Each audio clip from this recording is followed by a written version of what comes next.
Did you see what happened? It was the trusty shovel creep. I did. I saw his reaction as well. AU's trying to charge up, and Nisha's going to get the jump before they start the damage. It's too much. Conk is gone. He's got a buyback, so Natsumi can rejoin, but AU, a third of his health just taken away with ease and resolution.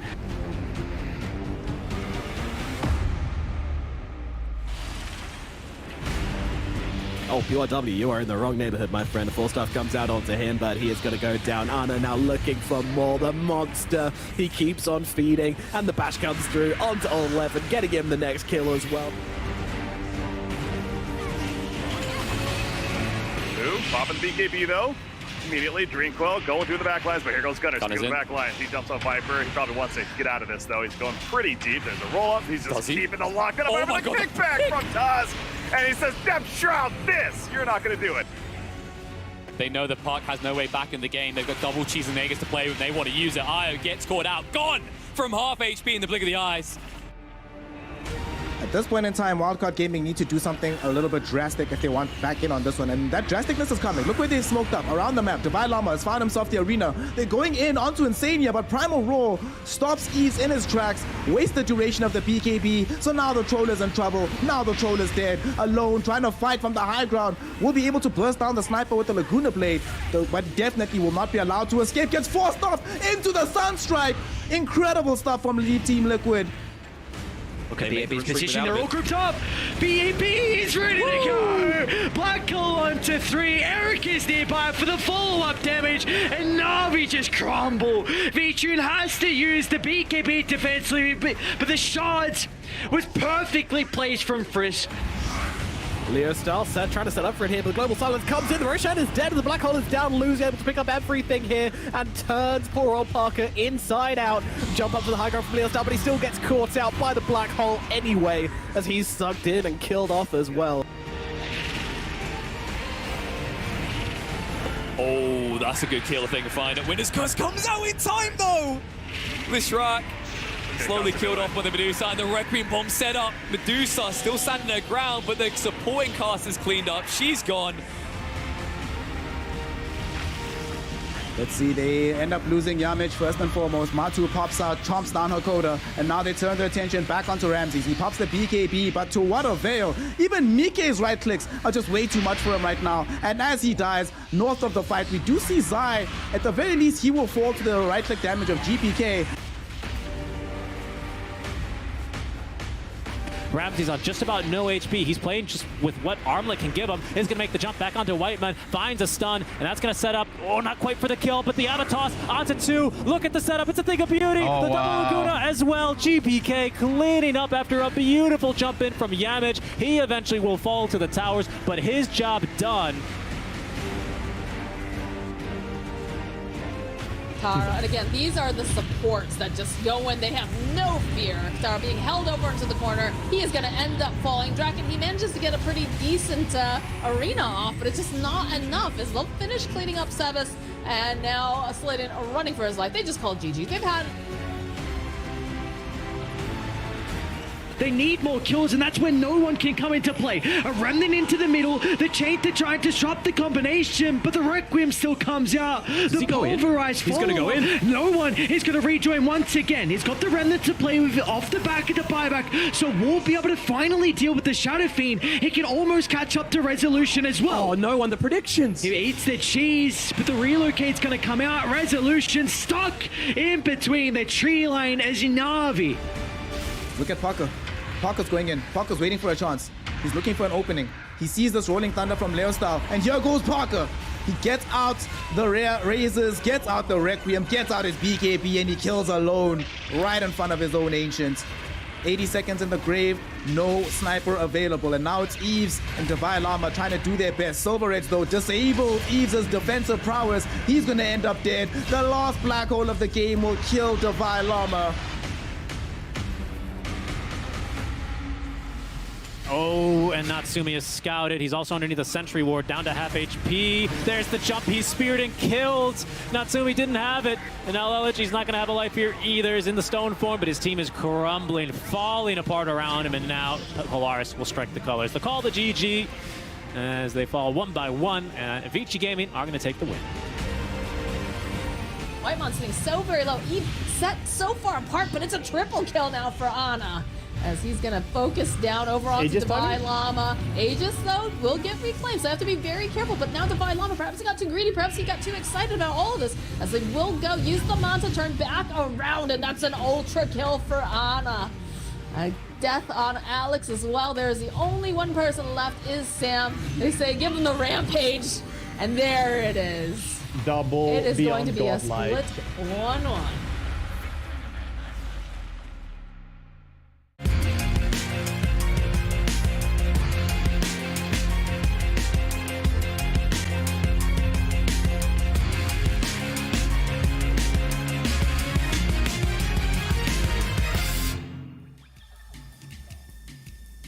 Welcome to TI11 Last Chance Qualifiers. We are jumping into playoffs today, and I'm excited to be joined by not only Afia and T-Panda, but this time also Kezu. Kezu, how are you feeling? I want to start with you. I know you've been casting some of these group games, so I want to know if there was a series that really stood out for you over the past 2 days. So for me, actually the most interesting series was the one between Liquid and Virtus Pro. It kind of showed me that it was two of the stronger teams matching up against each other, and Liquid took that series, you know, quite convincingly. And now they're at the top of the group. They look very good from pretty much start to finish, from their drafts, the way they play together. Also, I need to note that they have won every game on first pick and lost every game on second pick. Ooh. Usually when a team has a 100% win rate from first pick, it means that they know really well how to excuse me, set up their draft without counterpicking too much, but rather to set the tempo themselves. Okay. And That's then,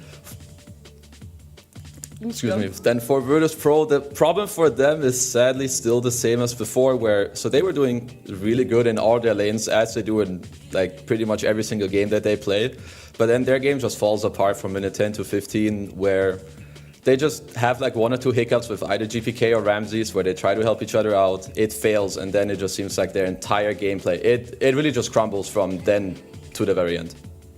Yeah, that's interesting what you brought up about Liquid. It'll be, you know, something that I wonder if teams are able to see themselves and adapt towards, but also VP, they have always been that team that once they get the rug pulled under them, they kind of can't really get their feet going and have that momentum again. But seeing that highlight reel from day 2, T-Panda, the opening clip, we see for Chrysalis, I hate to make him relive it for probably the 60th time, died to that shovel neutral creep, but I know that we see one hero get taken down by the creeps there, but how many creeps have actually been fully taken out across the 2 days so far in groups? Well, I mean, you could throw a wild number into this one. You could say it's probably right, but, you know, I think it's appropriate time to take a moment of silence for the 129,000 creeps that have met their end. That is so many. That is That's a lot. Yeah, it's a bit of a farm game central over here in group stages. But Veer, is there a game from day 2 of groups that you want to kind of highlight and recommend everyone go back and give a bit of a gander at? I definitely want to highlight a little bit of T1, mainly the Thompson Primal Beast. It's giving me like flashbacks. Was it TI9 where he was picking Tiny, running her map, like murdering everyone? Seems Primal Beast is kind of like his new Tiny, and whenever he gets that hero, he is like a complete early game threat, and it's been really fun to watch, and it like kind of gives you vibes, like I said, much like his Tiny when he performed in previous TIs. So very interesting and fun to watch. Well, let's have a look at our bracket because group stage is all done and dusted over day 1 and day 2. So we got to jump into our playoffs. And in upper bracket, it's Na'Vi T1, Team Secret, Extreme, Virtus Pro, VG, Liquid, and Polaris. And then our lower bracket teams that will be waiting to play later today, Tempest, Infamous, Nouns, and Wildcard. Kezu, I asked the boys at the end of yesterday if they felt like any of those upper bracket games could potentially go to 3 games because we have moved on to the best of 3s. But is there one that stands out for you that is almost 100% going to be going to 3 games in your eyes? If I had to bet on it, I feel like Secret versus Extreme is the most likely one to go to 3 games. The other ones, I feel like you have a bit more clear favorites, perhaps. I would also say Na'Vi T1 has a high chance of going to the length. Alrighty. Well, let's jump into schedule so you guys know when these games are going to be playing out. There are 2 streams happening at the moment instead of the 4 for group stages, so it's a little bit easier to keep your eyes on all the games going. On B stream, it's starting out with Secret and Extreme, best of 3, and then Liquid, Polaris. Tempest will be going up against whoever falls down, and then Nouns as well. Here on the main stream, though, we will be covering Na'Vi up against T1, and then Virtus Pro going against VG, then Infamous and Wildcard waiting for their matchups later in the day. It is a rolling schedule, so even though you see the times there, it is a bit of a rough estimation, depending on how long the series does go for, if they do end up going to those 3 games. But knowing that we're going to see every team playing today, and at the end of the day, having 4 teams actually eliminated from Last Chance Qualifiers, T-Panda, who do you feel, in your eyes, has been the best at adapting in such a short period of time out of all of those teams? Well, I think when you mentioned about Team Liquid's results in scrims and maybe outside of that they weren't necessarily having the best time coming into this tournament, they've definitely already adapted a style of Dota that probably a lot of teams are going to be looking, or already have looked at. How do they approach into these games? What are their drafting styles looking like? Is their play style different from ours? Can we adapt to it, or do we need to find a workaround? That's one of the teams. I think Na'Vi also figured out a lot, like how to play, how they achieve some good results. They're also not scared to try out stuff like carry IO, for example, and I think that also spells some confidence in drafting and execution. Not only was it a carry IO, by the way, it was a first pick IO too. Like, they just straight out of the gates picked it up. So it was very interesting for Na'Vi. I'm excited to see if they bring some of that to their opening series today. But Kezu, very quickly, they are going to be going up against T1. So I want to hear some of your thoughts on this matchup and where you think Na'Vi and T1 are sitting. So I feel like for T1, it's kind of important that they get something they want, but at the same time, I also would like a lot if, you know, from yesterday to today, they talked about, okay, what are the things we want, but what are also the things that we need to discard because they maybe haven't worked out until now, because some of their drafts, they seem a bit, you know, all over the place, at least from my point of view. But when they get the heroes they want, like this Primal Beast for Thompson, this Morphling as well, they look really good. And for Na'Vi, I'm very pleasantly surprised how well they're doing. I feel like they keep doing their stuff. They pick Silencer early on, some Visages here and there. So I think there's going to be a lot of fighting in these games and a lot of back and forth, but I will give a slight edge to Na'Vi. Okay. And Phil, what about you? Are you aligning with Kezu, slight edge for Na'Vi, or are you a little bit more of a T1 fan? I think it's going to be a close series to call because I think T1, like, they started off pretty bad. And they have adapted, honestly, pretty well. They found some heroes. I think Ana getting his Slark has been really good if they can get a hold of the Morphling. I think T1 is all about, like, finding the right hero for Ana and Cuckoo right now. And if they do get the good heroes for them, then I think they do have a good chance. Whereas Na'Vi, I feel like they're much more well-rounded. They can play a lot more heroes than T1 can right now. Yeah, that's going to be a very great matchup. It's happening here on mainstream, but very quickly over on B stream, it is Secret up against Extreme Gaming. T-Panda, I know that you just wanted to give some quick little thoughts about that matchup that's going to be taking place on B stream. It's a really tight matchup. I mean, I think we've got one of the hottest teams at the moment, Extreme Gaming. How does Team Secret prepare for this series? And I think drafting-wise, that could be something that you could pay a little bit more extra attention to about the comfort heroes of some of these players. And I just want to mention about the hero pools. There are 3 heroes that I have not seen yet, maybe inside this series, maybe outside this series. Techies for Zayats, for example. Is Tinker a thing for the playoffs? Are we going to see that later on in the group stages for TI? And what about Bane? Where has this hero been forgotten? Where is he? Yeah, I mean, playoffs are a whole new playing field. A lot of different heroes could be coming out. We might even see potentially some shifts in what the picking meta is. But for now, we are going to be jumping into our very first series. It's T1 up against Na'Vi with Moxie and Waga. Thank you so much, Nat. I think we are super excited for day 1 of playoffs. I know I'm excited to be here with you, Waga, and we've got a great series to start the day off with. I'm very excited for this. I mean, we didn't get to watch in our coverage any of the Na'Vi games earlier, so it took some time to look up how their games have been going. They've looked really strong. T1 probably looked a little bit weaker than I expected going into this, but I also had a lot of moments where they played at that high level that I'm expecting. And these two teams are quite different as well in how they approach the games here in the Last Chance Qualifiers. So we'll be curious to see how the draft is going to go and how the teams are going to play. And I think a lot of people are quite excited to be watching. You know, we've got a couple legacy players here joining in with this very solid squad on the side of T1. You've got Ana and Thompson right off the bat. And of course, you've got Whitemon, Zephyr, and Cuckoo, who are kind of the heart and soul, it feels like, of T1 at this point. I know I'm a huge fan of their support duo myself. Yeah, I mean, Ana and Thompson are more recent joiners, right? But it's easy for a lot of fans, I think, to follow this team. There's definitely a lot of attention put on them. Are we going to see Ana and Thompson again make it back? Are we going to see Whitemon, Zephyr, and Cuckoo have success with this, you know, change up in the roster? And overall, they've been playing pretty damn good and their own style. That's what I enjoy about them, is that they have clearly an identity with how they play. They find their strengths and they play into it a lot.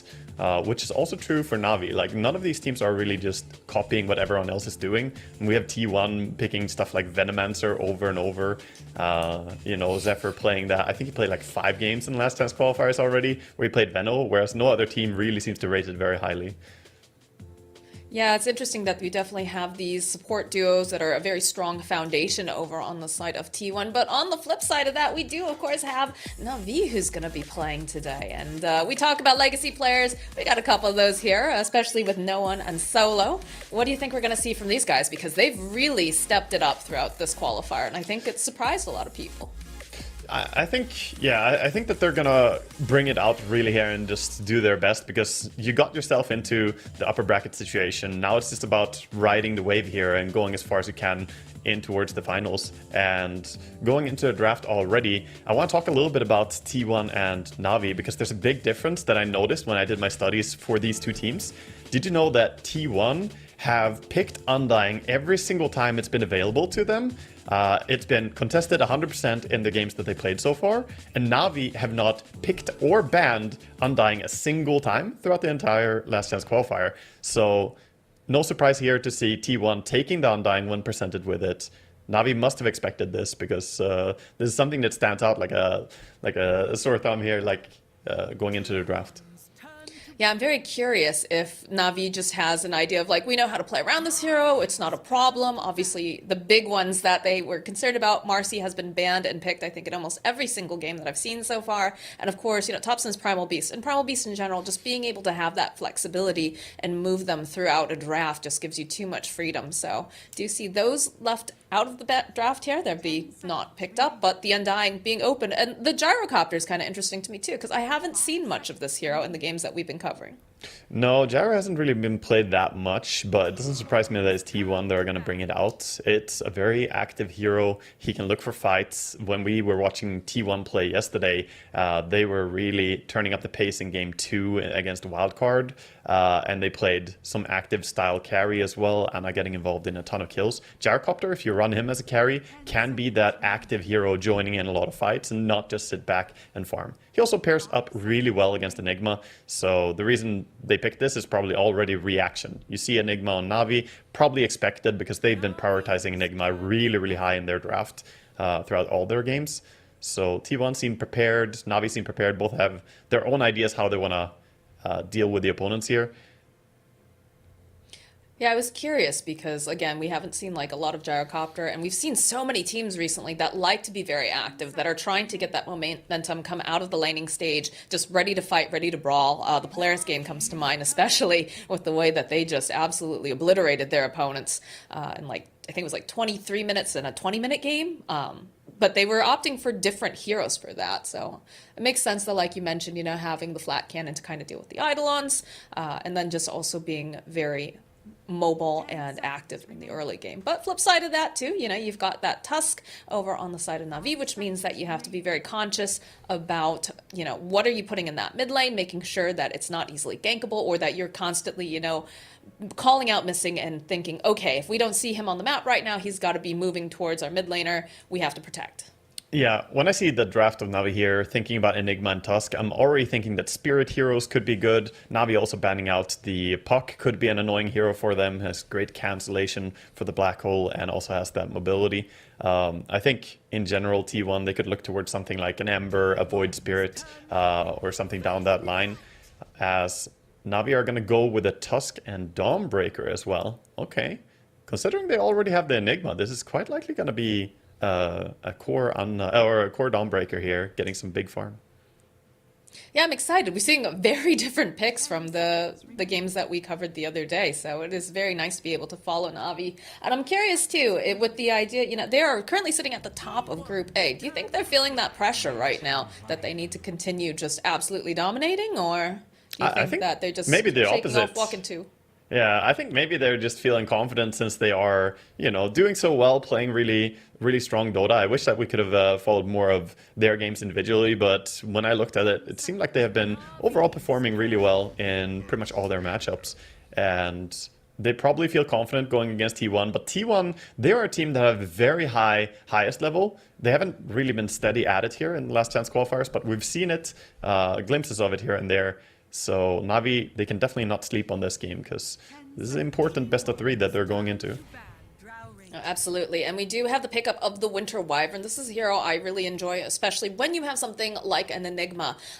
Once Enigma picks up that BKB, you usually have to be quite careful, but when you have something like a Winter Wyvern, it allows you to have that Winter's Curse that pierces magic immunity and will be able to cancel. But positioning is going to be super key for both of these heroes. Actually just picked up on T1. The Wyvern has to be in the right position in case the Black Hole comes in, and then of course your Earthshaker, obviously, do you want to use him as your initiator or your counter initiator? And it feels probably like he's going to be the main initiator at this point. Yeah, quite likely. You might start something with just Gyrocopter going in with rocketing someone and then having Shaker following right behind it. But most likely Shaker is going to be looking to get the big slam initiation, and Wyvern is covering for the Black Hole coming in. I like the draft that we see from T1. We already have something interesting too, that we're going to have a core, either Undying, Wyvern, or Shaker, right? One of them has to be core, and when it's T1, they're so flexible, they can probably put anything here. My suspicion is that even this Winter Wyvern could be a core hero in this game. I mean, that's the fun of having Topson on your team. You're never quite sure what's going into that mid lane. But yes, like you said, a lot of kind of lane domination going on. I like the idea, though, with this Dawnbreaker over on the side of Na'Vi. the idea of being able to have someone, doing their thing in the jungle also gives you really strong lane too, right? But you have this counter initiation if they're starting to hunt, if they're looking for drows off, farming some stacks or whatever, you can immediately have that presence come out from your team, and you can try to, either protect the drow or you can take a fight depending on how closely everyone else is playing around you. And this does look like a very fast playing draft coming out from both teams, but I'll be curious to see, how they utilize this this Dawnbreaker right now. Yeah, Dawnbreaker is a great hero in the sense that she can always split push and be ready to join the fight. So you can have an easier time getting lanes to good positions, and that allows you to make more moves. If the creeps are pushed back far towards the enemy, opens up the map a little bit more for you to make smoke rotations that are less telegraphed. So it's a nice thing about having her. She acts sort of similar to a Furion in many ways, just being able to join the fight.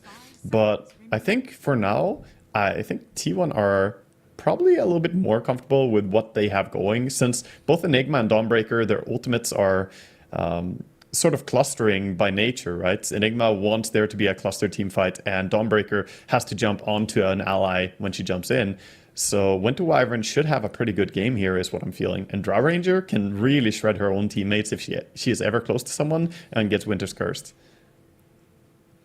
Yeah, it definitely feels like this is a game of positioning coming out from both of the teams. Again, having the Dawnbreaker, though, with the global ulti makes it a little bit easier for them to execute the draft over on the side of Na'Vi. But when you look at what T1's got, even if, you go in for the initiation, you get counter-initiated on, you still have to be incredibly careful. And also, the fact that Wyvern can just cancel out if this Dawnbreaker's trying to ult out. And I think that's something that you can't forget here, is that you do have a way of kind of dealing with that global presence if you're not necessarily close to the team, which ideally as a Winter Wyvern, though, you're going to be trailing around with your core and not off on your own. But you do have that option if she tries to leave. Yeah, for sure. I like the ban that Na'Vi did, their last ban, the Mars. I think it can be quite troublesome for a hero like Drow who wants to sit back and attack. As we see a Snapfire picked up here, even more damage. Wow, T1's lineup is so fight heavy. It's incredibly fight intensive. You like the hardest farmer you have is Gyrocopter, who's arguably one of the most active type carry heroes in Dota as well. If you wanna join fights, you certainly can.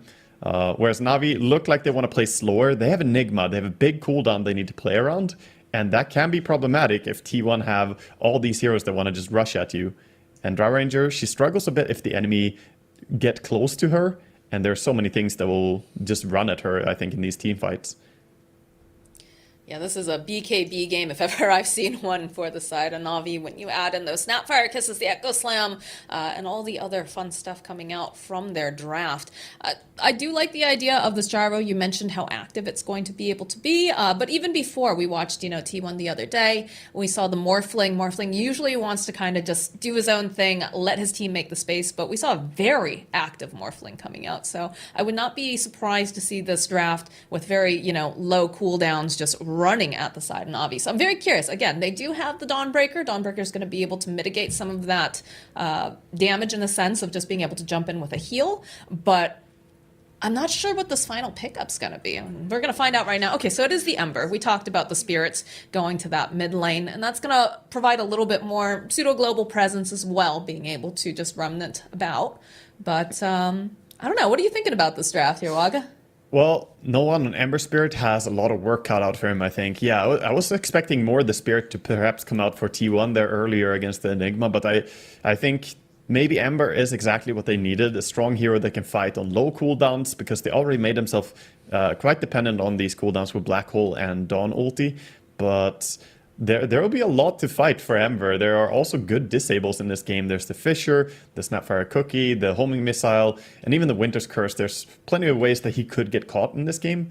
So I'm definitely going to keep my eye on No One and see how he can perform here. I think he needs to have a good laning stage, but looks like Thompson is going to be on that Snapfire against him mid. So that'll be a curious 1v1.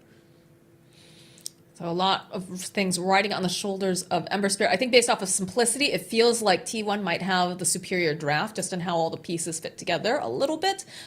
Who should we be watching on T1? We talked about watching No One on Ember. That's going to be very important to the side of Na'Vi. But who's the person that needs to be making these moves earlier on during this laning stage? I think, well, the important thing for me here for T1 is that they need to have a good game on Ana, because they have one glaring weakness to me in their draft, and that is that they don't push towers very well. They don't have the best building hitters, and if you have all brawlers and you want to fight a lot, but then you don't have a good way to take towers, you can get into a game that just drags on, goes late game, and late game against Drow, late game against Enigma, those heroes will scale up and have huge impact if you go to the like 35-40 minute mark. So I think Ana needs to have a good game so they can take down these buildings, and I'm definitely going to try and keep an eye on him as well and how it's going to go for him. So how do you expect to see them apply that pressure as we do get our way into the game right now? I'm curious to see how Navi is going to be able to, make sure that Ana cannot get what is needed, especially when you consider the aggression that comes out of the draft of T1. And thinking about like an Enigma, not necessarily the strongest of laner right off the bat, right? Because they just have the Eidolons. Doesn't do too much immediately. No, he's not the strongest. However, he does deny some farm passively all the time, so that's going to have a little bit of impact. But Gyrocopter, being a response pick to the Enigma, is one of the better heroes for dealing with it. I think a lot of it comes down to, can Sweden Strong and Solo make rotations and shut down the Gyrocopter around the pre-minute 10 mark, right? Before the tier 1 towers start falling, I think they will have a chance to maybe make moves over on Ana. How concerned are you about this middle lane, though? Do you think that we're going to see those rotations trying to slow them down there as well? Because it seems like this Snapfire is going to come online earlier, and that could prove to be a little bit of an issue just because it is going to be more momentum, more tempo. I think it's super skill-based matchup. I think Ember Spirit can win against Snapfire if he plays correctly, for sure. And no one... Well, he's a legend on the mid lane. His laning mechanics are very, very strong as well. So I think this mid matchup, maybe you can help a little bit with water room control to just make sure that either of them is doing better, right? Yeah, I fully expect to see these supports making rotations, especially trying not to let that bottle control go over to Ember, because he can really take off if he has that region, if he's allowed to sit there and spam his spells. And like you said, he is a legend. I know for a while it was basically just him and Sumail at the very top of everybody's list. Like, these are the two guys that you were just terrified to go up against in lane, and he's still quite a good mid player, so interesting to see. It's a little bit of the, I don't want to say the old blood because it makes him sound super old, but it is a little bit of the newer kid versus the storied player, so to speak. Yeah, for sure. Topside is also a very creative mid laner. He'll play in different ways than you might expect normally. Top lane, they see him chasing. Oh boy, yeah. Yeah, they are just going right after Cuckoo. They want to get themselves the first blood, and it's looking like they should be able to find it. Just trying to keep the vision so that way VTune gets the first blood. Yeah, not too uncommon when you have strong first blood potential like this between 3 heroes to just sit there. So Sweden Strong stays around with his Tusk to make sure he is able to get that blood, and then he goes bottom lane. Not a bad start here. Going towards the side of Na'Vi, and now we know we're watching down the bottom lane with Whitemon and Ana. That's definitely going to be something that they're going to have to eventually put some pressure on, but for the time being, seems like Ana's having a great time, because they can simply do this. They can throw out the Fissure, they can put some harass over on Sweet and Strong. Oh, that is not we'll have okay. To be aware. Losing those Eidolons there, just a Fissure and Flat Cannon, the Eidolons dying, is huge. You're not allowed to feed the Eidolons to Gyrocopter. It's a tough matchup and it's hard not to lose them, but he has to try and keep them alive. Because those last hits, they give a lot of extra golden experience the way of Gyrocopter. And then you lose the effect of having Enigma. Usually you have Enigma, it means the enemy carry is going to get less golden experience. But if you lose a few of them to a Fissure and Flak like that, then you offset that impact.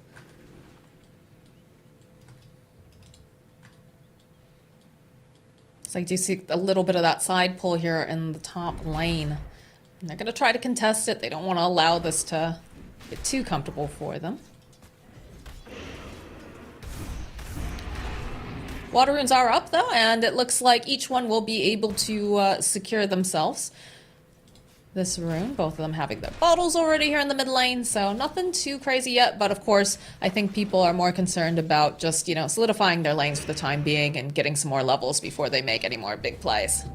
Yeah, I mean, Navi got that little bit of advantage on top lane, getting their first blood and then rotating out. So their top lane is already doing quite good. But last hits, the Drow Ranger is a bit behind the Gyrocopter still, because Zephyr and Cuckoo have really been contesting the last hits together. They're synergizing their attacks here. to try and deny the Drow a little bit of a farm. Getting that nice aggression. Do throw the shards out, but they've got the homing missile, the flat cannon coming in strong. Not going to be quite enough to finish off the Enigma, but enough that he's going to have to play very carefully now and sit back. So while this goes on, we end up losing Cuckoo yet again in the top lane. Zephyr trying to put out as much damage as he can, but it is proving to be a bit difficult all by himself, despite having that tomb dropped. Yeah, he tried to drop the tomb when they dove under tower, but I don't know, maybe Soul Rip could have saved him if he walked away, but he was looking for a kill as well. Wanting to turn it around. We have a fissure here in the bottom lane. Whitemon throwing it out. Need to get just a little bit more damage. Not sure if they're going to be able to... Oh, no. Ana, he's trying, but we'll end up backing off. Yeah, stay safe. This is really a well-played lane so far by T1. They're not relying much on pulling. They're just playing the lane together with the Gyrocopter and the Shaker, and the two of them are just stronger at this stage. Mid lane coming in. Nice play here. Whitemon making the rotation, has the fissure. They need just a little bit more damage because they don't have the scatter blast up just yet. The cookie, they're gonna use the cookie top, but it's a little bit deep here under the tower. Thompson has to be careful. He's sitting low, is forced to use the fairy fire. Shards will come into play, won't be able to quite do it enough as Whitemon will walk away after Swedensong makes his rotation towards that mid lane. That raindrop MVP on no one, he blocks twice with it, so he manages to stay alive on like 70 HP. Very nice. And he's not doing too bad so far, but Snapfire is winning the mid lane. She has a little bit better CSing so far. And of course, Shaker coming in is a tough gank for Ember to deal with until he gets level 6. He's waiting patiently here too. It's just going to go for a casual deward, but that should make no one play a little bit more cautious, knowing that he's waiting. And do see Swedensong hanging out down by the bottom rune spot. Just going to provide a little bit of support for their cores here. Although Shaker sees himself a courier, he's going to get a nice little snipe. So will be rewarded for his patience. Yeah, patience from Swedensong as well, who's sitting around. He wants a kill on Thompson, but not going to find it yet. He gets found by Whitemon. They just kind of walk away from each other. I'm watching bottom lane as well, by the way. While they're rotating away from bottom, Ana has been doing really well still against the Enigma here. He's gotten more kills on the Eidolons. And yeah, this lane's starting out fantastic for T1. Another fissure. Don't use the snowball. Wait patiently. Dodge out that missile. Shards coming in, not going to be able to go and block anybody off here, but they still go and just eat up these Eidolons like you talked about. And they can't afford to keep losing these or give them to the Gyrocopter. Ana's already having a great time on this Gyro. Yeah, top some hard trade on top, but nobody really dying. They walk away from the Tombstone. Navi are going to be safe, but everyone kind of losing a lot of HP there. There's Tangos on the Drow though. She's going to get back HP. No one wins the rune trade. Oh, and it's a regen rune. That feels so good when you're playing a spirit. Yeah, it's super nice. Oh, we have the Snapfire kisses, so it looks like they're going to try to do enough damage, but with Swedensong here, it's not going to end up working. Thompson now in trouble. Is taking a lot of damage here from the tower. Does have 8 of these wand charges. Is forced to pop them, and he's just barely going to make it out with 40-something hit points. Meanwhile, top lane, big chase. Top lane, oh, and V2 running for his life. Cuckoo's gonna have that decay up in about 2 seconds, and should be able to go and finish off V2. Yeah, I like the optimistic play by Thompson on mid lane, trying to get a kill on No One's Ember Spirit before he hits level 6. He didn't manage to get it, but that was only really because Swedensong was around, so no one felt he could man up, just go in and hit with the help of the Tusk. Thompson does make his way back to base though, and coming back refreshed after a little bottle refill. Yeah, it's kind of interesting when you consider just how high octane both of these drafts are. That, you know, seeing a lot of skirmishing, but not a lot of deaths just yet. Although with Thompson making this rotation top, he does not have the Mortimer's Kisses, still down for about 50-something seconds. But we'll try to put the pressure down. They have the Tombstone available over on Cuckoo. They'll just drag the creeps over. And this does give a little bit of free time to No One here in the mid lane. So yeah, he can put some pressure, do a little bit of scouting too. As bottom, Black Hole is available. They want to try for Gyro. I mean, they have to be so careful though. There's the call down. Try to put out as much damage. They're holding on to the fissure just in case. There it is. There is no black hole for you, my friend. As they'll put some more damage over onto Swedensong and get themselves yet another kill. That was patience from Whitemon there. He was sitting in a tree line, shaking his Fissure, ready to drop it whenever. And they bait out the Black Hole and get the double kill here, getting both the offlaner and the pos 4 and some damage onto the tower.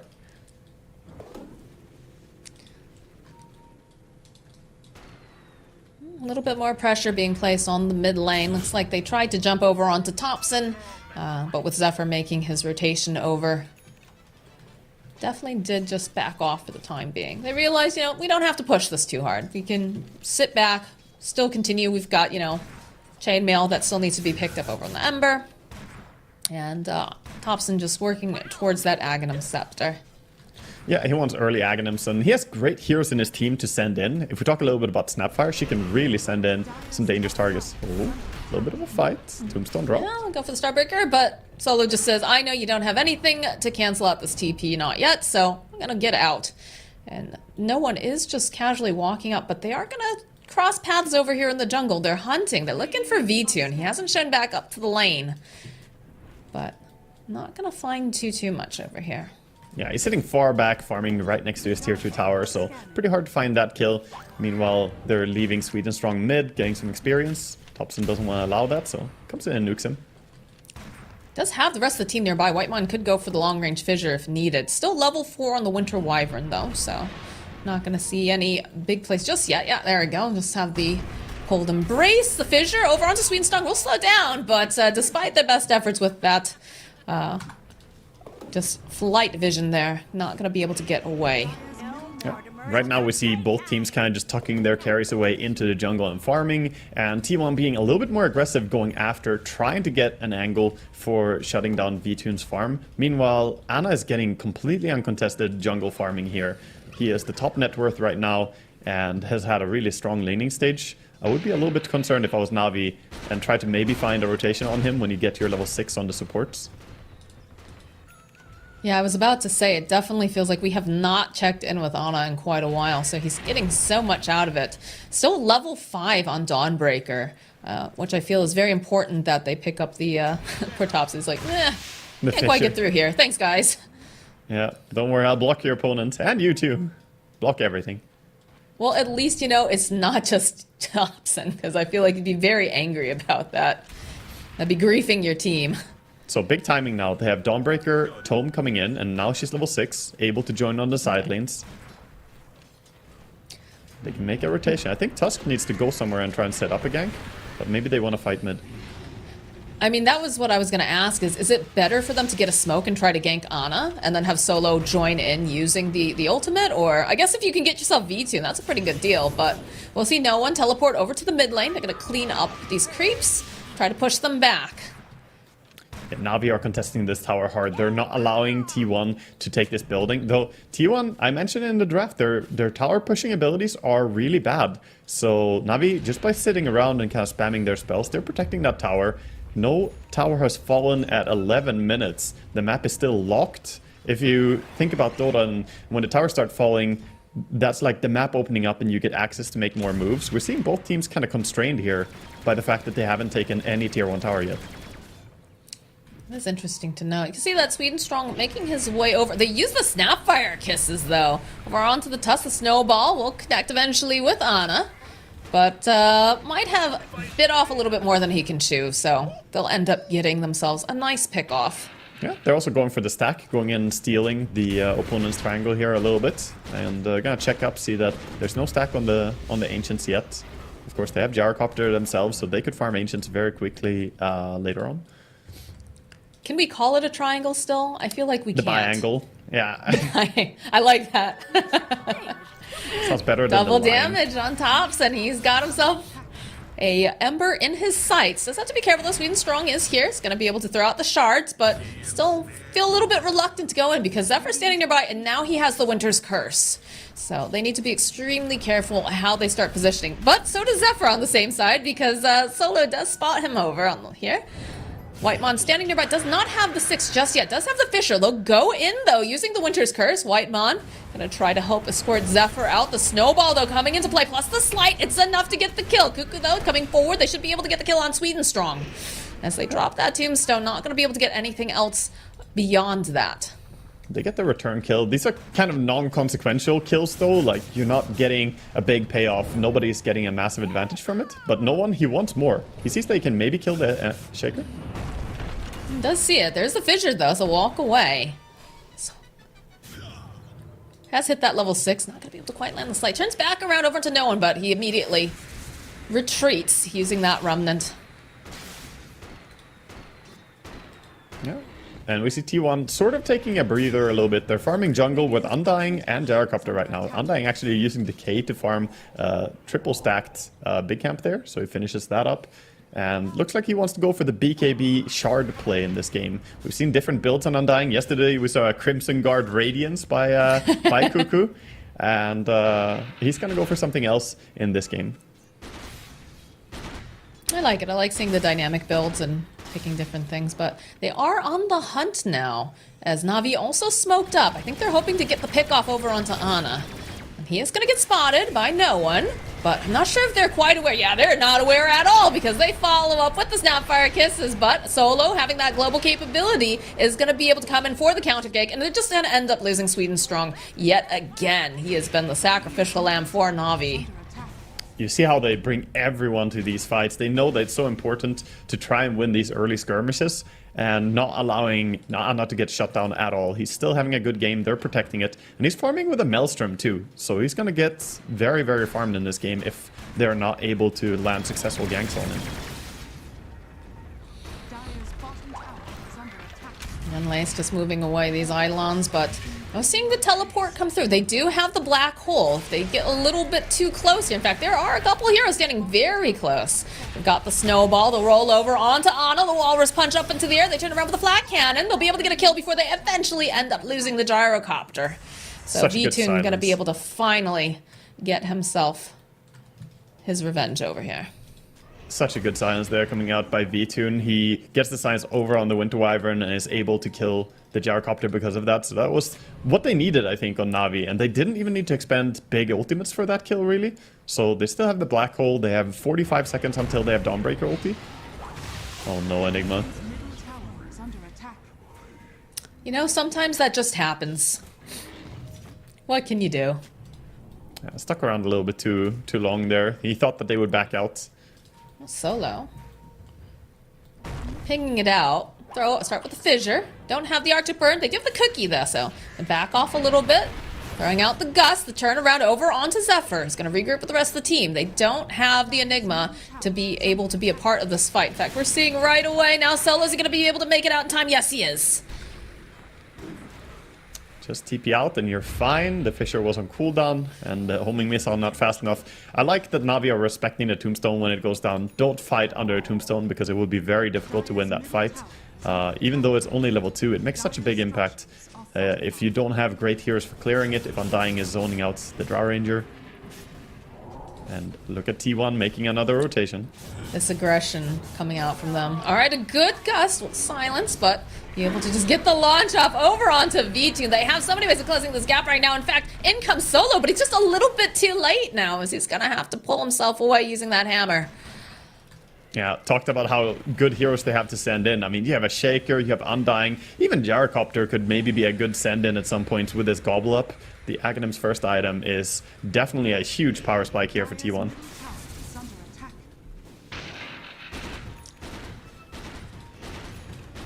So you have the Wraith Pack completed for the Enigma, and we have the Earnest So we're going on the Blink Dagger next, because I feel like they've been playing so defensively, they want to get more offensive. In fact, Sweden Strong, oh, again, he is the frontliner at this time. Whitemon waiting patiently over onto the side. They split up very nicely, though, because they don't want to end up falling. As now Whitemon fighting with Sweden Strong, he's still going to be able to get that kill, despite the fact he's saying Solo. Cookie forward over onto Lace. He is not looking healthy. He's not going to be able to get this black hole off at all.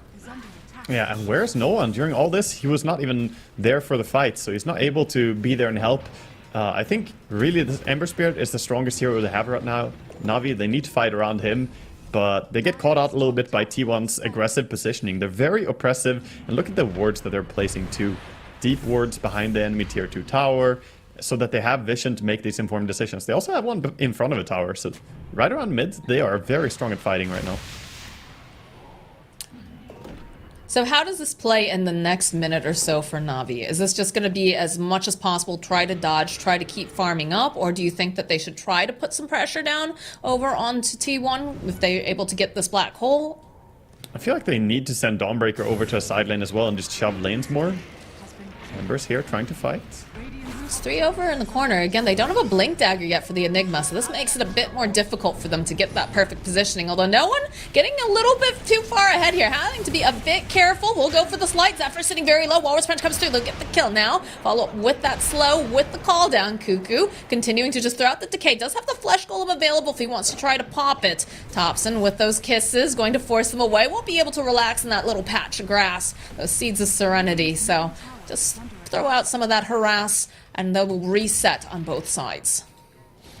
They back out in the end. Not too much happening from that trade, but Na'Vi managed to fight off T1 a little bit and get space access into their own jungle here and some time to farm. It feels like nothing is free in this game. Every second that they want to get for VTune to farm up, they have to fight for it. They have to pay for it.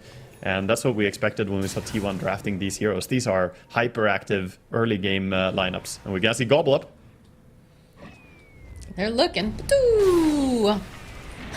Uh-oh. Cuckoo's like, guys, please follow up. Please help me. Cookie going forward. They also end up using that Cold Embrace. Keep them alive a bit longer. Sweet and strong. Follow up with the curse. Maybe not necessary there, but they still managed to get the kill. Cuckoo not looking so healthy, though, as he is going to die. The buyback now coming out from Sweet and Strong. They join in. They've already used that Solar Guardian now. No one leading the charge. Seeing Thompson. They don't have the Cookie available just yet, so he's going to finally end up folding here. Jara as a BKB is ready to fight, but I think he's respecting Black Hole a little bit as he has 2 teammates dying already. Especially when Thompson is dead. Maybe it's wise to just back out of this. Whiteman needing to be a bit careful here. Throwing out the fissure. Does have the Echo. Will go for it. And that's a double kill for the patient Whiteman. Wow, that ward, the ward that Whiteman placed just before this led to a beautiful double kill there. What a play. His positioning was clean. Ana was close enough as well to help with the damage. But he almost solo killed him on Shaker. He was just in a great position. Go and see that replay again. Yeah, just look how patient there. They walk right past the ward, like you said. The call down, the fissure, the echo, and all the damage. Pretty nice stuff here. Na'Vi getting a little bit too ambitious there. They did manage to reclaim quite a bit of territory, and look how much they have warded their own jungle. They're recognizing that T1 are very invasive, and they want to try and get rid of them, so they have 4 wards just protecting their own jungle, trying to create an area where they can farm up. Meanwhile, VTune, of course, trying to sneak some split push. I feel like every time I go and I look at these supports plus tops, and I guess Cuckoo is there too. Yeah, just launch Cuckoo over at solo. This poor Dawnbreaker is just not finding any space to breathe. But they're just so grouped together, and it's really fun to watch. They're just being super aggressive, pushing Na'Vi out to the side of the map. Now, is there a specific item that you think would really help Na'Vi in particular with these fights? I mean, I know the Blink Dagger is pretty important, but again, having to be very considerate about your positioning when you're dealing with Zephyr on this Winter Wyvern. I think the timing is going to be when they have double BKB. They just finished BKB on Drow Ranger. I think they need one on Ember as well. There are so many ways he can get caught out, but they want to contest Roche. See this line. Again, they just don't have an easy way to get into this pit with this Enigma. Yeah, Back Enigma. out. They've already used the Tombstone. Oh, Blink is coming in right now. He's smoked up. Oh. Has Black Hole Blink. This is big. This could be so huge for the side of Na'Vi if they can get the initiation, if they find the opening. But again, both teams smoked up. Will reveal Ana. They can see that opening, making their way towards the pit. Cuckoo. Smoke will pop. This Roche sitting so incredibly low. Another smoke getting used. They want to use this just big power spike. Slace sits very far back. They don't have Undying ulti anymore. Like, that timed out. Now it's Na'Vi trying to steal Roche here. This is very cheeky. This is pretty crazy. Whitemon throwing out the fissure will land over onto no one. But there it is. There's the Roche. It's going to be VTune who picks it up. They've got the silence over onto Cuckoo the BKB. But again, Winter's Curse coming into play. Going to slow down VTune. But now this means that if they go for a black hole like this, they have nothing over here to really stop in case. But they follow up with those kisses, putting the damage down. A nice long-range fissure coming out. Cuckoo barely staying alive here. Is he going to be able to make it out? Ooh, 17 hit points. Wow, it was really low. That was some really nice positioning by Na'Vi, and the decision to take Roche. I'm surprised that T1 backed out as much as they did, considering they brought Roche on really low. And then they just backed out and left that area. They were being zoned back, of course, and with the smoked Enigma, they had to expect him. Oh, okay. All right. Well, that's a dead solo. And an Echo Slam down. Yeah, you don't really need Blink Dagger when you have an Aghanim Snapfire on your team. He had that shard first on Shaker in this game, but already has 1,000 gold. Thanks to Snapfire enabling his team so much with his Aghanims. It's really a Topson special. He played this very early when Snapfire got this Aghanims. I would argue it's almost even better in some ways, right? Because you're also doing the extra damage with that Gobble Up when you launch your Shaker in there. Yeah, it's great range too. You can send people flying, and also while you're mid-air from Snapfire, you cannot be silenced or hit by abilities. You don't really like exist yet, and then you land and you're there. So Drow can't stop it with something like Gust. It's pretty valuable when you consider they do have ways of being able to kind of interrupt. He has a full Orchid on Zephyr now. That is really useful for them, and luckily for Ember, he is going to have his BKB very soon. Nice deny from Zephyr. He's managed to deny the double damage rune for the bottom area. Yeah, it's still just a tight game. Both teams are playing in a very contesting manner, but I think now Na'Vi, having this Aegis, want to try and open up the map a little bit. They still have yet to take a single tier 1 tower from the side of T1, and I'm not sure T1 can defend if they get pushed bottom. They are an aggressive team, though. They might want to. They're moving over. I think they do. You've got an Orchid picked up over on your Wyvern. You've got the Winter's Curse.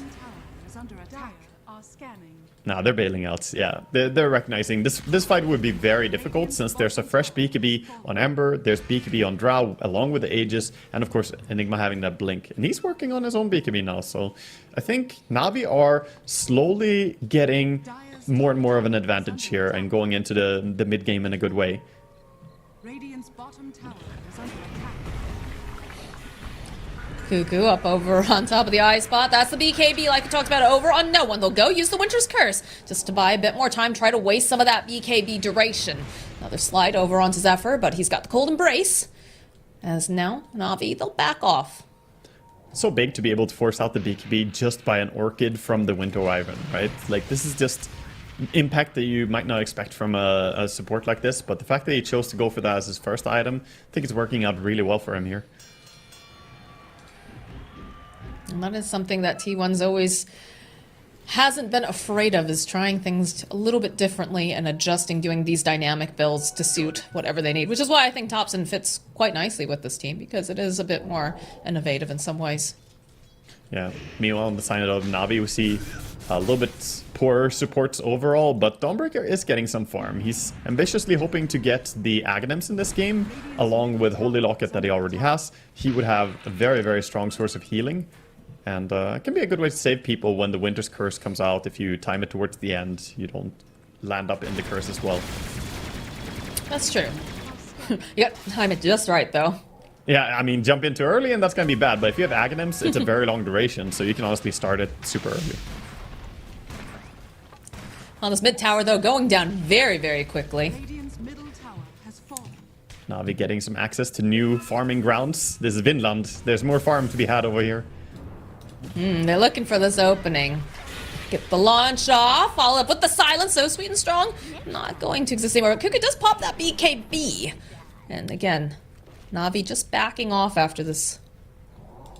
Bit of an early pop on the BKB there, but better safe than sorry, I suppose. However, there's not too many things outside of Enigma that he has to worry about that's gonna like instant disable him. I suppose the Tusk was already being gone on, so you can't get jumped by him.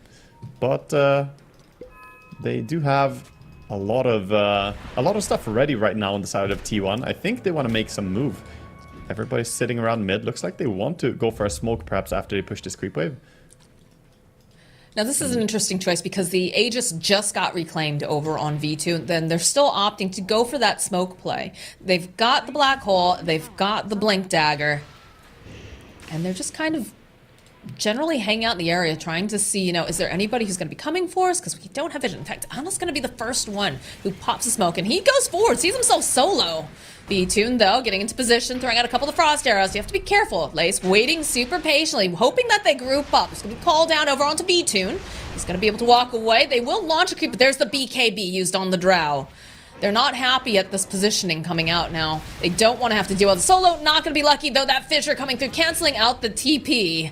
He's going to be the one who dies out of all this, but V-Tune will survive. And there's another just immediate smoke coming out from the side of T1. That blink in behind the lane, he didn't have any fear on Ana. He just went in, and I like the confidence that they show there. They want to be aggressive early on here, because the later the game goes, the more it's going to be like just favoring Na'Vi due to the draft that they have. I think the Enigma is a hero that you cannot sleep on. You need to be aggressive early, and they're now moving for a tier 2 tower. That would really give them access to top tower, or the top jungle, with the outposts going to go their way. And Na'Vi, even more they don't have control the of the map. Yeah. We were talking about earlier how it was a bit difficult for T1 to be able to push these towers, but they've hit that point. They've hit the momentum where they can easily put the damage down, and they can also just position their supports and tops and to take advantage of the maximum space that they're getting. Yeah, so many players on Na'Vi were actually in the jungle or not showing on the map that T1 backed out a bit there, hesitant to take the tier 2 tower yet, but now they finally see that there's some push coming in bottom, and of course they've been seeing the Ember pushing mid. They're gonna go for a tier 2 and finish it. Alright, well, tier 2 down, that opens up the outpost. That means they have complete control over the dire side of the map when it comes to the top area. So that's going to make things a little bit more difficult. It means that, you know, we are already seeing no one. He's going for that riskier farm because he is the one hero that does have an easy escape, provided he doesn't get jumped on by Zephyr with the Orchid and whatnot. Yeah, the scary thing for him would be a chain stun by like Zephyr using ulti and then like Shaker following up with chain stun and him dying to just Gyrocopter or Snapfire during that time. But he can, of course, be quite aggressive, and now he's very close to Aghanims due to farming like 4 creep waves in a row on mid lane behind tower there. And he's going for it again, I think. He wants to just keep cutting the waves, but now there's a lot of heroes around. Enough over here, but they don't have any smoke. Such a good move by him to just cut the wave like that over and over. It makes it hard for T1 to get on the map. There's a huge emphasis in high-level Dota to shove the lanes in, and then your options open up and you can make moves. But by constantly pushing bottom with Tusk and Enigma and then having Ember just go clean up the mid lane over and over, it's been hard for T1 to make more moves. Do you have a completed Aghanim Scepter on Ember now? And Na'Vi, they group up over on the side. They go for the smoke. They're going to try to bait. I'm not sure if they quite caught that, though. BKB Black Hole is such a huge threat right now. Oh, what a hit here with that one spit. Following up, though, BKBs are going to get used. Thompson trying to fight. Sweden Strong is going to get saved in the nick of time with a little bit of that heal. Not sure it's going to be quite enough as he does manage to die, but takes someone out along the way. There's going to be the buyback now from Sweden Strong, going in with the Solar Guardian. He's trying to keep alive, trying to move people around. The blink forward, though, again, as you've got Drow Ranger with that Shadow Blade. They didn't have the detection over on Ana.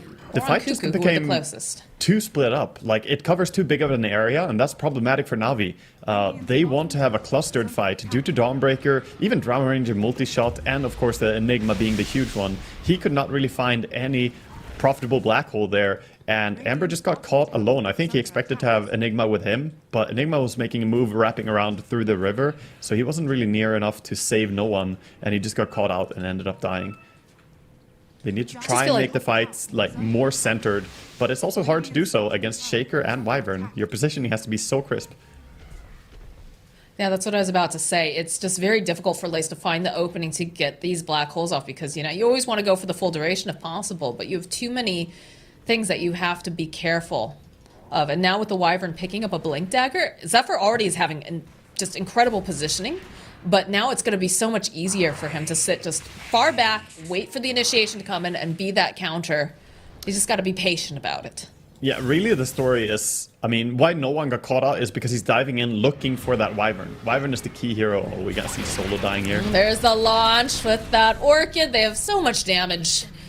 Solo never stood a chance. What I was gonna say is that this Ember Spirit has a job. He has one job, and that is to find Wyvern, because he's the only one who can cancel the BKB Black Hole right now from Enigma.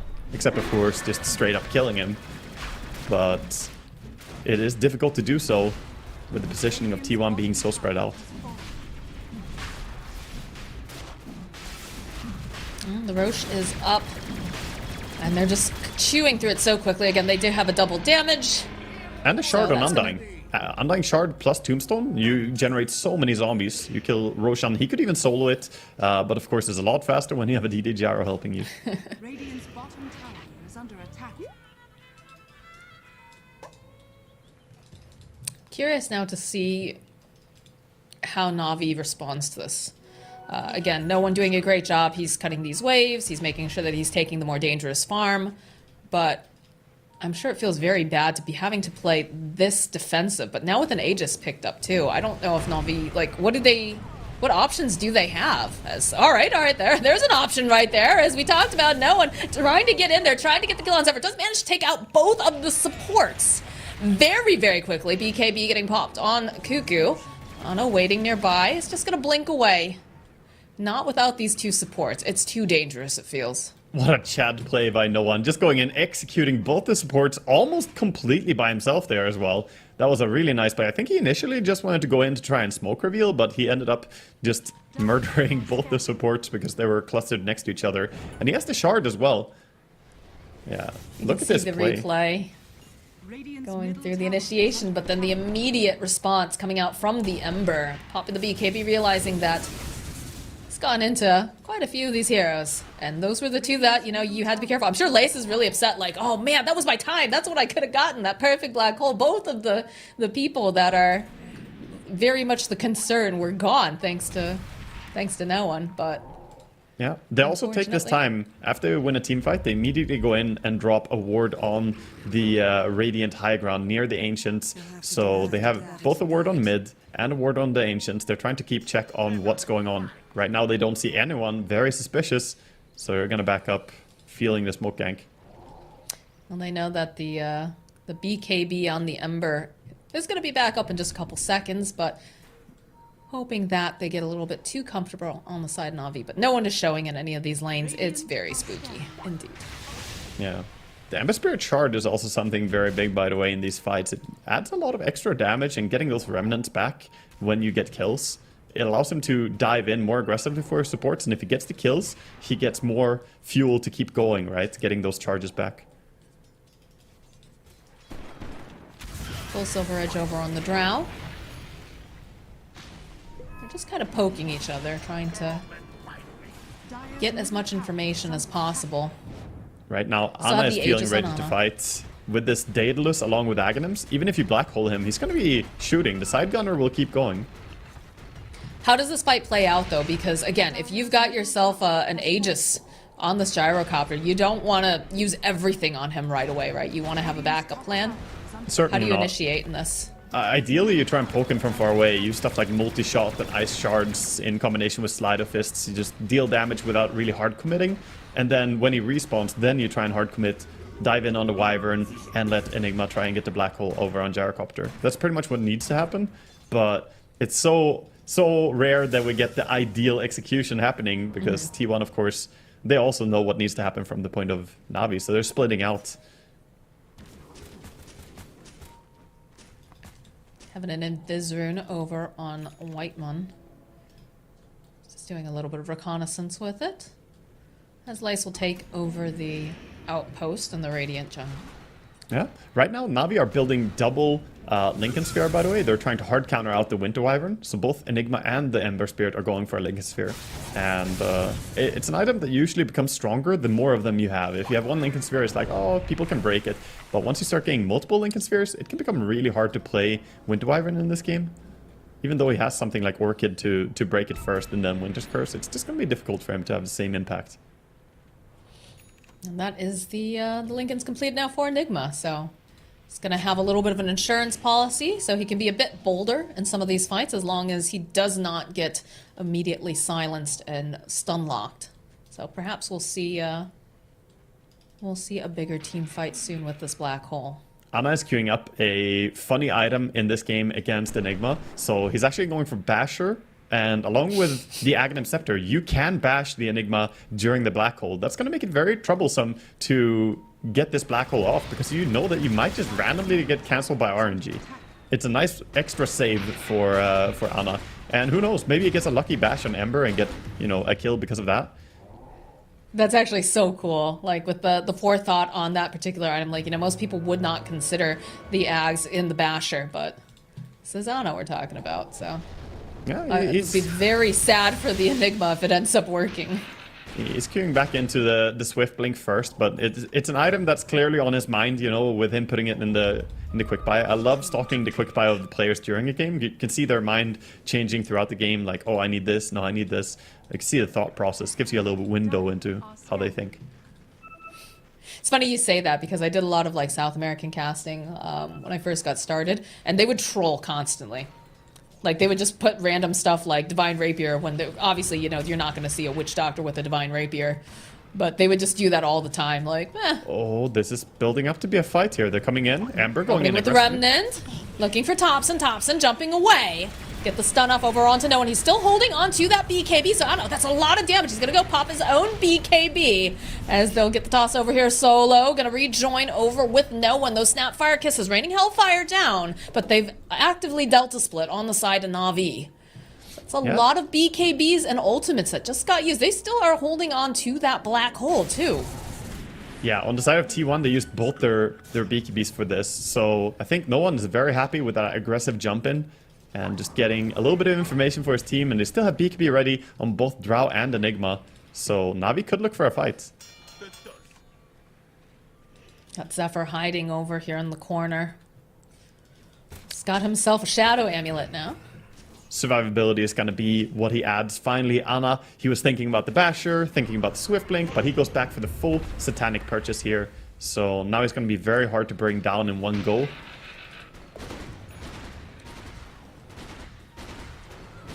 One might argue it is already difficult to bring him down in one go. Yeah, for sure. And now he's going to be super survivable. But it goes both ways. I mean, over on the side of Na'Vi, this Dawnbreaker ulti, the moving ulti from the Aghanims, and then having the Holy Locket as well, he does a lot of healing. As well as the mischance, of course. The 60% mischance is really big, since there's no MKB on Gyrocopter yet. That is pretty huge. V-Tune completing that Scotty, so now they'll be able to counteract a little bit of that healing that's coming through, but just playing very carefully. They're letting No One be... Oh, okay, yeah. Find Whitemon's courier. They know where they are now. Dire's courier has been killed. Radiant's bottom V-Tune's tower is courier. under attack. Sweet Strong gonna reveal himself. Follow up with Remnant. A little bit far of a dive here for No One. Pops the BKB. Ana, though, over onto the side. They finally get that black hole that they're looking for, and they do so much damage. They'll be able to get that kill. Zephyr falling over the back lines. Cuckoo, the next one to go down. A beautiful strike coming out from the side of Na'Vi as they finish off Thompson. Yeah, they got so many there. That was, again, they're playing with confidence here, Na'Vi. The way they jump in with Tusk first gives enough vision that Ember Spirit can just dive in. And there's no good response for T1 right now. When Ember dives in looking for the Winter Wyvern, there's just chaos. T1 are scrambling position ways, and the moment he flies in like that, it feels like the fight is already in a losing position. And look at Drow and Enigma. Yeah, just look at the amount of damage that they're able to output. Get those couple pulses here, solo jumping in, and then on the other side of the screen, you can see that Thompson just gets chased down by No One. That opens this base. They're able to crack it over on the side of Na'Vi. Yeah, they're 42 minutes into the game.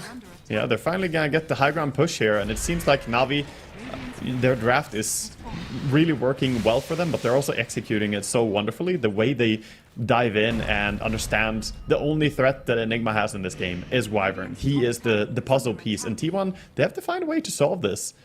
If they don't have the Winter Wyvern able to fight, then they cannot stop Enigma from just murdering whoever he wants. And it's going to be Ana together with the Drow Ranger.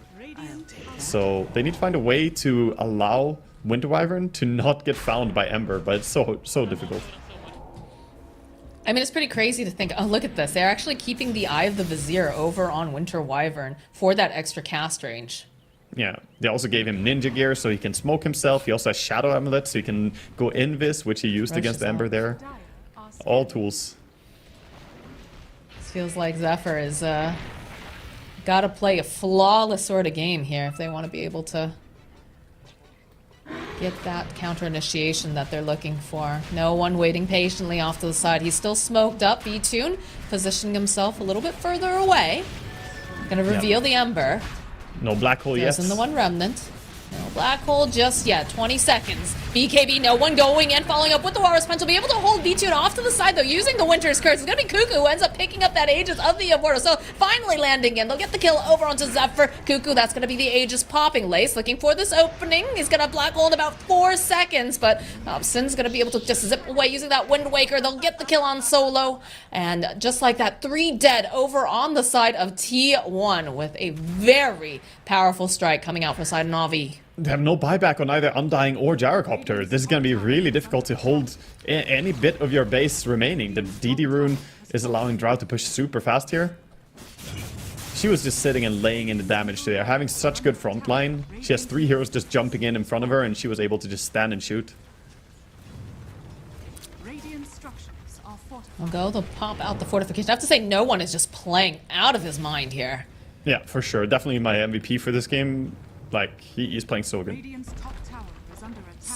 It's rare that you'll see your Ember Spirit. Look, yeah, he's just hanging out by Whitemon. He's like, yeah, I'm pretty sure someone's here. Just follow up, though, over onto no one. Has to be a little bit careful, but the snowball coming in hot. They're going to follow him using that Wind Waker. There it is. There's a black hole over onto Tops and over onto Zephyr. It's beautiful as they clean up. That's a double kill now. Whitemon buying back, wants to be a part here, trying to make sure that they don't get any more out of the space, but it's going to be gosh darn impossible when you consider the fact it's just him and Cuckoo. They're not even scared. They're going to keep going. They realize that the respawning Gyrocopter can maybe Oh, T1 defend no, Cuckoo. Cuckoo in the corner. They see you. Spy back from the Winter Wyvern. Can they get anything else here? Looks like they're going to put the damage over onto Sweden Strikes. Anna is back up and running, but over here, V2 just shreds through that tombstone. And now Zephyr, you cannot hide from no one. He is everywhere all at once. A BKB coming out now from V2. They're going for the black hole, and they get the plenty of damage coming off. There it is. There's the GG call. Na'Vi playing such a patient game number 1 as they're able to take down the aggressive T1. Beautiful. The refresher coming in towards the end there. The black hole is going to seal the deal. And it seemed like Na'Vi did a great job just holding off. In the start of the game, T1 looked like they were getting good lanes, good start to the game. They got all the tier 1 towers before Na'Vi got a single one. But Na'Vi, they were really putting up a fight, and they were buying as much time as they could to go into this mid-late game. And ultimately, I have to give it to no one. I mean, what a fantastic performance by him on his Ember. I think he was the key player for every single team fight, and he just understood his duty in this game was only to murder the supports. If he does that, the game is easy. I mean, this is a very cool play right here. Like we said, we thought he just, want to zip over, be aggressive. Happens to run into both of those supports that were causing a lot of trouble and manages just get that very fast double kill. It's not often that you see, the Ember Spirit being your frontliner, being that person who throws their body forward, but he did it so incredibly well. And then the follow-up with that, he was super patient. While they were waiting for the rest of the team to farm up to get these items that were needed, he's the one who's cutting the waves. He's just always had a plan. There was so much efficiency. And then you can see him finishing off yet another double kill. Very, very impressive. Yeah, it was cool. Still, nice attempt here by T1. This attempt as Roshing, it felt like they were already desperate. When they tried this, they needed something, but Gyrocopter just died in like 3 hits from the Drow Ranger. She had DD Rune, she got some Silver Edge crits going there as well. And at this point, the game feels already decided. There was too much of an advantage. And that's what you're gonna expect. If you go late game into this draft of Na'Vi, it will become difficult. Maybe T1, the weakness in their draft was that they didn't have tower pushers. So the only way they're gonna close out this game is by non-stop murdering all of Na'Vi. but they weren't able to do that. Na'Vi, they played a really like controlled game and didn't bleed too many kills. You can see that scoreboard up and running. Sweet and strong. This poor guy, I feel like every time he turned around, they were just hunting him. Ends up going 111 and 18, but when it counted, he definitely had some very clutch snowballs, was able to get a lot of information, and was a good distraction in all actuality when you consider that it still allowed Vtune to go and farm what he needed. Same thing with no one. Lace had a really difficult time when you consider the fact that he's trying to go up against the Winter Wyvern and a long-range stun from Earthshaker. He pulled it off. And here's our match MVP, No One, just absolutely crushing this game. 10, 2, and 12. Very, very impressive. Yeah, showing us just how good he can be when he has the items that he needs. He was sort of having a silent game in the start, but once he had that crucial BKB, he knew that nothing could really stop him from doing what he wanted. 46,000 hero damage in that game, and he was really popping off. Like, nobody was even close. The highest second was 30,000 by Thompson, and, you know, then there was no one even really close to this. Like, he played fantastic. It almost felt like he was just playing his own game. Like, he knew exactly what his roadmap was with this hero. Even if, you know, if you had like a flow chart, right? If things are going well, you know, you're going to go this way, but things were going a little bit hairy. And he knew just immediately, all right, well, if this is what we have to do, then I'm going to just pick path B, and it's all according to the plan. According to plan. But I'll be curious to see if T1's able to make themselves a new plan, get themselves back into this game, make it into a full 3-game series, or if, you know, Na'Vi, they're just going to roll them today. But we will find out after the break.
Just as well.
With our shields and our swords, we pave the path to victory. With our shields and our swords, we temper our courage. With our shields and our swords, we're making history. With those who make the game a reality, we're the vanguard. We're with the best. Let's raise our shields.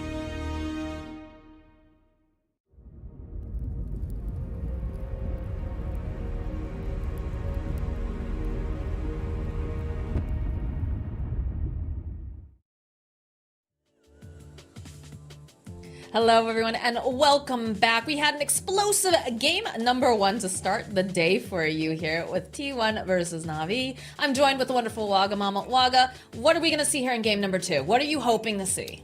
I'm hoping to see that Na'Vi play as they did there. That was fantastic gameplay, but I hope that T1 will go back and consider their draft a little bit more. I think maybe they have gotten away with stuff against some teams that they might not get away with against Na'Vi here. Their draft was lacking a lot in pushing potential, and they were so all in on fighting. But if that early game fighting didn't work out, then late game and their tower push is just simply not strong enough. I'd like to see them have a little bit more of a rounded draft where they're capable of taking it late game, because it felt like even though they had a huge gyrocopter, he didn't matter at all. Like, Na'Vi just handedly won every single late game fight there. So yeah, Na'Vi, they showed some great performance in game 1, but T1, I think they just need to think a little bit more about what type of a draft they want to bring into this game. Are there any particular heroes that you'd like to see T1 pick up this time around? Things that, you know, they're been playing with throughout this tournament that you think would be a better fit? Because the one thing I am enjoying is watching each of these games. We're getting such a variety of heroes, right? We're getting some of the similar, like you see the Shadow Fiend has been very common. Marcy and Undying are two very, very popular ones, but otherwise we're seeing a lot of different heroes. Is there anything in particular that you think might fit their style just a little bit better? Oh god, you're gonna make me hate myself for saying this, but yeah, I kind of wish that Zephyr would play his Venomancer again. I honestly feel like they use it really well. I am not a fan of Venomancer, but they use it in a great way. The deep vision that you get all the time with the Venom wards, the control they have of areas. He honestly has been very successful with them. They played it like 5 times already, so maybe here they can go back towards. Not that I think he played poorly on his Winter Wyvern, but his Winter Wyvern did get solved pretty much completely there by just no one's performance. And I think maybe Veno is a hero that's a little bit stronger in the early phase as well, able to, help you facilitate those tier 2 pushes faster. Well, I hope you're happy. Somewhere MLP is like screaming because that is one of his big triggers, apparently. I've seen all the memes all over Twitter. They do not like seeing that Venomancer. But I think you definitely have a good point, right? Because the way that Zephyr had to play in the last game was very reactive. It might be nice to see him play something that, it's still a bit defensive in a way because you do have to set up all of those Plague Wards, but also can be a little bit more aggressive, can help with the push. Again, like, we're both like, oh god, Venomancer, like, oh, feel dirty talking, like, I should totally pick that, but it is a possibility, and it is something that they play exceptionally well. Navi chilling big time there after their first game win. They feel pretty good. They seem very, very comfortable here going into the draft for game 2. Sola just taking a nap over there? Yeah, what's going on? Stay hydrated, everyone. Make sure you have a nice beverage with you as we start the draft of this game number 2. And we're still seeing those respect bans, right? We're seeing a respect ban coming out against Primal Beast.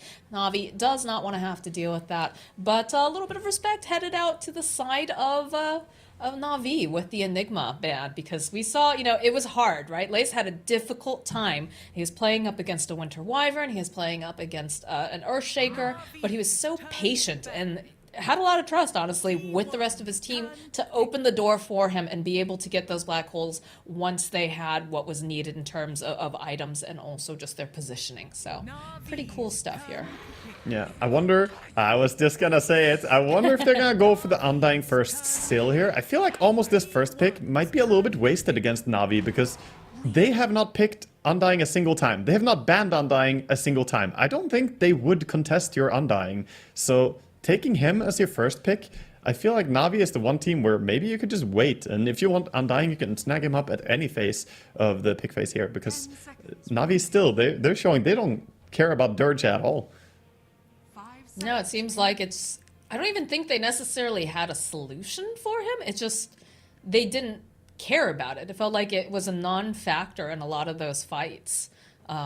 And I don't know if maybe that changes if you don't run it as a position 3 on Cuckoo, if you'd use it more as a support. But I guess it offers that flexibility to T1 for the draft. Flip side of things, though, looking over at Navi, you've got some really nice lockdown coming out from them. You've got the Clockwork pickup, which also gives you some vision, which I always think is super important in your draft. And then you've got Alina, who's going to be able to get those Fiery Soul stacks up and be able to just chew through, whatever they're throwing at them in terms of like a tombstone or, just being able to sit pretty far back and be able to be a chain gun. Because we saw that, what game was that? Where they had just all the tanky beefy boys up front and then you just had the Lina sit far back and dish I can't remember which particular one, but it's sort of a theme that we've seen. I mean, it was almost the same in the last game that we saw here with the Drow Ranger being the one to sit back and then having 3 heroes just jumping in front of her so that she could be allowed to deal damage. And Lina certainly, like you said, is one of those heroes that can scale up to be a super right clicker. And I like the opening coming out from Navi here. I also like what T1 are doing. I think Morphling is a powerful hero currently. I just think he's really strong. Every game I watch Morphling, I think he's having big impact. So let's see if they can run this Morphling to have a little bit stronger late game than they had last game. And we definitely saw a very active Morphling in some of the previous matches where they've picked it up. I'm curious to see if they're going to really, try to counter. We've seen a lot of like the Elder Titans that were getting pulled out of the woodwork, so to speak, trying to put pressure down on Morph. It usually was paired up, though, when the enemy team was having something like a Chen, so they could get the maximum amount of efficiency and damage using that Spirit. But yeah, no, this is something that they played very well in the earlier game, so happy to see it coming out for the side of T1. Going back to a little bit more comfort here for T1, I think the important thing is just that their draft doesn't end up being completely all in on one thing working, because I think Na'Vi are a team with the caliber that they can stop you from executing one single purpose. So you need to have a little bit of everything, or a little bit of a rounded draft that's capable of taking it in any different way. And Na'Vi, we see them banning out the Furion. They want to protect their towers, similar to last game. I think those early tower contests are really important. We saw how much these teams were standing off on mid lane and fighting. Felt like it was 5 minutes or something of both teams just bringing people towards mid lane, staring at the tier 1 towers. There was a lot of staring going on. Yeah, it was pretty ridiculous when you think about it. I would like to see some more lockdown over on the side of T1, and perhaps some more team fight, because this draft coming out from the side of Na'Vi, it has a lot of really nice things going on, right? You've got the you've got plenty of lockdown from the first place. You've got a way of latching now, which is also pretty important. Forcing your opponents, do you just leave that person behind? Do you stay and fight when you have something like a glimpse? You've got very good damage just within the laning phase, being able to throw out the Thunder Strike. I'm liking what Navi's got on the table so far, and they end up with a Tusk over on the side of T1. Yeah, Tusk is not too bad to have on your team when you're against something like Disruptor. He can easily turn into food, and they did need some disables. Having Undying is always gonna prompt you to get some solid disables in your team, because else you just run into the issue of the enemy TPing out from you over and over. So they're gonna take Tusk, and as well as a Vengeful Spirit here. Okay. Haven't seen too much Venge. They actually, I believe Na'Vi ran a Venge at one point, if my research... Yeah, I think I saw them draft it one game. They haven't played it much, but I saw that they played it as well. Yeah, they ran it against Tempest, actually, where they 2-0'd. It was Visage Clock, Venge, Pango, and a Phantom Lancer is what the lineup was over on Na'Vi. They did not play it, though, on T1, so I'm not sure if they're thinking, perhaps we should protect. I'm not sure what the plan is with this particular hero, because she's not super meta. She's not bad, necessarily, but we haven't seen her really be used as a very strong hero. Yeah, and while I would say that T1 in general are quite flexible as a team, if they're playing into Alina here, I don't think that Topson has too much forgiveness for what he can get away with on mid lane. Lina is a very strong lane dominator, so something like a Venge mid could be very difficult to run. Same for Tusk mid. I don't think that's a very good matchup for him against Alina as well. So thinking that it's Topson's hero that we're still missing, and that this is going to be probably just an offlane Undying again, possibly, and the carry Morphling. Do you feel like T1's kind of drafted into a corner now with the... Because again, we weren't sure exactly where this Lina was heading, but with the pickup of the Disruptor, it's becoming more and more clear that it's probably going to be headed towards that mid. It's very likely when you see the Lina that it is going to be played as a mid, because she doesn't have anything that she fears. Normally when you pick a flex pick hero, it's like, oh, I don't like that matchup, can I go somewhere else? But Lina, she's just happy every single matchup. That's easy, I can win that. And they're going to add Beastmaster now, giving themselves some big tower push, even more vision. Look at the crazy vision game on the side of Na'Vi. They have Clockwork for the rockets, they have Hawks coming in as well, and with that vision, they can get glimpses out. So very synergetic draft here from Na'Vi. I like what they're building, and they get a bit more frontline as well.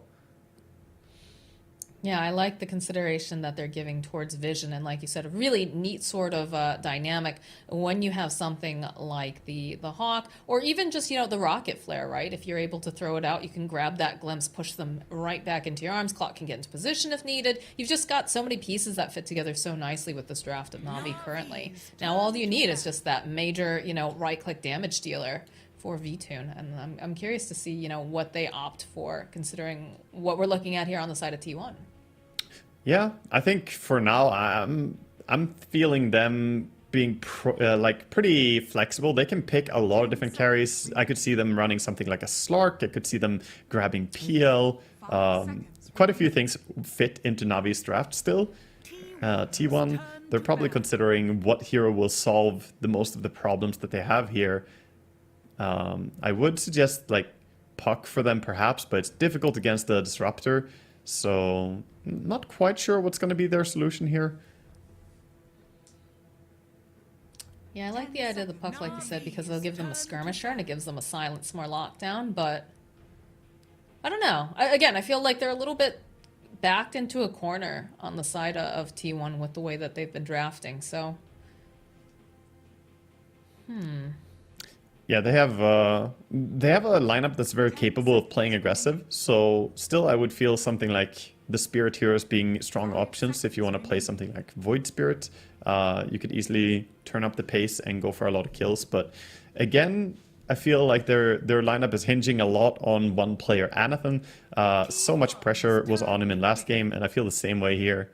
Lone Druid is the ban out. Yeah, that could have been a good hero to play as 4 and let the Morphling get big and just push with the Lone Druid and the rest of the team. Yeah, traditionally speaking, it feels like Void Spirit might be a nice choice because it does have a pretty... Okay, they go for the Puck. They're just not... They're not worried about it. They're like, you know, it's going to be hard, but I have faith. It fits you do have their the swap drafts. too, right? Yeah. You've got the save with the snowball. You've got a couple ways to kind of protect people. Soul Rip too. The thing is that it fits their draft so nicely, even though it's difficult to play it into Disruptor. It is quite good against Beastmaster and Clockwork and Lina. All of them have pretty slow disables. The hookshot is fast, but outside of that, Puck has an easy time dodging these stuns. The Light Strike array is almost impossible to land on a Puck. So they just think, okay, it's synergetic enough against or with our own team, and it's decent against a few of the enemy heroes, but Disruptor is going to be the bane of this Puck. And it's going to be Void Spirit for Navi instead. Okay. Oh, V-Tune on the Lina, huh? Yeah, okay. This is something a little bit different, and I have to say, I like it. I like the concept of this. How do you feel, though? I do not like the chances for the offlane of T1 here. I think that could be a difficult offlane laning into the Lina Disruptor lane, possibly. That would be so much ranged damage output. And like Lina core here against Undying as well will be tough for Undying to get away with too much. The damage output is just great if it gets too close. Yeah, there's going to be a lot of harassment, like you said, being able to just throw out that Thunderstrike, followed up with anytime you go a little bit too close, if you want, you can go for the LSA, you can put some more damage down. Very scary. And again, I don't think any of us really saw that coming. We were pretty sure that that was going to be a mid-Lina, but with that last pickup, really solidifying, you know, something a little bit different. And I really appreciate seeing things that are different within the draft because I think it's more interesting. And I think that the people that set the meta are usually the people that are getting all the wins. So I'm feeling pretty good about this draft from Navi. I'm not sure what's going on with this Venge either. Can you explain that a little bit more for me? Why they opted for it? Yeah, for sure. First, I want to touch on saying that I think Lina is a good choice to put into safe lane here, though, because she can be so powerful. And when they have Beastmaster already enabling your carry with extra attack speed as well, and then good lockdown, I think you can depend on her to be the main damage dealer. And the fact that they added in the Void Spirit, if he gets to the point of having Aghanim Scepter, then he can deal with Puck really well. It's a volatile matchup. But yeah, going into T1 and their draft, the Vengeful Spirit here, I think it's a nice hero when you have one hard carry that you're depending on him becoming big and strong, because the swap can work wonders defensively. It is going to be a core Venge, though, so we'll probably see him do a lot of suicidal swaps over on the side of perhaps Lina or even Beastmaster, try and get them out of position. And I'm expecting him to want to go for Aghanim Scepter to make these swaps without any real concern for his own life. So it will be fun to see what T1 are going to do with this. Yeah, definitely something not super common. I like this game. I love the fact that we've got, you know, the safe lane Lina. We've got, you know, Vengeful Spirit picked up. Things that are just a bit out of the norm. And I'm just hoping that we have such an explosive game as game number 1, because game number 1 was super hype. And seeing a lot of like 2-0s recently within the group stage. And this one feels like, you know, really it could go either way.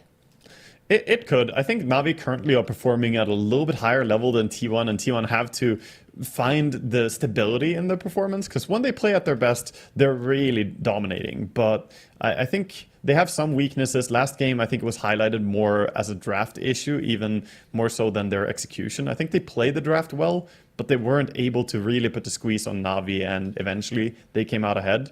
We'll see here if Na'Vi have T1's number again, or if T1 are gonna show us something nice here with the core bench and the puck. They can play really aggressive again. Now, what did Na'Vi do? Because I know they were never, you know, like, what's the word? I mean, no one ever thought that they were bad by any means, right? Obviously, they made it out of their regional qualifier, but I think a lot of people were undervaluing them. What have they done recently to really solidify, you know, these victories and be able to, you know, prove like, hey, don't count us out? I think it comes down a lot to just the way that they're able to understand what is needed in the game. Like, they're playing, the heroes that need to cooperate with each other are usually combining really well. If they identify that, oh, there's one simple way to solve a game, like we saw in the last game, then they will go hard for that objective. And like, basically what I'm trying to say is Navi's game understanding and how to break the game down is very good. But the important thing, I suppose, that sets them apart from some of the teams that have been doing a little bit worse here in this group stage before we went into the playoffs is just that they play better together. Like, they're combining their abilities to a better degree. We have a lot of fantastic players here, but ultimately, you're only as strong as your weakest link, right? Everyone has to understand what is going on and play into the timings. No, I'll absolutely agree with that. And that also, you know, lends itself to kind of the difference between Na'Vi and T1, T1 especially, with the idea that they just recently brought on Ana, they brought on Topson. Very, very good players, highly respected. You know, so many people are just tuning in some cases, just for them, just because the name is familiar, right? They played TI, they've won. But at the same time, they haven't had as long of a time to play with the rest of their team, with Cuckoo, Zephyr, and Whitemon. So it is an adjustment. And while, you know, I'm a big fan of this support combination of Whitemon and Zephyr, and especially Zephyr last game, like watching his positions that he had with that Wyvern to try to get counter initiations. They provide a stable base, but it's still, you know, it's a learning experience. It's still finding that stride, getting that synergy. Whereas you look at Na'Vi, these guys have been playing together for quite a bit now. You know, they've had DPC together. They've, you know, no one in solo alone. Like, these two guys have been playing together for how long? And that is something that you can't artificially create and just slap a sticker on and make it work, right?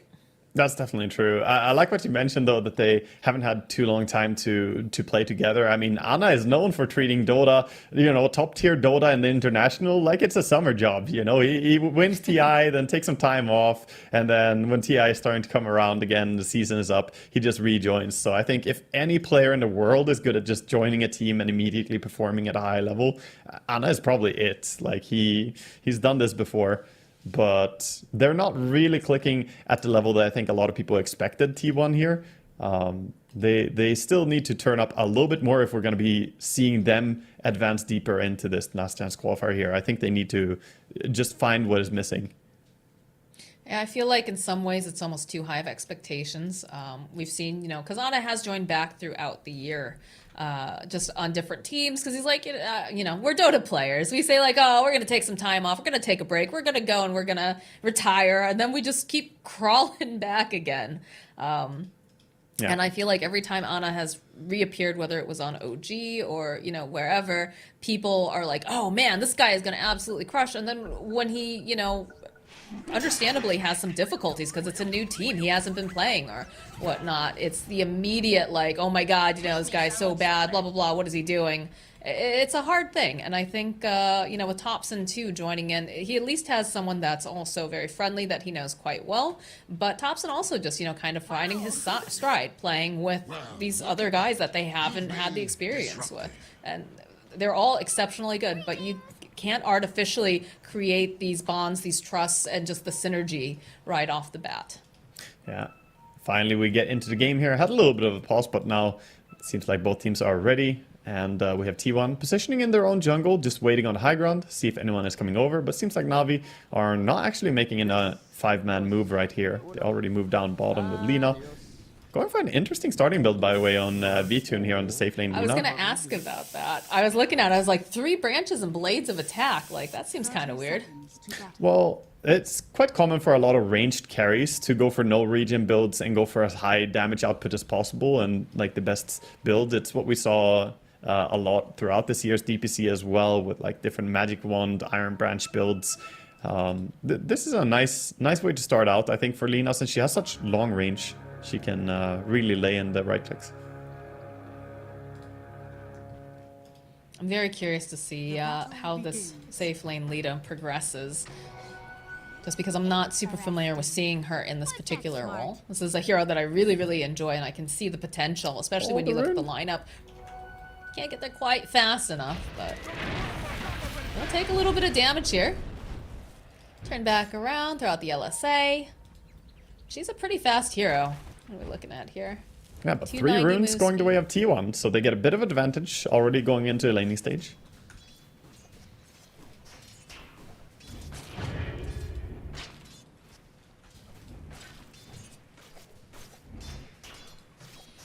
So which lane are you the most interested in watching for this game? I'm a mid player. I'm very biased. I'm going to be watching No One. If I have a chance to watch No One and his laning stage performance, I'm going to be watching him a lot. You're going to have to keep me updated on the side lanes here. Alright, well, I'm trusting you to watch that mid lane like a hawk, then. Speaking of hawks here, this top lane, we've got Lacey's got the point and the axes. It's just going to be able to do a lot of damage over here to Whitemon. And again, this is a hero that typically gets picked up because he is a lane dominator. And he has landed quite a few stacks of decay. My god, there's only 380 HP for Lace. So they do have to be careful, but it doesn't feel like he's suffering too badly because Solo just continues to harass using that Thunderstrike. The axes come through again, and he's a big tanky boy, but you start to get these stacks up. He's kind of dodging back. So you have the decay Ana, though, making his way over, sensing blood in the water. We'll go for the waveform. We'll go pop the fairy fire, but end of the day, there it is. There's our first blood.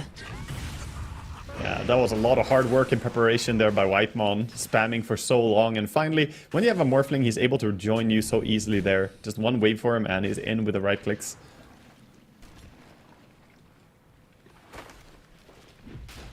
Bottom lane seems to be going pretty quietly for the time being. Oh, he's getting a kill up top, maybe. He's chasing him down. Finally gonna run away. Waga, you baited me. Immediately top, and I'm just like, oh.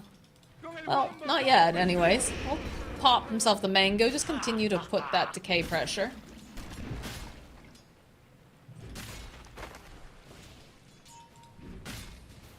Checking in with the mid lane, very much neck and neck here. We've got 11-1 over on the Void Spirit and 10-1 on Puck. So both of these guys matching up pretty equally. Bottom lane, a little bit of aggression though over onto V-Tune. Very nice cogs though from Swedenstrong. We'll be able to protect V-Tune a little bit longer. In fact, that battery assault being very annoying against Stuffer. Yeah, just trading hits. He's gonna run back in the end. V-Tune is gonna be fine, but needs some time to regen using the Tango. But good trades here. I think that overall, Navi's lane is probably a little bit stronger. But when T1 go in with a Venge and Tusk at the same time, they can trade pretty hard.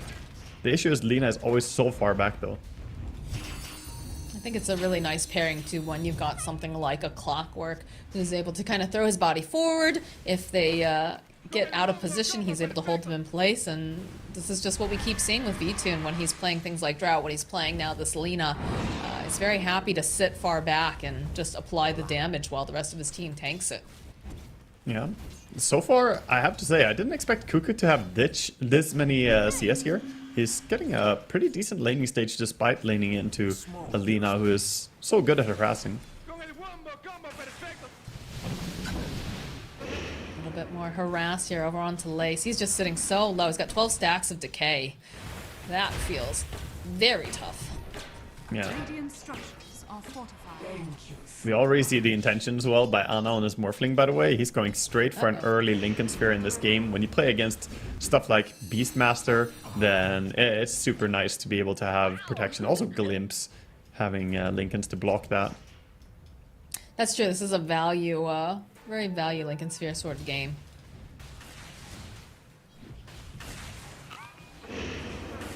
little bit of harass over onto Sweden. Strong again. Follow-up, though, from V-Tune. Just throwing out the LSA. Says back off. Don't touch my clockwork.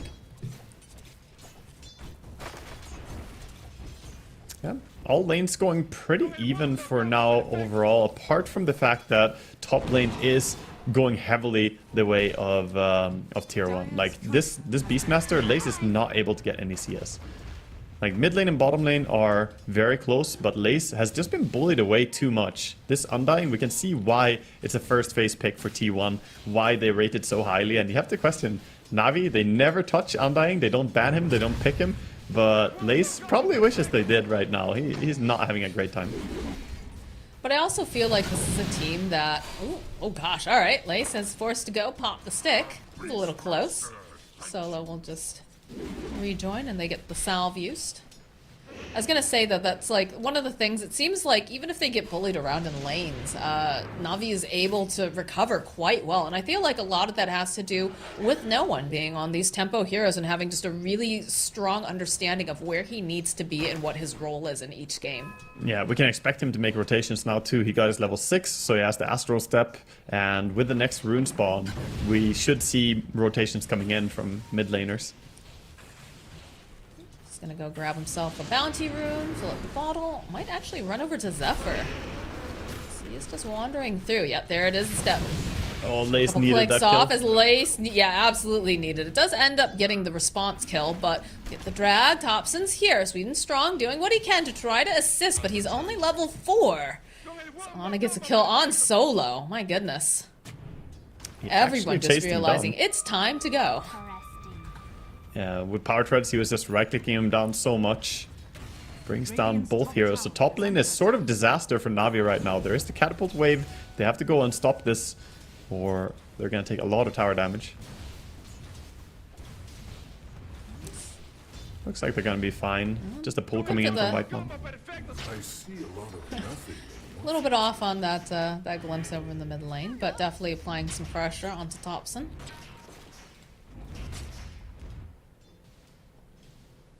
Right now, I think Na'Vi, they need to coordinate something with no one. But the fact that he didn't get the rune, the Arcane rune going the way on Thompson, it makes it hard for no one to make a gank. He's too low mana right now to make a big move.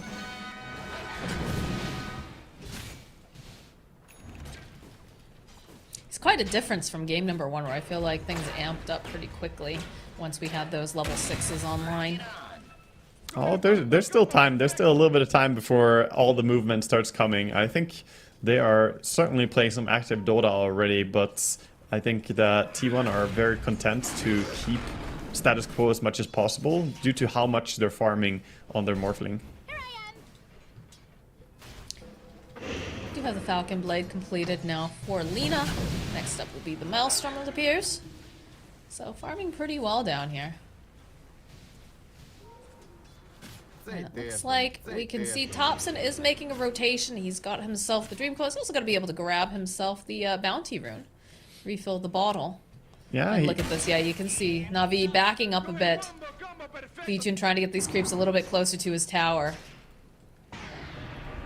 Trade a bit back and forth over with no one and Thompson.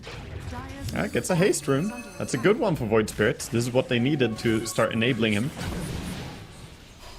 Gonna go for the dive on Thompson. They'll end up using the Dream Coil, but he just gets dragged right back in. Very nicely played by no one, getting a solo kill. And the first Dream Coil not gonna work out for the side of T1. That's such a big outplay. He feels really good. Lace is dead. Rest in pepperonis. Solo getting things body aren't looking blocked good for Solo heavily either. Yeah, I was about to say, he got the glimpse off over on Ana, but I think they're absolutely fine diving him. Whitemon's got a decent amount of health, 980 total max, so they're going to chase him down the corner. The teleport is coming in, but it might have just been a little too late. All right, now, no one, he does manage to go grab himself up Whitemon. Sure would love to have grabbed Ana, but not going to be the case just as the bottom lane. They do their own rotation. They find a kill on Sweden Strong. V2 just teleporting out. He says, yep, I don't want to be here anymore. See ya. Now we're starting to see the mid laners engage on the side lanes a lot here, with no one getting a kill bottom or top, and at the same time Thompson moving down bottom as well. The rotations are completely opening up, and V-Tune moving over towards the mid lane on his Lina. He's really quite farmed right now. With this Javelin, his DPS is skyrocketing as well. I feel like, so both of these mid laners, right, they have a similar purpose. They have, you know, the capability of being tempo, making space, achieving these ganks, but I feel like at the end of the day, Navi's draft is just a little bit stronger in terms of being able to put the damage down on the towers afterwards when they're going for that maximum efficiency. What do you think? It's stronger for that. The thing is, though, that T1 are scaling slightly better into late game just by having Morphling. I think Lina is great. Oh, Bench is getting caught out. Why is that? Goes for the swap, but can't outrun no one. As Sweden Strong following up with the battery assault. That's a dead Cuckoo, and over in the mid lane, they go and use the Dream Coil over on Solo. So just kills happening all over the map right now. Yeah, he stays a little bit too far up. He's trying to get levels. He's only level 3 on Disruptor, so he wanted to be mid and try and leech some experience because it's mid at 10 and he's level 3. This is a big problem for him. He needs to get that ulti early so they can get some kills. Even using the tome, he's only level 5 flat. Still has to farm the full next level to level 6. Zephyr going a bit deep here, wanting to chase after V2. Sweden Strong using the cogs. Gonna try to use the Soul Rip Tower. We'll finish off. And it's not looking great here for this Clockwork as Lena just sitting back, clicking down this Tombstone. Solo also joining in though, could opt to go for a Glimpse play if he's able to. In fact, yes, he finds himself a candidate, but not going to be able to quite finish it up and connect. Zephyr rolling forward over onto no one, but this is not looking good for him because they'll still be able to get the kill. And only Thompson, after that whole exchange, is going to be standing on the side of T1. It's a tough hero to try and roll on to the Void Spirit. He just puts down the Astral or the Ether Remnant and then uses Dissimulate to dodge your Snowball. So you get disabled and he doesn't get stunned by the Snowball and then he gets the kill. So nice play by Na'Vi moving in there. I think they got a little bit too deep on T1. But I can appreciate that they're trying to be aggressive and distract from the fact that Morphling is farming.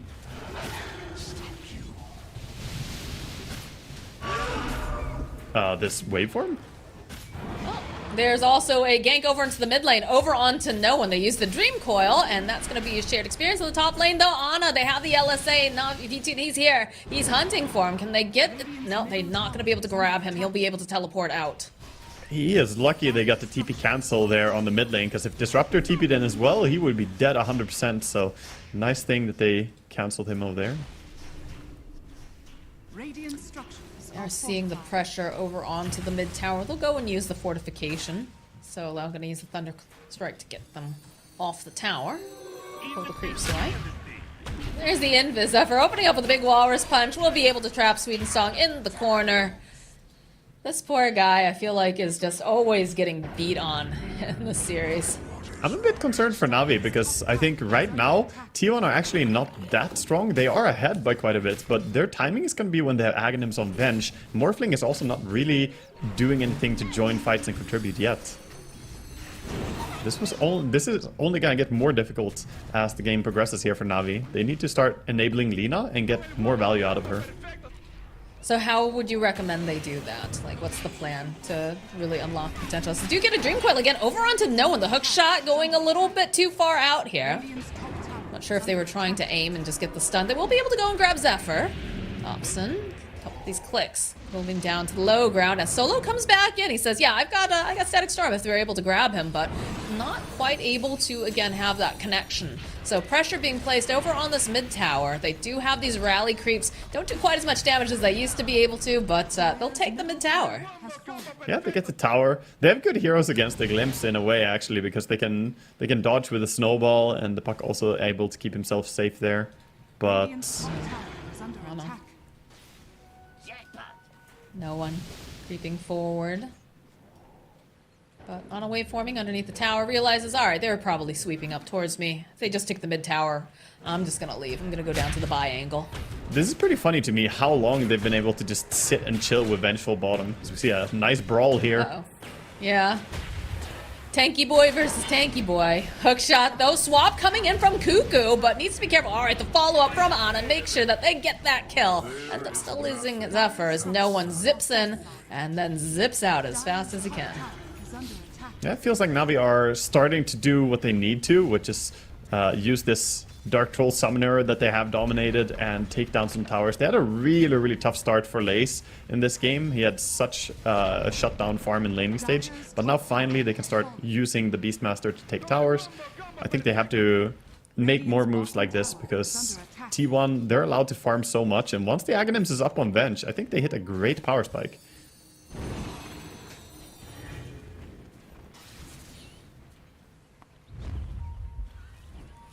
Okay, I like this. They decide to go for a smoke. Sweden Strong and Solo going to make their way towards what appears the upper part. They do have a roar available over on Lace too. But looks like they're going to play behind no one, see if anybody jumps them. They do have that hook shot available. Yeah, no one in this game has his Yule Scepter complete as well. Nice tool to protect yourself against the puck. Pretty good overall here as well. Ooh, there's a big scan. They realize there are people coming. See the hook shot immediately into the static storm. They're going to just try to blow up Thompson, and they'll be able to find it. Whitemon popping off with that flesh golem is going to try chasing after Sweden Strong. They get the swap off, so it looks like this poor little clock is going to just get absolutely run over by Cuckoo and Whitemon. Yeah, 1 kill for Cuckoo. Finally starting to join in for the fights here. And Zephyr trying to set up top. He wants to get a kill on the Beastmaster somehow, but he's playing safe on Lace.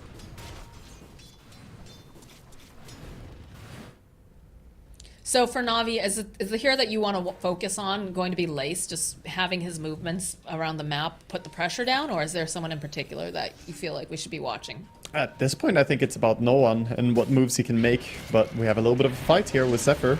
Going in, finding Soul. A little bit of a glimpse back. So it's just Zephyr versus Solo. It's still going to end up in a kill. And Sweden Strong does manage to snap up the Invis rune away from Thompson. T1 are feeling very confident to take the 4v5.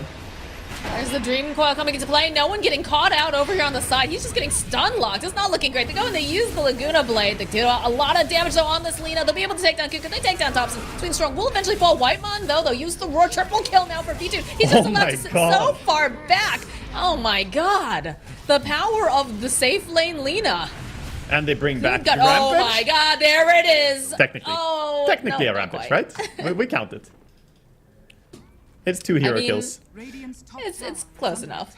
Yeah, that's really amazing the way they position there, and they enabled Lina to get all the right clicks done.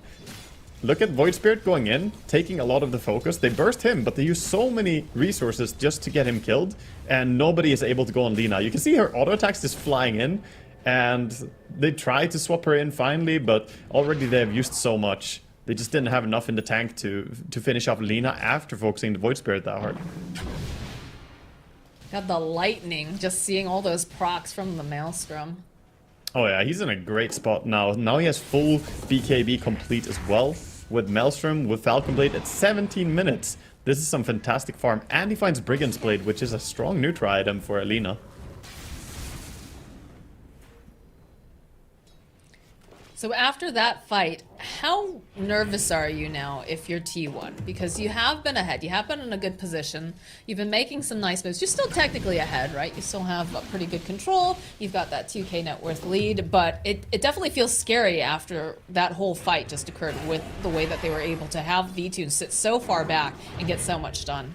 The difference was one team enabling their carry in this fight, and the other team didn't have their carry anywhere near. They didn't have a tier 1 tower for him to TP to. Morphling could not be in this fight, even if he wanted to.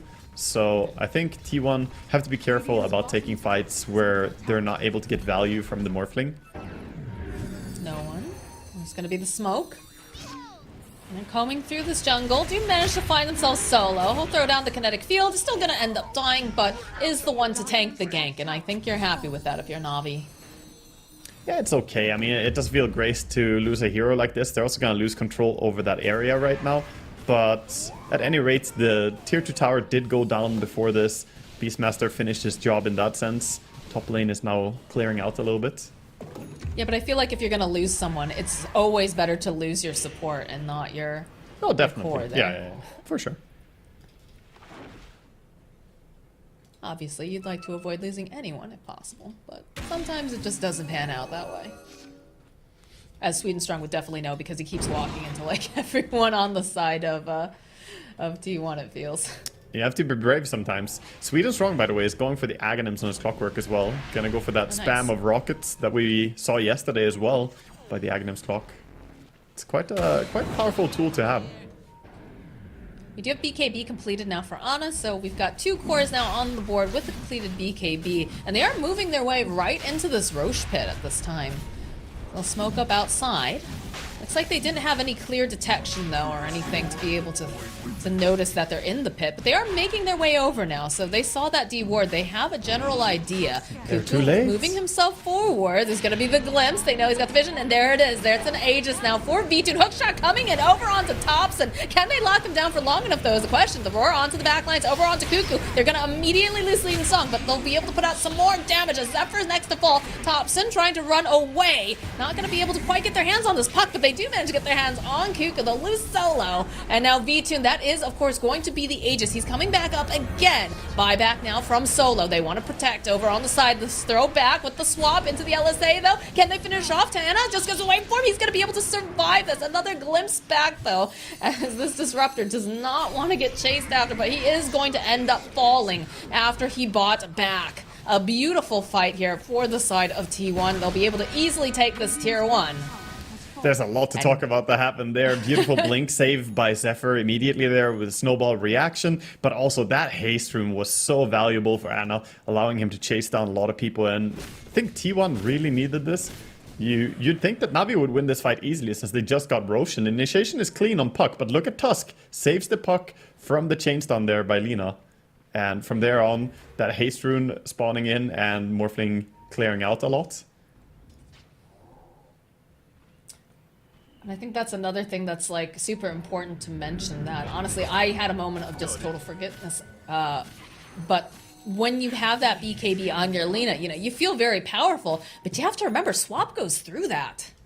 Swap goes through and Morphling's right clicks as well. I mean, Morphling wins the trade really hard against Lina in a 1v1 if he's next to her. And he's gonna go for a Manta into Eye of Skadi. Once the Eye of Skadi is complete, like that's a way down the road, right? But once that's complete, it will be difficult for Lina to stand and fight.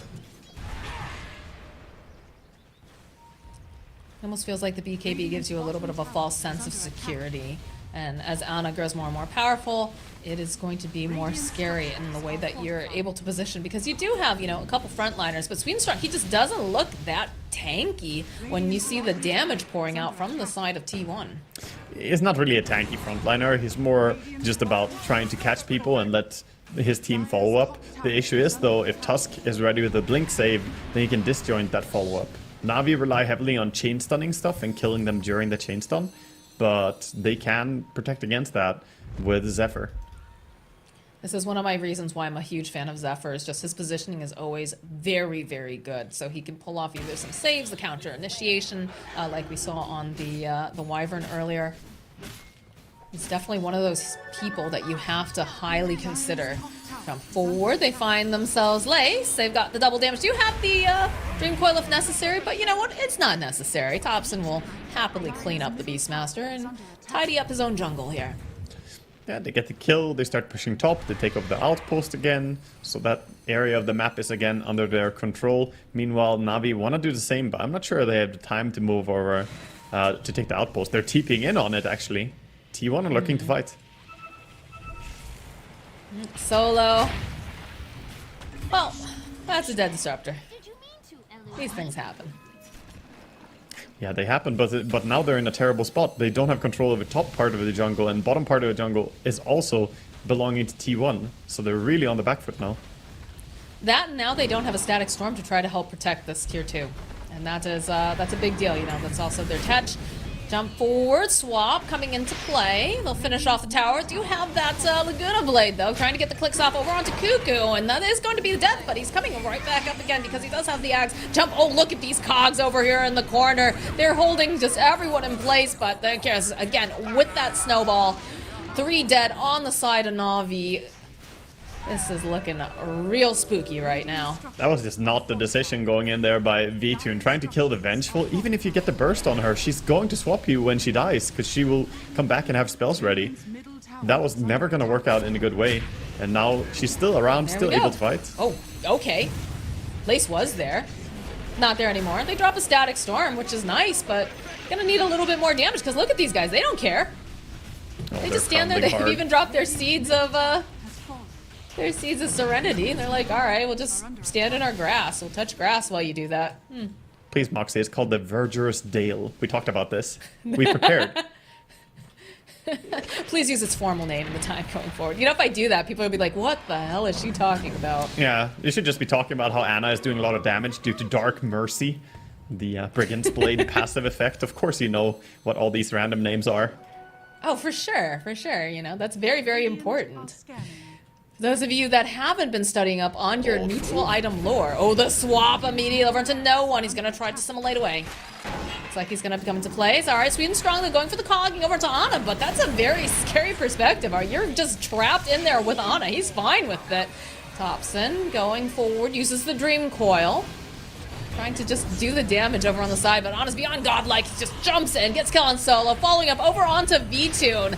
He manages to go and drag the LSA. They'll end up losing Zephyr. Now Ana, he is silenced. He's got to be a little bit careful as they'll use the whip, try to run out, get the roar off over onto Thompson. Whitemon doing whatever he can to try to keep him alive, but they just have too much damage over onto V-Tune. They just extended perhaps a little bit too much on the side of T1. I love how it's never the person's fault, you know. The guy who's guilty for all of this, he lives. He's fine. The Ana Morphling diving in and causing all this, he gets the TP out. Meanwhile, his team dies and he just hits them with the don't give up as he TPs out.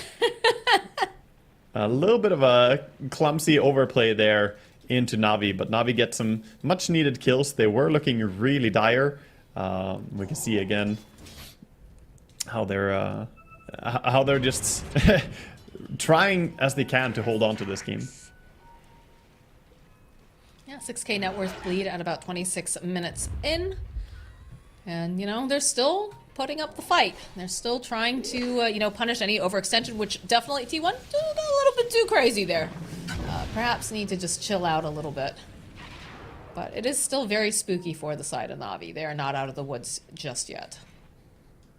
Yeah, certainly not. I feel like right now they need some big D wards here on the side of Na'Vi. They need to clean up their base. They get one D ward in the base, but they also need to try and get these jungles secured again, so they have some form of access without risking dying. Solo has some big dreams on this little disruptor. He wants to get himself the Aghanim Scepter for that powerful Static Storm upgrade. It's a great way to kill. Ways off. Yeah, it's a great way to kill both the Puck and the Morphling. I mean, either of those heroes would be super susceptible if he gets it. And he gets the second D ward too. Okay, Solo doing a good job finding these wards.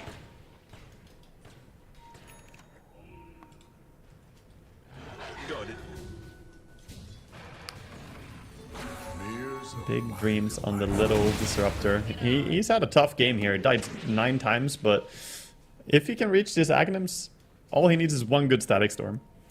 Can you run the math on here? We've got a trusty shovel on him. If he can get how many bounty runes, how fast is it going to propel him towards that Aghanim Scepter, Waga? Oh, better dig off cooldown then. It's ready right now. Use it. Oh no! Passive shovel. But hey, you know, that's more gold on the map, and with this current map economy, every little bit helps. I like what they're doing up here, though. No one hiding off into the corner. They have lockdown if needed. They've got Dive Bomb over on Beastmaster. Yes, as the Roar. Oh, the swap can try save to make him. the play over onto Thompson. Yep, they'll get the swap off, and the follow-up now from Zephyr. They'll go and drop the Dream Coil. It's not looking good now for no one, because he's just essentially locked into place. Very patient and very calculated. That's Rotation a good bait. from the side of T1. That's great bait. Yeah, Venge has that great utility of being both able to initiate but also able to save teammates, so that was some patience coming out by Thompson. Running right past Ana with the haste turn. Ada is sitting too tanky for him to be able to burst him. Well, this time it's going to be Sweden Strong who ends up biting the bullet. Solo gonna hide a little bit closer in the tree line, throw out one more of those thunder strikes, and then immediately teleport out. Why are they bullying Sweden so much? I feel very bad about this. 10 deaths now. Do you feel very targeted? I do. I sympathize a lot with this. Poor Sweden Strong. He has the best name in all of professional Dota. And he has to die like this. Yeah, there's no bias from Waga here at all. Looks like T1 now could go down and look for more towers. There's 40 seconds for Clockwork to respawn. Since he used his buyback previously, it takes quite a while before he comes back.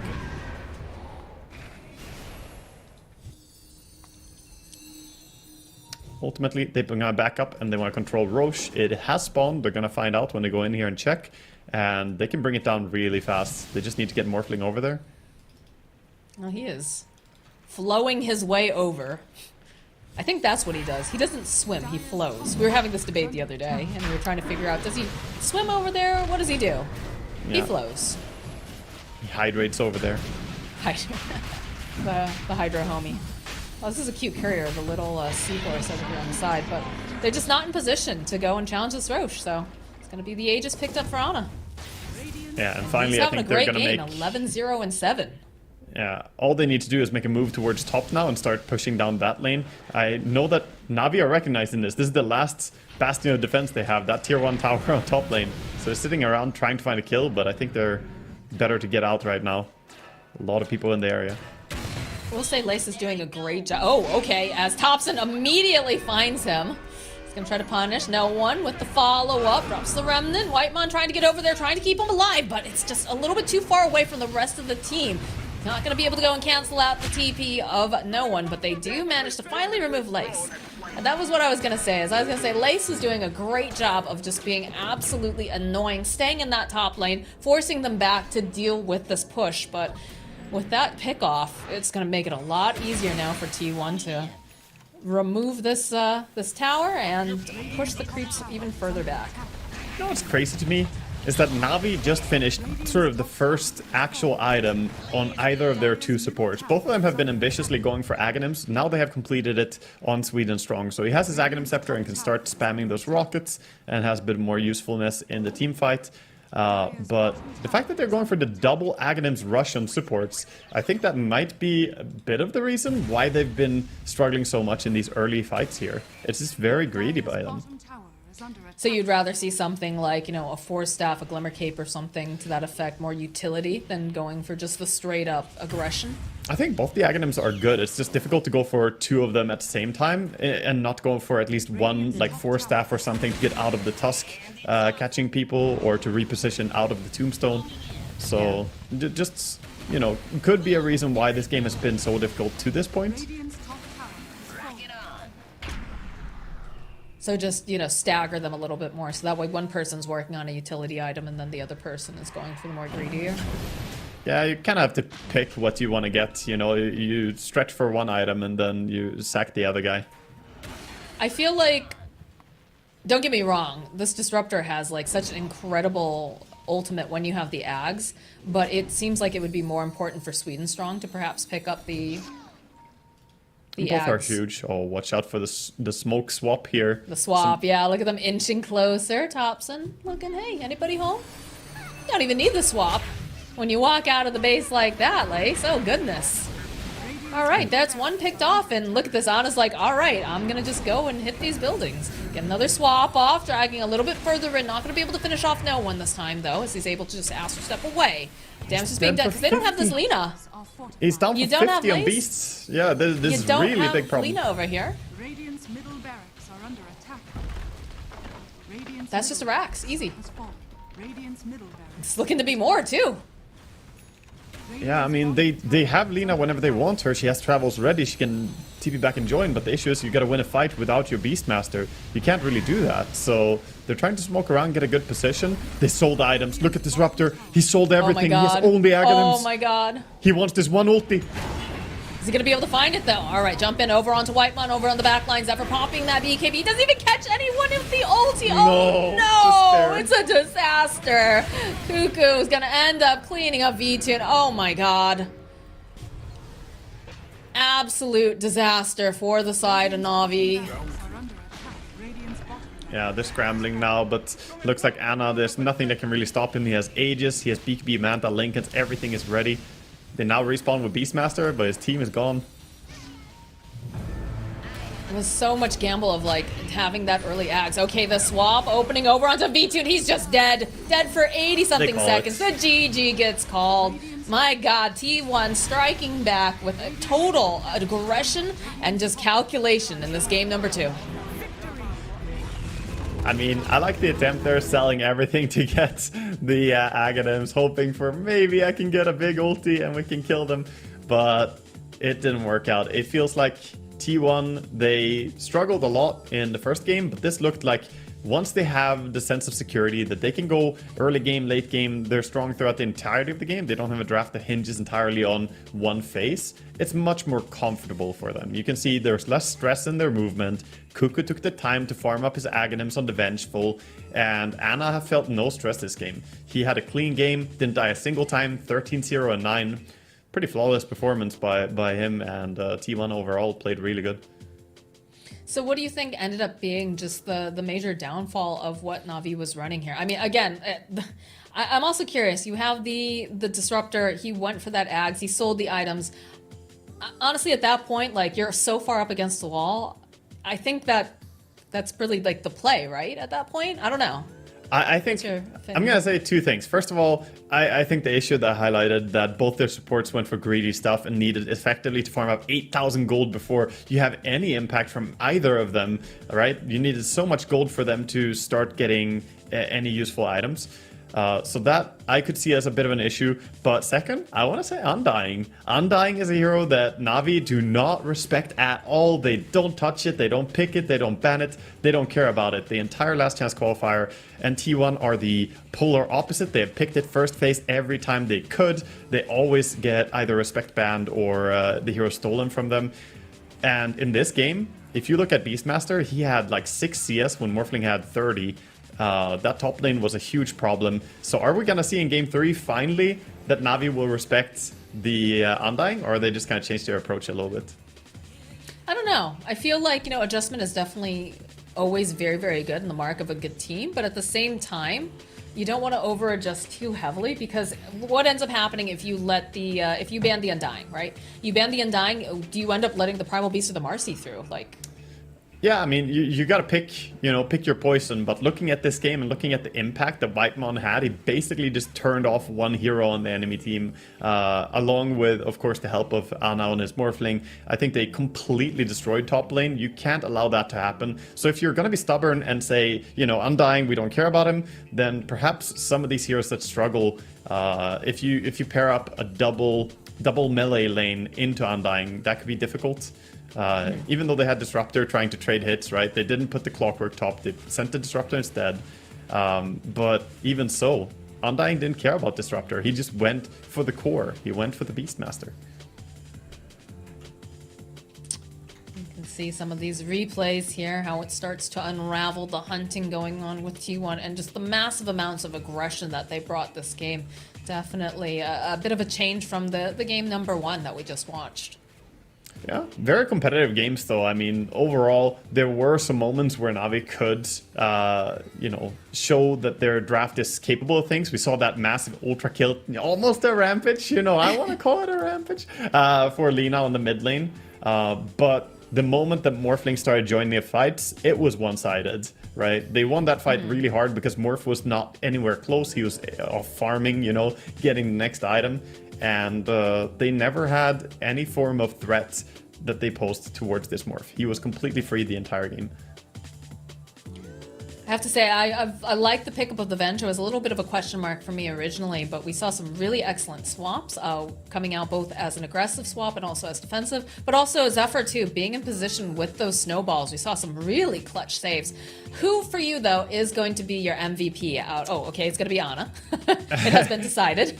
But that's fair. That's fair. That's, 13-0 and 9. That's nothing to sneeze at. I sort of said that he played a perfect game. I think Ana probably is the MVP, but Zephyr gets a big honorable mention for his play on that Tusk. He was also popping off and owning really hard. So I think T1, though, the bigger thing is that they looked like a team that understood their power spikes and how to play. There were moments when they were slightly over-aggressive, diving a bit too deep into the base or taking fights without the Morphling into the Lina. But overall, I think they played at a much higher level than they did in Game 1. Is it worth banning out this Morphling? Because I feel like every time that I've seen Ana get his hands on it, it has proven to be very, very difficult to... I don't actually know. I'm not sure exactly the stats, if he's always won when he's had his Morphling. I feel like he's had a couple games where he's had it and he didn't manage, but it's made it very difficult. Is that worth a second round ban? He's certainly worth the second round ban, but they picked it already in the first phase here, right? They picked it so early. What are you gonna do? You probably don't want to ban a Morphling in the first two. So I don't think you can really do that. You just gotta prepare better. All right, well, it's that easy according to the analyst Wagamama here. Just prepare better, guys. Just be ready. Come back and just be ready. And we are going to be ready for game number 3, our first series of the day, full 3-game series. I'm sure you're all very, very excited. But first, we do have to take a short break.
our shields and our swords, we pave the path to victory. With our shields and our swords, we temper our courage. With our shields and our swords, we're making history. With those who make the game a reality, we're the vanguard. We're with the best. Let's raise our shields.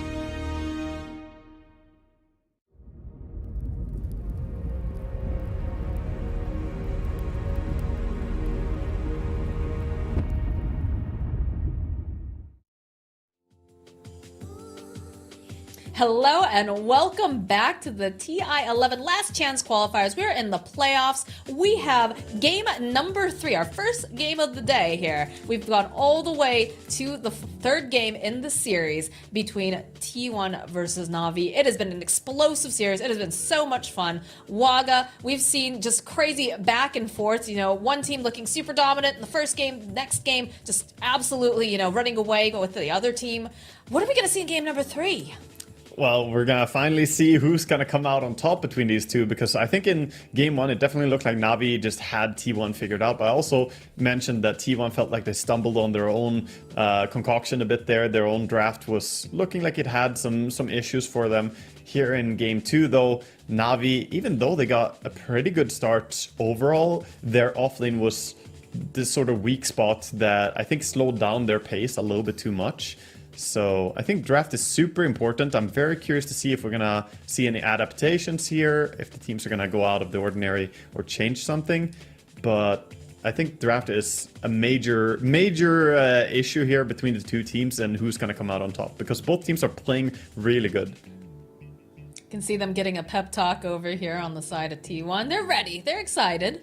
And I'll be interested to see. We keep going back to the idea of Undying. That is a high priority pick for the side of T1. And as you've said, you know, Na'Vi not really respecting it. I don't know if you want to even call respecting it, but just like doesn't seem to care much about this particular hero. So with game number 3 on the line, obviously, you know, this is an upper brackets game. It's going to be fine if one of these guys, you know, don't end up clutching the final game. They get another chance, but you would like the easiest path, right? Unless you're, you know, I still hear the upper bracket is for bitches, honestly, in my ear, but, you know, it is nicer to just have that security and knowing, okay, we're still an upper bracket, and we're just, you know, on the cleanest, most efficient path to the grand finals.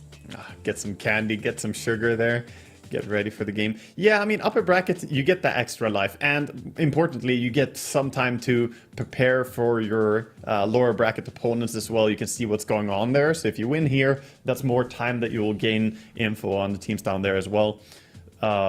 I think both teams desperately want to pull out a win here. Now it's essentially a best of 1 for who gets to advance in the upper bracket and who's going to go down. I believe they're playing Tempest, the team that drops. I'm not 100% sure. I think it's Tempest that they would match up against. Hold on, I've got the brackets open. Let me see. Yeah, it looks like the loser of Na'Vi versus T1 is indeed Tempest. Mm-hmm. Yeah, but I think both these teams are looking overall strong in the group stage and still looking strong out of the group stage as well. So whoever will advance here probably has a pretty good chance to go all the way, honestly. I mean, it's also, you have to consider the fact that last year, I mean, our TI champions made a lower bracket run. They had that momentum and shocked and surprised a lot of people. Dota is no stranger to lower brackets, you know, fairy tale runs by teams. We've seen that so many times in the scene. So you should never count any of the teams out, really. And, you know, appropriately, I think a team that you shouldn't sleep on is like Wildcard being down there. Their name almost suggests it. They're down there waiting in the lower bracket. I still got my eyes on them. They can perform really well when everything is working out for them. But these teams in the upper bracket, they've just showed to be a little bit stronger in the group stage. What do you call it? Like their name, like a self-fulfilling prophecy sort of thing, or? Dark Yeah, Horse. Dark Horse for sure. We need Yeah, yeah. That sounds like a player name, honestly. But yeah, no. We've been seeing some very interesting things throughout this Last Chance Qualifier, where some of the teams maybe not showing up as strong as we expected them to, or teams that, you know, we had very high expectations and they're just, you know, not looking as strong. So for example, for me, we talked about, I'm going to focus a little on the NA here. I am an NA girl, but Wildcard I think was a big surprise, seeing them being able to take the game off of T1 the other day. They did take a game off of Virtus Pro, I believe, too. That one was a little bit of a throw on the side of Virtus Pro, I think. But still, they're playing strong, and they're definitely making a strong showing. Whereas a team like Nouns, I feel like a lot of people had very high expectations for them because of the fact that they went all the way to the grand finals without losing a game. They lost to Sonics, but a lot of people had high hopes. So pretty interesting to see that both of them ended up in this lower bracket. But Sorry, I got distracted by Navi here. You gotta watch out that you don't get told to wash your face if you sit there and yawning as you go into the draft for game 3 here. You better be ready. You can't be sleeping here. Solo's been a sleepy boy. Yeah, it's... To be fair. Yeah, He's playing fine, though, you know? All right, here we go. Moment of truth, Waga. Yeah, let's see if there's going to be any adjustment here to the draft coming out, especially from the side of Navi after the last game. I feel they need to think about their offlane and get things going in the way that they want, because usually your offlaner sets the tempo for the entirety of the game. We talk a lot about mid laners making the rotations and, you know, creating space for the carry by the activity that they show on the map. But if you don't have an offlane hero with, you know, the expected items at the right timing, then it can be very hard to play the type of Dota that you've planned for.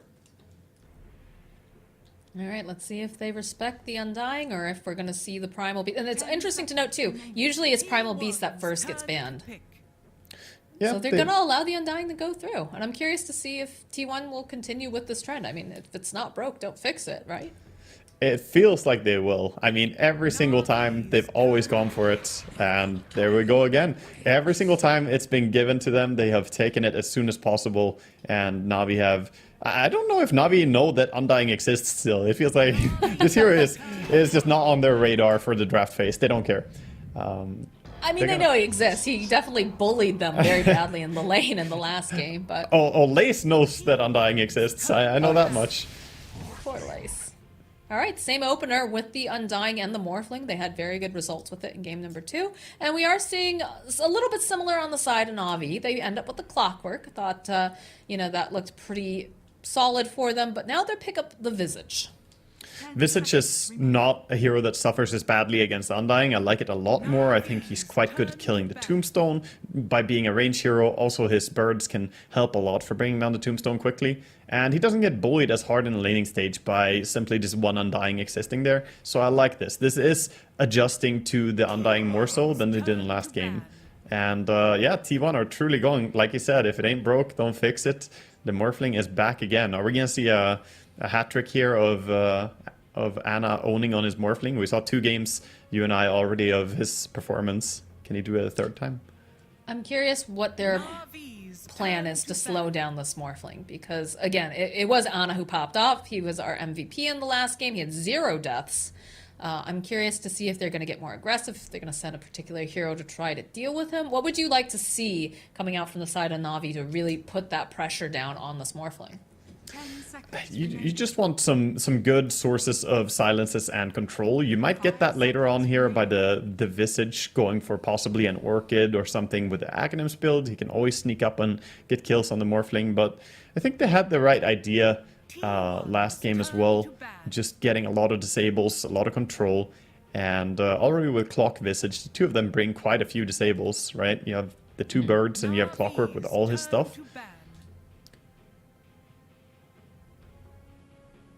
The important thing is just going to be setting up lanes that function so that they all hit the power spikes that you expect. Last game, they lagged behind and their power spike didn't hit cleanly, and that was the main issue. That's why Cuckoo could just stand in the laning stage and have an extended laning stage, if you will, just farming his entire Aghanims before ever leaving bottom lane on his Vengeful Spirit.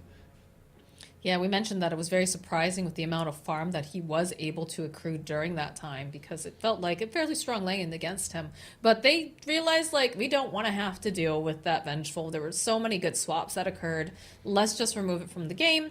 And on the flip side of that, they'll do a little bit of respect towards V-Tune. They don't want to see that Drow Ranger that they saw in game number 1 because it definitely gave them a lot of issues. And when you see this Clockwork picked up, you assume that there's the way that Navi has played the drafts in the last couple games, that they're going to have someone who just sits farther back and it just deals out that damage. Plus, also that silence, right, coming off from Gust could be a huge problem for the Morph. Yeah, also banning out the Drow Ranger is smart because of the armor-piercing hits as well. Morph has like great base armor, but Drow does so much damage into him, could really kill him quite quickly.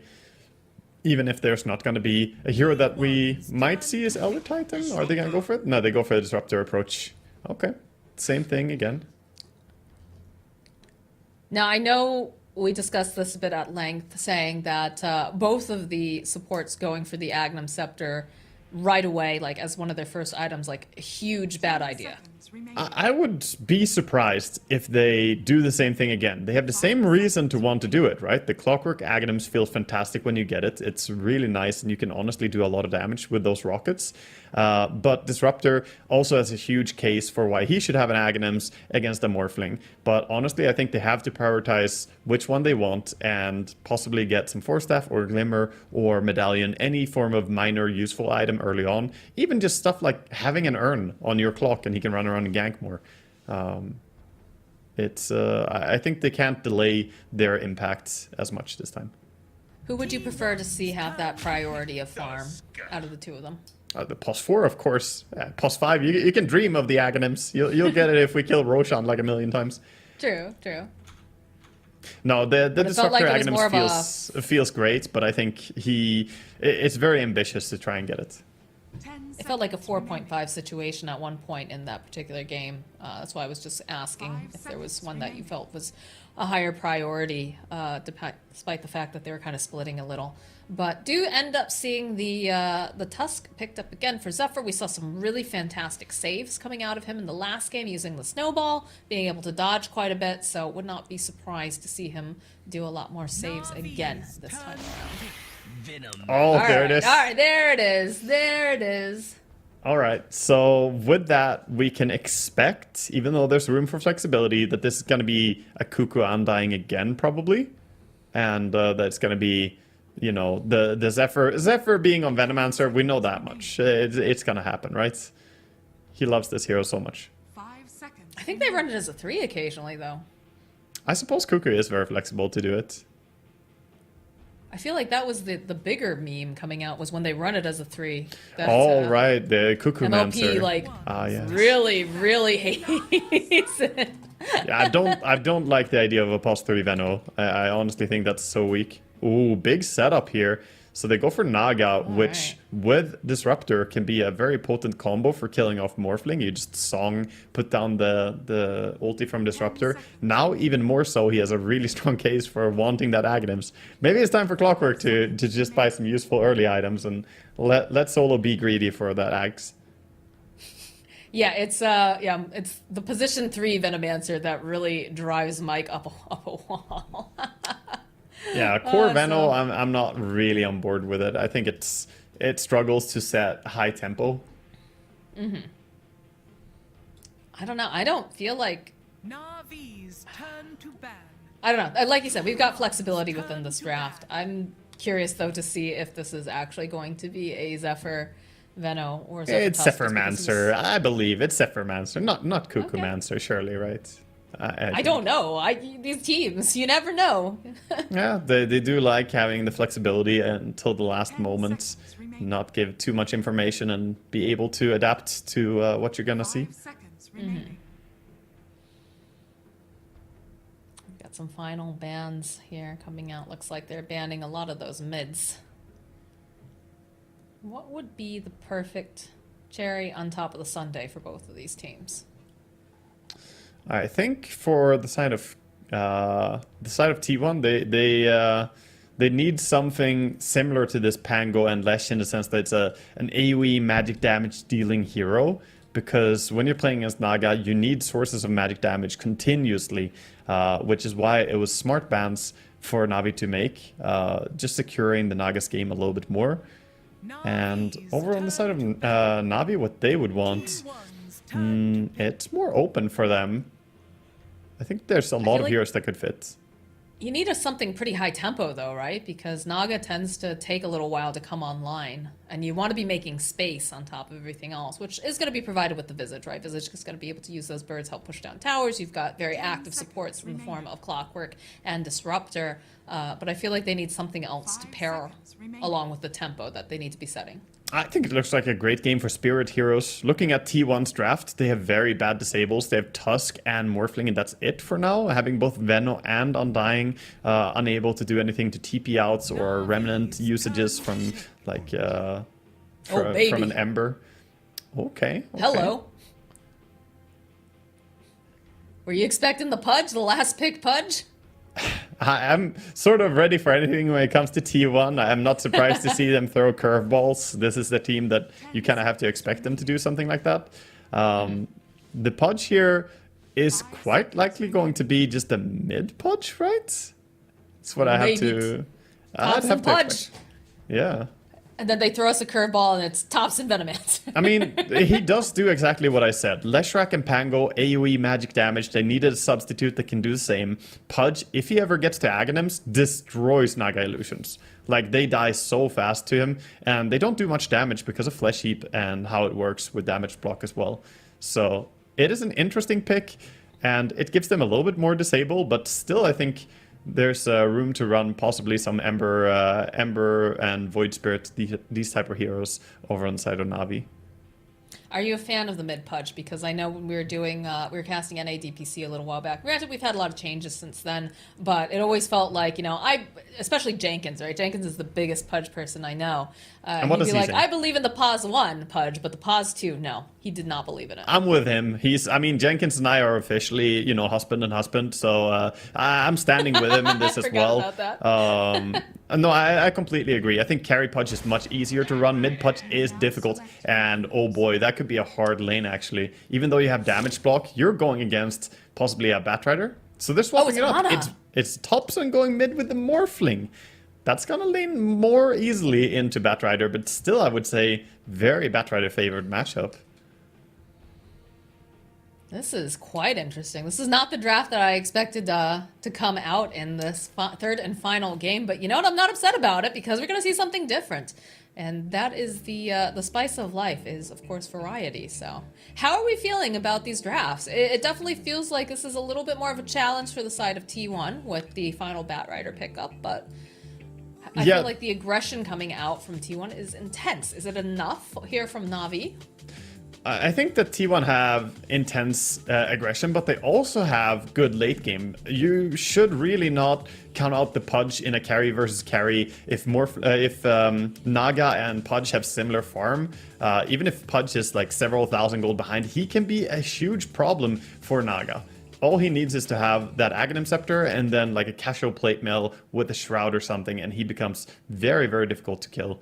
I think this is certainly not what I expected, but I love the draft. I think I prefer Na'Vi a little bit more because they have that sleep into Static Storm play, and they're playing against the Morphling. Like, that can be a great way to kill him, and Tusk as well. Tusk can be problematic when he has Blink Dagger and Snowball, but you can sleep and combo. I like Na'Vi a little bit more here.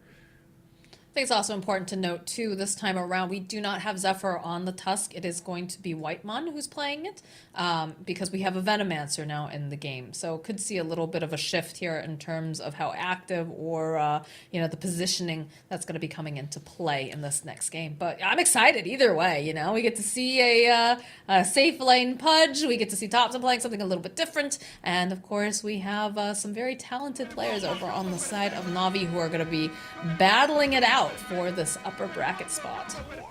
Yeah, I think T1, they're going out in a fantastic way here with the last pick Pudge. Honestly, it's a creative thing to bring in to counter the Naga. We've seen it used actually a few times before in competitive games as well, and people underestimate it. Pudge does make short work of illusion carries.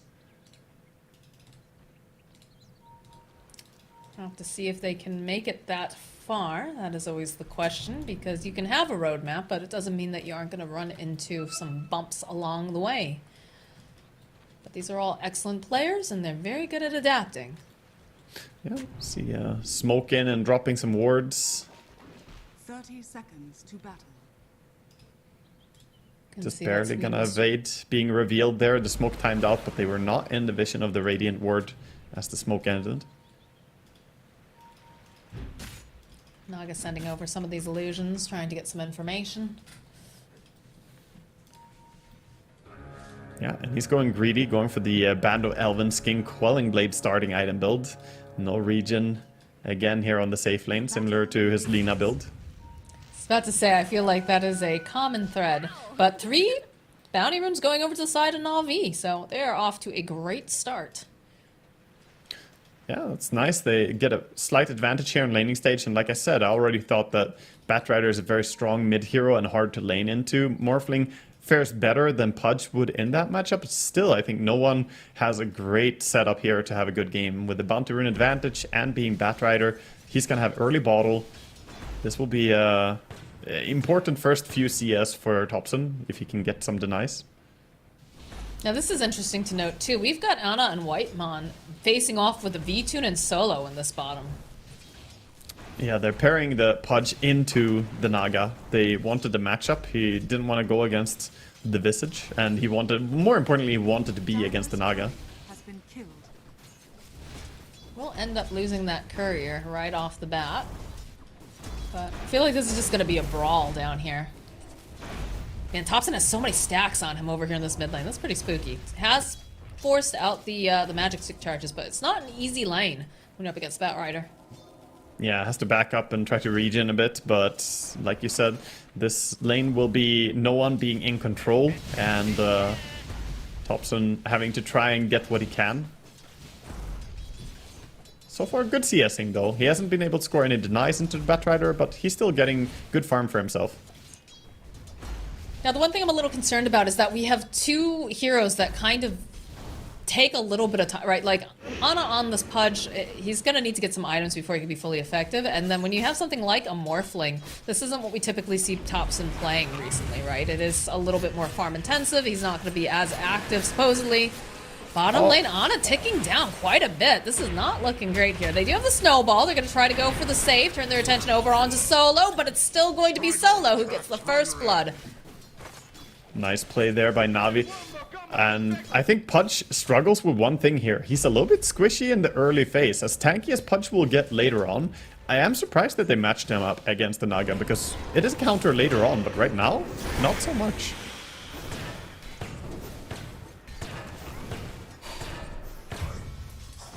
Oh gosh, alright, there's a kill in the top lane as they're still sitting very low. Sweden Strong trying to finish off Zephyr, giving the clicks, throwing out those cogs. It's doing a lot of damage. They need just a little bit more. Oh, the creeps get him! He died! The range creeps were still on him. Oh my god. I mean, maybe not the worst thing ever he's gonna get full HP, but he had a salve ready, so he definitely wouldn't have wanted to die there. Bottom, a glimpse back. They're trying to bring down Pudge a little bit. Not gonna get a kill on him, but good damage. Seeing a lot of aggression coming out right away in this game, number 3. Yeah, feels like the important thing to stands out to me right now is that V-Tune is getting really good farm down here. Thompson taking a lot of damage from no one. Is forced out the Fairy Fire. Still has bottle charges though, so just a lot of very nice harass coming out from the side of no one. He's harassing, but he's not getting the kills yet. Sweden Strong just getting clicked upon up here on this top lane. He's going to just teleport out. They have nothing to cancel the TP, so he's going to be fine. But he is going to have to walk back to lane, which they might be able to put some pressure on Lace in the meanwhile. Yeah, Lace is going to be alone for a little while, and Zephyr intends to do as much as he can to do damage and might actually be able to kill him here, chasing after. Not sure. Maybe one more? Yeah, it's looking very close with that poison sting. He's ticking. There it is. Meanwhile, bottom lane, look at this. V-Tune going in under tower to just run at Ana. He's pretty much dying already. Yeah, Ana can't do much of anything against this right now. Like, he's trying, but they're just really abusing the fact that he's just not, Ana? You have Flesh Heap. He didn't use it. He straight up didn't use it there. The last 4 attacks from the Naga, he could have blocked a lot of extra damage there. Forgetting his cooldown a bit, I guess. I guess. Dire are scanning. Dire's courier has been Did force the TP out of Thompson as, alright. Get a denial here.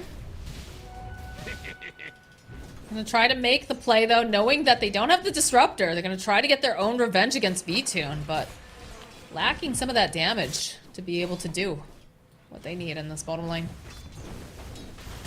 For now, both the side lanes are very high in action though. Looking for kills all the time.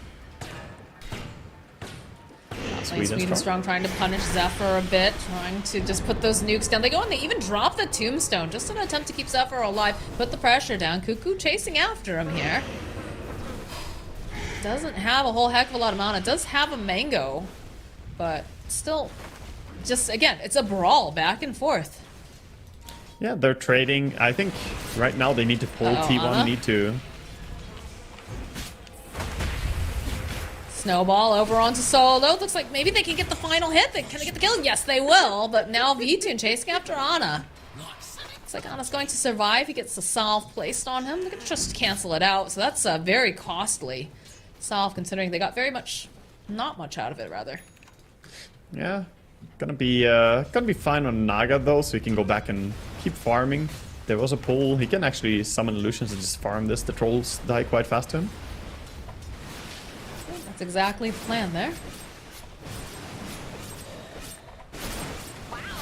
Topson gonna be the winner of the rune luck, checking top and bottom rune. He gets a haste rune over on his Morphling, so he could now maybe make a move towards side lanes with a teleport, or even just running over there. Doesn't have a TP scroll right now though.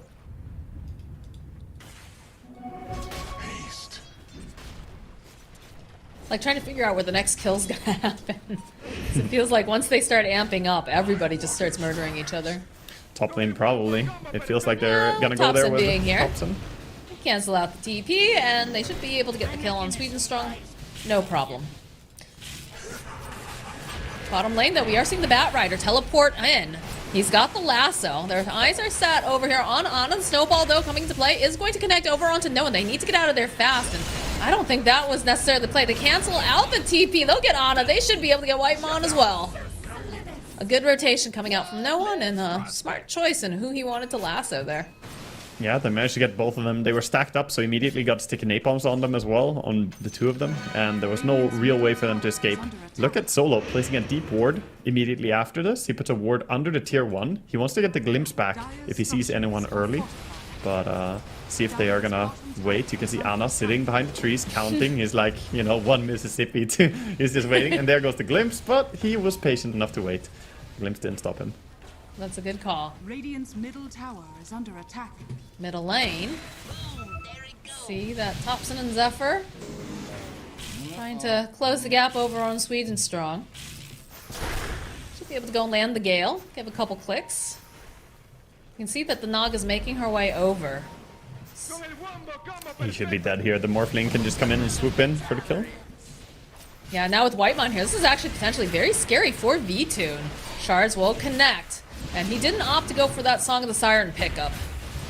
So he is most likely just absolutely dead. And despite no one and Solo making their way over, they're just not going to be able to get there in time to save her. Oh, the bane of all us mid and carry players, the greed. Not skilling Song of Siren. We don't need it. There's no reason to have it. But yeah, he could have songed and TP'd out if he had it. But of course, you want to get high level Riptide and Mirror Image. Cuckoo just getting very aggressive. Is going to get cogged up by Sweden Strong. We'll throw out a little bit of that nuke there. He's got a couple of these stick charges. Goes for another decay. Sitting pretty big. This is a big boy. This is dying. But there's so many people. Yeah, there are 4 heroes from the side of Nami. He really wants his kill on Sweden Strong, but he's not going to be able to find it. And he does not have enough mana to... Oh, well, there's a little bit more. So he'll buy himself a little bit more decay. He's got 28 stacks of decay. Gonna get thrown back into the corner with V2. But look at how many heroes rotated up to this top area to take care of this Undying. Jotted up as space created, I think. That's completely fine. Yes. Now, Topson, though. invading the buy angle. Yeah. It's also a lot of time that Ana gets to recover a little bit. He didn't have the best start down there on his Pudge, but now, you know, Cuckoo going man mode, just forcing everyone to come to top lane, gives a little bit of time for Pudge to find farm bottom. This is true. That is pressure alleviated. So they've essentially drawn almost all the heroes on the side of Na'Vi up to the top portion of the map after that. Granted, no one was just farming in the mid lane. That's getting very close to those boots travel, but Ana gets a little bit of a reprieve here in the bottom lane. Right now, T1 are playing with so much information. Their ward game is really strong right now. They have 4 wards down, giving some crucial information, and I think they can make some informed decision where they want to play now. If I was them, I would probably try and make moves towards bottom and try and open up the map a little bit more by removing that tier 1. They're trying to put the pressure on here in the top lane as they are smoked up. Yeah, they're wrapping top instead with the smoke gank. Lace feels it though. Nice. Lace indeed feels it. They're off the shards, try to get the vision. They do have those wards, so they should be able to find them quite easily with the follow-up and the tombstone, so there is not going to be any visage here as they'll put the pressure on this top tier 1 and also try to get the final hits on these birds. I'm not entirely sure they can just take this tower by pushing without a creep wave. They are gonna go for it. I suppose maybe they can. Yeah. Doesn't look like anyone wants to go into this nasty place with Tombstone and Venom wards down. Ana is forced out here using that piggy pole. It's like no one was considering making a jump on him. Didn't opt to use the lasso as the top tower falls. Alright, there we go. A little bit of a hook over onto no one. They'll turn the tables on this Bat Rider. He went in for the gank and got ganked himself. Yeah, and that's a really important kill. Like I was mentioning, this Pudge, he's gonna want to just farm until he gets his Aghanim. So if a kill can come to his lane, he doesn't want to make a move somewhere else on the map. But if they come to him, that's just amazing for him right now. But meanwhile, of course, his counterpart, the Naga Siren, is farming up a Storm. She has already got Power Treads and Yasha going straight into that Manta Cell. It's gonna be a really early one.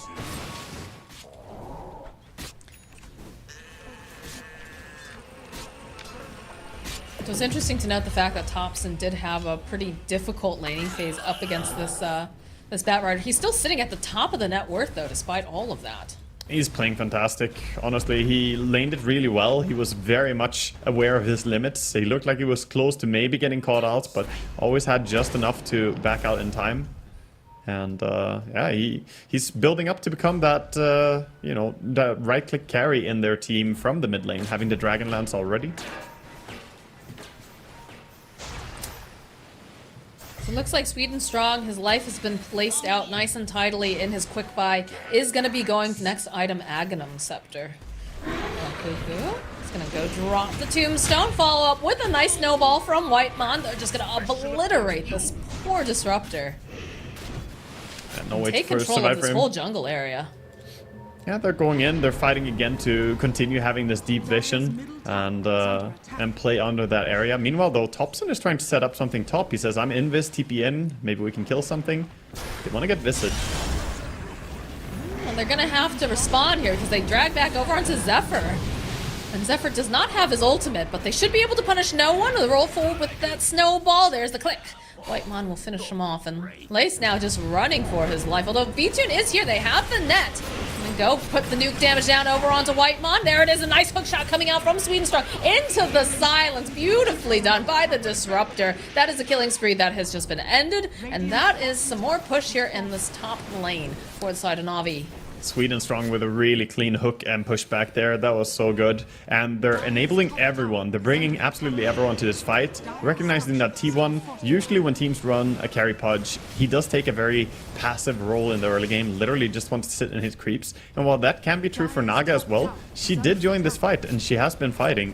This is what we saw in the previous game as well. V-Tune just wanting to join fights a little bit earlier. And now with a 13-minute Manta style Power Treads, he's looking real good. Thompson teleporting top, wants to go and try to burst down Lace. And do have the birds, though, to go and throw out stuns. V-Tune does have Song of the Siren this time around, so if they get too aggressive, they will have to be very mindful of the fact that she can just reset these fights. Just TP out It's just the Venomancer. TP out. There's a lot of space, though, for Ana, like we were talking about. Again, this is a guy that has to play fairly passive. And I think what's really funny with the state of Dota right now, too, and one of the reasons why I enjoy it is, you know, if we had done this a couple patches ago, if we just passively farmed as a Pudge, we get flamed so hard, right? No, you still get flamed. I mean, you can do the correct thing and still get flamed. That's the wonderful thing of Dota. Nobody's safe from the flame. This would have been the correct play even back then, but it's just the way Dota is. Nobody is safe. And copying stuff you see in a pro game is not going to necessarily mean that you are free from the way flame. back in the day, though. I'm talking like, you know, Dendi era. If you were just farming the entire time, like, oh, you for get sure. so Okay. flamed. Yeah, of course. But nowadays, you know, it's perfectly fine that your Pudge is, you know, walking around and just farming up. That's that new Aghanim funny. for you. It's a powerful tool. It makes it more of an option as a carry. I feel like we're gonna have a lot of people tuning into this TI, and they're gonna be really confused when they see the first, the position 1 Pudge coming into play. Because that's what happens, right? With a lot of these games with TI, we have a lot of our fans coming back just to watch these games in particular. I guess it's the yearly update for a lot of players. Can they catch Zephyr? Not really. They almost had the end snare there. The glimpse back wasn't quite far enough. Bottom lane, no one. He's got a lasso and Firefly if he wants to use it. The Clockwork also coming down, but they realize something is up, so they're going to immediately go in with the Dismember. Good cancellation, though, coming out from Sweden Strong, so Ana just not looking like he's going to survive this at all. Waveform forward, they will make him pay for it, but no one should be able to make it out no problem. Yeah, end of the day, that's 2 kills going the way of Thompson. He's going to get the Disruptor as well as the Clockwork. Very happy to join these fights, and that's what we expect from Thompson, right? Even though he's a Morphling, he's playing a mid-Morphling, he is the one who's going to join more and help his team fight, whereas the Pudge, he just happened to die down here. He doesn't really want to be part of these fights.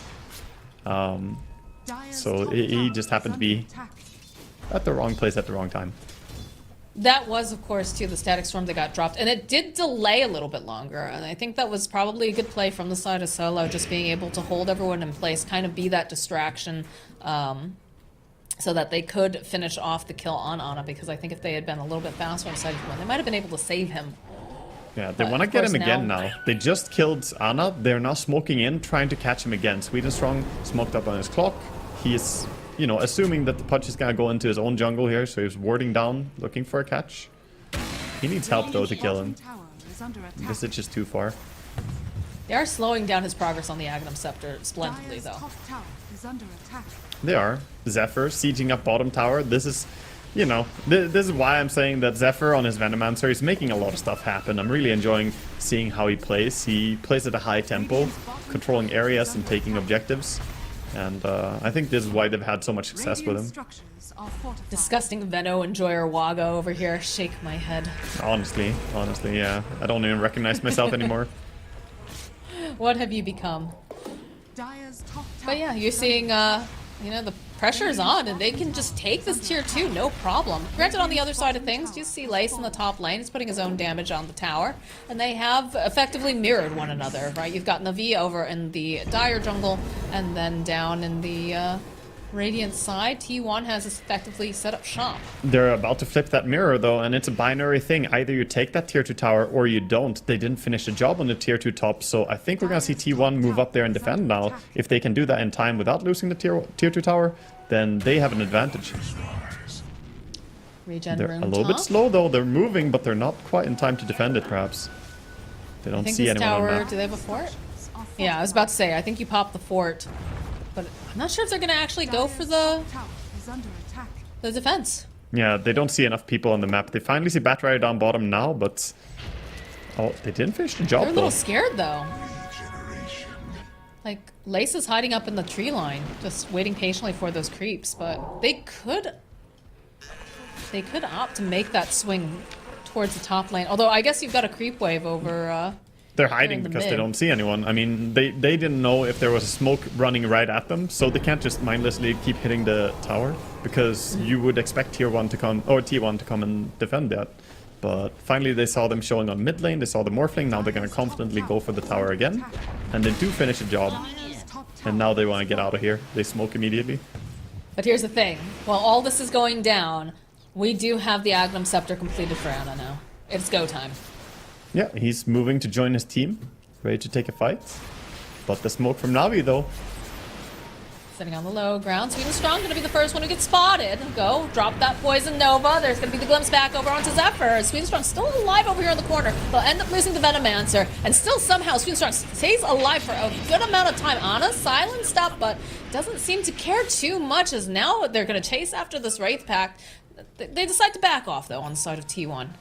And so does Na'Vi. I think T1 honestly scaled better if this is just a farm trade, despite the fact that there is Naga Siren, due to the mismatch against Pudge, and the fact that Topson is farming up a lot and becoming a carry in this, right? He has the Yasha, he has the Dragonlance, he's building towards a BKB now. He is looking like he's gonna scale to become quite strong in this game as well. He only needs the recipe and he has 200 gold to go. So who are we watching closely for the next minute now? I think for me it's Batrider and what moves he can look for. He has Lasso ready. Can he find a way to connect to his team and make stuff happen? Because I think they can't just calmly go into the night here. They're gonna lose if they don't gain active advantages. Okay, well, no one does have the boots to travel, and we are seeing V-Tune and Solo in this top lane, kind of sticking close together just in case they need to have some sort of save. Got 3 on the side of T1 hanging out in the jungle, but everybody seems pretty content to just farm right now. It doesn't feel like anybody wants to make plays, and again, with no one being kind of isolated off to the side, they have the potential to try to put the pressure on him, even with Topson just farming down here. Yeah, and we see, by the way, there's a preparation going on already from V-Tune on his Naga. He's going for a Lincoln Sphere next. And it is good against the Dismember, of course, but I think this is not even just about that. I think he's preparing for a possible Aghanims on Morphling down the road, because you can click that on Illusions. It's still going to target onto the main hero, and it's super annoying to play into whenever you play Naga or any other Agi carry. Morphling's Axe really destroys you. Tried to make a smoke play on the Naga Siren, but V-Tune, realizing that he hasn't seen anyone in a while, does back off and does just teleport out. So now we have the collection of T1 here in this top area, searching to see what they can find. They'll get a little bit of a glimpse off over onto Topson, buy him a bit more time. Ana jumping forward doesn't quite get anyone in his line of sight, as it feels like they're just keeping a really close eye here on this Roche. Yeah, this is a battle for Roche control. To get in. Yeah, either team dying would result in the other team just taking Roche right afterwards. So Venomancer, of course, being good at oppressing and taking over this area. He's throwing down his wards on every single high ground ramp and gonna push back Na'Vi a lot. This feels a little bit like when occasionally T1, they'll do this too, right? They'll give Topson, not Topson, sorry, they'll give Ana, you know, that high farm priority. He's the traditional carry. Same thing going on with Na'Vi this time around, where you've got, you know, V-Tune, who's playing this Naga, is going to be the main source of that physical damage. Coming in. They have the song. They can song to stop the Roche. It's very ambitious. There it is. There's the song coming into play. Ana and Topson still in the pit. No one staying nearby. Waiting, dropping a nice text, but they have the BKB over onto Topson, onto the back lines of Sweden Strong, making just this fantastic hook shot over into the side, separating just 2 people off, and then they'll be able to get the kill over onto V2, the turnaround over onto no one. He is dead. Whitemon chasing after Lace now, just catching him in those shards. It's beautiful. It's a triple kill, and this is going to result in the Roche for the side of T1. I think they got a little bit baited by the fact, oh look, we caught the pulse 1, the pulse 2, they're standing right next to each other, let's just drop the Static Storm. But there was that BKB already finished up on the Morphling, and Pudge doesn't care that much about being caught in the Static Storm, as he's so tanky. He survived through it all, and they just turned this fight around. I think they probably had to focus on getting some kills that they can secure more easily.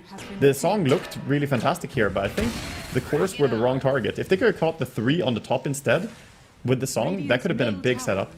They even had 2 of them. They did catch them, and then they go in with the hook shot. Like, Sweden Strong had a great angle on that, but I think, like, Whitemon with the Tusk being able to just roll away as he did, and oh no, as we go back into the game here, Topson does indeed get caught, as he's going to be able to waveform up, but they still have the glimpse. He's going to get drawn in again, and that is going to be the Aegis. The rest of the team, side of T1, making their way over. I'm curious to see if they want to try to stand and fight. They are standing toe-to-toe, but now they're gonna back off. They were able to get the Aegis. They're feeling happy about it. Looks like Ana was trying to go for a little bit of a hook. Doesn't manage to land it. All right, not bad for Na'Vi though, being able to burn that Aegis. They get the Aegis, they did use the lasso, so now they have to dodge fights a little bit and play a little bit scared. But at least they don't have to worry about the Aegis morphling anymore. The problem in this game is, though, they really wish that they had the Aghanim Scepters, and we are in the same spot one more time, right? The Clockwork, he only has the point booster and the Staff of Wizardry, and the Static Storm upgrade would be so important in this game. They're going for it on Disruptor as well. But I just think T1, they have more momentum, right? Their support, they're running with a Lotus Orb, they're finishing up an early BKB here. They're going to be getting more value out of the supports. I understand that this is like so incredibly important. Zephyr just dropping the wards, so that way they have the vision. He's like, all right, go see back. I've already done my job. Go get them, boys. And they just pop them right on out. That was a very interesting punch into hook. Double Lotus Orb now as well. They can dispel the sticky napalm all the time, so Batrayer's DPS is going to be terrible because he really relies on getting high numbers on that. But now with both Lotus Orb on Undying and Veno. Thought Topson was going to go for a little bit more of an aggressive dive over onto no one. He just teleports right to the tower. But nope. T1. They're going to back off. They're happy with what they got. Going to clean up these creeps over in the mid lane. And effectively have put the pressure down over on Na'Vi. Yeah, Na'Vi have a lot of pressure, and I don't really see which power spike they're going to hit that's going to make the game a lot easier for them. They do have the Lincoln Spheres, of course, and they're building towards an Eye of Skadi on Naga, but there's no item that's going to massively change their ability to take a 5-man engagement. And that, I mean, there is, but that's the Aghanim's Disruptor, and it's far away. You need something now. T1 are just going to be the big bully here, controlling most of the map. Again, tiny Disruptor with big dreams. It's not like it's even easy for him to get out of here, get out of his base and be able to find this farm, because everywhere he goes, there's just people from T1 just climbing all over this map. And look at this, Topson just feels very bold. His wave swarms right over here into the base, so long will go and throw down the kinetic field, but he's feeling very, very powerful. Yeah, I saw people on the side lane, so he's just pushing. He also knows he has backup by the Tusk and by the Lotus Orbs. I don't know how they get in here. I'm a bit concerned. Yeah, right now it feels like Na'Vi, they're just head in the sand. Like, if we don't acknowledge the problem, then it's not gonna hurt us. But you do have a problem, alright, Na'Vi? You have a Morphling, he's coming. The creep wave, they tried to cut it, but they didn't get all of it. 2 creeps are coming, and then backdoor is gone. Lotus placed over on Topson. But almost finished off this tower. We'll use the fortification. They'll get the glimpse back over onto Topson, but he's got the waveform. So it'll be fine. That's the glyph forced out. That's... Ooh, the fake back? Or they're going for the Naga. They're going for V-Tune. I feel like V-Tune has to know this, right? V-Tune has to be aware that, alright, they all just backed off suddenly. I've shown in the bottom lane. Oh, but he can doesn't they lock him understand down for long enough is the question, though. All right, there's the stun into the shards. They follow up with the Song of the Siren, but you've got this BKB over on Ana, and he's just going to chase after him here. No problem. Doesn't even need the dismember. Good lord. No one in the top lane getting bullied by Topson, who has also turned himself into his own Batrider. Yeah, we had a sticky napalm war on top lane, but that is a huge pickoff as well for T1 getting that Naga kill. She had previously been the hopes and dreams, right? She is the most farmed on the map, but she doesn't match up very well in this game, and it will be difficult for her to carry. Now dead for 20 seconds. The tower is gonna fall immediately here when they go high ground too.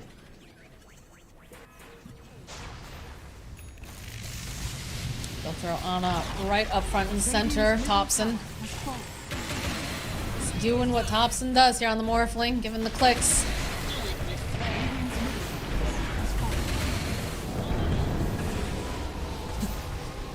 Those Lotus Orbs being thrown out.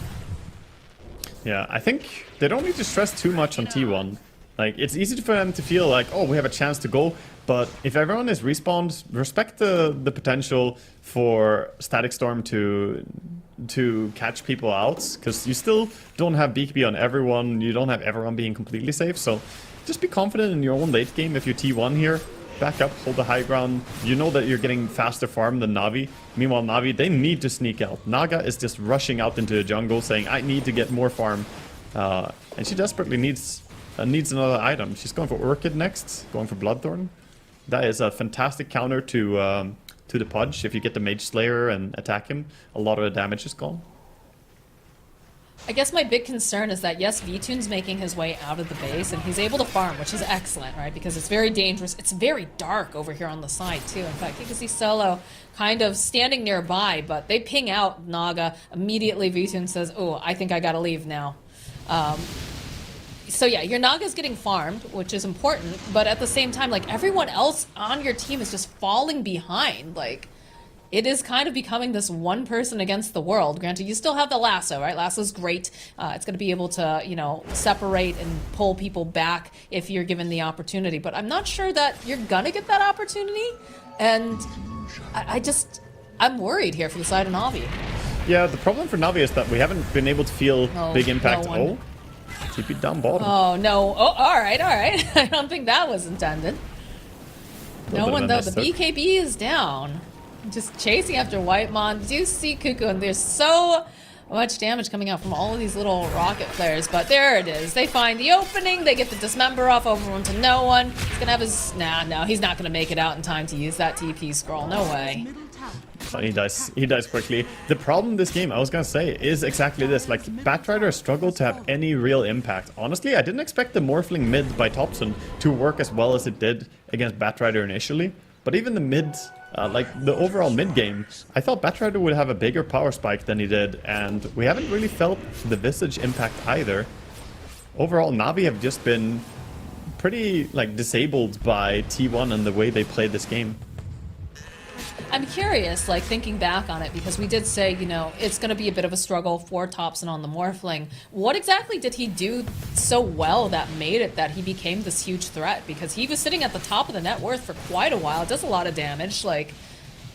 He's playing with good confidence. He knows his limits, like, better than anyone. He's very good at always getting the most out of any situation. So he's been pushing himself, you know, towards what could seem scary for a lot of other players in the matchup. Even he went up to 10 sticky napalm stacks, but he was like, nah, this is fine, got wave for him, I can just back out. Similar to Slark against Batrider, which is the more commonly picked counter, right? But they had this Morphling from early on in the draft. They decided, you know what, we can just put him against Bat, that works fine. This is definitely one of those games that I feel like I want to go back and just watch the way that he plays this Morphling with the efficiency. And like I said, a lot of it is confidence and knowing the limits on your hero. But seems very, very impressive to me. Yeah, he's gonna get Aegis now as well, so getting even stronger. And a shard over on the Pudge, so lower cooldown on that Dismember, and he can of course save people now. Good utility coming in for him. This is looking real dangerous. Like, how do you deal with the 5-man of T1 at this point? They have so many different things going for them. And I mean, that again is the issue. You still have a Naga Siren with the top net worth of 20,000, but there's such a huge gap between the Naga, and then the next up is, of course, the Batrider, who has been struggling. They need gold on Disruptor. Glimpse one of the illusions, man. He needs 250 gold so he gets Aghanims. We're at the same spot as last game. All right, there's the hook shot from Sweden Strong. He's going to push back over on Thompson. They've got the Lotus on him. He sold everything does have the Aegis, though. He sold oh, everything. God. All right. It's the big gamble. You hope it's going to work. I don't know about this, though, no boots. He has to T1 waddle in and drop it. Oh, dear. It's all on Naga. Can Naga find a timing where she gets a big song and people are stacked up? Then we could see the dream. If everyone stacks up, they could get punished here by this play. Naga is looking for it. She's eyeing it. Dive forward here, coming from Ana and Thompson. Okay, there it is. But again, this Pudge doesn't care so much. This Thompson is probably going to care a little bit more, but they do manage to split the fight up with Whitemon over in the back line, so he's not going to have the snowball to go in and get the save, but they can't do enough because he does manage to get over there in time with the snowball, saving up that Thompson here. And they go and drag back over onto Lace. The buyback coming out from V2. They don't want to get knocked down as they'll end up losing Whitemon. Season Strong running away, Thompson waveforming, chasing after him. Should be able to clean him up with couple hits. And now another buyback coming out from Lace. V2 though left alone. He doesn't have any friends. He doesn't have the help that he needs because they're just giving him the clicks right down. They'll get the kill on the Naga. That is a dieback. Cuckoo just trying to run away because no one wants something for his troubles. We'll be able to find it. And now Thompson gonna get glimpsed back. Immediately dropping the Manta. Gets nuked down a little bit. Another Lotus being placed on him. Still has that Aegis. It's him and Zephyr really against the world. No one really wanting this. The waveform forward though, he's thinking about going back in. That is the Aegis. He's gonna come back. It's gonna be fine. And maybe even wants to push here. But I think he should respect that Clockworker's respawning as well. He's gonna be greatly outnumbered if he goes in. So he thinks better of it. Gotta back out. I can't believe we saw part 2 of the tragic disaster of Disruptor. Like, this is, he has now repurchased his boots. He's like, okay, it felt like the play worked, but you don't have damage. Like, you caught the Morphling and the Pudge, but they simply take no damage from the Naga and her illusions. It looked like her DPS was non-existent. Pudge just stands there. The Shiva's mitigating some of the attack speed, and of course, Flesh Heap wasn't even needed there, right? He just has Blaster against Shivas, enough for tanking all these right clicks. I mean, like you said, it's a huge problem is that you can get these nice setups, right? I thought that was a very nice song. It was good. They needed great. It was a good song. They needed a great one. They needed like 3 or 4 heroes next to each other, not just 2 heroes. They needed some Mozart level stuff going on during that. And I also thought, no one identifying that Whitemon has been, this person who's able to get these saves down, but they weren't able to finish him off. I was like, oh, they don't have the snowball. Like, this is their chance. But then all of a sudden, Whitemon, he's there and he's just saving everybody. Like, it's insane. Thompson is in. Again, all right, here we go. They grab Thompson. Waiting. There's the hook shot coming in from Sweden Strong. It's a lot of hatred, a lot of damage being placed over here. Wait patiently again with those saves, the follow-up, the clicks over onto Sweden Strong, the BKB popped over onto Thompson, over onto Ana. They're just kind of stuck in the corner. The song does get used by V-Team, but Ana blinks forward, is going to end up falling asleep because the BKB duration is done, but he gets the hook off over onto Lace. This is going to be a very dead Visage. And T1 just finishing off this top racks with Thompson. Just get glimpsed back here. No one trying what he can, but it is very difficult because there's Ana jumping forward, sees V2, wants this kill, gets the hook going on in with the Walrus Punch. They end up killing the Naga, and the GG gets called. Yeah. T1 looking real dominant with a really kind of weird but very solid draft to take down Na'Vi. Yeah, and they show it. I mean, Naga, she really couldn't do anything this game in the big team fight scenarios. There's too much AoE damage coming out from this Aghanim Pudge just walking in and standing against her. The illusions constantly just died immediately. And the Shivas on top of that, of course, denying a lot of the attack speed even when they were alive. And yeah, they made it look pretty easy here in the final game. T1 all smiles around, but for Na'Vi, it felt like such a Hail Mary that they went for twice, going for this Aghanim's Disruptor play, even doubling down in this game, going for the Naga Siren into the Aghanim's Disruptor play. It's neat, but they needed to have more stuff going for them in the early mid-game, and it just felt like they weren't able to fight T1 at all at any stage of this game. Yeah, it definitely. Well, no, I disagree a little bit with that just because it was really difficult for Ana early on. They were definitely identifying the fact that this Pudge, he's going to have a weaker laning phase. He needs time to go get that Aghanims online, and so he's going to be a bit passive. And they did put a lot of pressure down early. But again, as the game slipped further and further, I think you have to abandon that dream of your Disruptor, getting that first item Ags. It is something that's very powerful, but you're just starting to fall way too far behind. I feel like that's a play that you do when you're having an amazing game as a Disruptor. Yeah, or that a game is really long. I think rushing for this Aghanim's play and going for it, I would not want to pair it up with a Clockwork who also wants to rush the Aghanims. I'm not a fan of what they did 2 games in a row here. I mean, personally, that's just my opinion. I think that they delayed their power spike so much by doing this, and I'm not even convinced that their lineup is stronger late game. I think their lineup is weaker late game due to Morphling and Pudge on the side of T1 being too much to out-carry against as a Naga. It's a difficult matchup. But yeah, Na'Vi, I think back to the drawing board a bit. They're going to drop down into a lower bracket, and T1, they advance. I think they still look very impressive, and I think a lot of people, they've already exceeded the expectations. But yeah, this one was very, very difficult. I also just think that last pick, Pudge, it was a very big surprise, but like you said, it was the correct pick. And as they got further and further in, just became more and more powerful. I have to say, for me, this MVP for me is Thompson. I think that he did an amazing job, considering that we thought that he was going to have a really difficult time in the mid lane, and all of a sudden he's just top of the net worth. He's the one who's being active, making plays, giving Ana enough time to, you know, farm up that Ags. I thought he was very impressive. What do you think? I'm in agreement with that. I think Thompson played a stellar game here. I would also give an honorable mention to Cuckoo for what he did. I mean, he just went ham on top lane, making a lot of people TP in, creating all the space for his friends to farm up. He only died twice as well. That was like one of his deaths. But even with how aggressive he played, staying alive as much as he did, but I completely agree. Thompson had a fantastic game, definitely the MVP of the perhaps the series even. Yeah, that was a 4-man teleport rotation up to the Undying. Because I remember we looked up and you're just like, Cuckoo?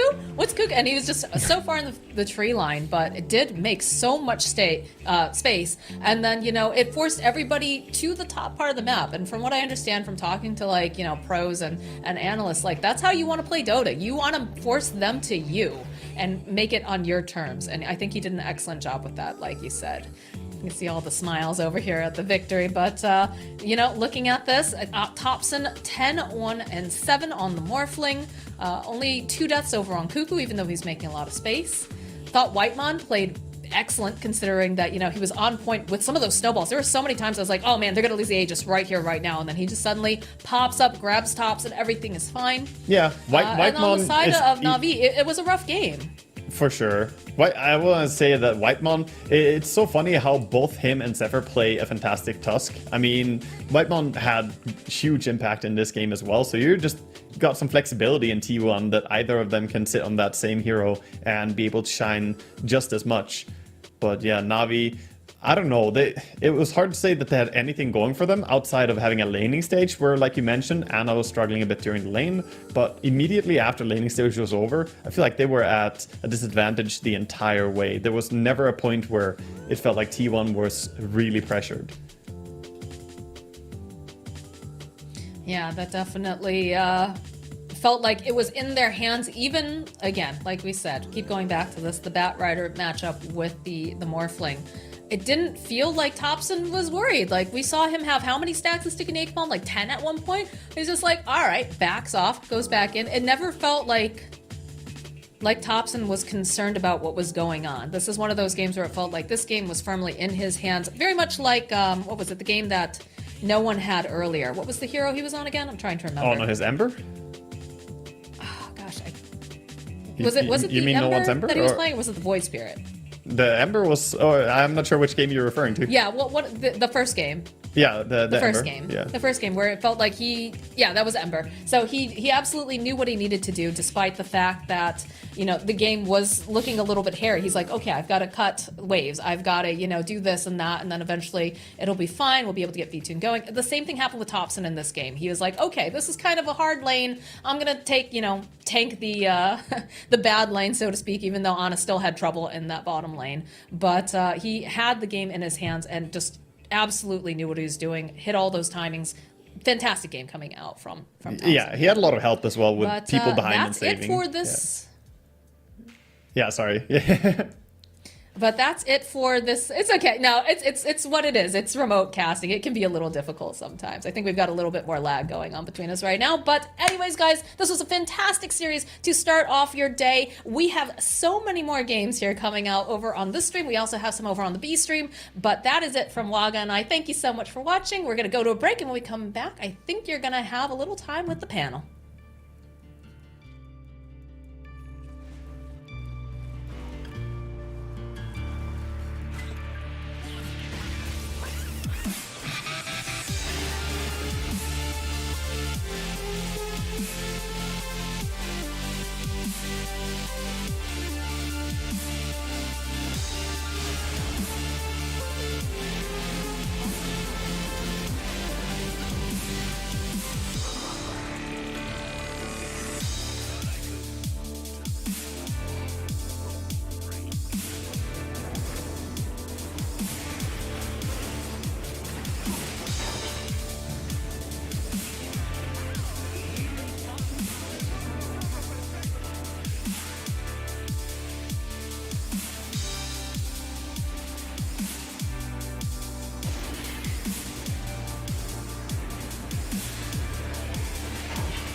With our shields and our swords, we pave the path to victory.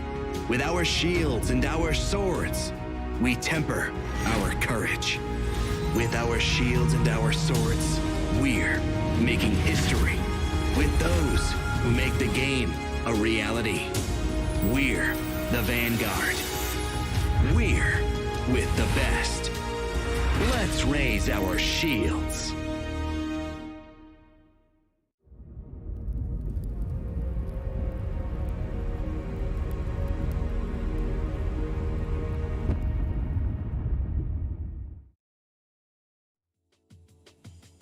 Ladies and gentlemen, welcome back. We've got our second series up shortly here on Stream A. Deno, we've got two new opponents in the upper bracket. It's going to be Virtus Pro taking on Vici Gaming. Importantly though, how are you doing today? I'm doing great. I'm doing better than you from what we were talking about while we were waiting for the stream to go live with yourself and I. You got a little bit of a spider problem. I know we live in Australia, but yeah, you're checking his position, seeing if he's moved. Is he still there? Is he still up on the wall ahead of you? Yeah, he's kind of crawling a little bit. Oh, no. I'm a bit worried. He's getting a bit closer. I mean, is this the premonition of the Broodmother pick, or are you just about to get attacked mid-cast? I mean, if it happens, it happens. You know, this is the risk that comes with having to cast for Australia. Yeah, honestly, exactly right. It's a risk from being in Australia where we have to deal with all these creepy crawlies. And like you said, it could just be a little bit of a showcase of what we have in store for us as we get to go through the teams before we get underway with our draft here, of course. And it's going to be exciting to see because you mentioned, potentially setting ourselves up for some Broodmother picks. And, well, DM, he's one of those players in general that doesn't mind to play the Broodmother. Yeah, for sure. There he is, the man himself, DM Dimitri, but his actual name stands for Darian Mograine for all of those MMO fans out there. GPK, of course, such a talented mid laner. Ramsey's we can't really call him the Kid Wonder anymore. He's been in the scene for quite some time. Really great performances coming out from Hakoda as well as Yamich, but it's not really the VP that we were expecting to see. A lot of people, myself included, have them as one of the top two teams coming out of it. And yes, they're still in the upper bracket, but the road here has been a little bit rockier than I'm sure a lot of people would have been expecting. That has indeed, finishing in third place in Group B with a 5-5 map count. This is a team that, with also the experience coming through from FNG. I mean, someone who is incredibly respected in the scene as well. So we'll see. Once it gets to this stage, though, like this could be when maybe we see Virtus Pro shine, like in a best of 3, where you have a little bit more time to be able to prep for your team. They've had one night in particular, so we'll see how they're able to set themselves up. I've got a nice little. Nothing too crazy with the stat as well. I know when we were casting Na'Vi yesterday, Denok, you mentioned that V-Tune had played. Or he'd played a new hero in every single game. Well, this game, for Virtus Pro in particular, DM, he has played a new hero in every single game. He's got 10 unique heroes, so I wanted to get that out the way before we take a look at Vici Gaming. Of course, these boys as well, led by a lot of experience coming through with Yang, this man on screen, previously known as a position 3, getting pushed to the position 5.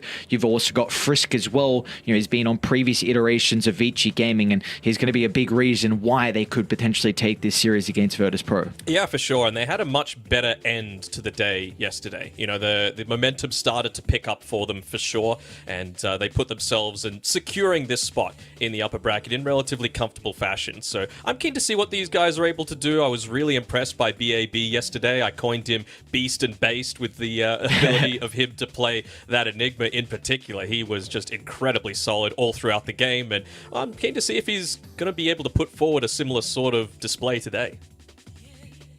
Yeah, I think one thing for me with these two teams in particular is just the inconsistency. Like you just mentioned before about Virtus Pro, probably a lot of people were expecting them to perform a little bit better in the group stages. And for me with Vici Gaming, they got 2-0'd by Nouns, and then later on they 2-0'd Polaris, which are looking like a really, really strong team at the moment. So I think just with these two teams in particular, the inconsistency might be some issues, but with a full best of 3, hopefully we go the distance as well.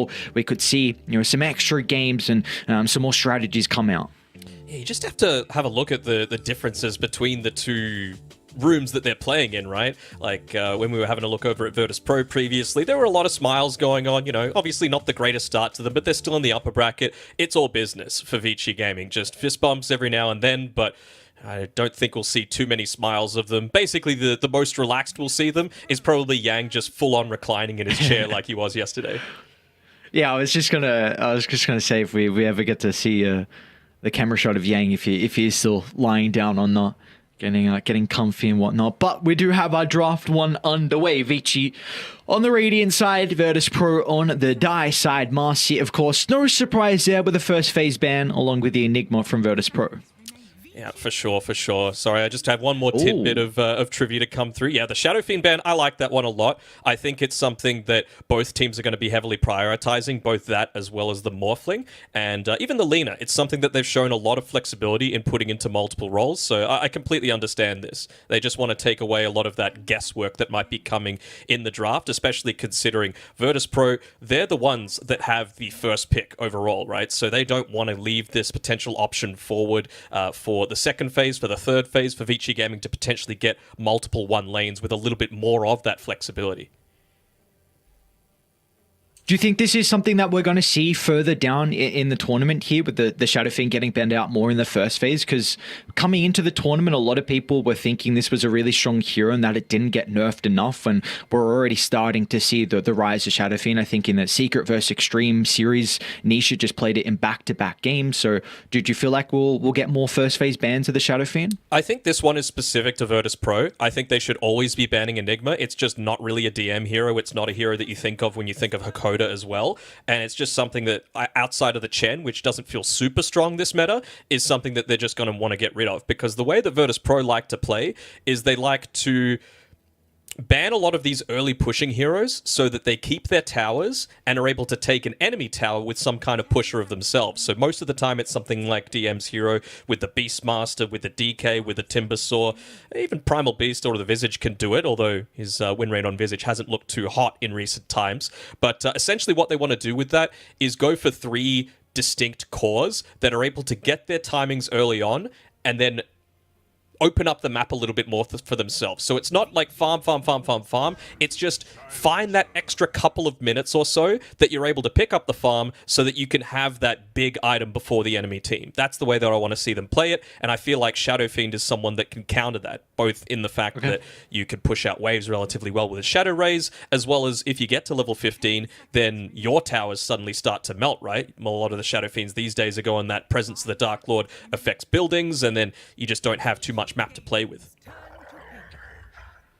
Very interesting. So Virtus Pro, they had the opportunity to pick up the Primal Beast. They go down the Silencer route, which is something that we're seeing Eastern European teams put a lot of priority on. Na'Vi and VP really one of the main 2 overall in the Last Chance Qualifiers. So that leaves the opportunity for Vici Gaming to pick up the Primal Beast. And from what I can see so far, I do not believe they played the Primal Beast in the Last Chance Qualifiers. They haven't, but BAB does enjoy playing it quite a bit. So I think it's going to be one of those heroes that combines together quite well with one other support. You know, you don't necessarily need to commit multiple heroes together. You're just able to deal an incredible amount of burst damage, and you just look at the heroes that Frisk likes to play. For those that are just tuning in that haven't really been following the DPC for the past couple of years, that's Fade that we're talking about. He just goes by Frisk now, but his most common hero picks are things like the Marcy, the Earth Spirit, the Snapfire, the Hoodwink, all heroes that do have a lot of that burst damage potential. So I really wouldn't be surprised to see one of those heroes picked up once we get into the second phase. Undying for now just feels incredibly strong because they don't have that risk of coming up against a Snapfire super early on. You don't want to be wasting a Snapfire pick if you're Virtus Pro with this last pick of the first phase. But what they will be able to pick up is the Lina, so it already is able to address the Undying, and you've got a really strong lane now for GPK. Lina does not lose a whole lot of matchups. I mean, the one kind of decent one against it is kind of the Invoker, which does just get banned out. So already Virtus Pro able to protect it, and we'll see they'll probably protect the Lina in other ways now, not really focusing on the lane, just some heroes that are able to get on top of her as the game goes on. Yeah, absolutely. I mean, we've seen it, again, be played in multiple different roles. It was GPK yesterday, I believe, that went the magic damage Lina that was able to deal, like, I think it's 3,000 burst damage in a couple of seconds. That's just completely uninterruptible, especially if you get off a good global silence, and you don't have those counters there in place. A lot of the time, you will have an Undying, right, that's just able to get a Soul Rip, maybe the Holy Locket to benefit that, but, well, if you're just silenced, then there's not really that same potential. So I'm liking this fact that they're going for multiple different ways to be able to play this Lina. It can be the magic damage Lina, it can be the physical damage Lina, and we've seen from other games throughout the tournament that it can even be a position 1 Lina. So probably a little bit less likely paired together with a silencer, but it's still certainly a viable option. Yep. 10 seconds remaining. Take a look. I'm trying to see whose goddamn feet's up there. Who's GPK? I think that's GPK's I think foot. that's GPK. That'd be some insane flexibility from DM if that was the case. DM, yeah.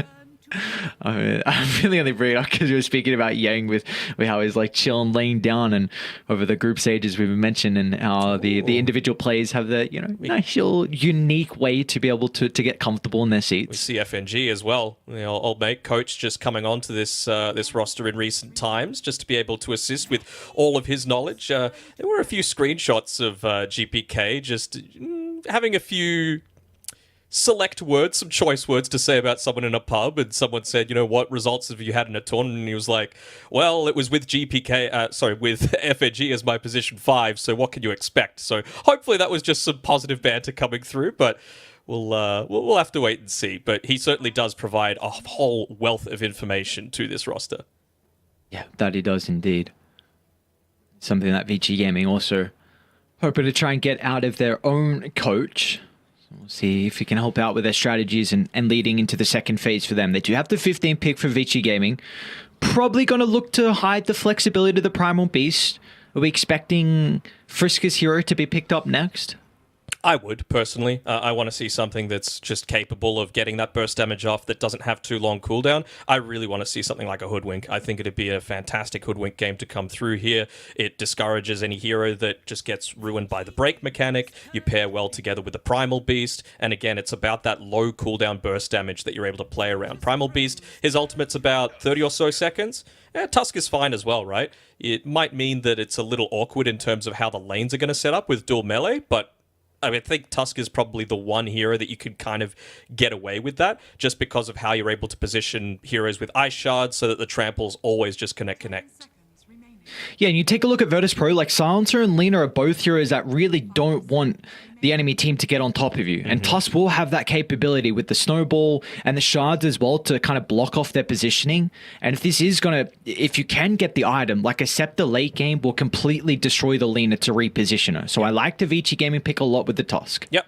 Low cooldown, gets on top of you, and you've got that BKB Pierce as well, which Lina, it's so important for Lina to get that second item essentially. And if you've just got a hero, especially even a support that's going to counter that, that's a huge win for Vici Gaming. Yeah, because you could lose the man fight. What happens is often Lina's trying to man fight the opposition's carry, but the fact that Vici Gaming now will have the extra advantage with just a little 1 second stun coming out from the punch, whereas VP don't have that to help out with the Lina. Now I'm just thinking what XM wants to be playing in this mid lane against the Lina. I think they're waiting to see if they're going to go for any sort of dive. I mean, they've banned out a lot of it already, right? The Beastmaster for the backline, the Slark that can jump in, the Morphling, the Marcy, the Faceless Void. I wouldn't put it past them to go something like a Sniper in this mid lane for Vici. You're able to stay at range against the Lina. You don't really care about the Silencer at all, and then you're able to just use all of this havoc created by Tusk, Primal Beast, having a Tombstone down to just full-on right-click in a lot of these engagements. Haven't seen a whole lot of Doom so far throughout the tournament. Was this a hero coming into the Last Chance Qualifiers that you're expecting to be played a little bit? For DM specifically, yes. I mean, when you think of DM, you think of these heroes like, the Beastmaster, the Doom, the Timbersaw, even the Necro to a lesser extent. So I'm happy that they're giving him a little bit more of the comfort. I was mentioning previously that Visage, even though it's a great off-lane hero, doesn't really feel like it fits his wheelhouse. He's all about just dominating that laning stage and then still having an impact in the late game. Whereas, some of these other heroes that they've been trialing out for him, the Pos 3 Venomancer, the Bounty Hunter, even to a lesser extent the Visage, they do fall off. Doom never falls off. And gets 3 strength heroes. That Infernal Blade's going to be nice too. Yeah, well, even I was just going to mention even Virtus Pro, like that's looking like probably a double strength lane into the Undying. So Erica is going to have a very good time in the safe lane here for Vici Gaming. Great call, Daniel. Great call. Sniper's going to be picked up. You were bringing this up before. We kind of saw the Doom Tiny. Is this going to make his game a little bit more difficult now? Because these are two heroes that will end up going down the Blink Dagger route to be able to close the distance. Is this a worry for the Sniper? A little bit, for sure. I mean, again, it's just about that Blink Dagger timing, right? As long as you've got the information there to be able to know exactly when Virtus Pro are ready to fight, players have an innate sense of when they're able to, like, how fast this farm is going to be picked up. They're going to be constantly checking inventories to make sure, are they ready to go? And then if they just don't show on the map for even 5 seconds, you know that a gank's coming. You know that you need to be positioning yourself really defensively, and you know that the supports need to be on the mark with just having those TPs available. And, well, the positive side to that is, again, you've got 3 super beefy, let's call them supports. I think the Primal Beast, of course, is the core of this game. But you can be going forward and putting down a lot of aggressive vision so that you know when a lot of these maybe surprise items are going to come out. And if you can make them much less of that surprise factor, then it's a big win for Vici. I'm preferring their draft so far. Now, I know you mentioned before that this Doom, it's a DM staple. He plays an incredible Doom. Ramses does like the Doom a lot as well. He played it through the 2 or 3. We've seen him pick it up a couple times. Do you think there's a potential for them to flex it and have this position 1 that can scale very well into the late game, but put a lot of the emphasis onto GPK's Lina to kind of help out here and look for like maybe a ranged hero, or at least a different hero at the 23rd? Do we think that's an avenue they go down for VP? And you're maybe thinking just dodge the Undying lane as well, just for that decay not being quite as big of a factor? Yeah, because I feel like at the moment, if this is a Doom carry, or at least kind of quote-unquote Doom carry, Ramses gets a lot of items, can be a big issue for the Sniper. And we've seen it a lot. Like, Eastern Europe really like playing the Doom as a 1. Yeah, it's a possibility. I mean, what else could they look to go for if it was a position 3, though? I mean, is it a bad Necro game? Not terrible. I mean, you need to be worried about the Primal Beast, but that's about it, right? If you could just give it over to DM to be able to have that one against multiple strength heroes, you've got the Ghost Shroud to be able to dodge out a lot of this damage coming through from the Sniper. I really wouldn't hate it. Looks like Vici Gaming covering some of their tracks though. Bloodseeker banned out, along with the Batrider as well. Both heroes would have had a lot of impact this game. Not many ways to deal with them in particular. Rupture against the Sniper, and the Batrider's got free pathing. Deal with the Tusk and get on again onto XM Sniper. We'll see what they do on VP. I think if they go down that route, well, they've only got a couple of seconds left. They go the Venge instead. So is this going to be Avenge 1 or Avenge 3? That's the real question. And the thing is, I feel like it's a little more likely to be the Avenge 3, just because you're going to be pairing it together with the Tiny. You want the Doom maybe paired with the Silencer, just so you've got that melee range set up. Do you now flex the Sniper, to be position 1? No, they're just going to go all out into the damage route, 4 strength heroes, and they're just looking to be as tanky as possible and looking to just run up and hit some super early timings here on Vici Gaming. I'm preferring their draft right now. I think this is an incredible Venge pick, though. Mm-hmm. So there you go. Ramses is going to be picking up the Doom. The reason why I think the Venge is really, really solid is because Sniper is someone who needs to be in the correct position. And you will always, no matter what, throughout the game, you will have that potential to swap him into an LSA or just into the right-click damage and blow him up. Maybe then your Vici can jump in with like a Blink Snowball save, but all of a sudden Sniper, he's in a really tricky spot. That being said, though, I'm a very big fan of this Chaos Knight pick as well. Like, they've got big issues with being able to deal with the Phantasm. That's looking like an incredibly free lane as well. Undying CK, what a lane combo that is. Like, these are 2 lane dominators. Very difficult to be able to deal with. So I think for Virtus Pro, I like this last pick a lot with Vengeful Spirit, but same with Vici Gaming. So, this Chaos Knight is going to prove to be a big issue for VP. Yeah, I wonder if you're going to go a little bit more of a, I don't want to say unorthodox, but you do need some kind of way, like you mentioned, to be able to deal with those Phantasm illusions. So is it all into the magic damage build and you're just going to bank on GPK to be able to hit these great Light Strike Array Dragon Slave combos? Or if you're going down the right-click route, is it more about, going a Maelstrom or something like that? You're already attacking so quickly that maybe you just need that to be able to clear out the CK illusions. I wouldn't be a huge fan of just trying to trade trade right clicks, even as a Lina against a sniper. So I'm feeling like this is more likely going to be that magic damage Lina build here. Okay. I know it needs to be the true carry, but I feel like the Vengeful Spirit with the Vengeance aura just to buff up everyone's damage is going to help rectify that at least a little bit. You know, it's all about winning the team fights, and then, like, you can't just 5-on-5 on this. It needs to be pick-off, in my opinion, for Virtus Pro, and then they take objectives. Is that the early game you're speaking about? Because it does look like Doom late game, like you really do provide a lot in regard to the team fight. So you're mentioning like maybe the first like 30 minutes that they need to play that style, or do you even feel like that's still the case later on? It really depends how the game goes, right? I think they're going to keep it up in the air, personally, where it's not completely obvious what you're going to be going. Again, GPK, he's good on the Lina, no matter what type of role he's looking to play for it, whether it be that physical or magic damage. And, you know, even just with something as simple as how good are the lanes going to go? Is this Doom Silencer going to have a much better time? Yeah, Mitch, you wouldn't want to be giving up this first blood, though, and walking up underneath the top side of the river. And they'll see that someone popped out of the smoke there, so it does reveal a little bit of information about potential warding spots that they have inside of their own jungle. I mentioned before that Vici have such an effective lineup at being able to get some of this deep vision. For the first 5-6 minutes, it's not quite as big of a problem, but certainly between like that 10 to 20 minute mark, that's where I'm expecting them to look to get very aggressive with a lot of their warding. Man, I can honestly see an angle in for both teams in this game. I don't know where to put my chips. I'm leaning slightly towards VP because I really do like this Vengeful Spirit swap to be able to answer the sniper, and I think late game double Doom could be a really big concern. It's got nothing to do with the fact that you predicted them as one of your top 2 for Last Chance Qualifiers, is it? No, it honestly has nothing to do with that at all. I believe you. I swear. Mm-hmm. Come on. I swear.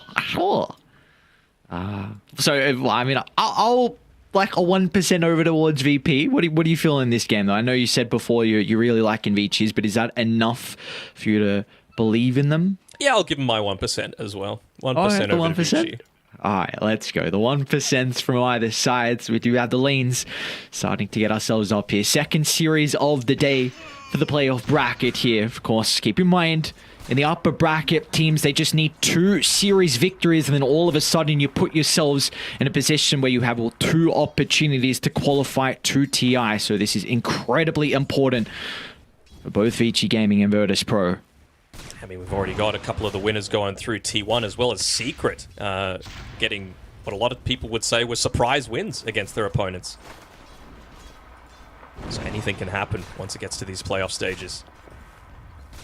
Look at Yamich. He's just wanting to avoid this Undying lane as much as possible. Like I was saying before, it's all about just getting away from these strength heroes, but he's doing some decent lane manipulation himself. Erica, he's not going to let that happen. I wouldn't even be surprised to see him drag this behind the tower and try and last hit there. But for now, he's just going to tank it up right there. Yeah, I thought he might do the same as well, just so you can deny a full creep wave behind, but not going to be the case. You see, again, Yang continuing to be a big nuisance. This is a hero that we've seen out of Yang a lot so far through the Last Chance Qualifiers. But the Undying's not too crazy of a hero, and definitely one of the better ones in regards to the position 5. And we'll see even brings out a double clarity. So Yang, well aware of what his role is going to be able to be in this bottom lane. I mean, this might be one of the games where obviously a lot of Undyings get a ton of value out of the Tombstone, and there aren't amazing ways to be able to deal with it this game outside of the Lina, but 4 strength heroes, man, you might just want to be a decay bot a lot of this time. From what I've seen, like, it's kind of been that route a lot of the time here for position 5 Undyings, because now this hero's never been able to clear waves, but now you can definitely do that as the game goes on. Yeah, for sure. Even just, again, being more of that frontline presence, having more strength, meaning that you're going to be providing that space against the sniper's enemies that just want to get on top of him. I think XM wouldn't be surprised if they execute their plan correctly, doesn't die a single time this game. Or is able to start off the back of the lanes here for XM. He's having an okay time at the moment, 9-5 compared to the 10-2. What's the Dragon Slave spam is going to be a bit of an issue here for the sniper, considering he doesn't go for a bottle to be able to help out with the regen. So that's where the raindrops are going to come into play shortly once that's available. The This isn't one of those games where, of course, the power runes are important. You don't want to allow the top lane. Ramses is in trouble here. Trample from BAB. They already got the level 3 to play with. Ramses trying to get through the tree lane, but Frisk is on point with the shards, and Vici Gaming claim first blood in game 1. He's even looking to man up against a Coda. I'm not sure if that's the best decision, considering he was sitting so low on the HP, but here we go. Beast and Based having another great start to the game up here on his Primal Beast, and it's to be expected, right? What can you do? You've got no stuns against this Primal Beast when he starts to run at you. Yeah, I'm trying to think if there's a neutral creep that you might be able to pick up to help out. Honestly? Oh, what's going on down bottom? Ooh. Yang? A little deep there, that was just, yeah, tosses him underneath the tier 2 tower. It looks like he was up to his shenanigans. It's unfortunate that the tower does get the kill, so the gold's going to be split between the two. How was he? Oh, he still had half mana. I was about to say efficiency play, but not so much. Mid lane, GPK, look at the rotation coming up from Frisk, an early movement from the Tusk, and this will be able to reward them a secondary kill. Beautifully done from Frisk on the position 4. And he has the freedom to be able to pick up those water runes as well, considering, you know, you're a sniper. You don't need it. You're not going to be spamming the bottle charges in onto that. Just really need that infused raindrops that, like you said, it's coming, and it's going to be coming even more thick and fast once the time comes. Lena's obviously has the bottle, and you want to be spamming out your abilities, but you don't need it to be able to make a lot of these rotations, right? You're not a spirit hero. You still are the true carry. You want to be a little bit more static and just farming away. Top lane, some back and forth going on with Ramses and Hakoda. Just resources being expended between the two. Like we did just see, though, Frisk rotating mid. Do we believe that the Tiny can make a similar play? Because Lena is also someone that has a lot of damage at the early game. Is he going to have an opening here for Yamich to potentially consider about diving XM? What's the lane situation like? I mean, it should be starting to push a little bit more towards DM's side. That's the danger, though. If you leave this lane for too long, you've got an Undying and a Chaos Knight to come up against. And, well, Vengeful Spirit, not the tankiest hero to begin with, at least in the super early game. Well, top side, they actually get a kill. I mean, it is 2v1, so it happens. But against a Primal Beast, very, very important to be able to slow him down. Look at that, they're just playing with the nighttime here. Frisk standing up there, not wanting to get revealed until it's the very last second. They're looking to try and get this free kill onto Yamich, though. And that they will. Tombstone's going to get laid down from Yang. GPK is sieging from the higher ground, but the damage is not going to be enough to deter Vici Gaming. Zhang, one more right click, secures himself his own kill. Both supports looking to rotate, and 10 seconds until the power runes spawn, so they're going to probably stick around to try and take that out of the hands of GPK. Yeah, Frisk again, nice positioning to be able to interrupt this. And that's where Hakoda comes into play. GPK doesn't have the ultimate to play with a beautiful snowball dodge, and now GPK, he's the one that's in trouble. Yamich is going to try and get in the middle, but the damage, it's just not there. Now Hakoda's going to look for the deny. One more right click on Roche, and he will find it. But another death onto GPK. Vici Gaming doing such an incredible job to bring the supports mid to help out early for XM. Yeah, mission accomplished with being able to put so much focus onto the true carry of this game in GPK. And, well, previously they were a little bit worried with leaving BAB up here on the top side, but in a solo matchup against Ramses, he's not concerned at all. He's already going for the trample, trying to put a little bit more of that pressure in onto him. Forces the rotation up here from the silencer. That might even trigger another movement in onto mid. Or could they even go for the turnaround? They're going to go back in. Ramses, yeah, he's in trouble with Frisk showing up. The Tusk is everywhere to start this game 1. Hakoda might get the return kill. Sentry used to try and provide the vision. BAB's going to charge into the middle. The trample as well for the damage. And all of a sudden, the Primal Beast is level 6. Primal Beast and base this time around. And, yeah, he does the thing that I love it when Cores do it. He would have died there to the silencer if he didn't pop the tango as soon as he saw that gank coming. A lot of times bottom lane, they just try and retreat. Erica with the Phantasm usage, and Yang dropped the Tombstone as well, so Vici Gaming, what a start to the laning phase. GPK might get a return kill. Frisk with the shards blocks off the Lina, but a Dragon Slayer from afar, along with the help from Yamich's rotation, will be able to at least get some momentum back into GPK's side. Pretty important for Yamich to get that killing spree as well. He's falling a little bit behind in the levels. At least he's got the Tranquil Boots finished up now. But the issue is that a lot of these lanes are pushing in quite heavily. You don't have great abilities to counter-push them outside of the Lina. And every time Lina shows in the lane, it feels like she's running the risk of just getting ganked. Have you seen GPK's item build as well? Or at least what he's got queued up? Oh, that's not a good sign going into the Falcon Blade. I mean, Lina needs a lot of things, but attack speed really isn't one of them. Look at the item queued up. I'm seeing it. You don't need attack speed as Lina. That's my concern, you know?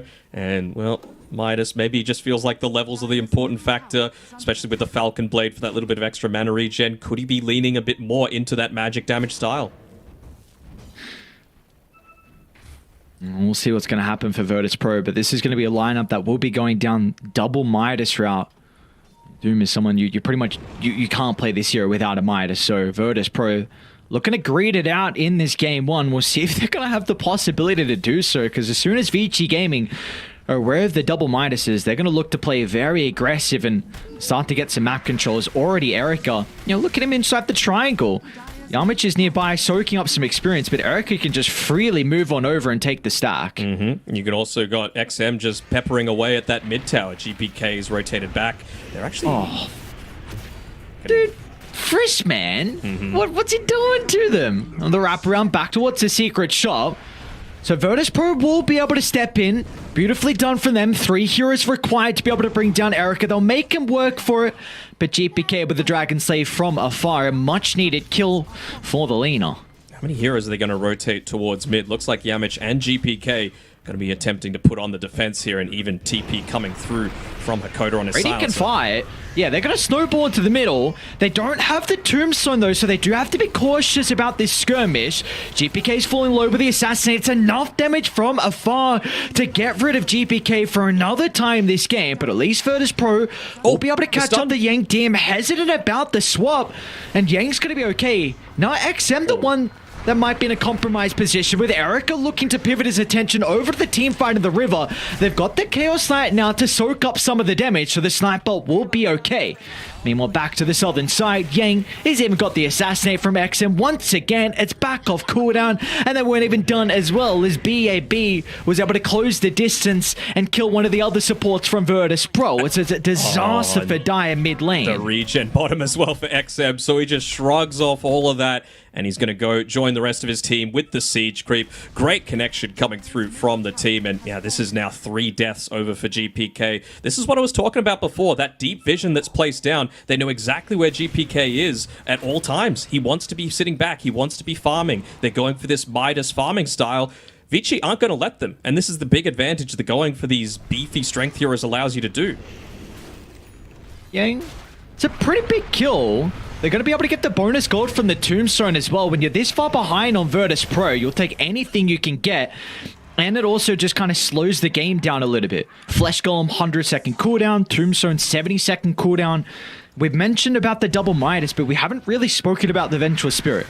This hero going first item Aghanims does nothing for the first 18 minutes. Yeah, you need to allow it to be greedy. So essentially you've got 3 greedy heroes. I mentioned that the way that Virtus Pro like to play is protecting those tier 1 towers as long as possible while pushing out their own. They haven't done that. They haven't taken any tier 1 towers. There's barely any damage at all that's been pumped into them. I wonder if anyone's going to be looking to go bottom here and just to prevent this siege creep from getting too much in there, and that's exactly what Erica does, even popping the Phantasm to be able to clear it out faster. Well, Erica's freely farming on one side of the map. You even have XM that's putting pressure on the T1 tower top, so a lot of objectives being claimed here for Vici Gaming. A 4,000 net worth lead at 12 minutes in. Meanwhile, BAB is going to look for a solo kill onto Hakoda. An easy one for the Primal Beast to find, and this is one of the better things about this hero as well. You can just occupy the enemy's jungle. A lot of the economic damage is going to be a big issue here for Virtus Pro, because what do you do now? Like, you have to all group up as a team and just farm one area of the map, and that is something that they cannot do with this lineup. No, for sure. I mean, you can't let the sniper have a super easy time as well. 3-0-5 so far. He's having a great start to this game, just sitting here completely freely on the top side because he knows that he can't die, essentially. And BAB's just taking away a lot of the farm that Lina's trying to get. The fact that this Observer Ward next to BAB has survived for as long as it has is a huge win for Vici. Eventually, they're going to get rid of it. Just Let's see the smoke play from Virtus Pro. Oh no. The rest of the team are coming over, so it's not the worst death if they can close the distance. They have the Doom ready to rock and roll for Ramsey. He's going to use it instantly. They need some extra control, though, to lock the Primal Beast into play. And in fact, the slows will hold the escape from the Primal Beast. So GPK, it's a big streak for him to find as well for the Lina, starting to slowly catch up in regards to the net worth. And GPK also, he's avoided the Midas. It looks like it's going to be the BKB route here for the Lina. All right, he's avoided the mold. We like to see that. You know, you got to get into that BKB. But again, like I was saying before, you've got plenty of ways to just straight up do damage that doesn't care about your BKB. The Walrus Punch just to hold you in place, and that's all a Chaos Knight really needs to be able to close the gap and with all of his Phantasm illusions just melt you. Same sort of thing with the Sniper.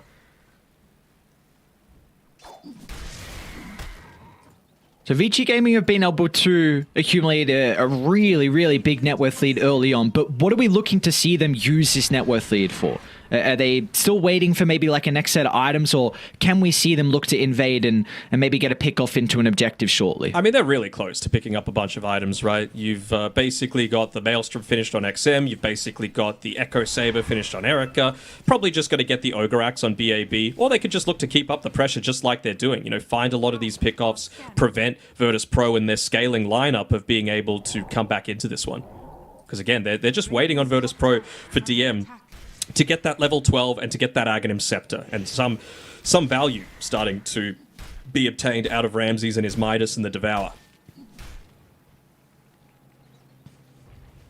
Nice read from Ramses. Be able to avoid the smoke gank. Vici Gaming though.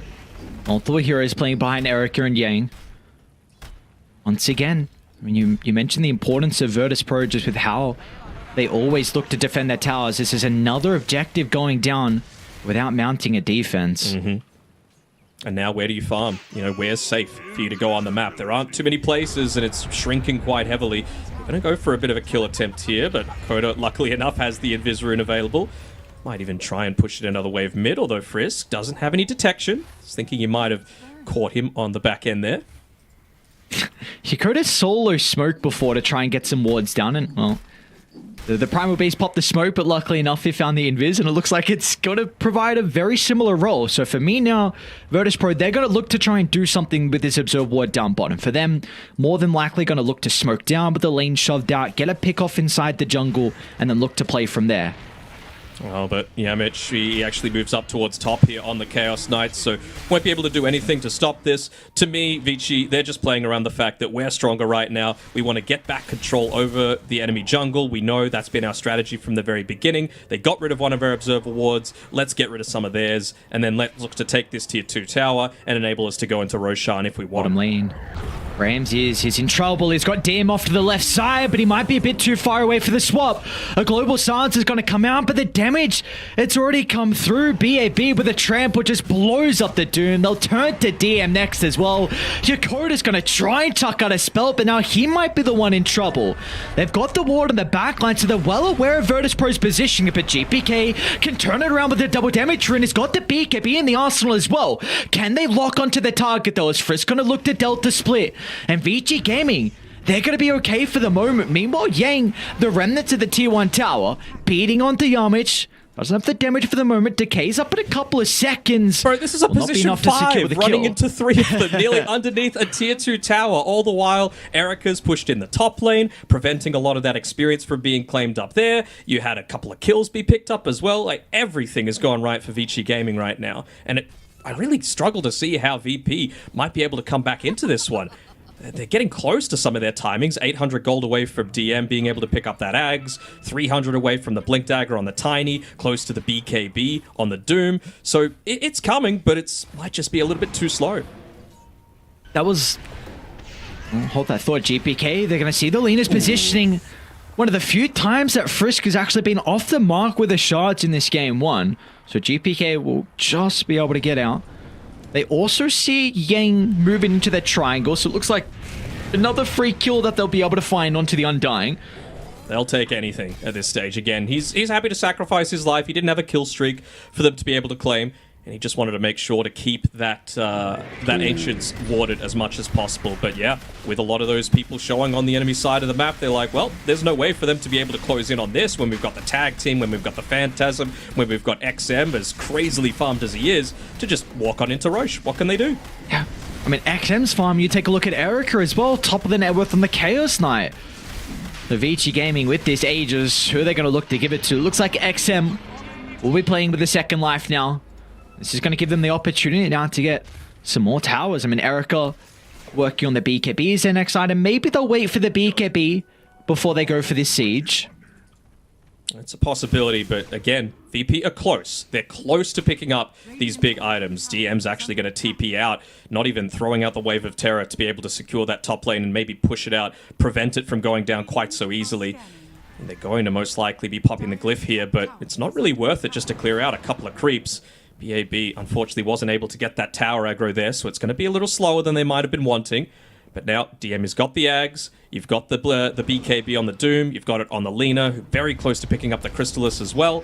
Blink Dagger on Tiny, like they're getting their items. It's just a matter of what fight do you want to take. I think they've resigned themselves to the fact that, look, Tier 2 tower, it's going down, and Roshan's already claimed, so it's not the worst. You got to give something to get something.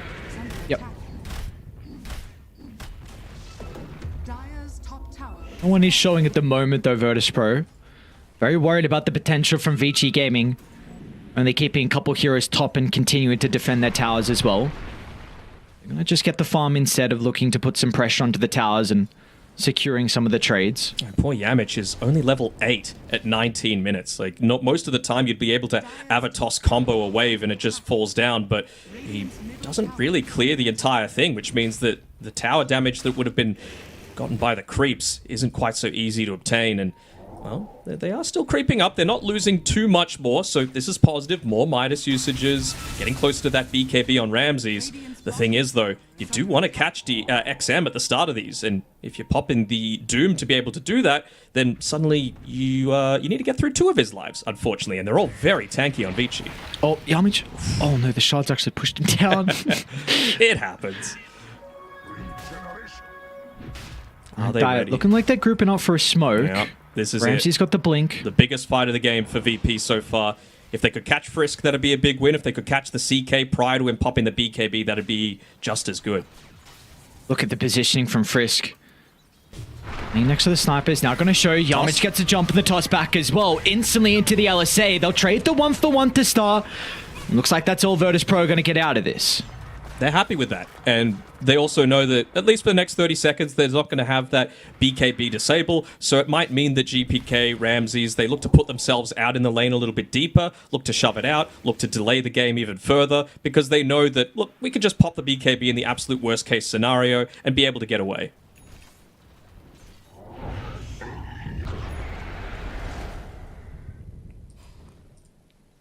Bottom lane, Hakoda's going to be a little bit cautious, Erica. Close the distance for the Reality Rift. Drags back the Saunter. A couple of swipes. Centaur Conqueror is going to make him work for it. Ramses needs to step in to deal with a Phantasm. Yoink. Won't do so, but it will not matter as Yang swipes the kill. Easy like that. Vici Gaming, they've got all their members back alive. Ages for another minute 40, but we do see the lanes continuing to be a big issue for Radiant at the moment. All they've gotten is a tier 2 tower with this first Roche. Yeah, I would say that... sounds a little copium, but I would say VP are pretty happy with how they've been able to maneuver themselves on the map, getting even trades, only losing the 1 tower, hitting those very key item timings. Of course, they would have loved to get a bigger target when they went for that initial smoke, but in terms of what they could have lost, it could be much worse. I think concerns for Virtus Pro is just the fact that they are very single target, and you now have the Blink Snowball save from Frisk, and Yang's also itemizing into a Greaves as well. So if you're going to try and blow one hero up, if Vici Gaming can get these defensive items off to keep that person alive, then all of a sudden Virtus Pro, they might not have much left if the fight continues on afterwards. Yeah, exactly. They're very committal unless you're able to, like, you know, duck in and out of these team fights, get the second use of, for example, Doom, if he eventually gets a Centaur, to be able to go for the Stomp there, or the second wave of the Light Strike Array, or the second Avatos combination, you know? GPK? Okay. Stick around. Got a bit of a backstab without the blink. Frisk is going to jump in, though. Snowball forward. DM can use the swap defensively. Do they want to continue to take the team fight? The Global Sun's going to get laid down, but Erica will use the BKB afterwards. So they're able to continue to right-click, but they need to address GPK. In fact, Alina just wants to get out. Virtus Pro not sticking around to continue with the team fight.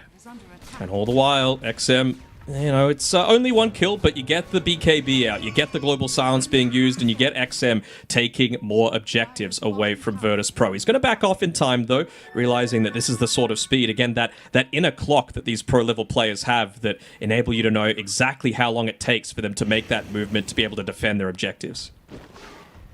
Cabbage just tossing Yang away. What is going on? Oh my.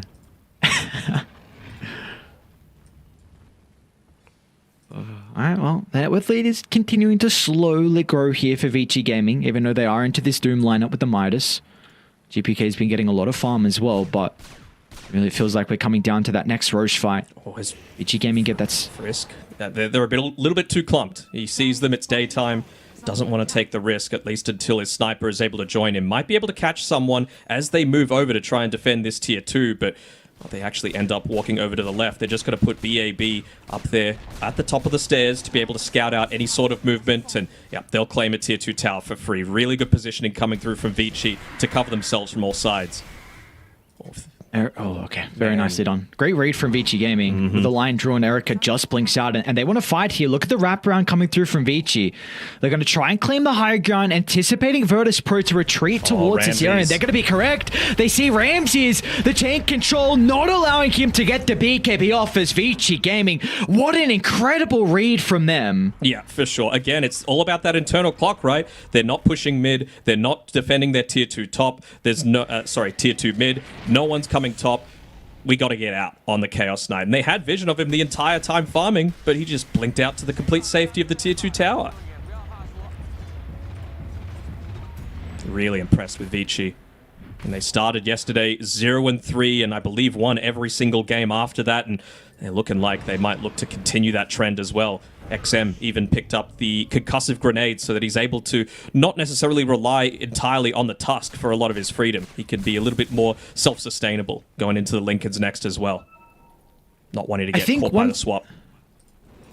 I think one thing for Virtus Pro as the game continues to go on is that I mentioned before some of the issues they'll have in potentially if Vici Gaming can get these defensive items off to keep someone alive, but for Virtus Pro, they can look to go swap instantly into the Global Silence, and then that can prevent like the Tusk snowball. So Frisk, I love this change up. He's going to go into the Your Scepter next, recognizing he needs a way to dispel the Global, and what GPK down by the bottom outpost, look at this, straight on top of the Lina, the Global Silence will do nothing as Vici Gaming just surround the two members of Virtus Pro and blow them up. Yeah, I wouldn't have hated the BKB on the Tusk either, just for the exact same situation that you mentioned. I do like some of the itemization from VP too, though. You've got the Ghost Scepter being brought up next by Yamich. It means that he's going to be able to go in. They're very physical damage oriented right now on Vici. So if he goes in, gets his Avatos combo off, pops the Ghost Scepter, he'll probably have time to run away with that Tumblr's toy and then look to make that re-engagement happen. The question is, are they just too far behind, and is Vici just going to be able to roll over them anyway? Dang, all chuckles here in this game one.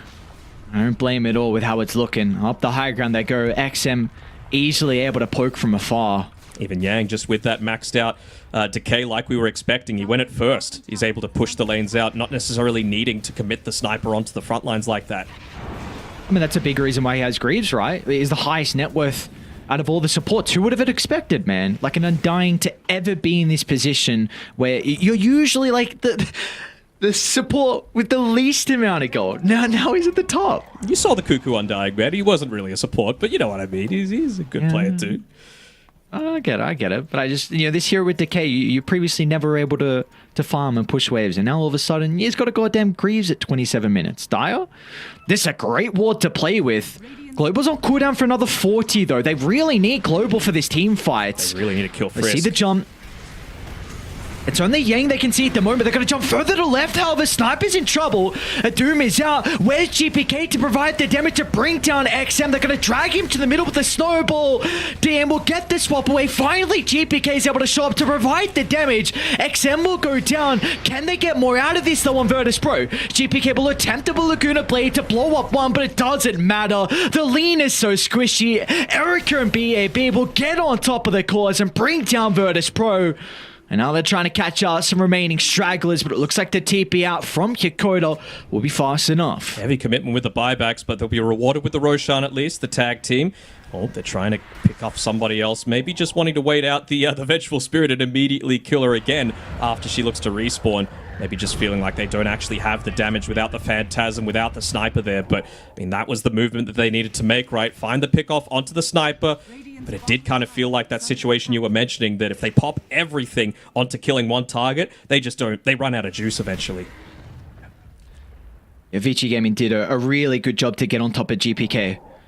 Making sure that the Lina had some difficulties with entering the fight. You saw BAB and Frisk in particular, just as soon as the Lina was showing, they ran straight towards her location. And now this is opening up the pit for Vici Gaming. They know that Virtus Pro used a lot in that prior team fight, so they can easily go back and claim second Roche. And all of this extra gold as well is going to do XM a world of good. He's closing in on that. Linked Spirit's going to prevent that sort of attempt that they just made previously. You need to essentially rely entirely on the chain stuns coming through, and well, with that Guardian Greaves, with what's Yang going for next? Glimmer Cape as well, right? It's all about preventing that single target pickoff that they're going for. Even just against the global as well, right? Guardian Greaves, you're always able to get off a Tombstone. You're able to use Soul Rip still.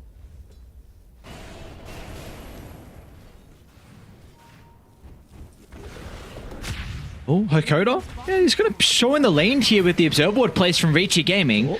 Nice force stuff out. Another Shrapnel is able to sidestep it. They even dropped the Tombstone for that. Meanwhile, top lane, Erica and Yamich are kind of battling it out.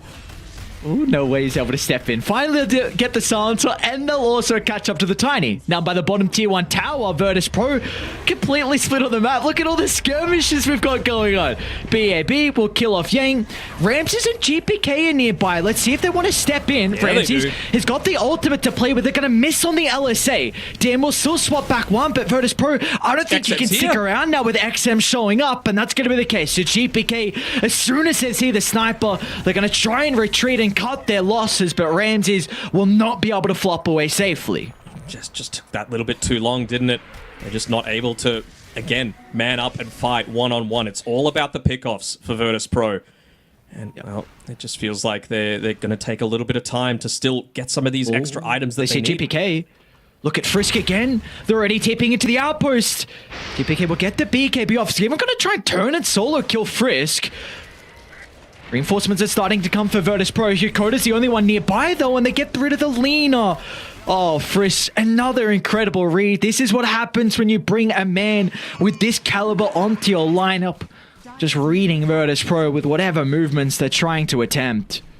Yeah, Tusk, one of the strongest heroes that we've seen so far in this TI, and it hasn't even been the main thing that they play. Most of the time, it's Yang that's actually picking up the Tusk, so for them to have the flexibility of throwing it onto multiple heroes, it's a big benefit coming through from Vici. You can't hold the high ground now without the Lina. You need Lina.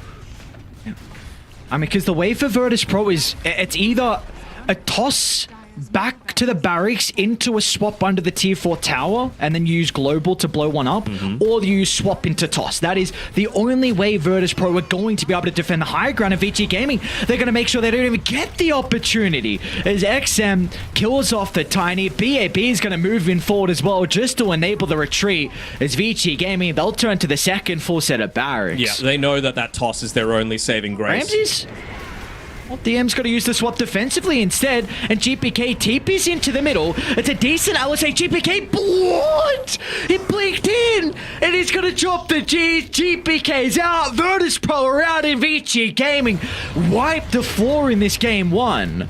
Yeah, it just felt to me like VP didn't have the answers. They felt like they were going a little bit too greedy, especially against the aggressive style of supports that Vici Gaming were going for. Let me just have a quick check of the old kills deaths, and it's just the one death on the sniper for now. So, I was wrong. I said he might die 0 times this game, but is as close as you can get to it. XM had a fantastic game. It was a great sniper pick for the situation, and I feel like Virtus Pro, they kind of they put themselves in this weird situation where if you pick the silencer, you aren't great at doing a lot of things, you're going to end up feeding your life a lot of the time. You don't push out waves once BKBs come out. You're a lot weaker, and something even like the Undying, like we saw with the Guardian Greaves, he doesn't even need a BKB. Just those Guardian Greaves purges the silence off, lets you get off all of your abilities, and you still have such a large impact in these team fights. So big props to Vici Gaming, well worthy winners of Game 1.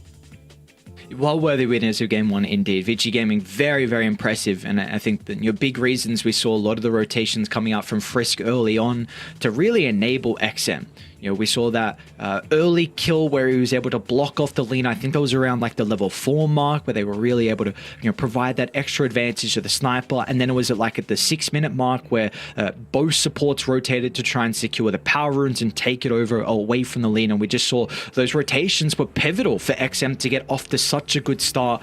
And that was a big reason why we saw the sniper only die once through the entirety of this game. Yeah, for sure. I mean, every single death in the early game on a Vengeful Spirit as well is always going to put you in a really rough spot, because ideal timing of picking up that Aghanim Scepter is like 15 or so minutes. You'll be happy with that, but more and more often we see with just how slow and ineffective you feel in the super early game, it just doesn't happen. You get it more about the 17, 18-minute time, and that's just too much time being greedy for an offlaner, if you ask me. I think you need to be a little bit more impactful, and something like the Silencer isn't going to give you that impact early on. This was a nice little pickoff. This was a good time to be able to delay things out, but it just felt like not quite enough if you're going for those even trades. As old mate Chuckles Yang, very happy with the situation all throughout.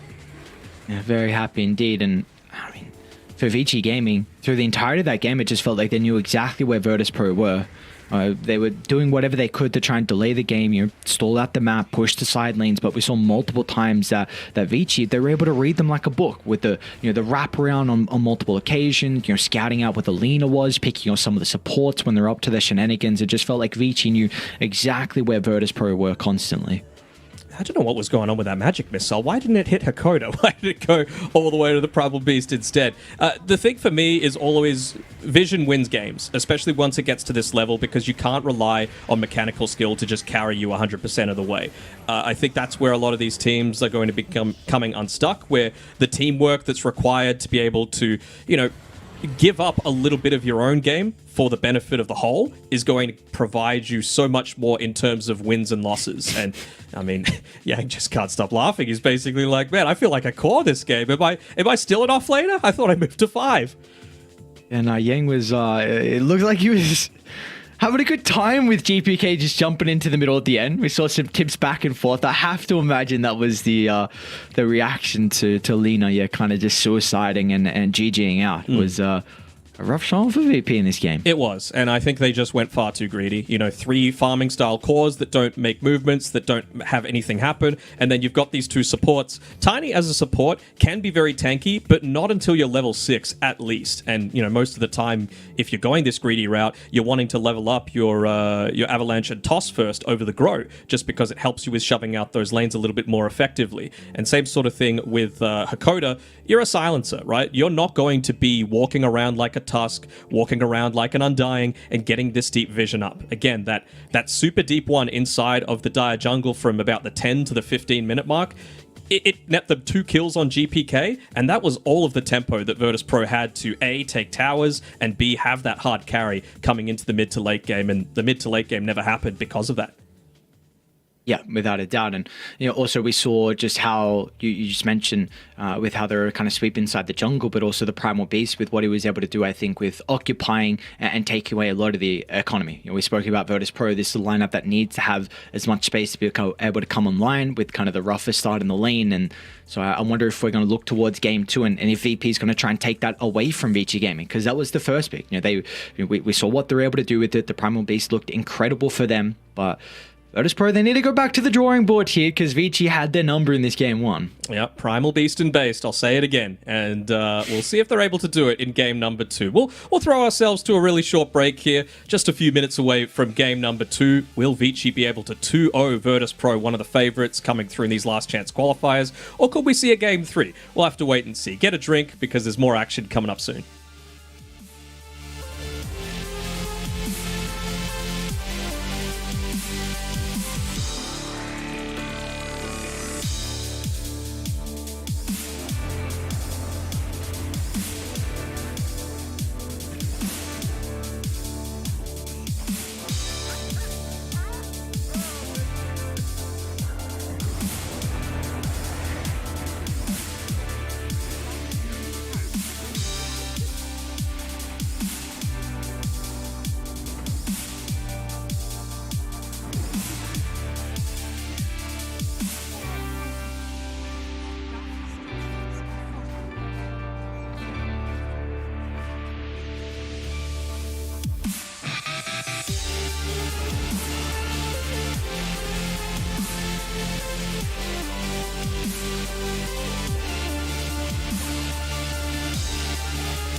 With our shields and our swords, we pave the path to victory.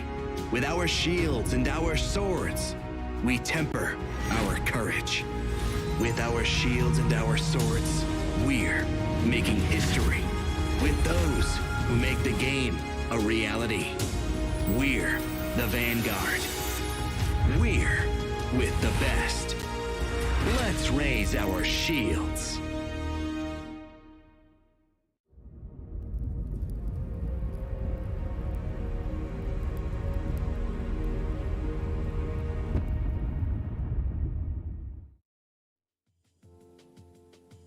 And we are back. Game 2's draft, ready to rock and roll here. Virtus Pro up against Vici Gaming. Something needs to be done differently for the lads on Virtus Pro because it was all Vici Gaming in Game 1, Daniel. What do we need to see different? Do we feel like there's a little bit of changes here in the draft in particular that we could see out of Virtus Pro?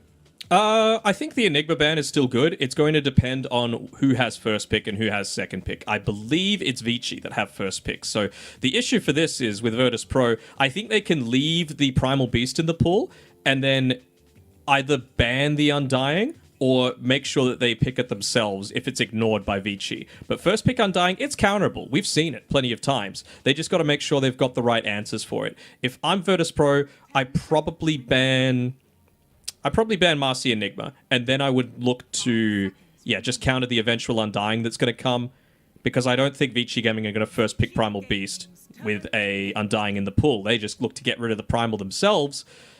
Do you just first pick Enigma here? I kind of feel like you do. Or maybe you leave it in the pool and you pick it at 8, just because Virtus Pro don't really play it. Yeah, and from what I can see, BAB hasn't played the Enigma so far as well in Last Chance. It has been banned out a lot, so that's probably a big reason why, and there you go. Enigma's going to be picked up. Yang hasn't played it so far as well, but of course we've seen a lot of... I thought BAB played it once, right? Remember that clump up in the dire triangle? That was BAB, right? Yes, actually, no, I missed it. Yes, I have Enigma down, and apparently my eyes just went straight past it. Yes, no, you are right. Unbelievable. All right, so what do VP do to be able to counter this? I think that point that you were talking about before with Yang is very relevant, but we have to remember previous offlaner, and that is where Enigma has been played for quite a long time. So I don't think you could full-on commit this early on into being able to specifically counter the Enigma. I really like that they're going for the Undying. Again, tanky, strong at lane, still have influence in the late game if it's being played as a core. Although DM has been playing it a little bit more as an offlane, so I think that's certainly a possibility. He was actually one of the first that was playing it as a core and making it look super viable. Do you think this next hero needs to address the Enigma in either one capacity of BKB piercing ability or the lane aspect? No, I don't think you need to do it yet because they still have the flexibility on Vici. I think the time that you want to address the Enigma, if possible, is with the last pick of the second phase. So you need to be saving what has the biggest pool of answers for that stage in my eyes, because that's when you're going to 100%, at least in my eyes, reveal where exactly this Enigma is going to be laning. Disruptor kind of leads you to believe that it is going to be an offlane Undying, doesn't it? And, I mean, Disruptor, not super confident with this one being able to counter the Enigma. Yes, you could use the Glimpse to be able to stop the Black Hole, so that's nice, especially pre-BKB. And you could use the Static Storm, of course, on top of all of this as well. But in terms of the laning stage, not so great. You know, the Disruptor, you use the Thunder Strike, you just split the Eidolons up, and then you're super happy. Let's see if Vici look to address the Undying, and they're going to go back into the Tusk. So they get their combo, Enigma, Tusk, and also a hero that I think was a big reason why they're able to take game one, and they give it over to Frisk. And I really think this is probably one of the best position fours at the moment. I think Tusk just provides way too much. Like, his toolkit is incredible. Yeah, I'd say the only one rivaling Tusk right now is Marcy. And the only reason you're probably not saying Marcy is because it's banned a lot of the time. It's still the only hero that has a 100% pick and ban rate throughout this entire tournament. Enigma's up there. I think he's top 2 or top 3. And Tusk certainly in the top 5 as well. So We'll see how Virtus Pro are going to look to get to these next stages. I'm interested to see what hero they give over to Ramses and what he's going to be able to play against this Enigma, because I think they are incredibly satisfied with how the how the draft is going right now on Vici so far. And just have a look at what they're banning out. Bristleback, still one of the best counters over towards the Enigma. I'm assuming that they're probably going to look to go down a similar sort of route with these next few picks. I'm a advocate of the Alchemist. I think it's still strong enough. What else could they look to go for? Dawnbreaker, someone else that maybe just sits a little bit more on the back line, but then you're really vulnerable to a Tusk just diving in on top of you. Not 100% sure. What do you think VP can look to pick in synergy with the Disruptor? I know you're mentioning about the Enigma counters, but what can we look for them to play with the Disruptor? Because TA's banned out, Beastmaster's already banned out. You don't have Bat Rider now as well. Because Virtus Pro need heroes that, one, provide vision, and two, look to play very aggressive and get pickoffs to enable the glimpse. I mean, it's not the Night Stalker game because you've already got the Undying, right? I really want to see more Night Stalker. I think we've only seen, I want to see Extreme play it a couple of times. Not a bounty hunter game to provide vision. Is it a possibility of a Nyx, but then Nyx Undying feels kind of lackluster? I don't know. There's not many options available, and you don't really want a Spectre into an Enigma and Tusk lane either.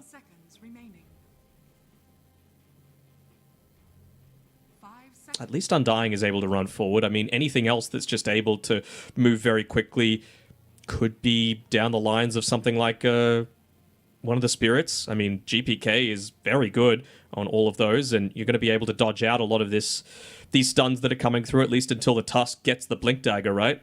Everything is super telegraphed, so you're going to be able to Remnant away, or Ball Lightning, or if you're Puck, just Jaunt. So I think that might be the avenue they're looking to go down for Virtus Pro and give Ramses that true hyper carry. I kind of want to see VP Alchemist into, let's say, a Puck. I want to see Puck Alchemist this game.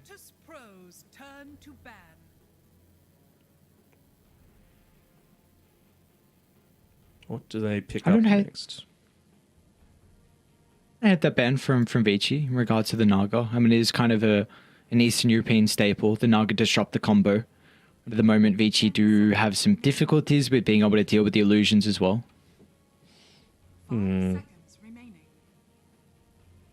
What other routes can you look to go down? I just want more stuff. The reason behind my Puck Alchemist was I want things that are going to be held in position, essentially. Like, I want you to be able to fight around the Tombstone. I want you to be baited in to be able to get caught out by the Static Storm. And I feel like if you've got the Concoction, if you've got the Acid Spray, if you've got the Dream Coil to be able to do a lot of that AoE damage, you're going to be in a really good spot. And you still need a way to deal with this Enigma in the laning stage. They haven't addressed that yet.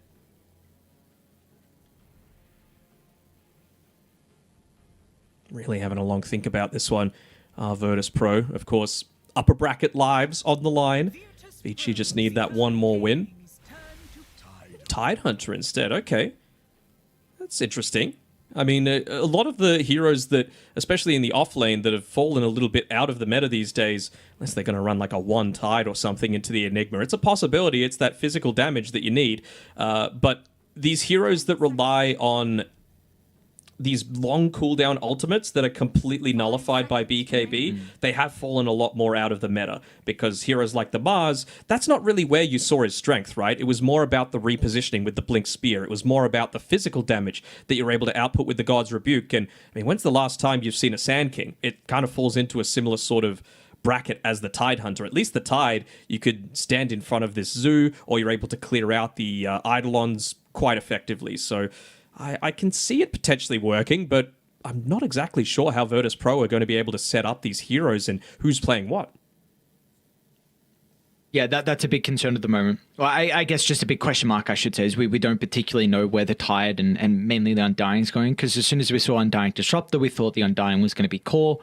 Maybe that is just their support duo. Maybe they will flex the Tide in another core role, but regardless, this does give Vici the plenty of picks now to be able to address the Tide. You know, you already see the Slark has been banned out from Virtus Pro, so I guess it was the instant Slark ban into the Tide pick. So, you know, potentially this is going to be DM's hero, and they're just looking to try and go for one of the better lane matchups to take away. I mean, you could now consider about like an Ursa here for Vici, but I guess they are on Dire. I don't know. I want to see the one Tidehunter this game. I really do. I think...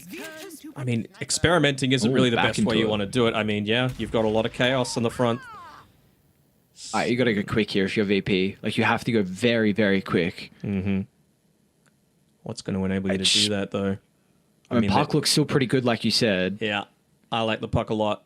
The lane's not amazing. Yeah, the lane. That's against the sniper, but what else can you really look to do? You know, you're just going to get harassed out. You might modify your sniper build a little bit more if that's the case, right? You saw previously against the Lina, you're not able to trade quite as easily, so you're playing a lot more around the shrapnel and that sort of stuff. But if it's going to be, you know, a spirit hero or someone like the Puck that doesn't have necessarily the range of a Lina, then you just go the old school Thompson, multiple Wraith Band into the take aim, and then you just completely harass them out of the lane. It's not like they have great rotators in the Undying or the Disruptor. There's no stuns there. And maybe that's just the big thing about the sniper, though, that is that like you do win a lot of lanes, so you kind of just have to pick a hero that's good in the game in general that can get on top of you. So, I mean, you just mentioned as soon as they don't right now. Yeah, like this is where, I mean, you probably have to pick GPK's hero knowing that it's not going to be the funnest, like the greatest time into sniper, but at least it's a hero that can get on top of him. Okay. There you go. Can get on top of him, gives them the vision. This is what we were wanting out of them. I'm just a little... Again, it feels very committal, doesn't it, on Virtus Pro? You use a ton of mana, you use the Ravage, you use the Static Storm, you use the Tombstone, but you don't really have the follow-up damage after that. And I feel like you're going to have a Wraith Pact, you're going to have a Snowball save, Sniper's going to be playing super far on the back lines. XM's positioning has always been really solid. The only reason he died last game was because of that Observer Ward that wasn't dewarded. And even then, it took absolutely everything to be able to kill him. So they're just trying to get rid of even more of these heroes that are instantly just able to connect in onto him. That's a good point. It seems like if Virtus Pro are playing from behind, then they will very much have those difficulties. If they're playing from ahead and like Storm Spirit is able to get pickoffs and have control of the power runes, then maybe that's not going to be as much of an issue because potentially the Blink could come out late from Tusk or the Wraith Pact as well from the Enigma. They couldn't Nature's Prophet, could they, on Virtus Pro? Just pair it together with something like the Undying and then have like a Disruptor position 4 with a Tidehunter. Your Treants do a decent job of dealing with the Eidolons, lots of that physical damage. You've got good cast range, and it does enable a little bit of that global style, right? That's where VP, at least whenever they've been playing with Ramses, I feel like we're at their strongest, where you're able to enable his really good farming patterns, but he's still able to instantly join in onto a lot of these team fights. I think regardless of whatever VP go, like it needs to be someone who can take objectives. So that the Nature's Prophet, without a doubt, fulfills that category. I'm trying to think if there's some other heroes that could potentially do that as well. I mean, the issue is kind of the same, though. You've got plenty of heroes that are able to get in on top of him with the Tusk, with the Enigma, and with VP's last pick, last pick of the overall draft. What do they want against this Storm Spirit? They're not convinced that the Sniper is going to be played mid just yet, just kind of trying to cover all areas. What else could they look to do? I'm still happy with Ursa if they want to go down that route. It looks like VP are thinking that the Sniper is going to be pushed to the safe lane. So, I mean, you think about the burst damage coming through. I mean, this pretty good too, right? Lasting all this time. This is our first Faces Void game. You and somehow. Yeah. All right. Thought this was going to be a very, very popular hero heading into it. It has been banned a decent amount, but surprised we haven't seen it in any of our games in particular. The positive side of this for the Tidehunter is that he'll be able to get a decent amount of farm in the lane, right? Like the Faceless Void, sure, you're a little bit annoying. You can deal some magic damage with the bash if you're able to get that one off, and the time dilation makes it a little bit difficult to always be anchor smashing, so you've got to be really on point to secure those range creeps, but you won't have a similar time that you did last game where you're just super easily able to die. They do go the Spectre. I mean, I said they can't go the Spectre because of, you know, the laning matchup that it was going to be, but it does fulfill that other objective that I was talking about, right? Where Ramses is able to use those effective farming patterns and then instantly join in onto a team fight, and it gives the vision for the glimpses from the Disruptor. Yep. Another thing is the fact that he's actually one of the few carries that can survive inside Chrono.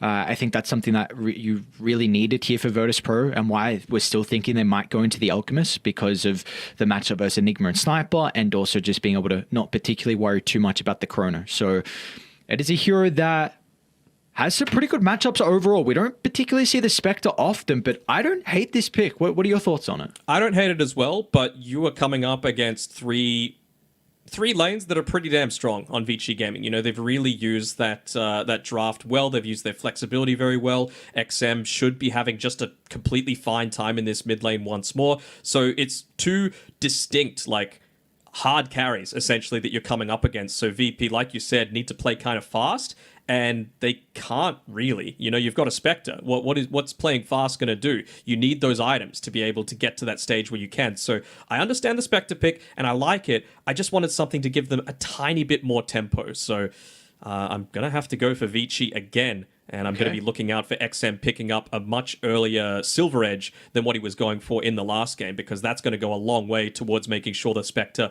does die inside of those Chronospheres. I think another thing as well here for Vici Gaming, we saw what Frisk was able to do in the previous game with the Tusk. Once again, he's going to be paired with the Sniper if he does look to rotate mid. And the Storm Spirit is very similar to the Lina, where you are vulnerable to these rotations. As Virtus Pro, their two supports are not good at rotating at all. So I think we're going to need to see a little bit of a switch up here in regards to the warding from VP. You need to keep tabs on where Frisk is all the time through the early game, because he's going to be that X factor. He's going to be the reason why you can slow down GPK and why you can get XM off to a good start. Yeah, for sure. You need to be warding up the high ground cliff ward just to make sure that whenever he's pathing through, he's going to need to commit a smoke for it. So let's see if VP do look to make that little bit of an adjustment. But we're into game 2. We're into the draft. Do you have a prediction for this one?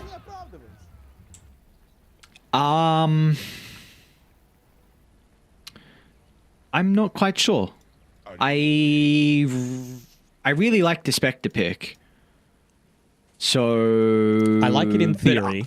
I just think Vici are going to be able to out-carry it. Like 2 carries better than 1. And I think you were 100% right in particular with how this lane's going to go, though, for the Spectre. Like, Enigma is a very, very good matchup into the Spectre. I'm not sure if it'll be a bit different now, though, just because of the changes to the Eidolon magic resistance. And maybe Yamich will have to go...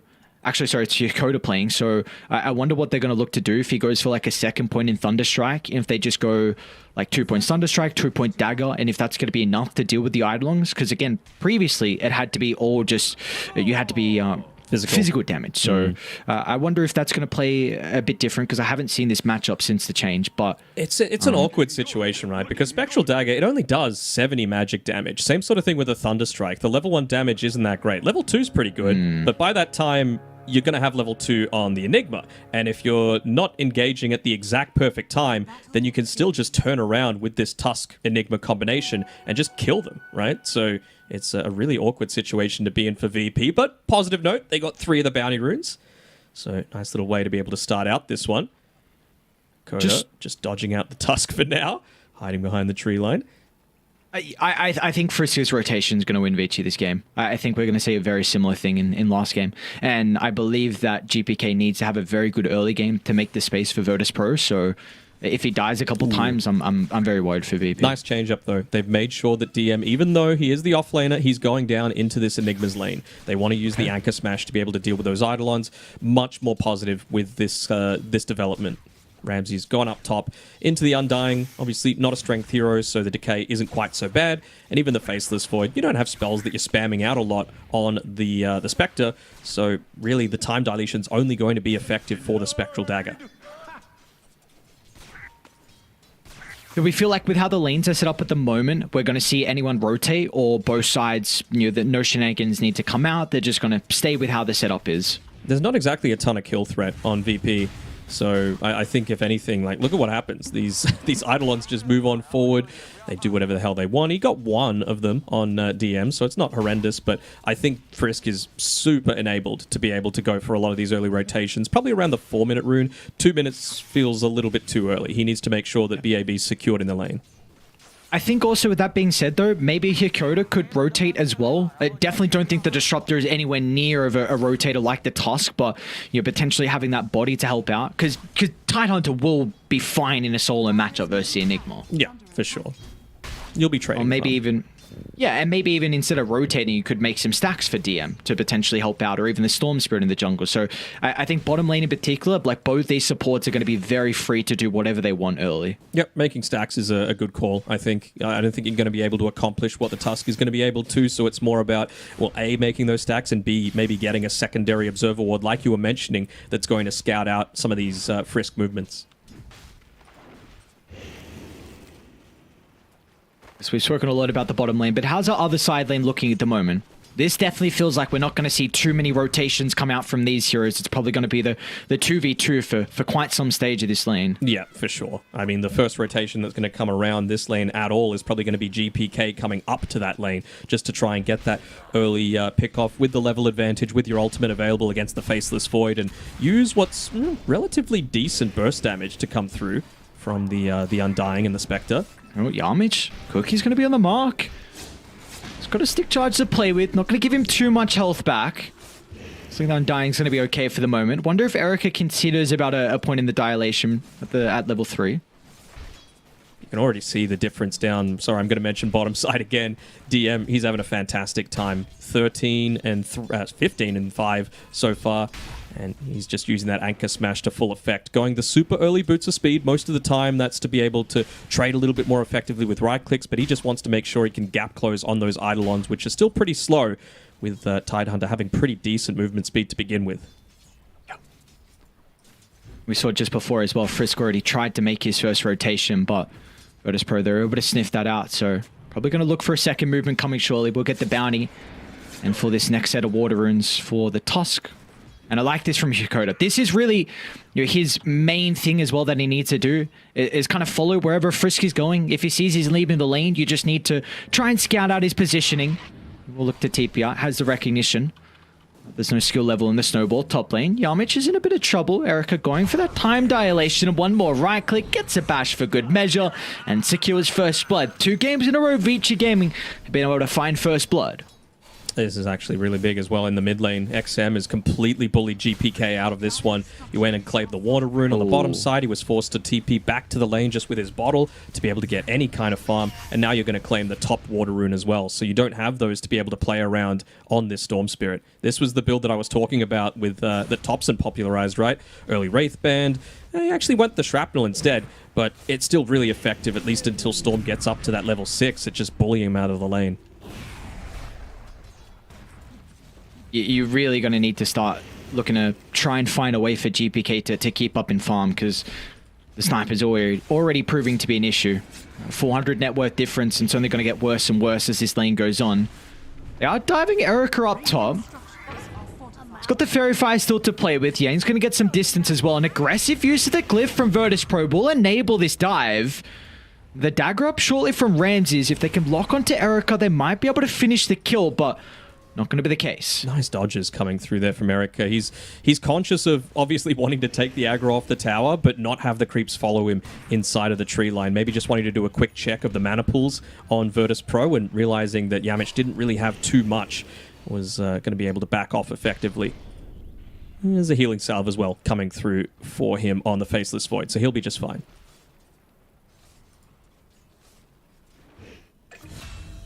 Oh!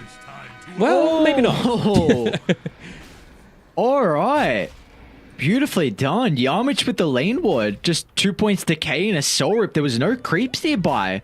I was not expecting it to do that much damage, but now he's got level 4 to... Oh, I was going to say, he's got no mana to go for the dive, does he? Hang on, Yang's got to be cautious. Very cautious. Yang's got to be cautious. Oh, no. He wanted the free TP, you know?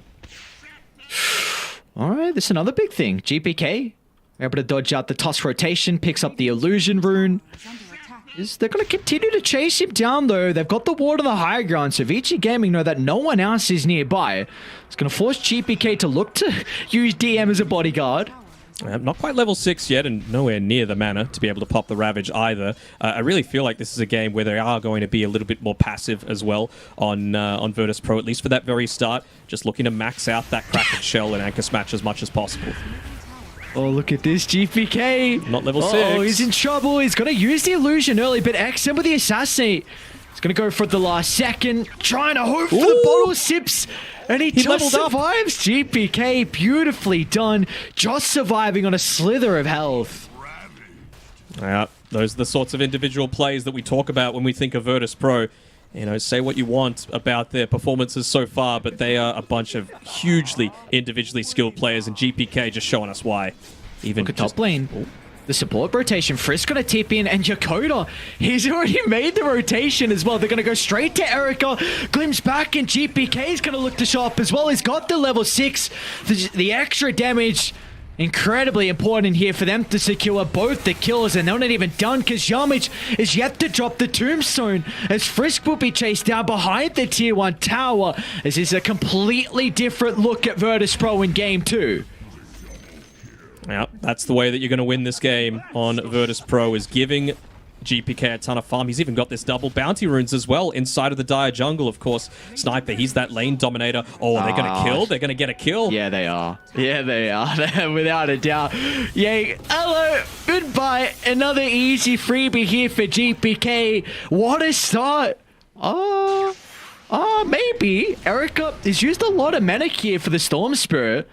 And XM's gonna haste as well. Alright, well, GPK's gonna go down. Oh, Noah's looking so good, but not to be. Ransom will try and play around with the Horn to get the kill onto Yang. They'll finally get the finishing blow, but XM, the cleanup crew with a sniper haze, they try and TP out. XM with the assassinate stops him short as Ramses will not live to see another day. Just that instant changeover to get the mini stun from the assassinate, making sure that he's not able to get that TP away. Point blank as well. Getting rid of all of that travel time. Perfect rune to be able to make that rotation happen. Such a turn of affairs there. From so good for Virtus Pro to just so bad from one power rune. At least Hakoda died to a neutral creep. Didn't give up all of that extra golden experience away. So could be worse. You can get some D wards off as well.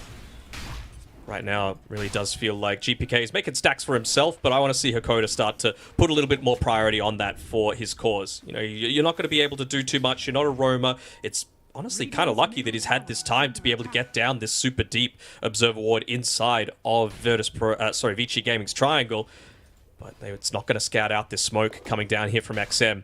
If they could find a pick off onto the Tide Hunter, that opens up so much more of the map for BAB to be able to play around and push in with his Eidolons. Yeah, they're looking to try and use the first black hole of the game. They've got the Vlad, so if they get the kill, it's going to be a lot of damage to be pumping to the tower. I mean, more top lane for the moment. Undying's going to be killed off on the other side of the map, and back down to bottom is DM. Oh, he's the one. It's a more valuable kill here out of Ichi Gaming. You love to see it. 2 movements coming out from them. The ganking squad from bottom to top they go as Vici find a double kill. And they didn't even need to use the black hole for that one either. Just that full-on rotation. Caught him inside a perfect ice shards. Frisk having another great game. Inside the river, GPK trying to pick up the double damage rune. Not going to be fast enough. Beautiful zip. And the glimpse away. Oh no, Eric is back to top. At least XM's nearby, so he'll get usage out of keeping Hakoda stuck inside the bubble. But GPK, some quick reactions means the Storm Spirit will live. And he's doing his damnedest to try and will them across the line here. They need the star performance coming through from GPK. And it's just a couple of times now, just getting that solo kill in the bot lane, getting his level 6, zipping away. Yeah, we'll ignore what happened inside of the enemy jungle, but getting away from that Chronosphere, another big individual play coming through there. And another smoke here from Vici Gaming. This time they've got the Mortimer Kisses to play with. They want to make sure that, well, I was about to say they get usage out of that siege creep, but DM deals with it quickly enough and he's going to back away from the lane, realizing that's where a big portion of the damage is going to be coming from, just from the Enigma, with those Eidolons maxed out, with the Vladimir's offering. And he's going to get much harder to kill now with the Hood of Defiance completed as well for DM. I wonder what Virtus Pro are going to look to do, though, because his Tide Hunter thrives on being able to act as a bodyguard and keep towers alive. And again, that is something you mentioned in Game 1. VP do not like to give up towers for free. So DM at the moment's going to look to move away. So this will open up the tower for BAB, and looks like they're actually going to get it without a contest. Yeah, I think this is the time where, like, you're happy enough with what you got out of the lane on DM. Most of the time, the Enigma is going to be near the top of the net worth, so the fact that he's behind you on the Tide Hunter, you're pretty happy with that. And DM, he's farming up the jungle for now. That's just more for an efficiency thing. But I really see him starting to play up away and more towards the mid lane and start to get usage out of the Ravage and just how tanky he is. Oh, Hakoda with the wraparound. Instantly stepping in with a Static Storm. Ramses has the +1 as well. They're going to try and blow up XM on the sniper. It's a difficult task at the moment. XM's relatively tanky with the stats, but finally they'll bring him down. And it looks like Virtus Pro need to get out once they've claimed the grand prize of XM's life. Yeah, they backed off once they saw BAB had TP'd in, though. That Vlad's plus the threat of the black hole is too much to be able to just TP straight on away. But they still do get a nice little trade there, being able to kill off the sniper. It's a big win for Virtus Pro. Again, it's just about making sure that he doesn't get into that early Silver Edge so that you have the capabilities of killing the Spectre. Ramses, once again, once you give him one of these farming style of heroes, whether it be the Luna, the Spectre, the Nature's Prophet, he is able to pay you back in spades. We see this item build here from Ramses. The maxed out Dispersion into the Blade Mail, something that we saw quite a while ago when the Spectre was viable. Really just opens up the triangle as a hero that never could really farm the Ancients. Now you have this capability. They don't particularly have anyone else that wants to be there. I suppose the Tide Hunter, but with how DM's positioning, again, playing down bottom, so a lot of the farm over to Ramses. And are we expecting the Scepter to... He's a push blocker on the Tide Hunter. Scepter on who? On Ramses after the Yasha? Is that what we're thinking the build's going to be? Oh, I think he might need to tank up a little bit more, right? You still do have that threat of the black hole. There's not a ton of saves coming through, so I might want to see him just go for a little bit more of that, maybe the full S&Y. Maybe he's going to go into the Manta just so that he's not bogged down by the time dilation. Corridor, let's see if he can get in range for the Glimpse back. You bet he can. Even going to lay down the Static Storm just for the kill onto Yang. If they got the damage, though. What kill? Oh, wow. Great read and a voice line as well for good measure. And a tip as well. Beautifully done from Yang. Those are the sorts of things. I didn't get a chance to have a look at the old player cam. I wonder if he was having a bit of a chuckle that time as well. But well, Vici, they're satisfied with how the game's going so far. You know, XM, he's having to sit back a little bit more, allow his side laners to be the ones showing in the lane, and just look to get the most out of the map as possible. Faceless Void, not quite at the stage yet where he can look to go into farming the triangle, so he's going to go back there, use the Maelstrom for that same sort of purpose. Not the Maelstrom, never mind, but just outrange it. Erica's is continue with the greed here a little bit. You mentioned before that one thing with Vici Gaming is that they do have two incredible cores to scale into the late game, and well, Erica with this Midas picked up is going to help him get to that stage a little bit faster. Yeah, for sure. And it does mean that you are kind of on a timer for Virtus Pro, and that feels kind of weird to say considering you're going up against a Spectre lineup. But again, if you're going against Faceless Void and Enigma and Sniper, those are three super scary late game carries. Gang, I don't think you're going to make it out of this time. Even with XM off to the right side, they will TP BAB down just in case a further fight breaks out, but nothing will occur here. You just see the difference there. Even though Snapfire, of course, strength hero, but you don't naturally build into those items that try and tank you up, and you also don't have those same saving mechanisms, let's call it. Erica, Chrono onto the Disruptor. Not wanting to try and mess around and allow Shakoda to live with his own life, and well, Frisk will even need to step in to help out the Faceless Void, so at least Erica gets up to a dominating streak, but I wonder with the Chrono on cooldown if we're going to see something out of Virtus Pro. Yeah, I think it does give them an opening. I mean, it just tells you Vici Gaming's mindset, right? They just want to be able to sit back and farm. Fighting isn't the main priority for them right now. They're going to try and just keep these lanes shoved out as much as possible, split up the map. No one really wants to go down onto this bottom side, other than maybe XM. Looks like they might be using Frisk as bait here. DPK? They found him. Oh, straight to the backline. DM with the Ravage, but where's the follow-up? It's a great Ravage and all onto the Sniper, but GPK is just not nearby to follow up. DM will try and TP out, and he will be successful. GPK also will escape, but yeah, you mentioned it, Ramses. He wasn't ready to show up, didn't want to take a team fight at the front of the T1 tower where the rest of Vici Gaming could potentially TP in to defend the Sniper. Yeah, I think it was just a little bit too close to the tower. I think if it was, another 500 units, a bit more south, he would have gladly looked to make that attempt happen. But Haunt on cooldown, he was full HP, full mana, still not wanting to take that risk, saying, we're going up against these two hard carries. I got to make sure that I'm not giving up my life for free. Yeah, and that was a window that Virtus Pro were going to be playing with the Chronosphere on cooldown, and now both ultimates expended, so it's not like they're going to be able to get a kill or potentially an objective off the back of this. BAB mid lane, threatening with the black hole. They're going to try and drop it in the end. Let's see if they have the damage. Yanks point blank here with the cook here, but Yamich's position will keep DM healthy. They're finally going to drop the Mortimer Kisses, but Frisk kind of follow up as well for the stun control, but it's not enough.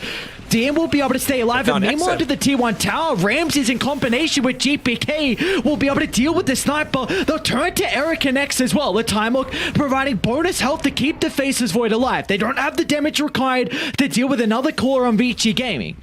It's beautifully done. Virtus Pro, they show up with all the numbers, just keeping DM alive. Another ultimate that doesn't provide a kill from either side, but that is a big skirmish here for VP. Oh, for sure. Enables them to get the kill again onto XM, already identifying him as the key component of how Vici Gaming are going to be able to open up the map even further and make these gank attempts with the Storm Spirit. They made the smoke rotation about to happen as that jump was happening, but it's just all about finding those key pickoffs. Again, Virtus Pro have a very significant and distinct style where they look to go for that. What do we feel like VG Gaming need to do in regards to itemization to help protect the sniper as this game goes on? Because Virtus Pro have just showcased how easy it is going to be for them to get on top of XM. I mean, he's nearly got the BKB this time, right? He's going it much sooner than he did in the previous game, just because they have multiple ways to get in on top of him. The Static Storm, the Glimpse, makes things just that little bit more difficult. So at least this time, they've got those heroes that can gap close. It enables the Disruptor to have a much more free game, where you're not just dying for free every single team fight. Nearly going into the Blink Dagger as well on Frisk, about halfway there. So obviously isn't having as exceptional of a game as he did last time around, where he was able to get our MVP award, but it does mean that you're able to just sit back, maybe farm up a little bit more while these long cooldowns are there. Yamich is farming up the enemy's jungle with the Tombstone. Eric kind of chuckling a little bit with the Undying being a nuisance, and gets a tip as well. Some funny back and forth we've had with some of the players from both sides in this series. Oh, he's going Agshot next on Yamich. Okay. This is interesting. That is interesting. I mean, I guess they just want to fight a little bit more often with the Flesh Golem available, but in a game where you've just got so many big teamfight ultimates, it's a little bit odd, right? Are they going to be able to maximize it and get full usage out of it? Once he picks it up, I'm assuming that he's just going to be holding hands with GPK as well as Hakoda and looking to make a lot of these three-man ganks happen. Dire's bottom tower is under attack. Might go even earlier. TP coming through from GPK to the mid lane. They're actually going to use GM to sit on the front lines, but they have to be cautious. He doesn't have the greatest mana pool right now, but he does have a Blink Dagger, so he's able to get in onto the back lines. Yang's positioning has been pretty solid so far, but they're picking out the fact that Seeds of Serenity was used, so they didn't want to go up there onto the stairs. Instead, they're going left. Very nicely done from Frisk, yeah. Pops a smoke, and he's going to make him work for it, but GPK is going to be rewarded with the kill. I think both sides need to be considering about how Roshan is going to be next on the agenda. Are VP actually going to think about it? Because for Spectre and Radiant in particular, yeah, you've got this Manta. It's a great way to bring it down. You've got the Gush level 2 as well, and Tombstone, so Virtus Pro feel like that one pick off onto the Tusk is enough to bring down Rosh, and it looks like that might be the case. You're going to just pop the Mortimer, so you're going to use the Shrapnel for it? DM, oh, they need a way to get in. Finally, the Kiss is going to come out, but it's too late. Ages are being claimed down. What's the call for Virtus Pro? Do they want to take the team fight? Static Storm along with the Ravage, but Eric is able to pop the BKB, but the big issue is the Enigma's been called out to start the fight. They won't have the Black Hole to turn this around. As DM's alone for the moment, Virtus Pro, do they want to leave him? And it looks like that's going to be the case. They'll cut their losses with the Tidehunter. Recognizing with the ultimates expended, with the Aegis claimed, they are happy with what they've gotten out of that skirmish. Man, they used the Ravage, they used the Static Storm, they used the Haunt, they had the Aegis, and you only use the Mortimer's Kisses, really, on Vici. I guess the BKB as well on Erica, but again, it's just another one of these fights for XM where he's just able to sit back and do whatever the hell he wants. He's even got the Specialist's Array as well, so he deals a good amount of AoE damage in these team fights, and it's just going to become even more once he picks up that Mithril Hammer for himself into the Maelstrom. Dire's middle tower is under attack. They know that they're not capable of defending this, right? So many heavy, big teamfight ultimates being used. Who's going to stop this? GPK's going to try his best. Still going to back off, though. They will actually back off. Yeah. Giving some respect through. Maybe it's the fake back. Look at the ward they've got. They see GPK farming the hard camp. Frisk in a position, because he doesn't have to blink yet at the moment, so it's going to have to be onto someone else to get that stun. But now with going over to the lane, that might be a bit too far away. They are still waiting Vici Gaming inside the jungle. They've got very good vision nearby, and recognizing all the ultimates are on cooldown. Ooh. Yamich actually protected a little bit by those ice shards there. Frisk trying to go for the solo kill. Should be enough with a time dilation to be able to pick him off and get some nice easy gold coming through. Don't have the, sorry, they do have the glyph still available on Virtus Pro, and Erica just trying to make sure that the creep wave gets full value out of that with clearing out the wave behind the tower. In the meantime, though, they're able to take that mid tower, looking to go for the solo pick-off onto the Snapfire. Gotta be cautious. BFB's nearby with the black hole. Not gonna commit it into the Aegis, though.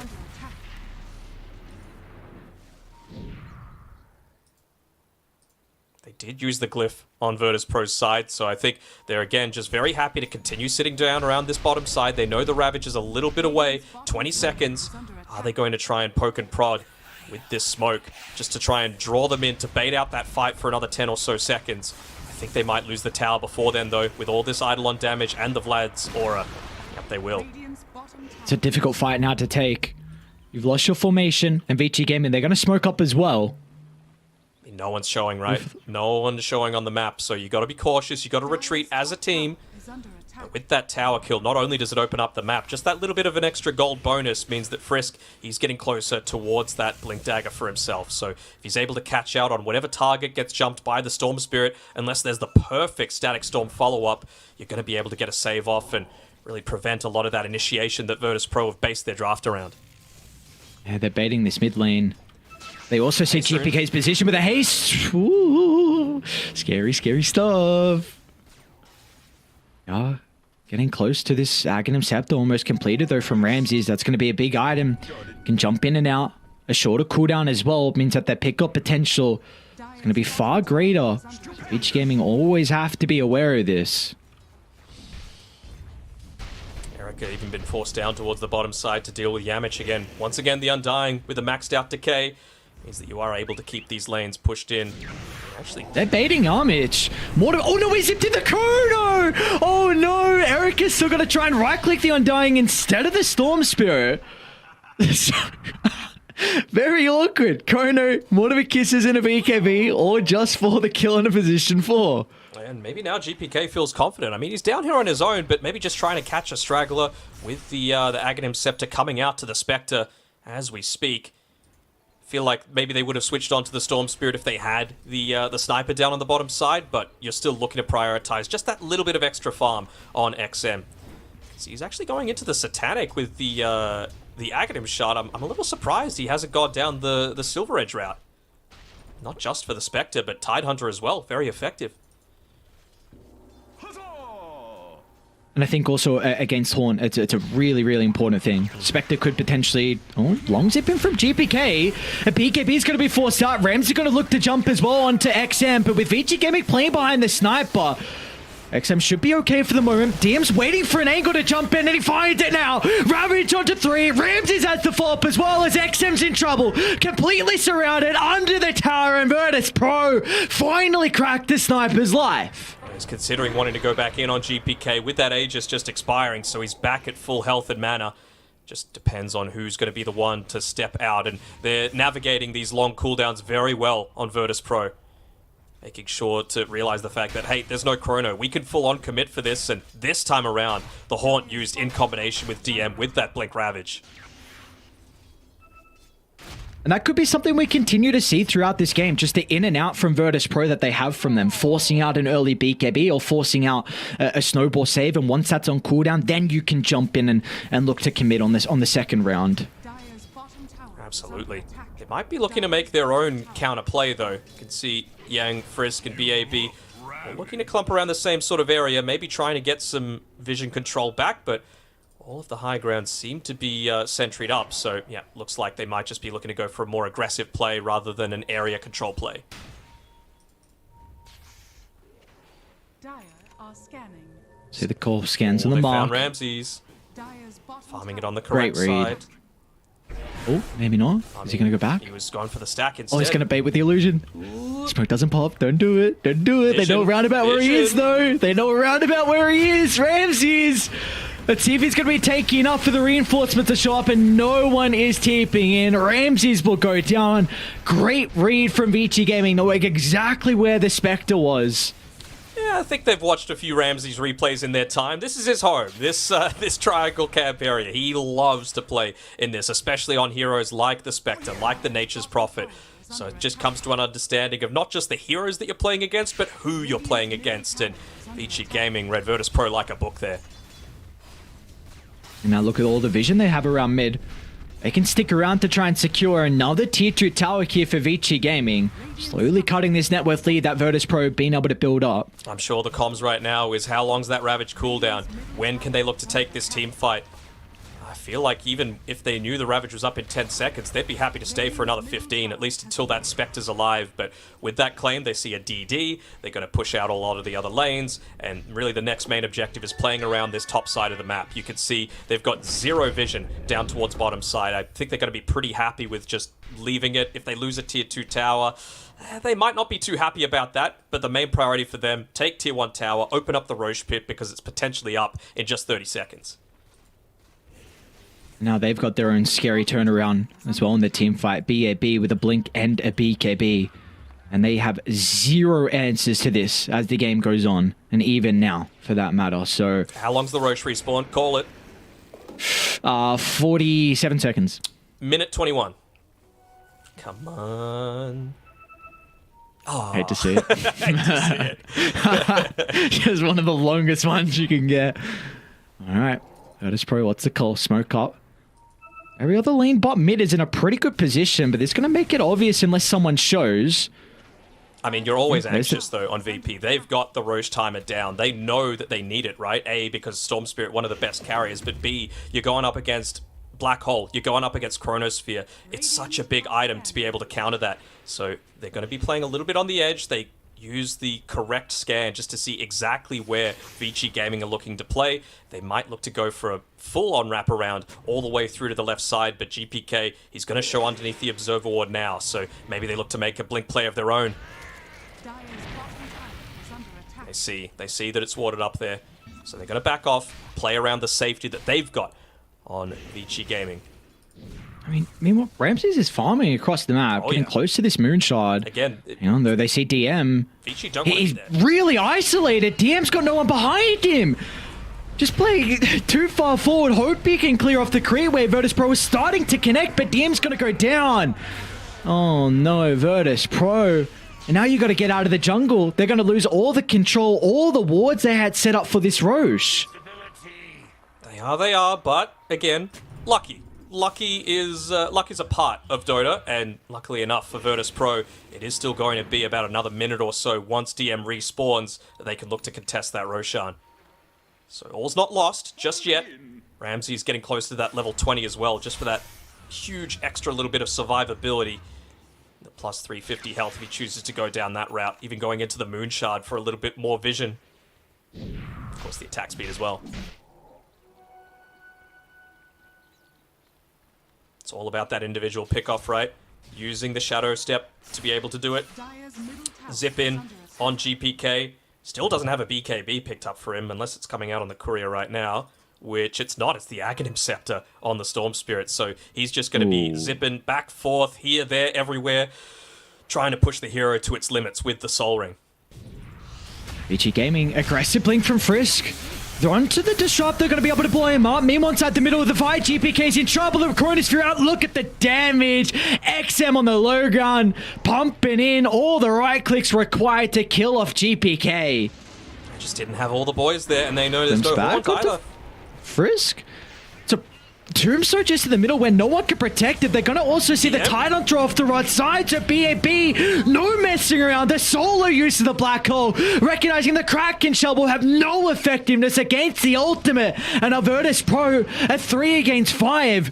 Ramses will TP in, but what can they do? They can't do anything, and they know that Roshan's up now. That longest possible respawn. It's 100% going to be up, so they're going to look to play around that. They still haven't gotten rid of this high ground vision, but it's going to need to be a miracle play to come through. They've got no ultimates to play with right now. Just Yamich with that decay, trying to scare them off, but there's nothing to be afraid of right now on Vici Gaming. Nothing at all. Second Roche. Eric is even actually going to jump on forward. Yamich playing with the BKB. Frisk is going to be cautious. BAB even trying to get in the midst of it all. Virtus Pro, they are respawning shortly. They've got a tier 1 tower they can TP to, and GPK is going to zip in the middle.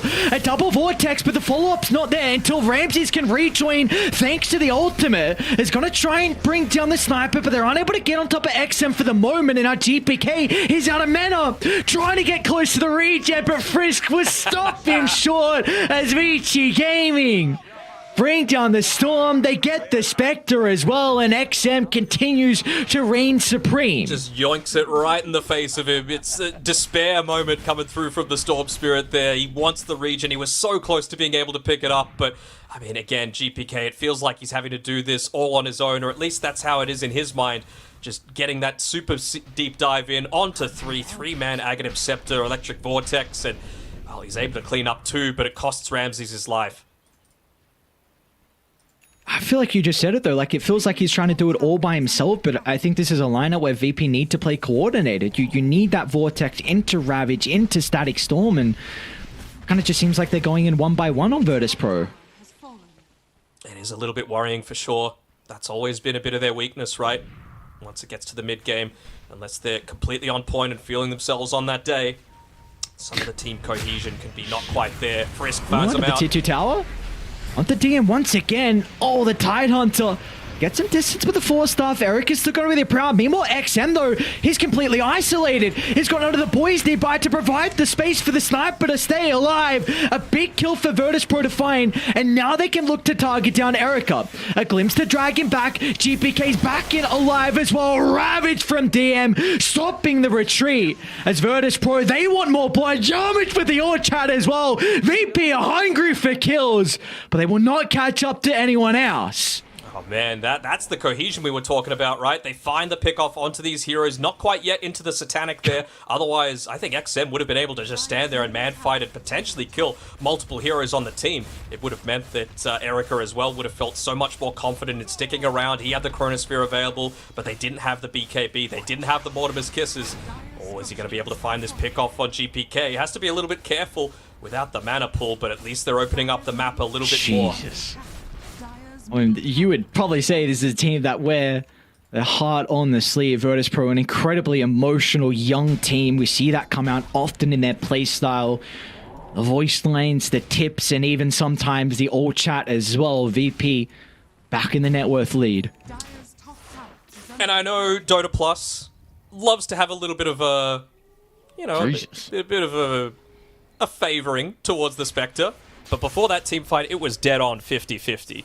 Just have a look at that. They're able to get right in on top of XM. Full commitment from Yamich. I mean, he's a position 4 that's incredibly farmed right now. Basically as farmed as DM. With his BKB, with his drums. He's actually going into a basher next as well. Oh, Frisk! Oh, that's perfect! Oh, you didn't see it on stream, but basically Yamich, he yelled out, "Come," after that fight, said, "Come on, come fight us," and Frisk with the all chat, "Yeah, we're coming. We're going to be there. We're listed. Don't worry about that."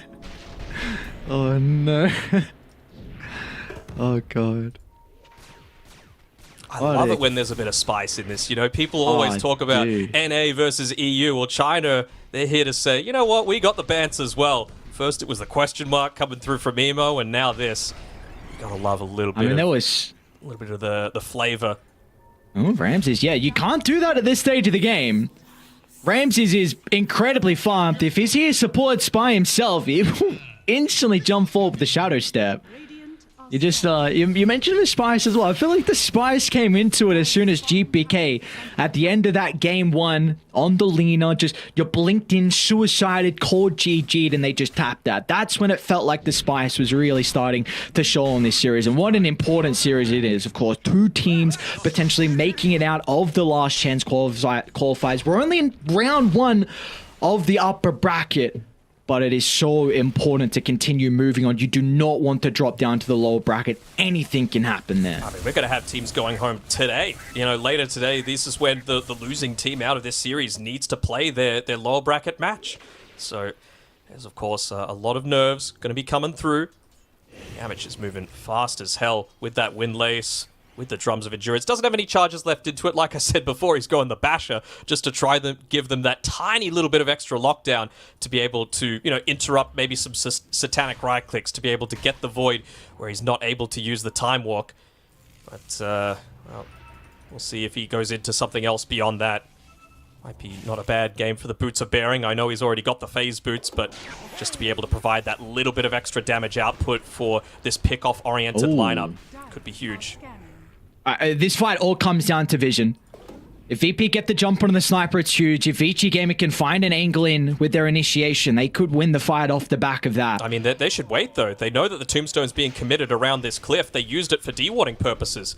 So, wonder if they're going to look to just play specifically around the lane. Wisely enough, VP, they're looking to retreat a little bit. They want to play around this high ground, and I feel like once this tombstone expires, they're just going to get out completely. I'd love to see VG Gaming pick up a gem next. With exactly what I was saying. We already see it on Deem at the moment here for Virtus Pro, and I think it's still the same. VG, this game really comes down to who gets the initiation, and you need that vision to help out with the sniper's positioning as well. Just looking to check for that high ground. They still have the sentry ward available, so Frisk, again, scouting out basically where Vici Gaming cannot go. And they look to buy that gem. They want to take back control. Again, Roshan, it's the next big objective. And you think about a game, if there was ever a Refresher Shard game that's pretty valuable, Haunt, Ravage, Black Hole, Chronosphere, this is the one for it. Yeah, you see Dim's even itemizing into his own Refresher. So might have some many issues at that stage, but we are getting to this late game Dota territory where both sides have incredible team fighting potential. Almost feels like if he's not caught inside the Midnight Pulse, the DM just can't die. He's level 20 now, so he's got that extra 40 Kraken Shoal damage block. I know that it's big damage coming through from XM as well as Erica, but until you get that Silver Edge, I really don't think he's going to be dropping too easily. See, Sniper's on the right side. Kraken Shoal ain't going to do much against the Black Hole and the Chrono. I guess this is a nice thing about some of these heroes. But that's where it's going to come into Virtus Pro to get on top of XM. Need to slow down his right clicks. They're walking on forward. Need to keep this ward alive. Yeah. Ooh. Yep. They're heavily prioritizing this one. Who's going to show in the lane? BAB flopping forward with his Ogre Seal Totem just to be able to start passively pushing the lane out.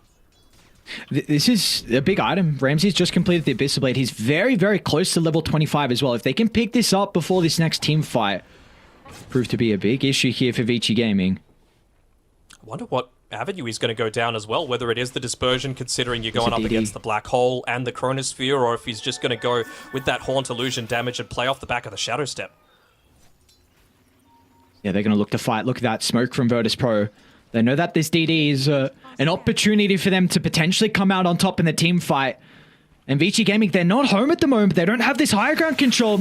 Smoke's gonna pop. GPK, guess who is on? Onto the snipe. But XM, where'd he go? Into the snowball. XM is protected for the moment. The BKB is onto GPK on the left side as well. They're gonna try and target down the Storm Strip. They've got the damage to blow him up. But still XM is completely isolated until BAB jumps in with the Black Hole. But Sniper will still go down. The buybacks are coming out from Vici Gaming. They've got to be cautious though. It's a heavy investment into the team team fight, and they don't have the ultimate to come out on top in round 2. And it's Virtus Pro will charge on forward over to Erica next. Blocked inside the shards. XM to the northern side. They need to get on top of the sniper, and Yamich recognizes his role. Blink directly over to XM to the rest of the team. They're not following up. And XM just freely pummeling him from the northern side. Look at the damage from the sniper. Triple kill for XM, and they don't have the response. They don't have the response, and Roshan's up in 14 seconds, so they're pinging it out completely. You've now got the level 25 as well on XM, so he's able to stand further and further back. They're going to push out this mid lane. They're going to try and make them deal with it for a little bit, but Roshan, that's the key objective they're going for. So many buybacks being expended in that team fight. There's only 2 left. Tidehunter, Disruptor, they're not going to change much about the outcome of this game. And would you look at that? No Aghanim Scepter, it's the Refresher Shard on the Roshan. So despite expending all of these big cooldowns to win that team fight, Vici Gaming are still going to be in fighting shape.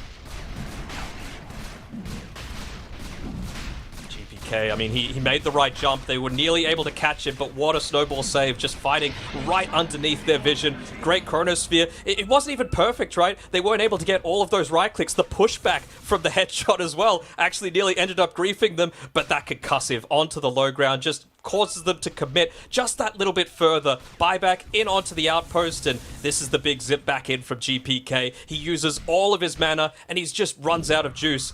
They're able to fight there behind the tankiness of the Faceless Void. Erica just standing and man fighting and realizing that, look, XM, he's not going to be dying once you're just trying to man fight like this.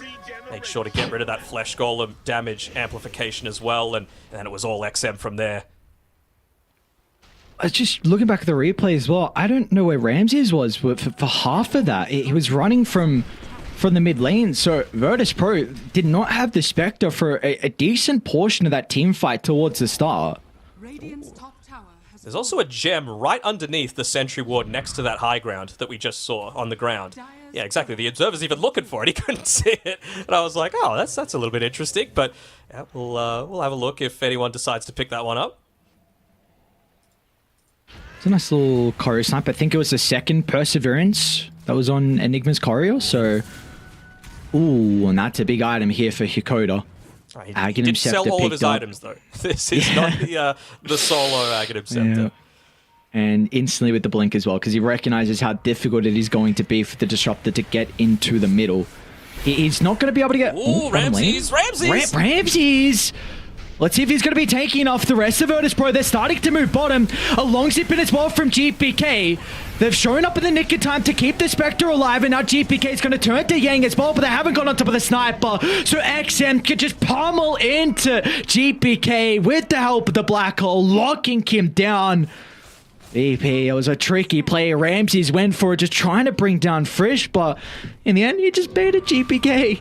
I think they just wanted any kind of situation to try and make it an actual 5v5 again, right? They'd used the buyback previously on the Tusk. They wanted to make sure that they could get that one for free. As yeah, any sort of situation, again, pick-off-oriented lineup, they just didn't quite have the damage to be able to get that one there. And, I mean, look at this. Chain stuns coming through. And it's that Chronosphere once more, just able to lock him in. Well, never mind, not the Chronosphere, but they're able to lock him in and burst him down. The Black Hole, never mind. There's just so many big ultimates happening this game.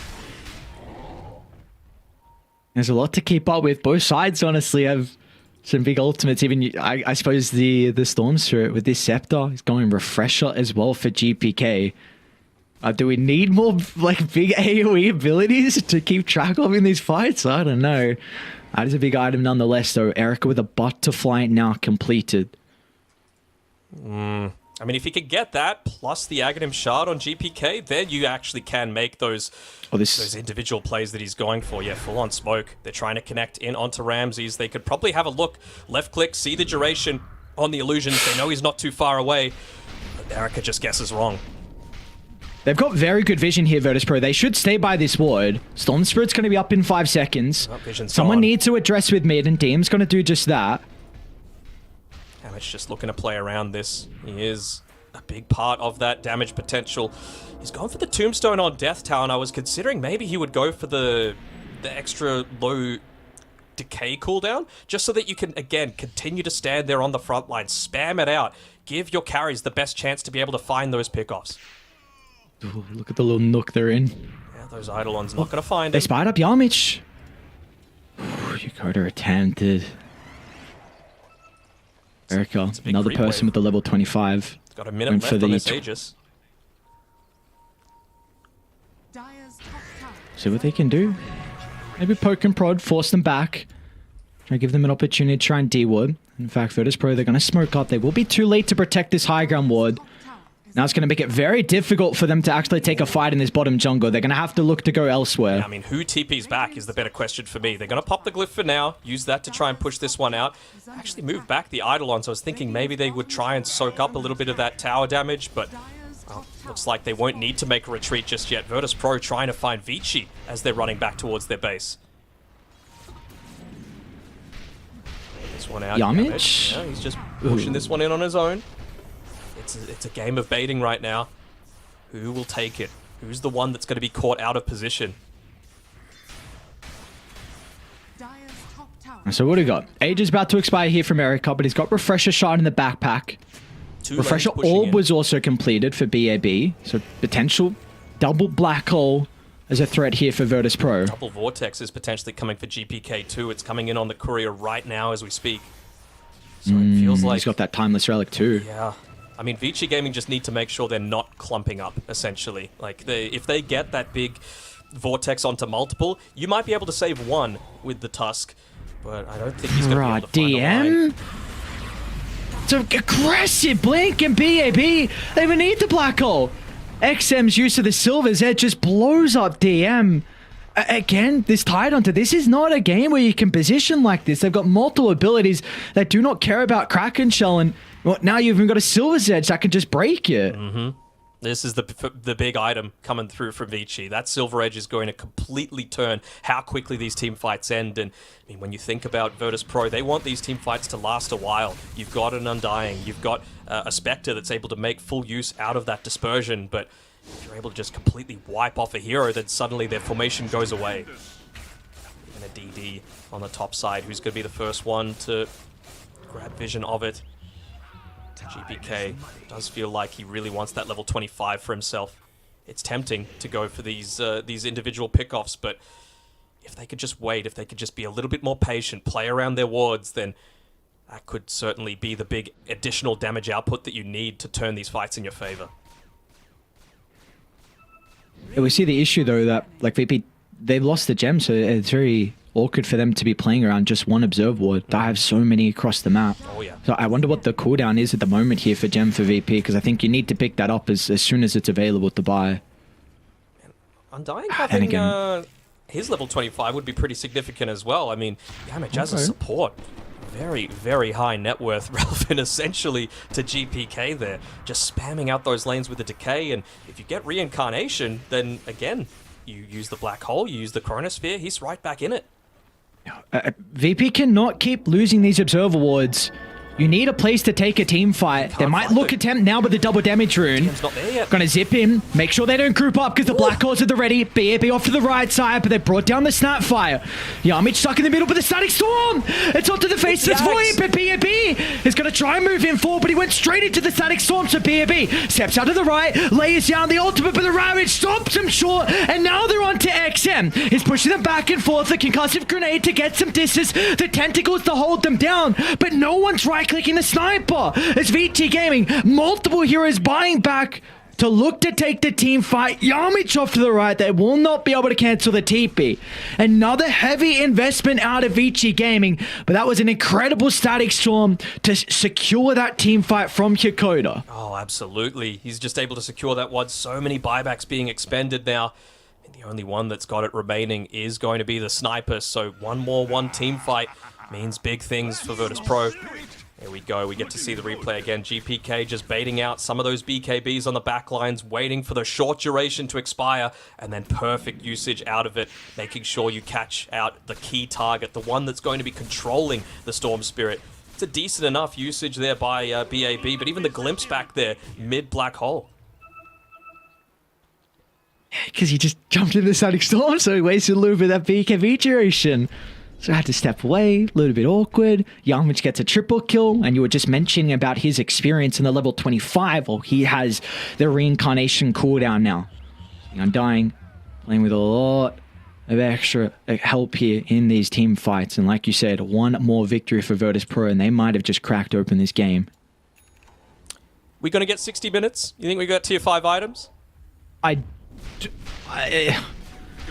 don't think Virtus Pro want that. I think Virtus Pro want to end this game as quickly as possible. Yeah, I'm banking on it. Yeah, I was just going to agree with... I don't think we'll get there, because I think Vici Gamer, they lose one fight, this game's over. So their next team fight has to be perfectly executed. They know exactly where they are right now as well. At Cliff Ward, seeing a lot of the movements coming through. I think Frisk was just on the edge of it, so don't think he was quite scouted out, but they're actually just got a full-on commit into this Roche pit. No way. They're going to get away with this? No. Oh, God. 51 minutes in and you get a free Roche. That is huge. Erica bought back prior, so they'll probably give him the Aegis. Does Frisk get this? Radiant coming. Oh. All right, what do we got? Cheese, Refresher Shard onto Yang. Erica's going to get the Aegis and the Aghanim's Blessing. And vision. Oh. Okay. Yang, no messing around with the BKB Aegis. Hakoda's chasing, looking for the glimpse back. Erica's aware of this. They have the ward in the river, so they know exactly where the Disruptor's positioning. They do, but they also don't see everyone else over to the right-hand side. They know that there's no BKB on Yang, so if DM jumps... Extra Yami drops a Tombstone. Ooh. Extra 1 second on the Ravage Stun as well. So it's a long, long amount of lockdown that they've got. Not quite into the Refresher Orb just yet, but it is still very dangerous, especially when you're lacking those buybacks. I'm going to keep tab once again on the kind of the Roche components. Erica was still holding a Refresher Shard from the third Roche. So they have 2 Refresher Shards here from Vici Gaming. So let's see if they can get their abilities off firstly. I mean, that is a big thing. In the last fight, they weren't able to do so.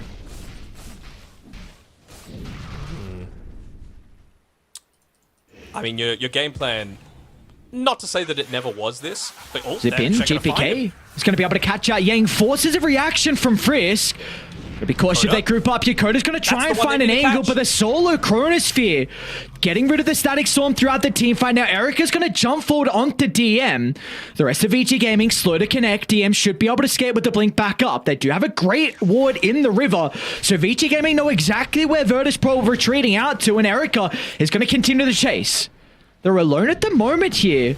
The rest of Vici slowing down to follow up with Erica, is still moving on forward. Where's the help coming through from DM? It's just the 1v1 at the moment. I think DM might be okay, though. I don't think they're afraid at all on Vici as long as that Disruptor is in the grave. If he's dead, they're just going to keep moving on forward. That's the only way they feel they're going to lose these team fights, is with a fantastic Static Storm like we've seen out of Hakoda. That's why that pickoff was so huge. It's going to allow them to move out onto the map with complete freedom, especially knowing that he would have TP'd all the way back to base on DM. There's just no lockdown. Oh, they got an Arcane Rune. It's a big rune for Radiant to play with. It looks like Yamich even setting up for a pickoff. Oh, they got vision of him. Great reactions. What's the vision look like now for Virtus Pro? Just that one ward on the high ground next to where Hakoda died previously. They really want to get usage out of this Aegis here. Time left on buybacks. They're up. All of them are available on the key heroes, the cores. Well, I guess you've got the second life on the Faceless Void. That's the key one for Vici Gaming right now. Yamich. They might look for a solo kill on BAB. If he sticks around with his Observer Ward. Aeon, this was just completed, so it's being delivered. There's some big corries if Yamich can kill them. He might look for the next one with Enigmas coming out. If he sees it in time. He's got the Blink Dagger, so it would be well worth it. That's a big courier. Yeah, he's going to go for it. So now, essentially, they need to play a little bit more passively for the next 3 minutes, right? They wanted to make use out of this Aegis. Minute 40 left on the cooldown, on the duration, rather. And no buyback available on Enigma for the next 2.5 minutes. So it does give them a little bit more anxiety towards this. Zip in, GPK, a long zip in onto Task. Gotta be cautious because the threat of the black hole. Oh, close. They didn't quite have the damage to be able to take him out. If there was a sniper there, I think BAB would have gone for it. We're getting closer to that 60 minutes, Locky. It's gonna happen. All right, we'll see. Who pop Refresher? Frisk. There's so many. I'm trying to wanted the BKB back. Bottom lane's getting shoved out. This would be a good avenue. Radiant are scared. VP, they're going to stick around here because Vici Gaming positioned as well. XM's really far forward. Oh, they just TP'd away on the Tusk as well. The save is gone. And Yamich, they got the high ground vision. They see exactly where XM is, and look at DM with the Ravage. Sets up for the Static Storm, the double Ravage as well. As Vici are out of the count. They can surround on the second. Roche, but to the northern side by the pit. They'll deal with the Enigma. And Erica, he's by himself. VT Gaming, they're starting to rejoin the fight. Off the back of the buybacks, the Chronosphere's out. They'll be able to deal with the Undying, but the Reincarnation means that it can come back and set up for Virtus Pro to clean up this game. They got a full-on retreat again. Again, multiple buybacks being used, and this isn't what you want to get out of your Aegis timing. They've just got it down to the absolute second on Virtus Pro and punishing the fact that Frisk had TP'd all the way back to base. That all happened just because he's still holding on to these boots of speed in the windlace. It really does feel like something along the lines of the Tranquil boots would have allowed him to just stay back out on the map, instantly go in. What a great Ravage. He actually time walks back, uses the reverse time walk there, not even waiting. Double Ravage being popped. What a great kill to be able to pick up onto XM. At least he's got the Aeon disc now on the sniper. Do we have any nullifiers or anything along those lines being purchased up? Doesn't seem to be the case. We do have a Wind Waker for GPK coming next, realizing the strength of that Chronosphere and the Black Hole. Oh, is this game going to slow back down now? Because it looks like Radiant with their ultimates on cooldown, they weren't able to crack high ground. So Erica's buyback's back up. Friska's a buyback. And BAB just needs the gold. It's still going to take a little bit of time. 800 required, but we might get 60 minutes. I kind of want to see an Undying with Giant's Ring, man. He's already so huge once he gets those decays off and he pops the BKB. That Yamich is just going to be an absolute beast. Oh, God. I mean, he's even going the Strength Blink as well, so the damage output from Yamich is going to be nuts. Yeah. Not sure if it's possible to... Sorry to interrupt, I'm not sure if it's possible to see the damage done so far this game, because I feel like Yamich is going to be up there. Even just popping you the bet it's tombstone possible. to be able to assist with some of this pushing. There we go. Third highest on his team. Still pretty significant, but yeah, look at that from Ramses. All coming through from him, all of that pure damage as well. He's going into the Aghanim's Blessing. Does he have an item to come after that? Let's have a think of what he might be looking for. I don't see any MKBs purchased up just yet, so a Butterfly wouldn't be the worst for him. Kind of slot-starved as well on Vici Gaming with what they would be wanting to sell. Even just going into a second Silver Edge on the Faceless Void. Ramses too could consider MKB because Erica and Sniper both had Butterfly. So I'm a Butterfly or MKB. We'll see what else he wants to go for. You even could consider, I mean, Refresher on Spectre again doesn't have as much value because you don't want to keep in your inventory. Like that was the thing about kind of late game carries. When you get this farmed, you could go into that Refresher route because you can just backpack it. But I don't know if that's going to be the case anymore. Here we go. You might be able to get there. It feels like it's the case, and they're just like, keep these lanes pushed out. Give us the option to be able to just farm out our jungle and make it really obvious if they're looking to go for a gank attempt as we try and be a little bit more greedy. Pick up that next item for ourselves. GPK, he's got the Wind Waker finished. So what do we feel like are some of the conditions in the fights here for Vici Gaming? Because being down 10,000 gold, what needs to go right for them in this next skirmish? Hakoda's got to die. If Hakoda's dead, I think you're incredibly happy. It means that you're always going to be able to pop that BKB. They're fast enough. They're playing on land. You should be able to get the BKBs off without worrying about the Ravage. There we go. We ticked over 60 minutes, and immediately Vici placed the vision, go for the Ancients that have the higher likelihood of dropping. Absolutely nothing. Thank you very much, Gaben. Oh, we got the Giants ring. Yes, for both teams. Both sides got the Giants ring, so we'll see who holds it on Vici, but importantly, give him the Undying Giants ring. Come on. I mean, kind of nice for DM, but no, I agree. I think I want this Undying to have it. Where is he? Come on. Havoc Hammer's pretty good too, just in general, with the strength bonus that you're able to get with that AoE damage. Fallen Sky is insane as well. Who do you even give that to? I guess the Tide. That's really good for Tide, yeah. Just a little bit of extra mobility here for him to like get into the middle of these fights. It's going Arcane Blink next as well for DM. Oh, God. Ravage into the fallen sky, into the Ravage. Ooh.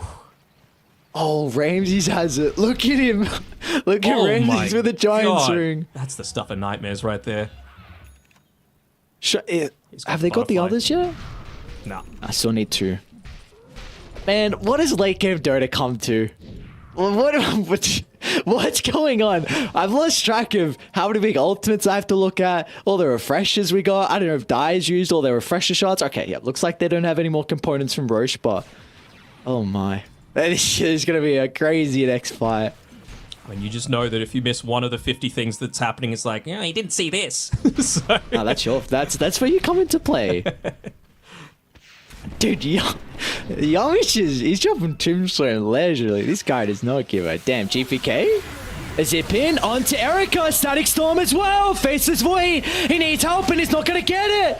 And DM is ready to go with the second round of the Ravage off to the left side. They need a way to get onto XM and DM. He'll attempt it. But a BKB buying XM some time. The Wind Waker now inside the black hole. So the Spectre, they're trying to continue to pummel into Ramses, but somehow they haven't got the damage. Erica tries to get into the middle. Finally, the Chronosphere's out. Clipping onto the Storm Spirit. Where's the damage coming through? XM's in trouble, trying to get away with a Silver's Edge, like a concussive grenade as well. XM just forced to stand his ground. The Mana, but they'll secure the kill. And a Virtus Pro going to Frisk. 3 down without a buyback. This might be all she wrote. As Virtus Pro will send us to a game 3. What a final fight to do it.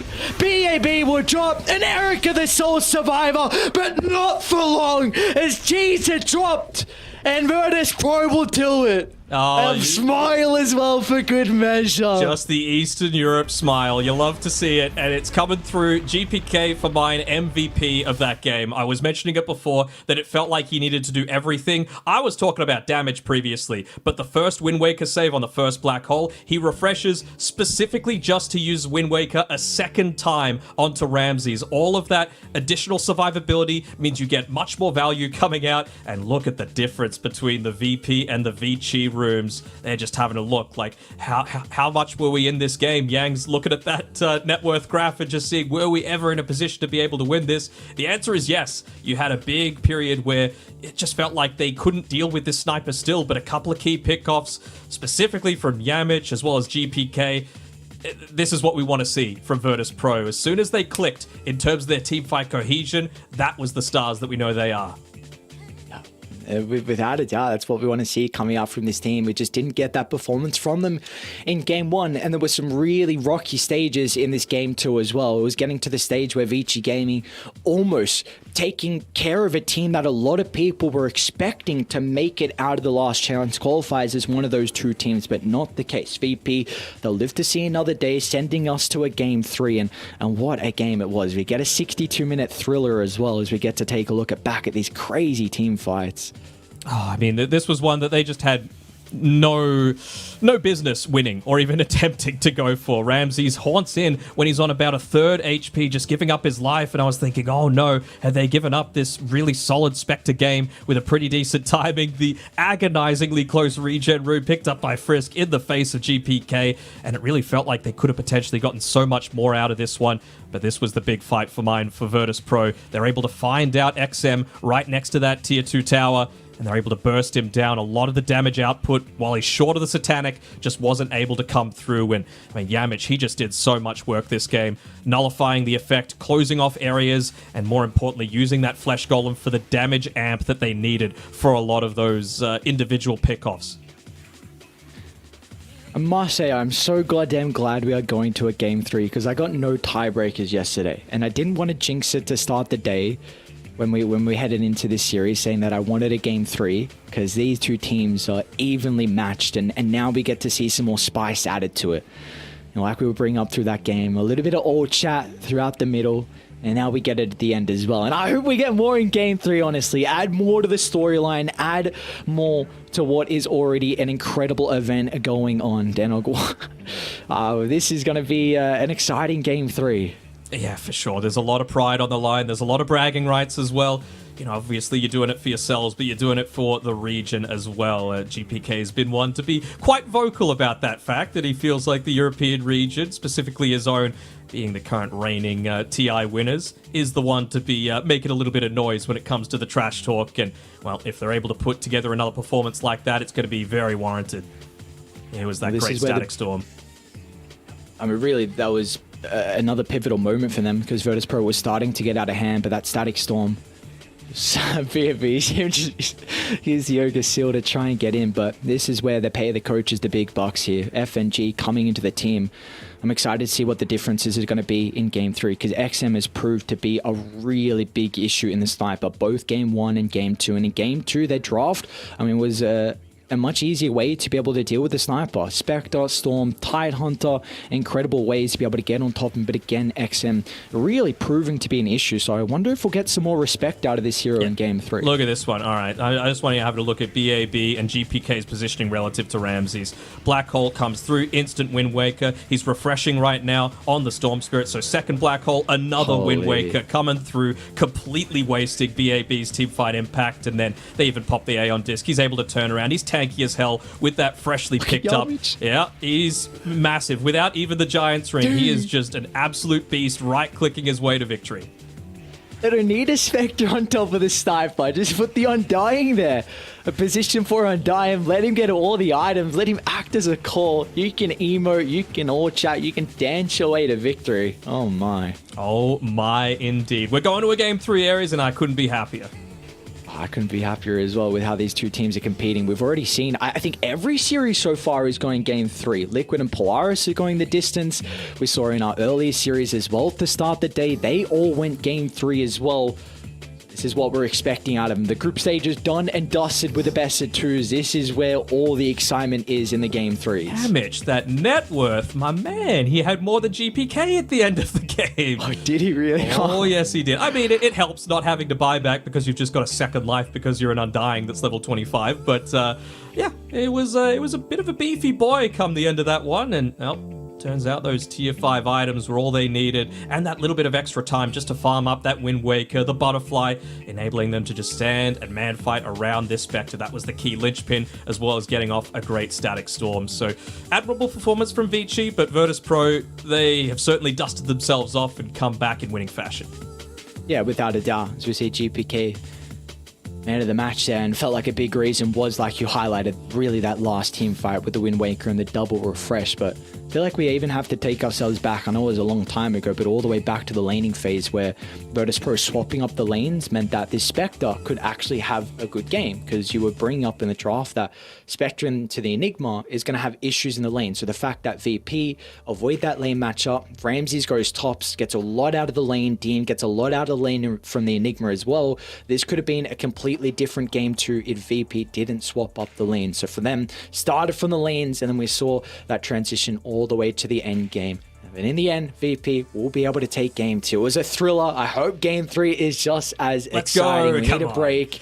Yeah, we'll find out what is in store for us. Virtus Pro versus Vici Gaming Game 3 after the break.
With our shields and our swords, we pave the path to victory.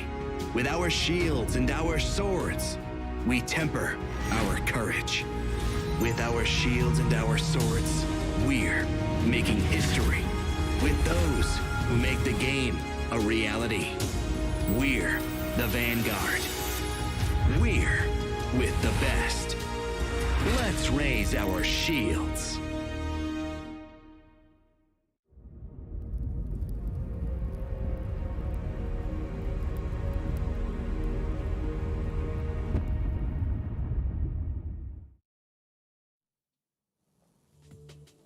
This is what it's all about. Two teams battling it out, going in the distance. A 60-minute thriller sets us up for an incredible second series of the night, Denok. This is just the upper bracket. We still have the lower bracket to get through later on, where even one of these teams will be fighting for elimination, but we're not there just yet. Game 3, Vici Gaming up against Virtus Pro, coming up with the draft shortly. What do we even look for in this next draft? What do we need to even pay attention to after a game like that? Look, we just had like 65 minutes of intense Dota. I think you and I, we got up, we had a bit of a walk, but I think we need to do a nice breathing exercise, just relax, because that was intense. That was an intense game of Dota. I'm sure. Yeah, exactly. They're just trying to get rid of the sweat from underneath their shirts right now. FNG, it looks like he's played 5 games of Dota himself. He's that mentally exhausted. There's a lot that he has to try and break down behind the scenes. See what they can do in this next draft. I mean, 43 to 32 kills was the end result there. I'm trying to remember what even was banned out in the first phase and what we could see different coming out in this next game 3. It's always the Marcy. It was... God, I remember. It was something that they dominated with in the previous game. Nah. Don't have it. I lost it. Yeah, no. I got it coming up, though. I know there was a Beastmaster +1 banned out. Man, can I just say, isn't it great that they've still got Fenrir coaching Vici Gaming? Like, he was part of that second place showing all the way back at TI4, the FY Fenrir duo, the support duo, like the roaming Leshrac Shadow Demons that were able to get a crazy amount of kills, and he's still there. He's still part of the organization. Same sort of thing with Frisk and Yang from back at TI9. They've stuck loyal, and it's, I'll say it's paying off for them-ish so far, but they got to get this game. Yeah, this has been a team that you really have... We see a lot of the young stars coming up for them as well. In particular, Erica, the previous TI, he was someone who you hadn't gotten a lot of LAN experience in particular. He previously played on teams like King Gaming Luminous and King Gaming, the main roster. And heading into that TI, there was a lot of question marks on his experience. And Vici Gaming, they placed incredibly well. There was a 5th, 6th place for them at TI 10. So he's definitely showcased that he has what it takes to be an incredible carry player. And I mean, we see that through. I mean, it feels like every team in China have that. Arme, Mornay, there's a lot of incredible carries. Lu as well is doing some ridiculous stuff in these last chance qualifiers. So we'll see what Eric is going to be able to do here in this third game, because of course his opponent on the opposite side, Virtus Pro in Ramses, he had a really good game on the Spectre, one that needed to kind of get some confidence under their wings with how game 1 looked for VP. Yeah, I think Eric, I'm sure he would be a little bit disappointed with some of his performances from that game. A couple of times getting caught out by the Static Storm Aghanim Scepter without having popped the BKB. There was a period of about 5 minutes where Virtus Pro were just delaying out and waiting for their buybacks to come back available, and he showed a couple of times on the lane on the Disruptor that he had the Aghanim Scepter. Important to note, by the way, this time around that Virtus Pro, they won the coin flip for game number 3, so they went and chose to have first pick this time around, and I think that is a very wise ban of the Undying coming through from Vici Gaming.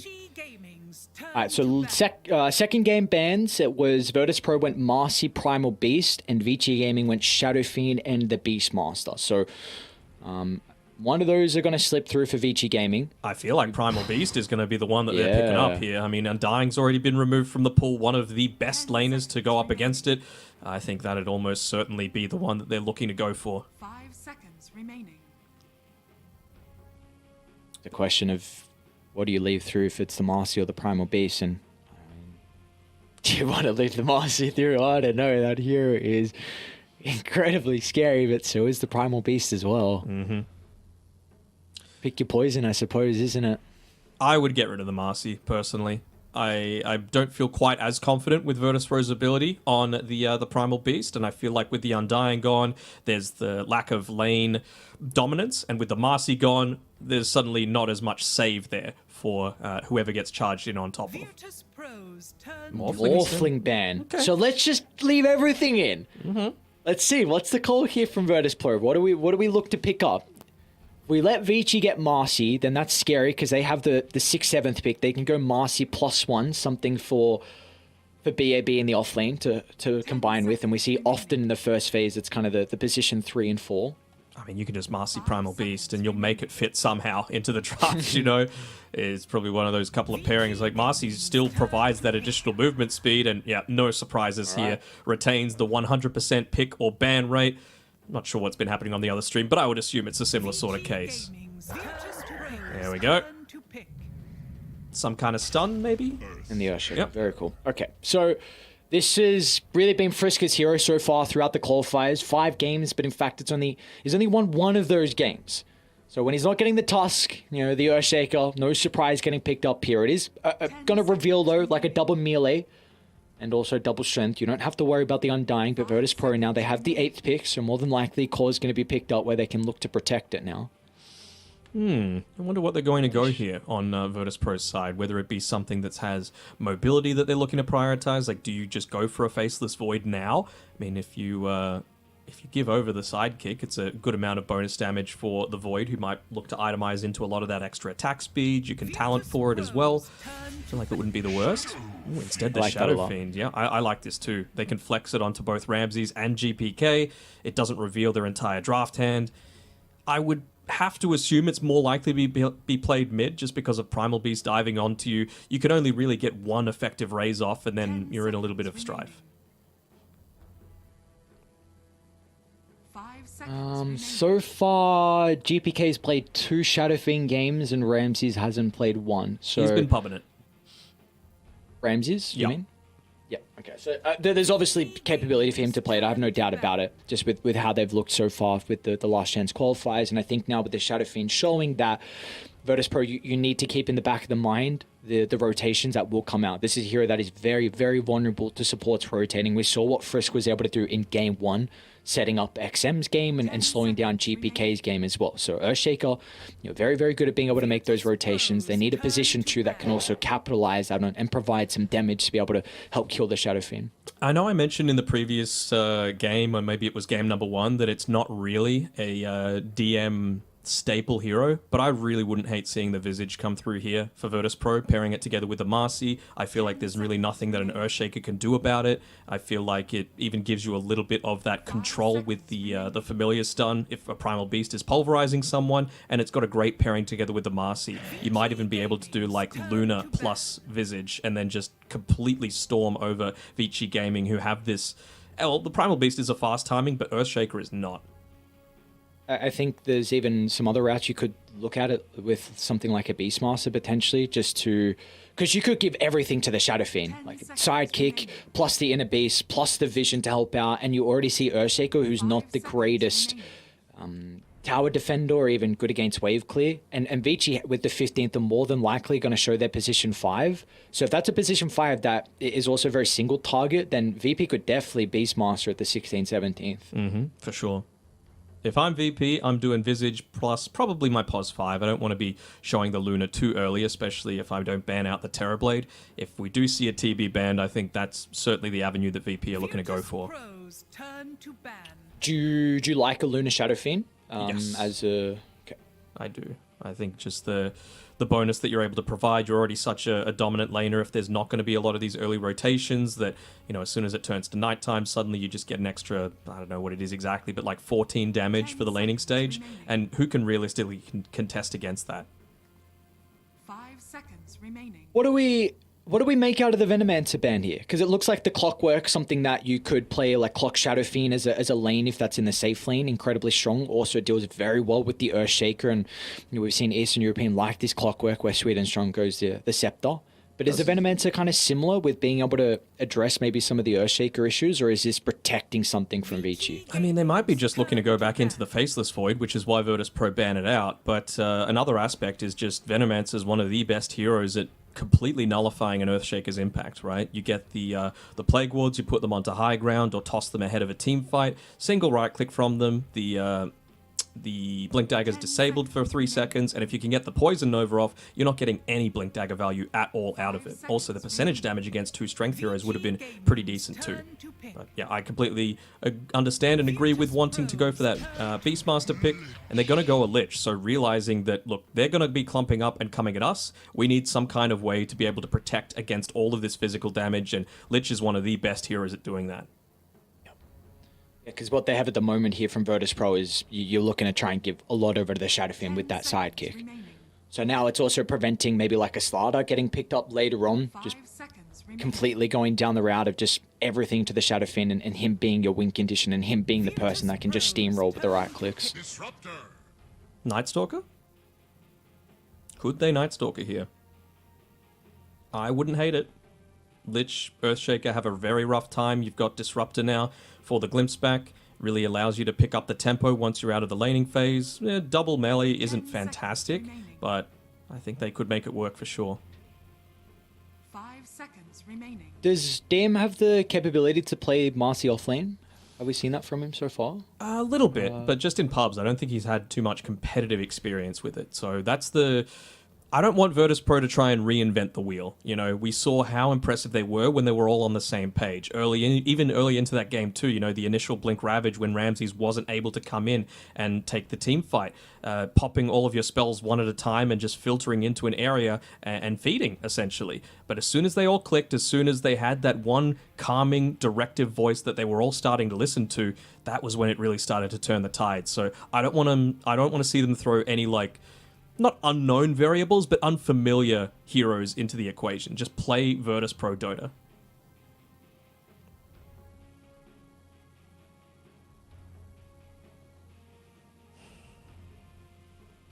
I'm sure they're wondering, like, what hero can we get away with showing now? You would have to assume it's more likely going to be the mid laner. I just want to see something that's got a good amount of mobility, you know, something that's able to take advantage of the Primal Beast diving in super deep, something that's going to create some chaos to be able to deal with the Earthshaker and get in on top of the Disruptor. There's the Visage I was talking about. I like it. I mean, it doesn't give you quite as much vision as I was thinking, unless they're going to go like a position 1 Nature's Prophet, perhaps, but I'm not the biggest fan of the Nature's Prophet into the Primal Beast, unless it's going to be like Nature's Prophet with a Marcy that just gives you the additional burst, but then I think that's actually fine. You could Nature's Prophet Marcy and you couldn't really disrupt a Visage though. I don't know. I'm constantly worried about what this Primal Beast is able to do, and the Terrorblade kind of is a pseudo ban for the Luna, so I like this too. It's just solid enough. It's going to be able to, when you're grouping up and trying to push together with this early-ish tempo, you just pop the Reflection, and then suddenly they have to think twice. All those slows really synergize well with the Primal Beast and the Lich as well. 5 seconds remaining. It's a hero that should be able to match up pretty well versus Shadowfiend too. Someone who has a crap load of agility. Range. Yep, range as well. So Shadowfiend with the late game, we'll see how he's able to combat this. I think Vici do have that advantage at the moment. Virtus Pro are going to look to hit a pretty solid timing before this Terrorblade's able to come online. So this is where XM Hero needs to be that tempo controller, needs to be able to make the space for the Terrorblade. And he's got the last pick as well. So XM should be able to get a favorable lane matchup here. Got to be very careful about the Visage Marcy lane, though. That's a good amount of magic damage if you're able to land it onto the Terrorblade, and he's renowned for, you know, he might be able to tank up some of these Unleash combos that are eventually coming in the Shadowfiend right-clicking him. He's not going to be able to withstand multiple soul assumptions in the lane on top of the rebounds, so it is a little bit committal from Virtus Pro if they're going to, like, buy up multiple mangoes just to be able to spam out that TB, but if it works out, it goes a long way towards their victory. I think we... Trying to think of a carry here for Ramses that they can... that it doesn't need as much farm to play this game. Like Bloodseeker, is Bloodseeker banned? Bloodseeker could be one you're looking at, maybe to Rupture with addressing the Primal Beast and You got magic and pure damage as the game goes on versus the Terrorblade, which can be nice. Doesn't need the craziest amount of items, kind of Maelstrom BKB, and you're good to go. 10 seconds remaining. I mean, Is there someone... not really a Chaos Knight. That's been the thing that he's been picking most commonly. Not really a Slark game. Not really a Naga game. Could you? No, you can't really PL this game either. I mean, I keep thinking back towards the Nature's Prophet, man. I'm just really worried about what happens in the lane. I guess Earthshaker's not going to do that much, but it depends what you're pairing it together with. Maybe a super early point in the Glimpse makes it not too bad, and you just immediately, as soon as you hear the Primal Beast charging it up, you just immediately glimpse him back.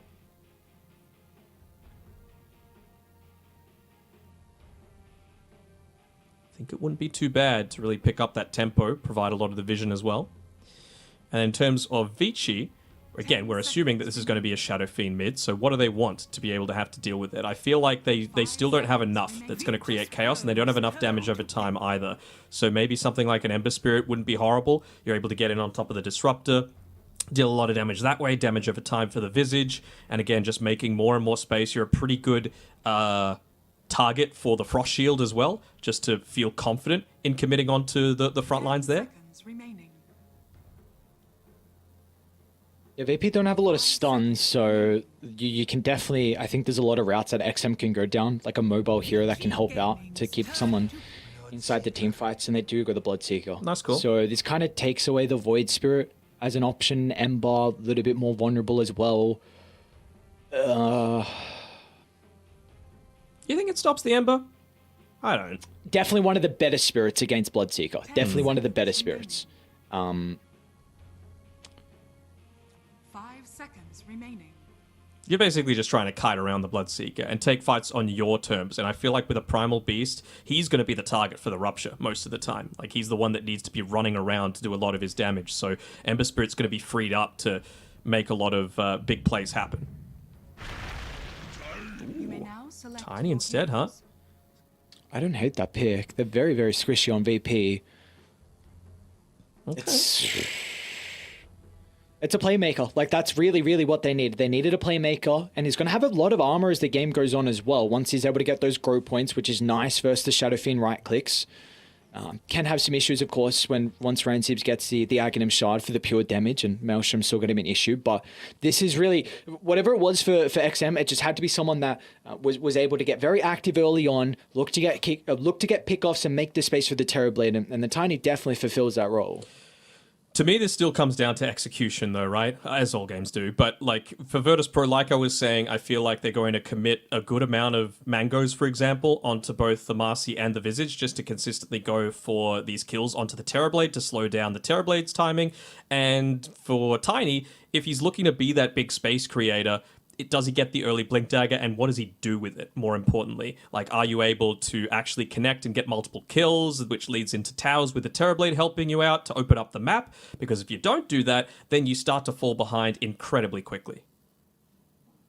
Yeah, that's the big issue. Like, I feel like if you can get to that later stages, then TB...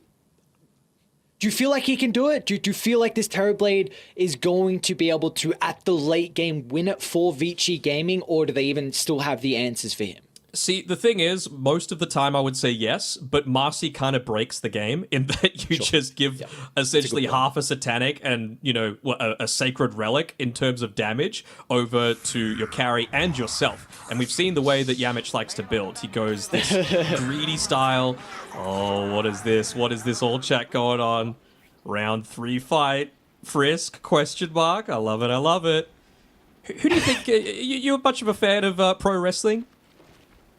I never really got into it, but I'm not a... So the good guys are called faces and the bad guys are called heels. Who do you think's which in this one? I don't want to say who's good and bad.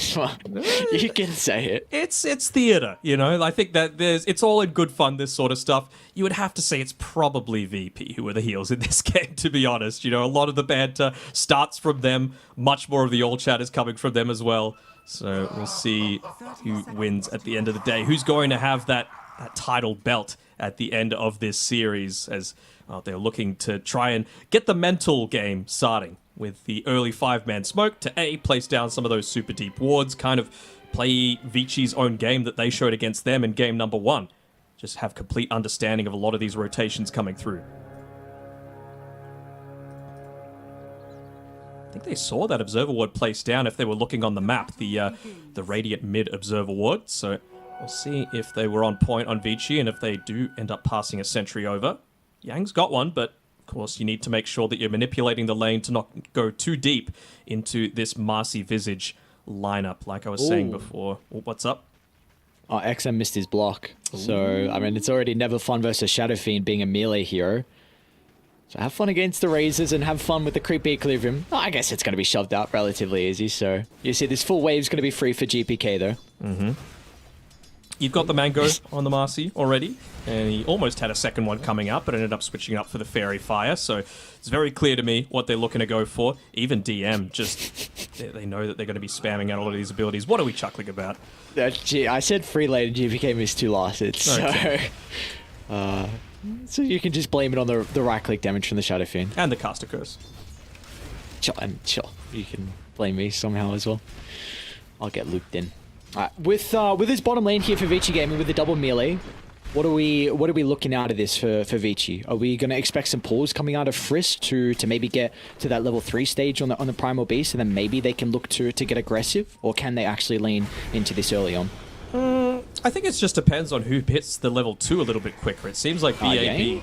Ooh, DM finds first blood. Yamich and DM combined together. The Soul Assumption was enough to pick up first blood. It's been Vici Gaming in both game 1 and game 2 finding the first blood, but this time it'll be VP.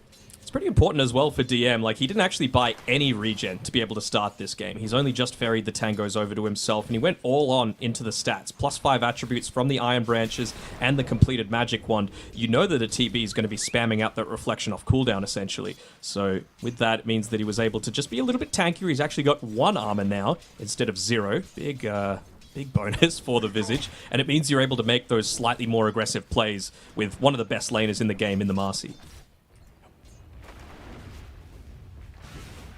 It's going to be scary here shortly, though, with the level 2s. Yang hasn't skilled his up just yet. They have the greatest position with the creep equilibrium, though. That's kind of the biggest concern at the moment here. Once they use that next meta, they will definitely have potential to find a kill up top, but you need kind of the full distance of the lane to move in. In fact, it's going to be VP that jump first. See if the Frost Shield's going to help out Erica enough. Won't be to get the damage from the Soul Assumption. It's going to be able to step out to the north side. Erica will be okay. Does take a lot of damage, though. Yeah, they've got plenty of regen, though. He's going to pop his own salve. Yang, he's got a salve of his own, as well as the Tango. Yamich just doing his best to try and interrupt it, or maybe even go for a kill onto the Lich here. TP back relatively recently, but you got to make sure that if you're going to commit spells like this, you actually secure the kill. Like, DM is out of mana. He can't continue to go for this, and Erica realizes it.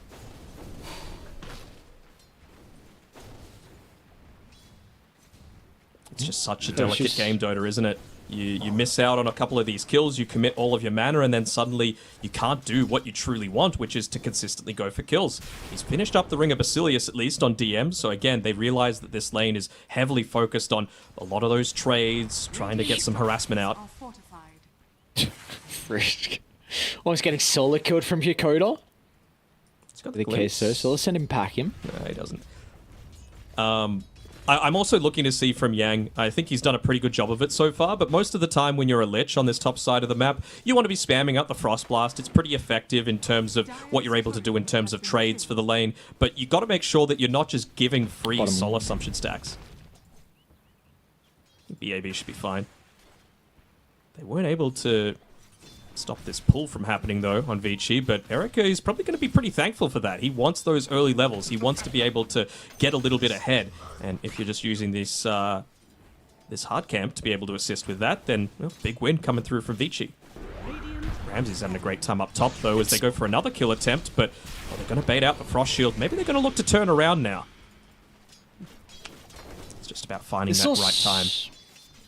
It's also very important, though, for VP with how they're continuing to maintain the lane at the front of the tower. They're getting the bonus region coming out, the extra armor as well. And again, like Visage, you're a strong Cure at level 1, but throughout the other levels inside the lane, you're not the greatest at all. And if Dire had the full distance of the lane to play with, like this is where you need to pull it back now for the next meta, they could definitely find a kill. But Virtus.pro have done such an incredible job to maintain the position of the lane. It's going to be fixed now, though. They pulled the small camp, which was double stacked, so they're going to be able to influence the lane a little bit further towards their side, even if it means Yamich taking a few of these right clicks from the full creep wave.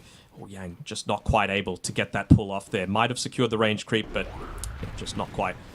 Raindrops, will that save him? Like the case of the moment, second point in the Soul Assumption. Plenty of burst damage for Virtus.pro to find their second kill. Off to a great start, Yamich.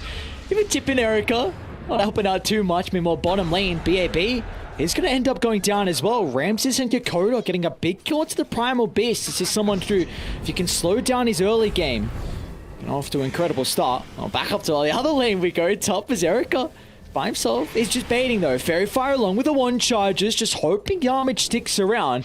Gonna try and duck into the tree lane.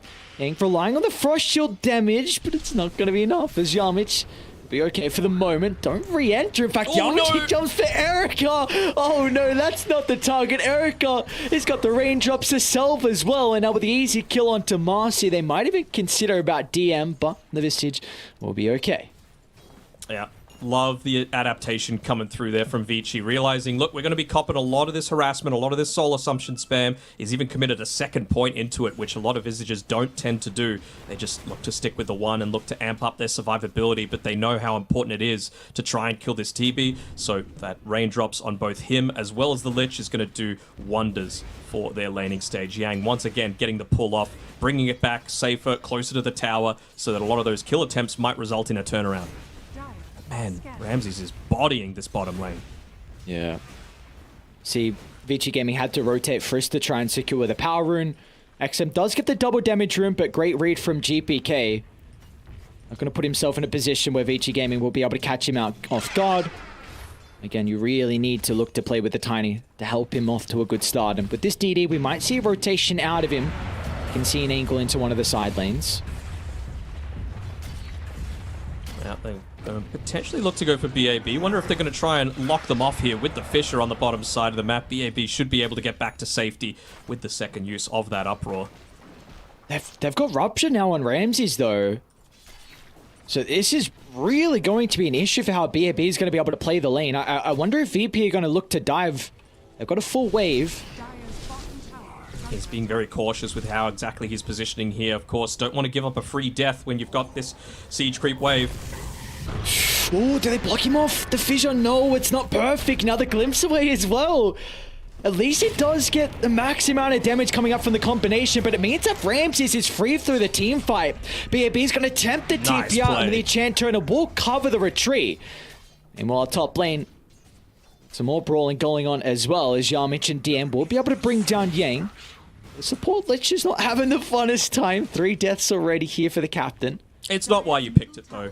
It's more about once we get into the middle stages, right? You just think about the damage reduction it's going to provide against the Familiars, against the Marcy with the Unleash popped, with all those right clicks coming through from the Bloodseeker. So it's just all going to be around that Frost Shield, because there's no way that you could stand close enough, I think, to get the Sinister Gaze or the Frost Blast off. XM? Yeah, together, looking to try and protect their wards. Bottom lane though, Ramses in a little bit of trouble. This is a big kill if they can find it. Vici Gaming, beautifully done. Seeing that Ramses was alone without Yakoda nearby, who is going to die in the river. But Yamich with the wraparound, blocking the avenue for XM to escape. Great positioning coming through from the Marcy. He's also going to be able to provide GPK that bonus damage to continue to chase down Yang. Another kill given over to Virtus.pro and Denog. They've got some big Shadow Fiend issues. Look at the net worth disparison from GPK and the Tiny. This is a great start for the mid laner. Yeah, I was thinking maybe just with the presence of the Dark Lord, obviously you don't want to be pushing out the lane, but even if you look to potentially go into that one against the Tiny super early on, 0 armor could have given even more havoc, but yeah, we're just seeing here Tiny, especially in the mid lane, not one of those heroes that recovers all that well. It's all based on the snowball, so unless XM is able to get a little bit more assistance, and Well, he might be just looking to make some plays around this this chainmail timing to finish up the phase boots and connect onto, let's say, the Terrorblades lane. Push that one out, get kills onto the Visage, take away some of their tower taking strength, and maybe try and open up the map a little bit. Oh, they're going to smoke, but I think it was underneath the Radiant Observer ward. Yamage whistles as well. They know exactly where they're going to look to path. Ramses will probably clear this last wave down bottom and TP out, unless they actually want to bring another person down with a TP, and they'll do that. They're ready. GPK. He's got the Requiem, but they're ready. They know, Virtus Pro, we're 3 against 4. This is not an easy skirmish, so they need to even bring the Marcy down. Dakota drops a ward. XM's going to be able to face check with the combination out, but the damage should be enough to get the kill onto Dakota. So they've started the fight off successfully, but let's see if they can continue that on for more. As Eric has even got a shot as well with the Metamorphosis, and all of a sudden, Virtus Pro, they're completely surrounded. GPK lands the Requiem, sending VG Gaming packing, but the damage, that's the thing in question. Because all of a sudden, VP, they're committed for the team fight. They knew exactly what was going on, but they don't have the answers as VG Gaming. Oh, he's just standing still on Beautifully GPK. done, and GPK, no. he recognizes there's no escape. No. He TP'd in, and that is exactly what XM needed to bring himself back into this early game. Oh, you just saw on the camera as well. He was a little bit more concerned with, all right, how's my posture, then how am I going to try and get anything out of this? It's, you know, Dota's a mental game as well, and you got to make sure in these high-pressure situations that you don't let it get to you. Radiant's bottom tower has fallen. Well, that's huge. Still a net worth advantage over to VP and DM. He wasn't part of that. He was continuing to push up onto the top side. No damage into the tower up on the top, but I mean, for XM in particular, that is an enormous rotation. We're even going to pop the Unleash here, seeing if Yamich wants to just start dealing a little bit more of that right-click damage into the tower with the assistance of the Siege Creep, and he'll be able to back off once he sees the Frost Shield and once he knows that XM is available with that Avalanche Toss combo once more.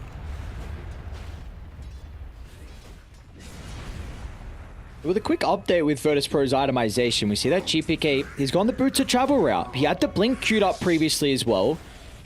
Looking like it might be the magic damage build out of the Shadow Fiend. I mean, yeah. You want a good amount of magic to be able to get through what's eventually really good armor topside. Top lane, Frisk. I set up Yamich along with DM in the tree line. Frisk has got the rest of the boys moving over, so he's going to drop the Echo Slam. Not doing a whole lot of damage, but Frisk is still alive, and our BAB. Look at the charge in directly on top of DM. The Frost Shield as well for good measure. There'll be no escape. Yamich short. Meanwhile, mid lane though, XM's in some trouble. Yang's going to try TP in another person, living on a slither of health. No way. XM survives, but Ramses is looking for the cleanup. The rupture into the blood right should be able to do enough required. You know, outstay his welcome. Very nice movement coming through from Rams. It's just looking for the cleanup. At least another person doesn't live on just a minimal amount of health. And they get the mid tier 1 tower, so this Boots of Travel is going to be even more effective now for GPK, able to just walk around a lot of these lanes. You've got much more safety to be able to park yourself here on either one of the supports, or, you know, Ramses with that Maelstrom, he could very easily go into the jungle. This is a really early timing on it as well, for him to have picked that one up and start to explode his own net worth.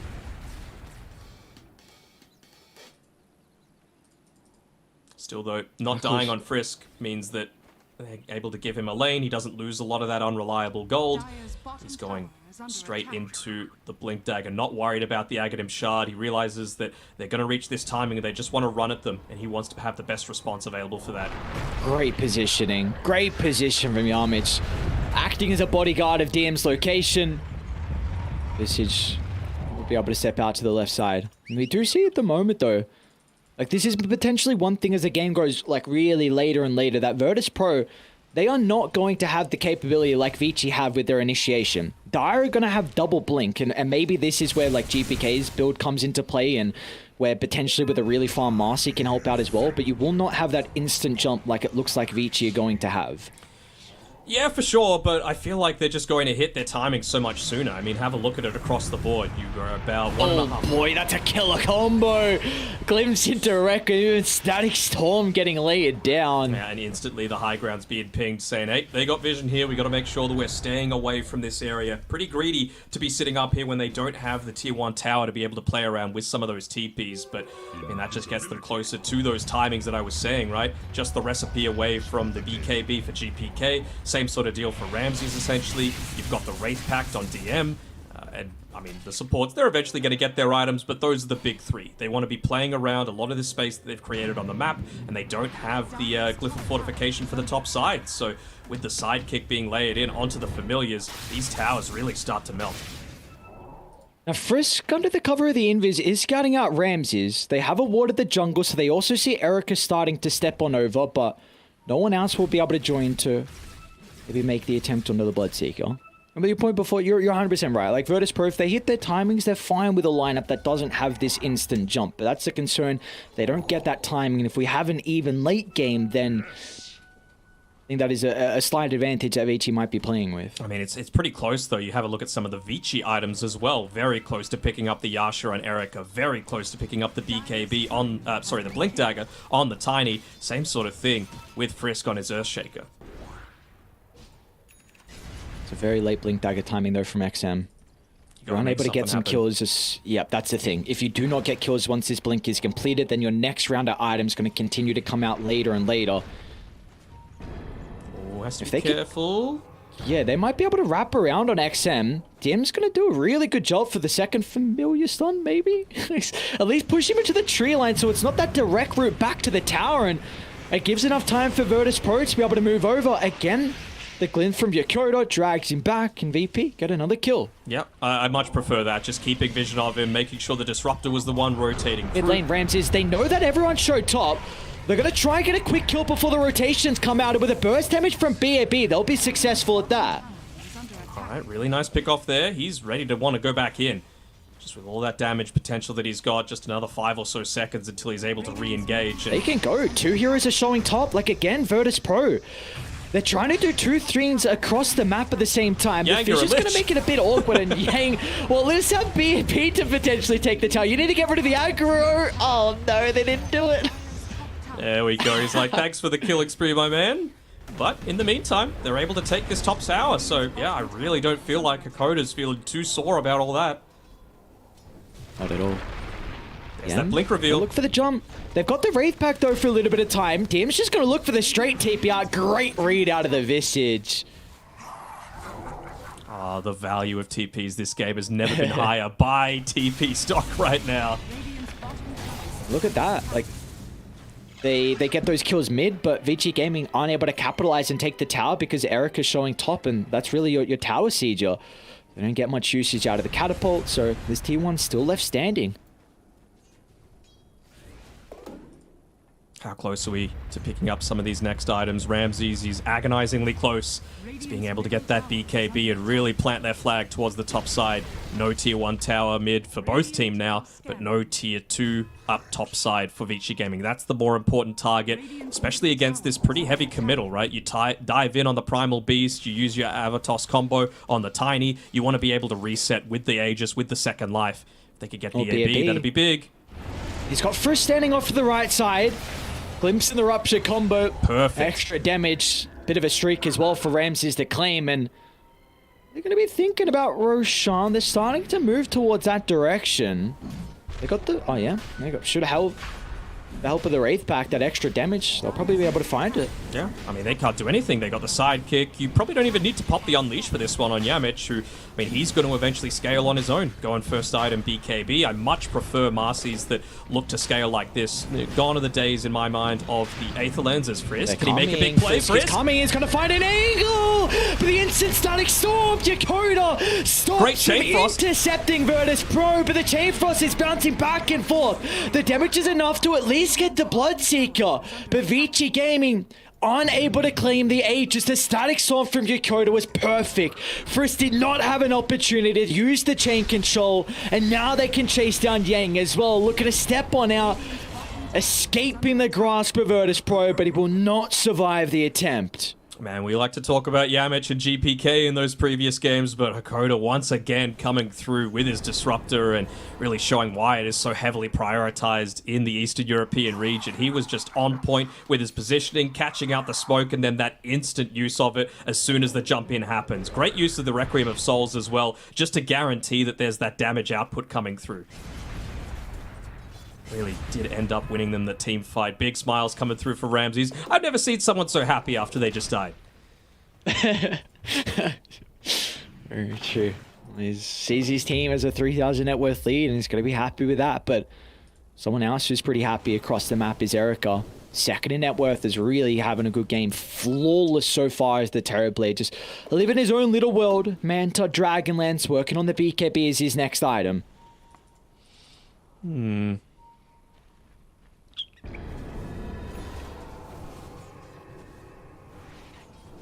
Going into the Aghanim Scepter here on the Primal Beast, so he just wants that little bit of extra damage, but the break as well could be very effective against the Visage in particular, if you just want to burst him down at the very start of a team fight.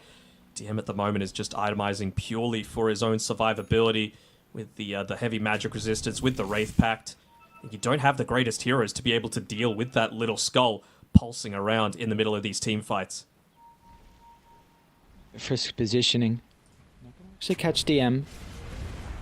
Going on forward, XM's nearby as well. Looks like they're not going to go to the triangle though. They've got this bottom lane that's getting shoved out, so Virtus Pro eyes towards the objectives. Looking to try and claim this last tier 1 tower.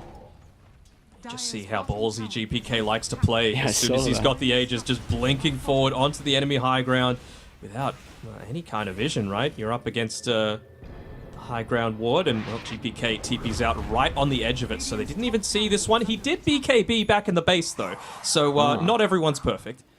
Just testing if it works. Yeah, sure. We'll go with that. Are they even going to continue on here, Virtus Pro? Yeah, popping the pipe, making sure that that magic damage isn't going to come through, and Yamich even looking to commit the Unleash to make sure that this tower goes down. Yeah, not the greatest ultimate, from Yang. You know, pro players are human too, you know, sometimes they pop their BKB, sometimes they whiff on an ulti. Sometimes they potentially die to familiars, so that's a bit too deep for Virtus Pro. If you get the kill on Yamish, you got to tip him back. They're being so aggressive with the tips, but Vici will not be able to follow outside the base here, so a free tier 2 tower is going to get claimed. Virtus Pro continuing to get map control in this game 3.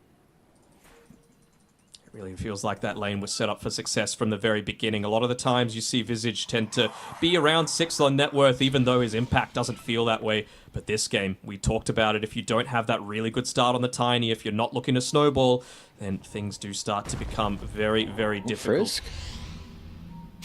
Again, just a fissure on the wrong side. Yeah. Playing with this ward, it's going to reveal the positioning of it now.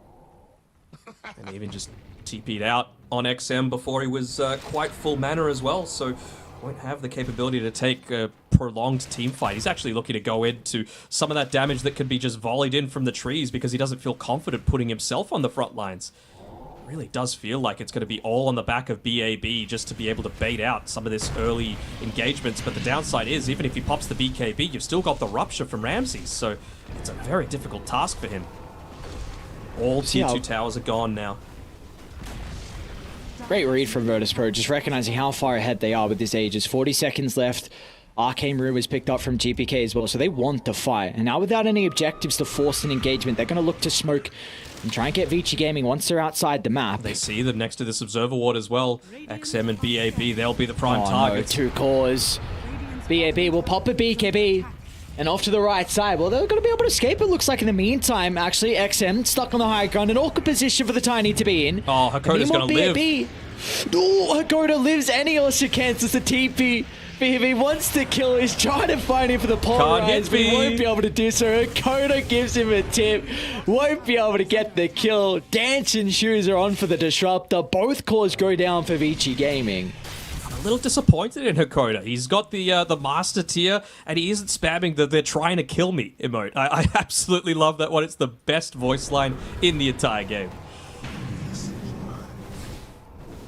He's maybe they're just using up all their tips early on. Then when the tips are gone, the voice lines start coming out. True.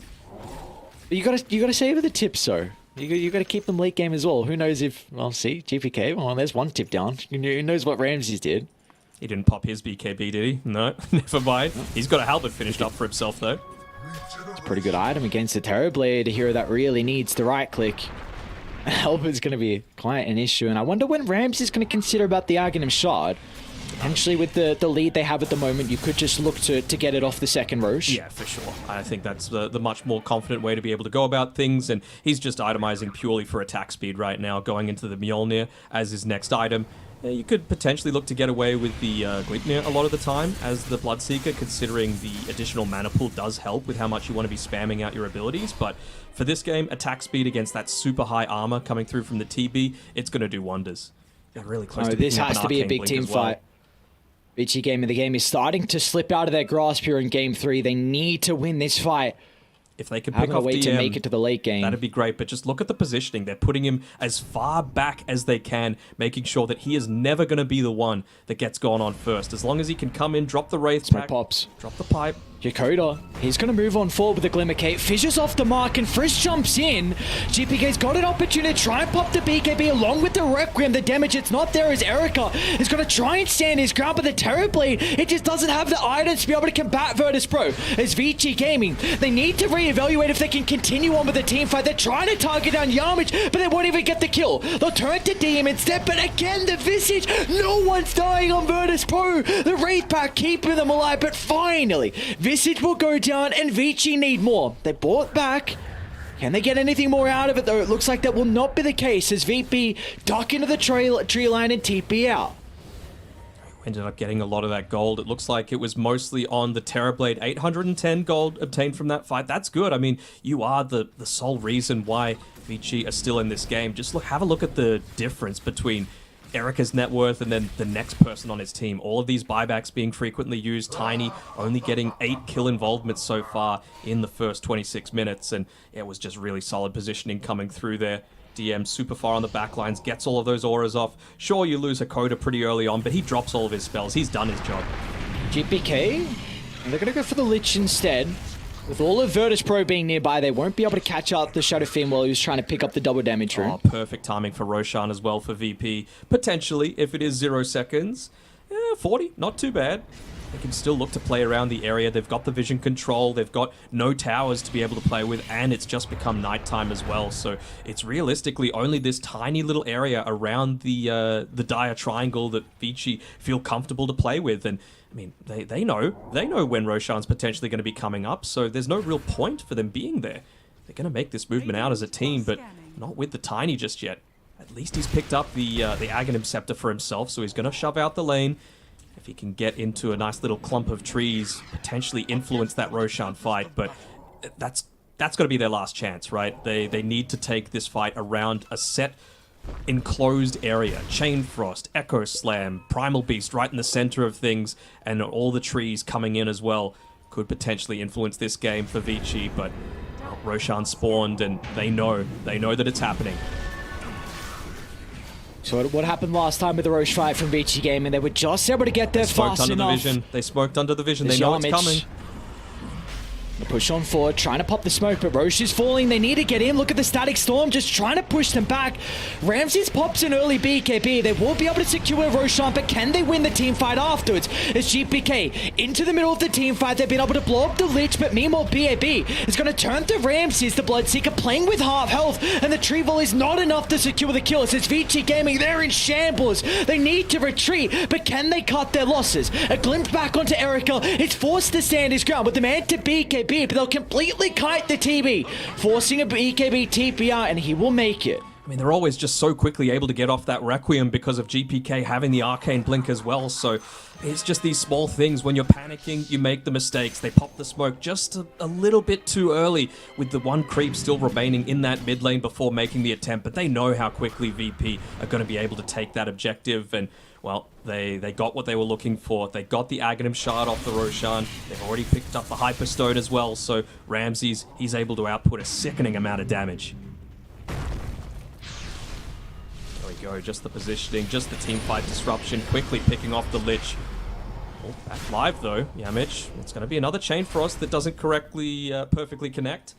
will at least push them back from the high ground without having to use the glyph. So little things going their way, but it's still a 12k net worth lead. You're still up against that Aegis, and Ramses, he's only just finished up the Mjolnir as well, so his damage output's just increased even further.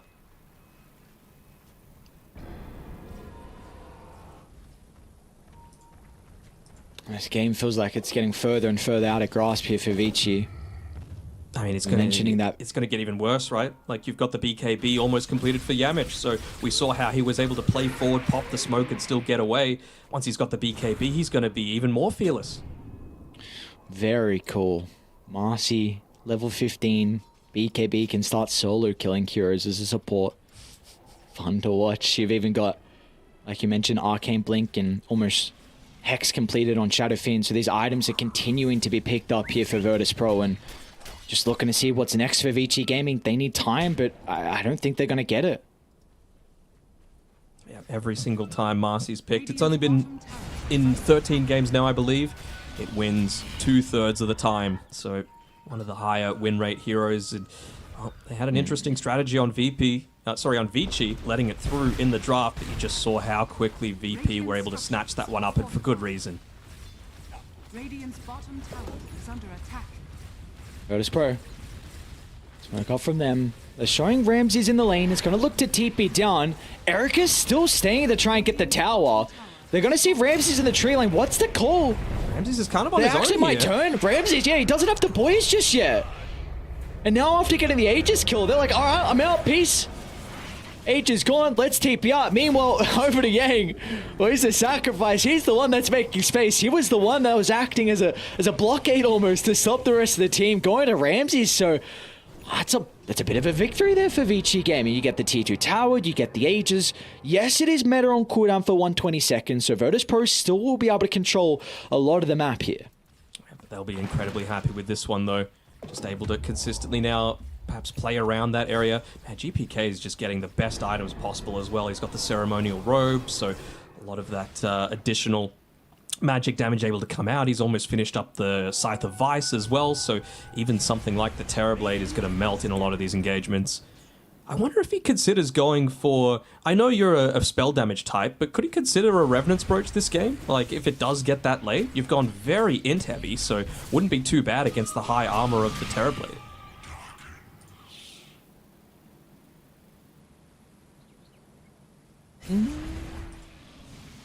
We'll see. I'm intrigued. For me, this is my first at least Shadowfiend Magic game that we've gotten so far.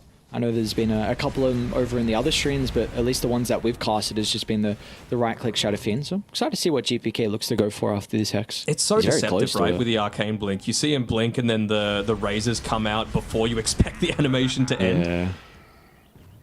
So a lot of these players that rely on the old cast animations can feel a little bit silly when it doesn't end up working that way.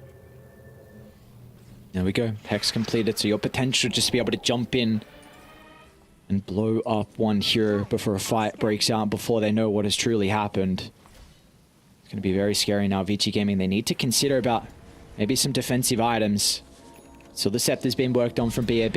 Yang's even going for a Lotus Orb as well. There we go, actually. Scepter now completed, so we'll see what this can do. I mean, there are a lot of passives that he can break in this game.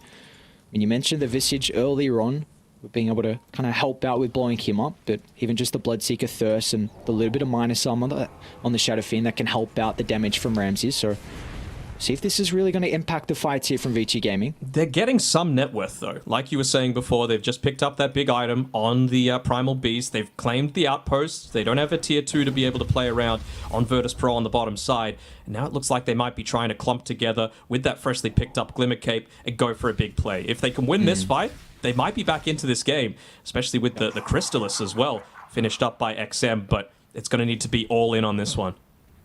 Perfect Echo Slam would need to come from Frisk. They might be assuming that VP are going to come to them.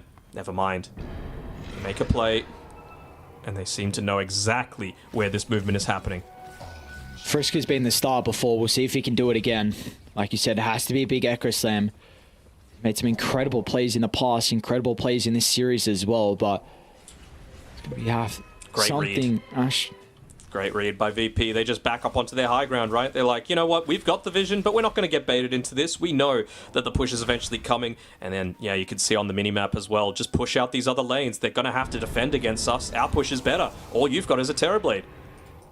Both sides with these wards placed down bottom, it's a lot of information. Like VG Gaming is setting up for a pick-off when someone's trying to deal with the illusion push, and well, for Virtus Pro, this lane ward, kind of the remnant of the tier 2 towers, trying to scout out whenever the Terrorblade's setting up for that. So, see both sides kind of thinking about the same thing here, what can occur down bottom. Yeah, they see them. Coda making sure not to reveal himself on the lane. Keep his presence unknown, but never mind. Creepwave walks up onto the high ground, isn't going to scout him out.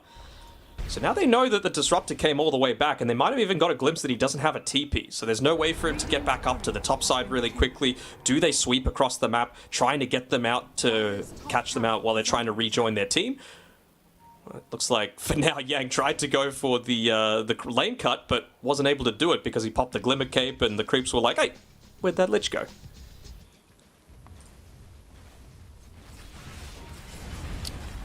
Wonder when it's going to be time here for Virtus Pro. I guess with Roche spotting up shortly, they don't need to pretty much worry about reclaiming bottom.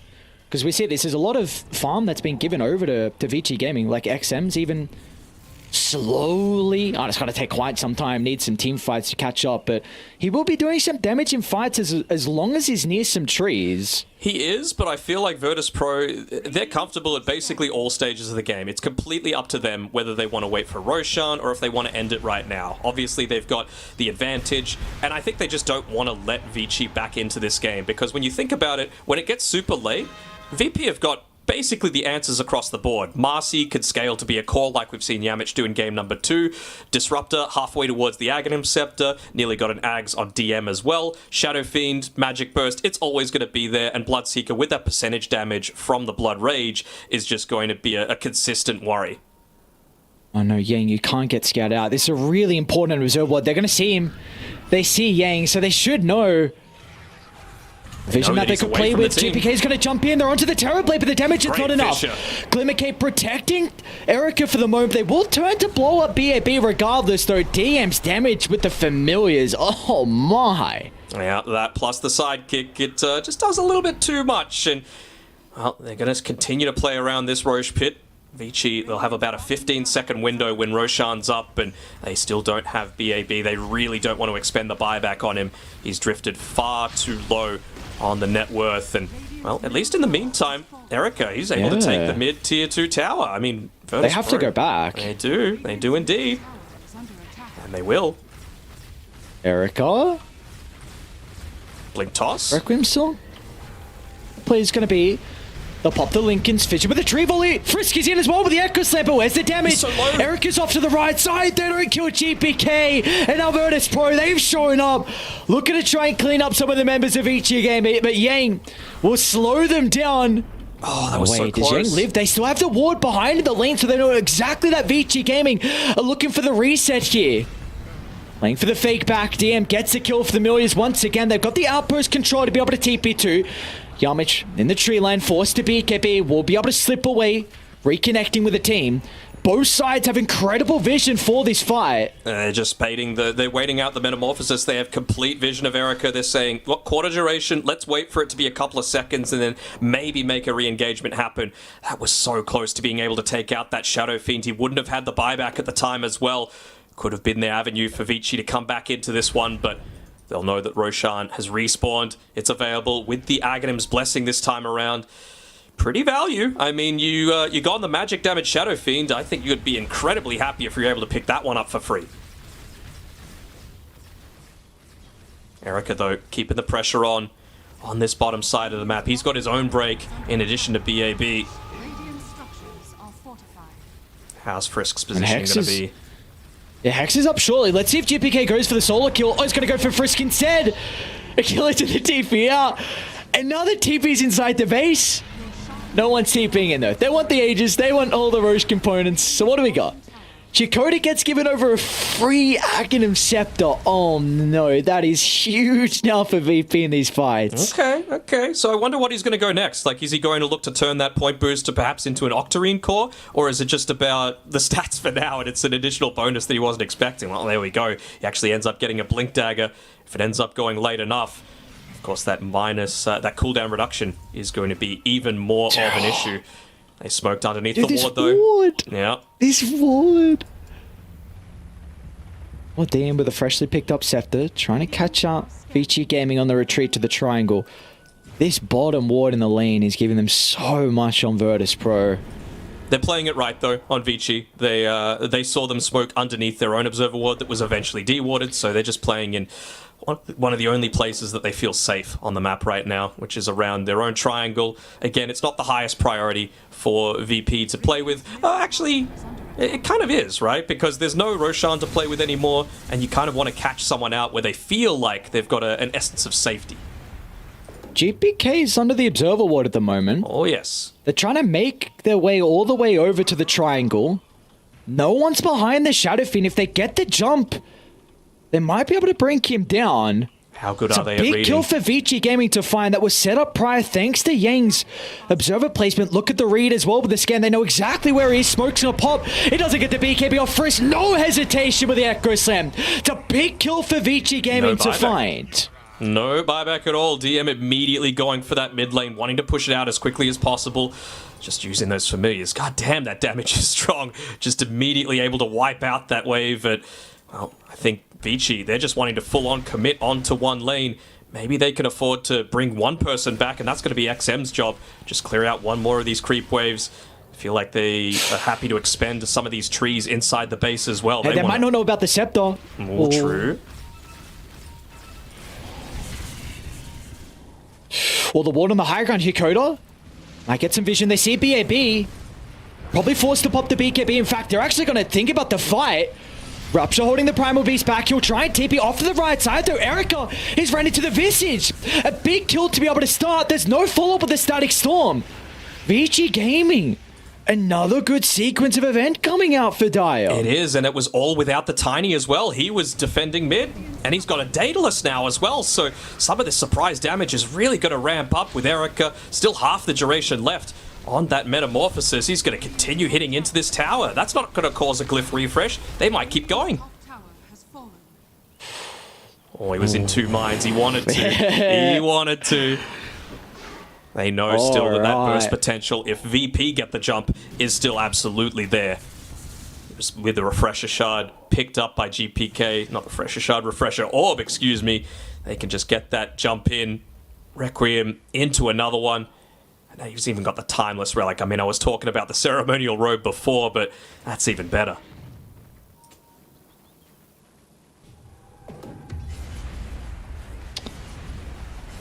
You see comparison between both the mid laners at the moment. A lot of damage dealt from GPK early.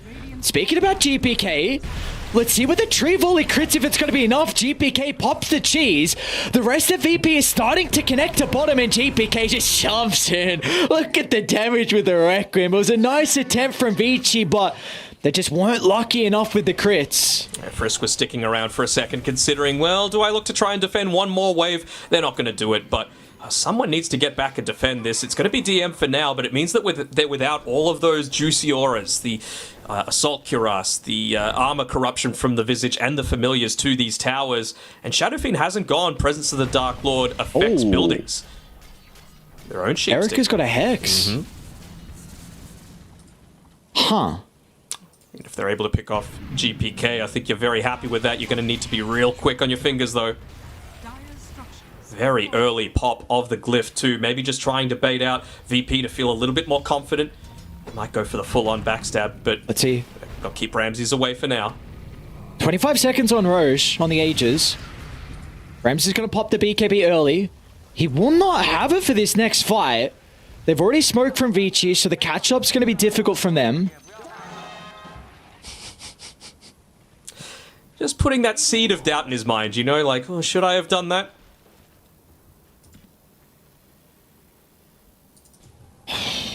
They want to make it so that they're able to much more consistently fight as well. Going into the Demon Zeal next on the Terrorblade, he feels like these are the items that he wants to end the game with. Of course, the Refresher Rob as well.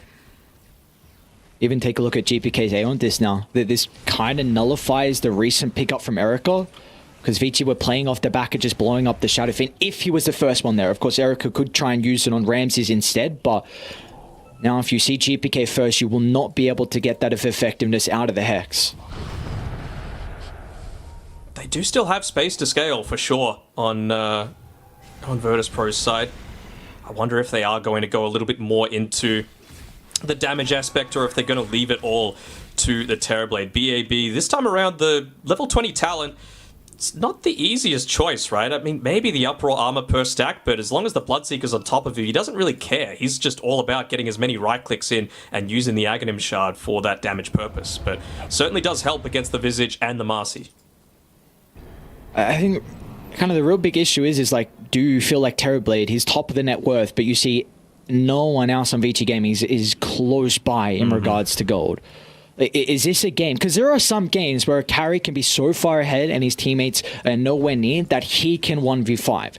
Is this a game where Erica can put VG Gaming in the backpack? He can, but I feel like if VP have any semblance of a good initiation, it's just not going to happen, right? Because you've got the Ag Static Storm, you've got the Shadow Feed with the Arcane Blink level 25 Requiem with a Sheep Stick and a Refresher, right? So what are you meant to do against that? Yakota! The perfect Static Storm! They baited the Familiars! They're even going to get the Terrorblade as well, who doesn't have a buyback! What a jump from Virtus Pro. Yakota was ready and waiting. Yes, they was. And, well, how close are they to the buyback? 310 gold. I mean, if the bottom lane's able to push in, maybe they get a little bit of this gold from the creeps. Someone might be considering TPing back, GPK in particular, but he's refreshed. He wants to be able to come back in and pick someone else off as they go for this push.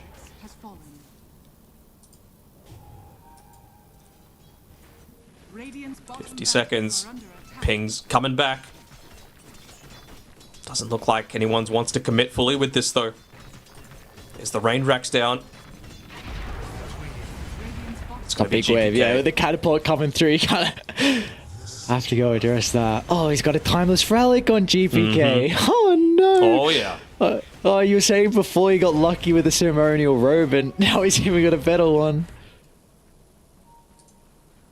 Uh-oh.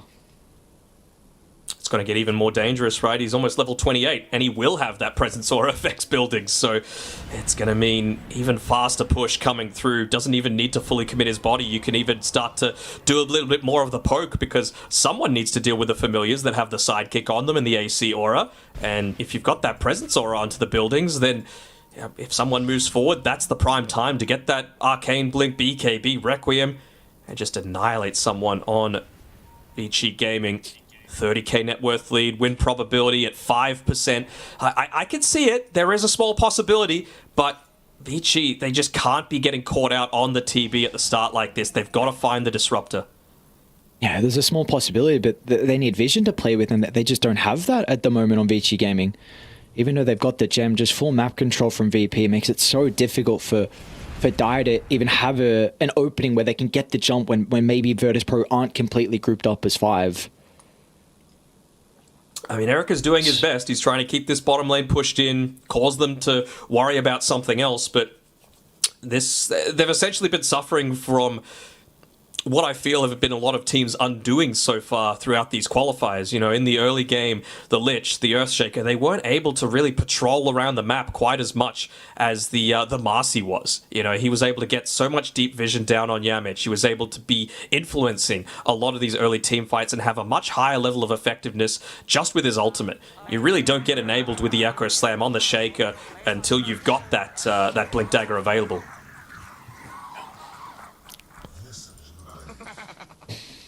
Do we feel like... Can VG Gaming contest this next Roche, or are they at a stage where they just need to be thinking about high ground defense? Can they take a fight when Virtus Pro have second life? What level's XM?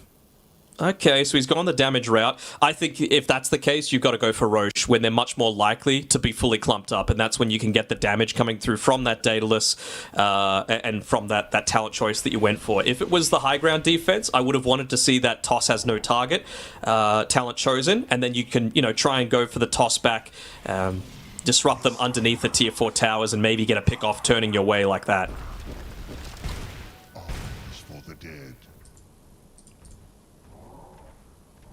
It's going to take quite some time, but we saw what the Wind Waker was able to do for them in game 2, for Virtus.pro in particular. And XM, he's going down this route, so not really a build that synergizes too well. Well, I should say not really an item that synergizes too well with his build, but was it required with the status of this game? Again, it's one of the most expensive items, so... Yeah, I mean, he just wants to be able to pop that BKB and save the TB. He knows how important it is if he's able to get that Wind Waker save off. Plenty of time to be able to pop the BKB, the Satanic, the Sunder. So many options for Erica to still have influence here, and, well, he's influencing that bottom lane for sure. VP are like, come on, how is Roche still not up? We need to claim this before we're forced back too much, and, well, that's exactly where GPK has to go. All the way back to base just to deal with what a single illusion's able to do.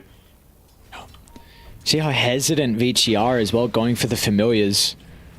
Just a little bit of PTSD of what happened last time with DM just baiting them inside the base, but VP they're not playing with them at the moment, and that's kind of some of the issues that can occur when you lose a big team fight like that prior. Now, you show a little bit more respect to the Visage. And this is a hero that cannot be left alone, and Vici Gaming, they're going to smoke his 5. Let's see the angle into this team fight. GPK really not wanting to reveal his position. He wants to be able to rejoin his teammates as quickly as possible. He knows that Roche is up, and well, he's got that Boots of Travel available. Bottom lane's in a decent enough spot. Roche is up. Smoke as well from Virtus.pro. They've got the scan. They're going to run into Yamich first. He can blink away. Beautifully done. Vision's going to be laid down, but Virtus.pro, they're not nearby, and Roche is falling. Rock throw.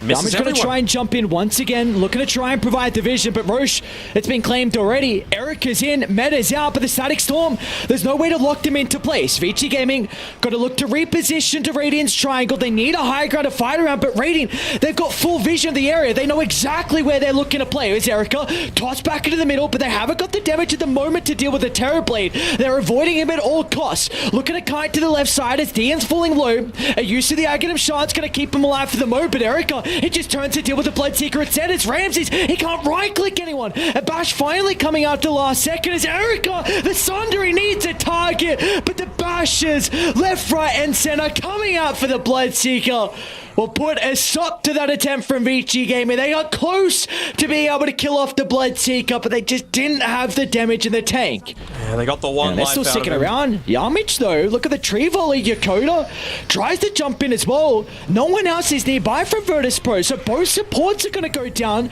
but can they get out with their own lives here on Vici Gaming? As GPK is going to jump into the middle. Aeon just protecting Frisk for the moment. It's going to look to path his way through the tree line and get the blink out. Off to the other side, though, Yang does go down. Oh, they're not even done at Frisk. Yakoda, beautifully done. The Glimpse catching out Frisk. They don't have a buyback here on the Earthshaker as well as Virtus.pro. They can just walk it down and claim the series now. They can indeed. No buybacks on 3 heroes. You're going to need to commit it on the Terror Blade. Oh, man, it's going to be him against the world. It's going to need to be maybe a little bit too deep of a dive, VP. They're going to just look to rally around, not wanting to get caught out with those tosses back. And while he's standing off to the side, Hakoda they again. See him. And he pop refresher as well in case there's anyone else that wants to face check the fight. He's found him as well. Drop down the second one off the left side. He sees the Terror Blade. They've got the vision. A dieback on area. The G's are dropped. And Virtus.pro will move on forward. A different smiley face this time from Yamich, as they will be able to knock Vici Gaming down to the lower bracket. It's gotta be. I'm an advocate for the support MVPs. This has to be Hakoda. So many team fights influenced by him. Very good reason why you're going to give him the Aghanim Scepter from that third Roche. And, well, GPK, he's getting a lot of the love, but come on. The support sometimes needs supporting too, because I don't think VP win that game without some of those efforts coming through from their POS 4 and the POS 5.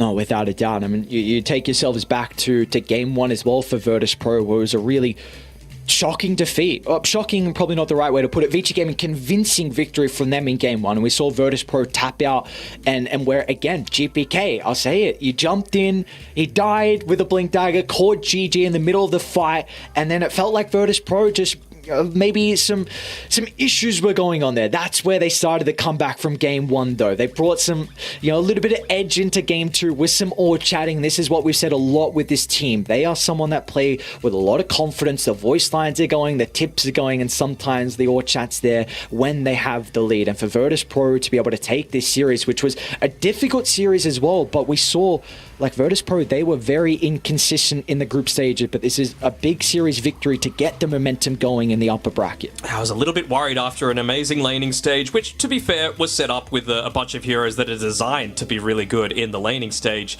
Almost got thrown away with that fight around the tier 1 tower on the bottom side. Few heroes TPing in, GPK letting himself die with his hands completely off the keyboard. But other than that, everything seemed to go VP's way. It didn't feel like they were too contested a lot of the time. Just the small things like their positioning, delta split, making sure that there's never going to be a target to get a 4-man Avatos combo, to get that great Echo Slam off. And, well, it was even better to be able to create a little bit more space just with that Requiem, realizing some of the itemization choices on Vici Gaming aren't going to allow them to go for that. And, well, Marcy racks up another win. What a surprise. That's so funny. I was just going to bring up the point as well. I just saw Marcy middle and fight. I'm like, yeah, I mean, it's probably a low-hanging fruit to be able to say something about this hero with getting another victory. And I do want to say props, though, to DM. Like, this is, again, another player for Virtus Pro where he's continuing to play new, more and more heroes at the moment. There was at one stage where he had 10 unique heroes and hadn't doubled up on any, and that's different now with these playoff series. But he's another still big reason why Virtus Pro were in this position. Yeah, for sure. I mean, it did feel like Vici, I think their draft in both games 1 and 2 was really solid. This time around, it did feel a whole lot less so. They were all in onto the one style of strategy, right? And it felt like they were always going to be vulnerable to some super strong lanes, which they had. They were able to pick up that first blood. They were able to dominate the Earthshaker lane, really prevent what Primal Beast was able to obtain out of the first 20 or so minutes. And that's when you want to be peaking as that Primal Beast. That is your big strength, and they just weren't able to achieve it. I'm sure GPK is going to be pretty happy as well, because game 1 and game 2, when you're up against a sniper, like, this is someone who doesn't particularly lose lanes. Like, sniper is a really, really strong lane. It doesn't matter if you're in the safe lane or the mid lane, and we saw the difficulties that GPK was having into that matchup. And finally in game 3, he gets a good matchup. Shadowfiend into Tiny. Well, that's a matchup that's very Shadowfiend favored, and we saw that be the case as well. So I'm sure GPK is a little bit happy with having that advantage in game 3. Oh, absolutely. He's like, man, how many times can I have to have this sort of matchup? They're giving him the relatively late picks, to be fair. That time around, of course, with the Shadow Feed being so valuable for them. It was a little odd. In this team fight, he was actually right-clicking the Ancients for whatever reason. So I wasn't sure what exactly was going on there, but he certainly made it count when he did eventually make that Arcane Blink in. Was at the expense of Ramses' Aegis, but when you were that far ahead, all you really needed to make sure of was, let's try and keep this TB denied, let's try and make sure that he's expending that buyback. Come on, give me the Hakoda MVP, that's what I want to see. We've had a lot of support MVPs today. I think who had the last game, actually? I'm trying to remember. Who had last game MVP? Yeah, Mitch. No, GPK did, because of the Wind Waker plays, and I completely agree with that. Yeah.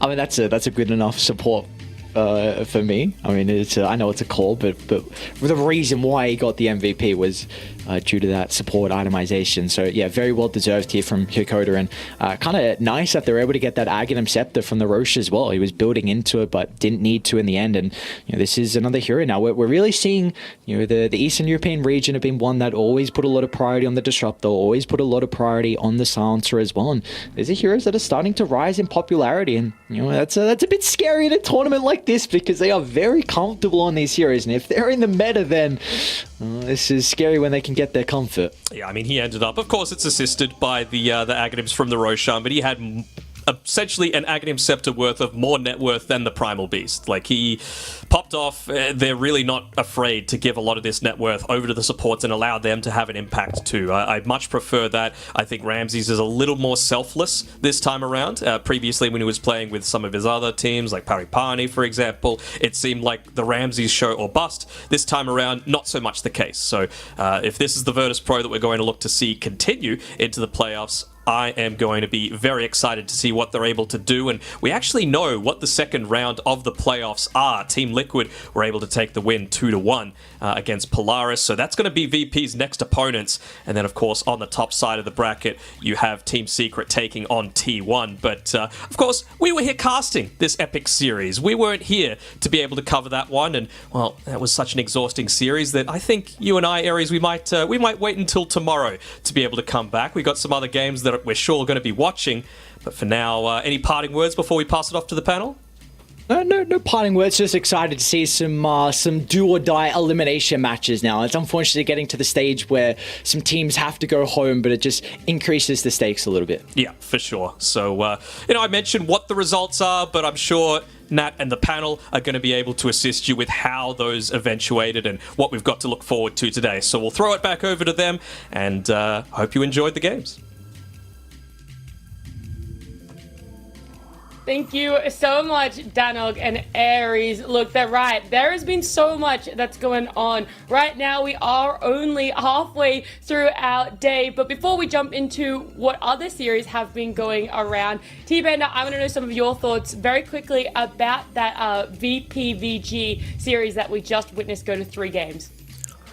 I mean, a lot of action, 3-map series. I guess like all the 4 series that Fear was predicting that everything's going to go to 3 maps, this one being one of them as well. I mean, expected result, I guess, Virtus Pro in the end. It kind of looked like VG Gaming could maybe take the series in the end, but they don't have the firepower for it anymore. Yeah, I mean, both of them definitely put up a fight, but unfortunately, VG couldn't close it out. Big congrats to VP. The other upper bracket series that was going on at the same time was Team Liquid up against Polaris. That one also went to 3 games, and I was very impressed with, I guess, the display that Liquid had, their tenacity, but also Polaris. Liquid ended up picking game number 1. Polaris got game number 2, and then Liquid finally picking up game number 3 there to close it out. But Kezu, you were able to have a little bit of a quick glance over that one. So how do you feel that Polaris are looking despite not being able to pick up that series? I feel like they're actually looking pretty good. I didn't like their draft as much in the first game, but I feel like this team seems like they're adjusting pretty well. The way they're playing as well, like in the second game, they had a really cool Omni Knight pick with Alina strategy, which, I mean, worked out really well for them. Also, Force on the Mars had a very nice performance. So I think them, looking forward, I got them on my radar. I think they're doing very well. Yeah, I do want to give a little bit of limelight to Force on that Mars, because that is one of his most played heroes. It's a big comfort for them, and it really showed. I think he even ended up getting a 5-man arena in that game. So big highlight for him. Great showing for Polaris. But let's jump to the very first series that we saw today. We want to start with the Na'Vi T1 series that played out, and Fear, you were having a very close eye on that one. It went to 3 games as well. So walk me through what happened there.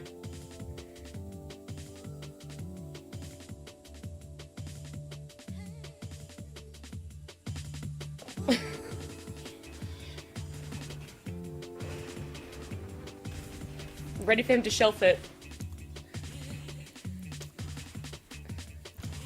Yeah, I mean, in general about this this game, I think we might get getting Fear back in a second, but like Na'Vi really came prepared for this one, and Thompson going for heroes like Snapfire mid. I feel like they could have made a really good play for themselves early on, like pre-20, overextending on a reward, costing a couple of heroes for Na'Vi in this place. I think Fear this is also one was back very interesting here. Like V2, you see he's hiding in the fog spot here. It was interesting here because T1 got Roche low. Roche is this low because of T1, by the way. They had tried, they failed. Na'Vi just walks in, T1 is unaware, and they just sneak the Aegis, just like that, after having, like, an amazing early game here. And then the game just got harder and harder from now on, because, like, this Gyrocopter hero, it's very difficult. You might win the lane, but things like this happen. You're playing versus a Drow who just pierces through all your armor, you get Black Code once, and you're dead. And it's kind of, like, going to be a repeating theme throughout the rest of this game for T1. Like, Ana's just going to get Black Hold, and Vtoon is just going to shred through him like he's paper. And we'll see it again in this fight eventually. Like, same thing, like, how can Ana fight? Ana's trying to go in, he wants to fight, he has a lot of net worth, but Drow's there, Black Hole's there, he's dead. And this just kept happening over and over in this game, and really just T1 had to tap out eventually because there's no more gas in the tank with their lineup. And unfortunately, this Gyrocopter just is not working for T1. Like, they're having great success, but every time they pick this Gyro, they're seeming to lose. So I think if the main reason they're picking the Gyro is mainly because the other team picks Enigma. So if you want to win versus T1, just pick Enigma and they'll pick Gyro and they'll make it easy for you. But other than that, Navi played great though in this game. Yeah, that's the strat. And then we'll see one last little bit of pain here. This Gyro dies in like 3 hits to Vtoon, and that's pretty much it. That's all she wrote for game 1. Kezu, we know that they're picking up the Gyro for Enigma, but what do you think are some better counters that they could be picking up instead of that Gyro? I mean, I kind of feel like you want heroes that kind of threaten the Enigma in the game, because like this Gyro, as Fear mentioned, it's like this type of scenario where you're good in the lane, but then as the game goes on, it just gets increasingly harder. Whereas if you have a hero such as Spectre, which you can't always make work, but that's the type of hero you want. Like, either you have very long range, so it's hard for the Enigma to get on you like a sniper, or you have the type of lineup where you can actually threaten the Enigma by going aggressively on him in the fight. That series was happening at the same time that our B stream series of Secret versus Extreme Gaming was playing out, and I think a lot of people had Extreme Gaming as their favorites to get out of Last Chance Qualifiers. So in a little bit of a surprise, Secret did end up taking that series. It went to all 3 games yet again. We've only had 3 game series so far for the best of 3s, but we do have a bit of a highlight reel going for that one too. And Kezu, there were some things that really stood out for you in the way that XG and Secret were playing. Oh yeah, for sure. Like, even starting from the draft with the Treant Protector, I think was very interesting. As here in the bottom lane, so first of all, when you play against Treant, you want to go and attack towers like very fast. So first we saw them take the bottom tier 1 tower, now you have Secret. They're rotating 5 heroes into mid to now score the second tier 1 tower of the game. So they're playing with a lot of pace, as they also have to. If you look at Extreme's heroes, they have Terrorblade, Death Prophet, and Doom Core. So kind of a slow, greedy lineup that scales very well like into the later stages. Now, so the tempo pretty much in the whole early game is on Secret, and now if we look at their split on the map, it's also very nice. You have Darkseer playing top around the clockwork, helping him to get some levels. In the meantime, you have Viper Marcy bottom. They score a kill, and they can also protect each other. And then in this clip, so this is the first time you have a kind of counterplay. Now look at DY, who's blocking and protecting Paparazzi here. It's gonna protect the hook shot. Now he gets to live a little bit throughout all his spells, Overgrowth. They pop the glyph, and now you have a little bit of a turn play. And what I want to highlight is how Chrysalis gets out of this fight. He ends up getting doomed by old 11, but Zayat's playing a very cool hero in Marcy, jumps over him, gives him movement speed, then pulls him behind his back as well, and he also gets out. Now the first turning point in this game here is where Secret go high ground, and Extreme Gaming, they're missing a lot of ultimates, but pay attention to the Treant Protector. He gets off a 5-man root with a buyback, and Extreme Gaming, they actually win this fight without meta, without Doom, and Death Prophet also didn't even have Exorcism in this fight. And this is really where this whole game turned around a lot. And then in the coming play that we have coming up, it's a very interesting smoke that Extreme are gonna go for. As here in the end, you see all of them kind of getting cleaned up. Once Extreme start on them, it's very hard for Secret to fight. So here, they smoke up, their lanes are in a very good position. And the way that this fight starts is very hard for Secret to then actually end up taking the fight, because they need Darkseer. He's like their win condition against TB. But he was the one who broke the smoke, as we're gonna go into the pretty much the last fight of the game. If you pay attention, the only way Secret can win is if they burst a TB, which is very hard. They throw all their spells on DP. He buys back. And the net worth of TB at this fight is 60,000 gold, whereas the next one from Secret has like 30,000. And you can just see it in the fight. They just get to run them down. They're too strong at this point. Secret they're just presented with too many problems in this game. Extreme Gaming doing well to hold on and then eventually take that game 1. Secret do then take game 2 and game 3. And something I want to hear from you, Fear, about game 2 of Secret is that they were able to beat Morph and Brood combo from XG, something that they seem to somewhat be a little bit favoring. But why do you think Secret were able to take that one off them? Oh, well, this game was one I didn't put a lot of attention into, but I do notice that they had some good counter matchups. So far, I'm noticing this Shadow Fiend seems to be a good answer to the Morphling. A lot of teams are picking it up, but they also have like a Lycan illusion-based hero that Morphling does not really enjoy playing against. So, with those things combined, like it looks like in this game, they were able to just get the jump on them. Yeah, like as we saw at the start of the fight, it's kind of the spiders that gave like all this vision in the fight, and then they just go around, even though they were like in an okay position. They get the spider vision with the lion jump, and then the whole fight kind of crumbles for Secret. And in the next fight, we have a very similar thing that also happens, as we're gonna see Nisha fall on the SF, where the fight basically gets decided by the same start. We had Lycan Wolves here that scouted out this whole scenario. Now you have Nyx stunning in, Dawnbreaker full up. So now, even though Secret are behind in this fight, they're gonna take it very convincingly. And something else I have to note is that Lu on the Morphling, he decided to build Aghanim Scepter, which didn't turn out to be that good because at the same time, Nisha was able to finish Lincoln's. So it was very hard for him to actually make use of it. And then after this fight, Secret, they win this fight, and now they go take double racks into Roshan, and basically the game just ends the spot. Out of these 4 series that we've had, T-Panda, the Morph, the Tusk, the Undying, and Sniper keep kind of popping up. Do you think that that's how we're sort of shifting towards as we see people adjusting to certain bans, or are there other combos that are sticking out to you that are quite impressive so far in these BO3s? Well, I think the general idea of like how the approach to drafting goes is like when you have potentially Shaker Morphling, you might see a Primal Beast come out. In that case, you might look at the intelligence cores we talked about yesterday about the Lina picks. But I think in general about combos, there was one which it was the SF Marcy, right, Kezu? Yeah. Yeah, it was the SF Marcy, which is currently 5-2 or 5-1 if I remember correct. So it's looking like a really, really hot combo at the moment. Something to keep an eye on. But like I mentioned when we came in to this segment is that we are only halfway through our day. Let's have a look at this schedule so you guys can see the results of what's already been played and what is to come over on B-Stream. It was Secret Extreme going 3 games but in the favor of Secret. Liquid Polaris also going 3 games but in favor of Liquid, which means Na'Vi Tempest down there, I do believe that is being played right now over in B-Stream, and then BG and Nouns as well. But here on the main stream, we had Na'Vi and T1 opening up the day 3 games, but going the way of T1, and then Virtus Pro VG putting up an absolute fight. I do believe one of their games even going over 60 minutes. And a 3-game best of 3 there, which means our second half of the day is Extreme, Infamous, and then Polaris Wildcard.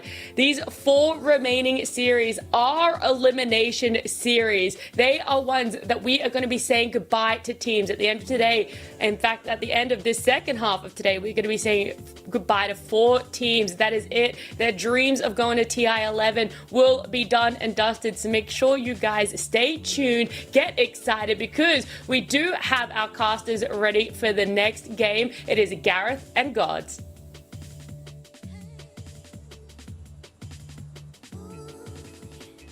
Thank you so much, Nat. Yeah, you're right. Elimination time. I mean, Gods, you know, usually after a holiday, which I've just had, you're kind of not looking forward to go to work, but it's elimination time. It's Infamous against Extreme. It's South American Dota. How hyped are you for this? Because I'm pretty hyped. I'm excited. I cast a game earlier today, and it's these upper bracket matches. Like, what's at stake? You know, you lose, you're still in. This is where, you know, tiers will be crying, and, well, you know, some teams will be pretty happy. At least, well, one of the teams who advances. But, yeah, elimination it's where the fun begins. It absolutely is. And, you know, looking at Infamous, I might be a little bit biased after covering, what, like 6 seasons of South American DPC. A player that we kind of have to point towards, Parker here for Infamous. He's been on Infamous 3 times. He's been on Inverse, Infamous, Infinity, then Infamous twice, and he's playing now in the International. Maybe someone to look out for. Definitely a shining star from the region. I'm super excited to see what they've got in store for us. But it has to be said, during the group stage, you know, Extreme, they 2-0'd them. It looked pretty straightforward for them. Yeah, and I think that's where, despite starting today, you know, with that loss, Extreme Gaming getting beaten by Secret, they're going to go into this one with at least some confidence. You know, they matched up well last time. I think Infamous, they're a team that does kind of, to a large extent across the board, lack some of that international LAN experience. So we'll see how Infamous fare and what they prepared for today, but it's definitely a tough proposition when Extreme Gaming has so many veterans, an experienced TI winning coach. It's going to be a tough uphill battle. Yeah, you know, old VG Gaming players. I mean, old 11, one of the stalwarts of the off lane, always eyes on him to see what he can do. But it looks like the draft is underway, and we're ready to see what these first phase picks and bans are going to start out with. As I'm honestly a big fan of seeing us move into the TI meta. Every year, it's kind of a similar thing where we see Enigmas, Silencers, Tidehunter, these big teamfight ultimates really come into play. And the past few patches, Enigma has been kind of king of the patch. He's been that big hero that everyone looks towards. Yeah, no different so far in this LCQ. It's like one of the most commonly picked and banned heroes. While not at the very, very top, it's definitely something that everyone has their eye on. And when Enigma comes down the first phase, you kind of have to address it in some way. Yeah, we've seen a few ways. I think the panel was talking about the Gyrocopter, but maybe not a hero that fits the meta in general. Once you get out of the laning stage, you can have struggles. But it has been a hero along with like Alchemist with a bit of minus armor to do that physical damage to Eidolons, and there he goes, along with the Visage early days. So what are the other heroes that you've really been seeing here in the LCQ? You know, Undying is one for me, but are there any surprises really that we've had picked out here?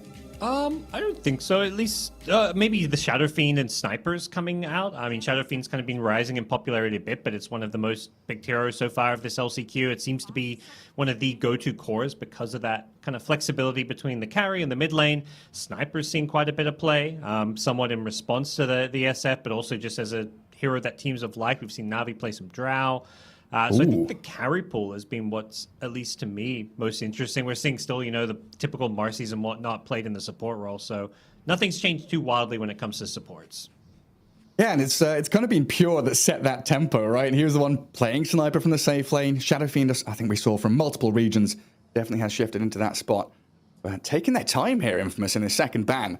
And usually you kind of have this pre-planned. Were they maybe expecting that Enigma would be let through, or what?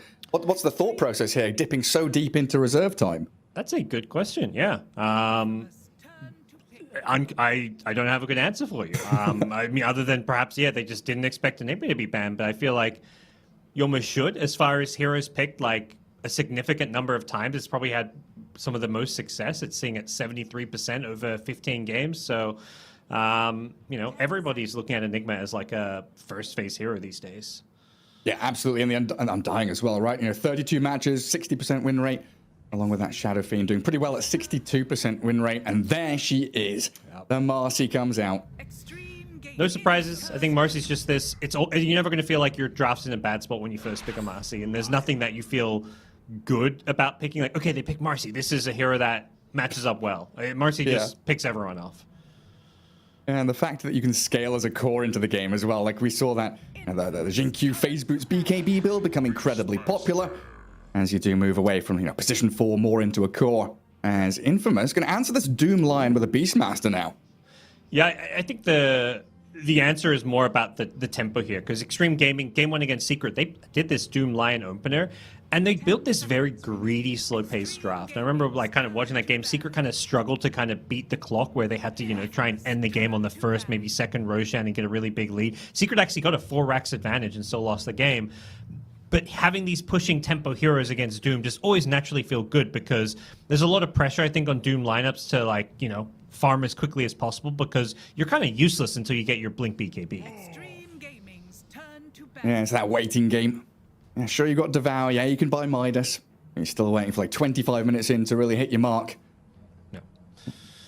So we'll see what Infamous look to pair with it. You know, as far as fast-paced tempo cores go, you're going to imagine Extreme Gaming going to be banning those out. They've already banned the SF. Now they get their hands onto the TA ban. And it's, you know, I think it's pretty telegraphed what kind of playstyle Infamous want to go for when they pick up this Beastmaster. But conversely, we'll see how greedy Extreme Gaming want to get. Just because they have the Doom here doesn't mean they have to go for another greedy, like, Terrorblade type draft. It is a decent option against the Beastmaster. I think those Illusion kind of carries always match up well against Beast. You know, Beast just doesn't deal well with illusions. Also, those illusion heroes are generally high armor, so good against the physical damage. But there's a lot of different ways Extreme Gaming can go with their draft, whereas I feel like Infamous have kind of already tipped their hand a little bit. Yeah, kind of looking towards your Enches and Chens and things like that, right? The Zoo could start amassing. Even the Lycan still out there as a potential. And I kind of like that this line, you know, potentially could be shifted from, you know, 5 to 4, because it's a hero that can struggle against the Beastmaster and the Boars. Are you looking for Extreme to pick a carry that maybe counters Beastmaster in the lane? I think so. I guess it just comes down to, which approach you want to take. Like, there's the fighting carries. Like, if you go back to, I don't know, a few patches ago, teams love to play, like, PA into Beastmaster. You just seem to eat the beast alive. Or you can, you know, that's like the fighting, let's kill you kind of carry. Or you go for the greedy approach, which is like the Terrorblade. Because I don't think Beastmaster has any tools that are really good against TB. And TB can always, you know, dip into the jungle, level 4 or something. Like, all right, okay, this lane's unplayable. I'm out of here. The tempo mid's now being banned as well. Bat and Lina, Yeah. And even some potential flexibility there. Extreme Gaming, you mentioned the Edge and the Zoo. I mean, Extreme Gaming say we'll get a bit of it ourselves. You're playing in the Beastmaster. This is a hero that pretty much secures that lane, maybe forces Beastmaster into some kind of wild Axis build, which is just generally considered to be worse than the wild Boar build. So, you know, you're kind of in the position where it's like, oh, you get Boar because it's the build you're meant to go, or you go Axis and, you know, it's on a very strong build. So I do like this Ench pick. So what are your thoughts about Chen into Enchantress? Because I feel like I've seen some pro players consider... Okay, first of all, we used to see Ench as a counter to Chen, right, in the old days. What are your thoughts of that in general? I think Chen sits in lane a bit more, and I just feel like when you've got Chen Ench, like, they often don't, like, both heroes generally are playing more in their safe lane. So I think the Ench, you know, typically has always had the advantage over the Chen, and I'd say that's still a bit the case, just with the lower cooldown, where Chen has the advantage is just way more team fight presence, like all the heals. You're just more of a beast when it comes to team fighting. Yeah, that makes sense. Mirana now, though, going to have a way to kill these Ench creeps in the lane at the very least. Yeah. And what we're expecting, what is this? Wait, hang on. Is this mid Mirana? Or is it 5 Marcy 4 Mirana? That's a good question. I have no idea. Yeah. I'm just like, oh yeah, Beast Mirana, that makes sense. Mirana 4 against Ench, but then like, where does the Marcy go? If that's the case, you're looking at, I mean, teams were doing a decent amount of 5 position Marcy when the hero first got into captain's mode, but I think most settled on 4 position being the, you know, the ideal role for Marcy, and pretty much, I'd say at least 80%, maybe 90% of Marcy picks nowadays do go 4 position. So it's a bit of a question mark. Yeah. We'll see where it goes. Yeah, definitely curious to see what happens there. I do have this double pick as well, trying to figure out what they go for. I mean, maybe this pick here, if it's the carry, will give an indication of who we want to go for. Because if it's Marcy 5, you kind of want a ranged carry as well. Yes. Yeah, we saw like Marcy's with like the TBs and stuff in the safe lane. You're playing in a Doom, so you're thinking like, what are the carries that don't mind getting doomed? Obviously, there's always the Wraith King as the easy go-to answer, but I don't know if you want to be picking a Wraith King here. You don't see the enemy mid or carry, so there's so many heroes that can give Wraith King a bad game. So you may just want to go with something a bit more stable and safe, like a, I don't know, Bloodseeker type hero. But we'll see where they end up. You could see Affliction or Axel there keeping his eye on the clock as they got right down to the edge. Ember Spirit going to be the one here for Leo Style, it looks like. Yeah, I guess feeling like they need a bit more time to figure out their carry options. I mean, they see the lane matchup, which is where I think picking the mid here and leaving your carry for last is a little odd, just because usually like, okay, you know your lane, it's now you got to pick your hero. But they really want this Ember Spirit. Yeah, it's been a key hero for Leo Stoll for sure throughout his career. We'll see how it does. And it's a hero that, yes, if you get doomed, he can struggle, but he's a hero with a lot of tools to not get doomed. Remnants and slights to kind of dodge the animation. You see Doom lifting his hands and you're quickly out of there. But Extreme have another answer for him. Yeah. Puck, the solution to the spirits. Yeah, at least it's a matchup that can go both ways, but I think when you're in Extreme Gaming shoes, you're like, okay, the only hero on the other side that we're really scared of that can like pop off and carry this game is Ember Spirit. So let's just get some more control there. Even though the Ember has good tools against the Puck. I mean, the Ember for a period of time was even being picked up as a mid lane counter matchup because you just go this like sleight of fist spam build and you can kind of harass the Puck out of the lane. I think Puck still farms just fine here, so we'll see how this goes. I think for Extreme Gaming, I talked about how they had that Doom TB draft. This just seems like a more balanced draft compared to the one they did earlier today. I think they recognize they can't go too greedy against Beastmaster. They see the Mirana Ember come out. There's just so much pace from this Infamous Gaming, and the Mirana pick makes a lot more sense now that we see the Ember, because this is that like roaming 4 position that has when you have a setup in the mid lane, suddenly this Mirana 4 just feels so much stronger. Yeah, she's got so much setup as well, right? Roar, you've got Dispose, the ability to displace people, and of course jump onto them with that rebound, and then Ember, yeah, with the chains. Getting into these bans though, Monkey gone, so no Parker Monkey King. Yeah, and I think picking Puck in the mid lane, like just a good way to not get caught out by that, maybe set up into arrow combo quite as much. It's definitely not going to be as reliable. So we'll see where they end up next. I think if you're Extreme Gaming, you're thinking about picking cores that are somewhat immune to some of these rotations. That's where the Morphling ban comes in. It's been one of the meta carries, and it's a carry that's just very hard to gank and kill. Even with like Beastmaster, Mirana, Ember, there's just a lot of survivability once you get that strength morph off. And there goes the P8. Final ban for Extreme. I mean, Parker does have a pretty wide hero pool, even though, his Juggernaut, Monkey King there, the key ones, the Terrorblade now gone as well. He's not afraid to grab like a Sven or something, a hero that can farm quickly, but also be this tanky menace jumping into the team fights. Yep. Who's it going to be, though? You're up against Doom Puck. Like, it's surely not Wraith King. I mean, this is SA Dota. If this was Beast Coast, this would be Wraith Troll. King instantly. Ooh, Troll is interesting. There's so much control to get kited, though. There he is. I don't see any great answers. That's where it's like, you need some kind of BKB carry for sure. You've got 2 seconds left as well, right? It's like right down to the very end, and the Juggernaut I mentioned earlier does finally come in. It doesn't feel like a great Jug game, but I don't think there was any carry that's going to have a easy time. I mean, you're up against Doom Puck plus Lion. Like, you need a BKB type hero. Jug has built-in BKB. Perhaps that's where they like the Jug, because they can play this tempo game and not rely on like a BKB timing on their carry. But I do feel like this isn't like the ideal pick for Infamous. They'd much rather have gotten their hands on something like the TA, for example, which got banned out. So what is this, like an Ursa for Extreme? They've played that fairly frequently. It doesn't look too bad here. Yeah, don't mind Ursa. I think the main issue is they have no building taking right now. Like, yeah, that gives them Roche potential, but I think you're very kind of one-dimensional with your draft. If you pick Ursa, you're all in on just like killing heroes. You can farm and scale late game, but I think you're generally going to see more of a lineup that wants to be able to take objectives. But you called it. It's Ursa. It comes out. The other one was like Lone Druid for me as like an option, but when you're playing into raw arrow chains, playing the bear is pretty challenging. Yeah. But that would have given like tower damage that you wanted, and maybe even Roche as well. Yep. Yeah, it always feels like Juggernaut last pick, or I guess it's not last pick, it's the penultimate pick, but it's, hey, he's jack of all trades, master of none. Maybe it's better than master of none, but it's a solid, stable hero nonetheless. Yeah, I think if you're Extreme Gaming, you're feeling like, okay, they're going to be under a bit of pressure. They've got this Beastmaster Jug. They don't want to go too much into late game, but at the same time, like, they don't have the the scariest like push timing in the mid game. Jug's not like one of those Deso right-clicking heroes that shreds through buildings. He's not the best Roshan carry. He does do it just fine with a Beastmaster, but it does feel like there's some breathing room for Extreme Gaming to play at their own pace, which could be a pretty fast pace. Ursa, Puck, these are, cores that don't generally just want to sit back and farm themselves. They want to fight back. Lion and Enchantress as well, very good at coming out of the laning stage, even like level 3, and actually fighting around runes and guarding the river pretty early on.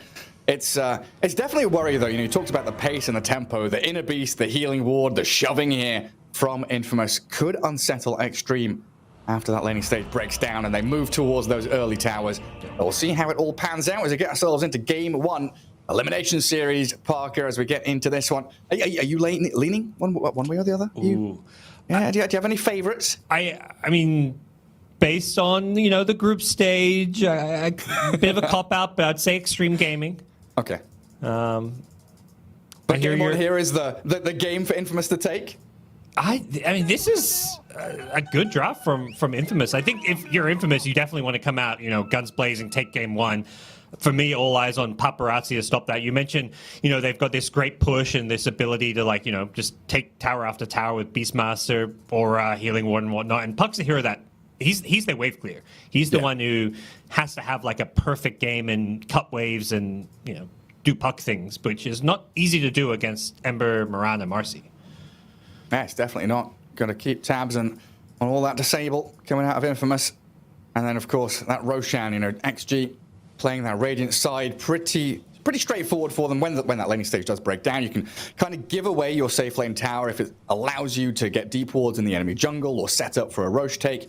So they've got ways to mirror the map and actually find opportunities when Infamous are stacking up their heroes and going for this. It feels like they're going to try and 5-man at some point, right? 10 minutes in, it's like, okay, all heroes down bot, let's go. Yeah, and I think the important thing is that they're not losing when they start 5-manning, because I could see a scenario where Extreme Gaming stomp these lanes. They've got Ench, Ursa, they've got a Puck who can make some early moves, maybe with power runes. So I think for Infamous, you need to make sure these lanes go smoothly so that when that 5-man death ball happens, you're doing it with at least when you're on even terms in terms of net worth. Yeah, you can't fall behind and let things slip away. Quick little pause here. Looks like they had some mic issues that'll get sorted out. All right, let's see. Dota Plus, they like the Extreme Gaming draft. Which hero is it that gives them a 54% win rate, do you think? Really? It's up 4%? Yeah. Is it the Doom? Maybe. They do like their greedy specters and things. Yeah. That's always what comes to mind for me is who's the one that scales 30 minutes in? Okay, that's a slight advantage. Or I wonder if there's heroes Dota Plus hates and gives negative points for. Jug maybe? Like Mirana. Mirana, yeah. I could see that. But who's the highest win rate in this game? It's Marcy, right? She's done the best. It feels like 71% as far as this win rate. Yeah, I think that's right. I guess Ursa is 100% win rate with 4 games. Doesn't really count. Okay. Small sample size, but still 100%. It's not bad. 4 game, that's not a tiny amount of games. It's small, but it says something. Yeah, I'll go with the Ursa then. Ursa, Ench. They're the ones that are going to set things up here for Extreme Gaming. I should get ourselves into the lanes properly in a second. So it's going to be what? Beastmaster, Mirana as your off lane for Infamous. Leo Style, the Ember mid. And it will be the Affliction. Marcy position 5 with a Parker Juggernaut. That should be how things get set up there. So what's the lane counterparts? What are they matching into?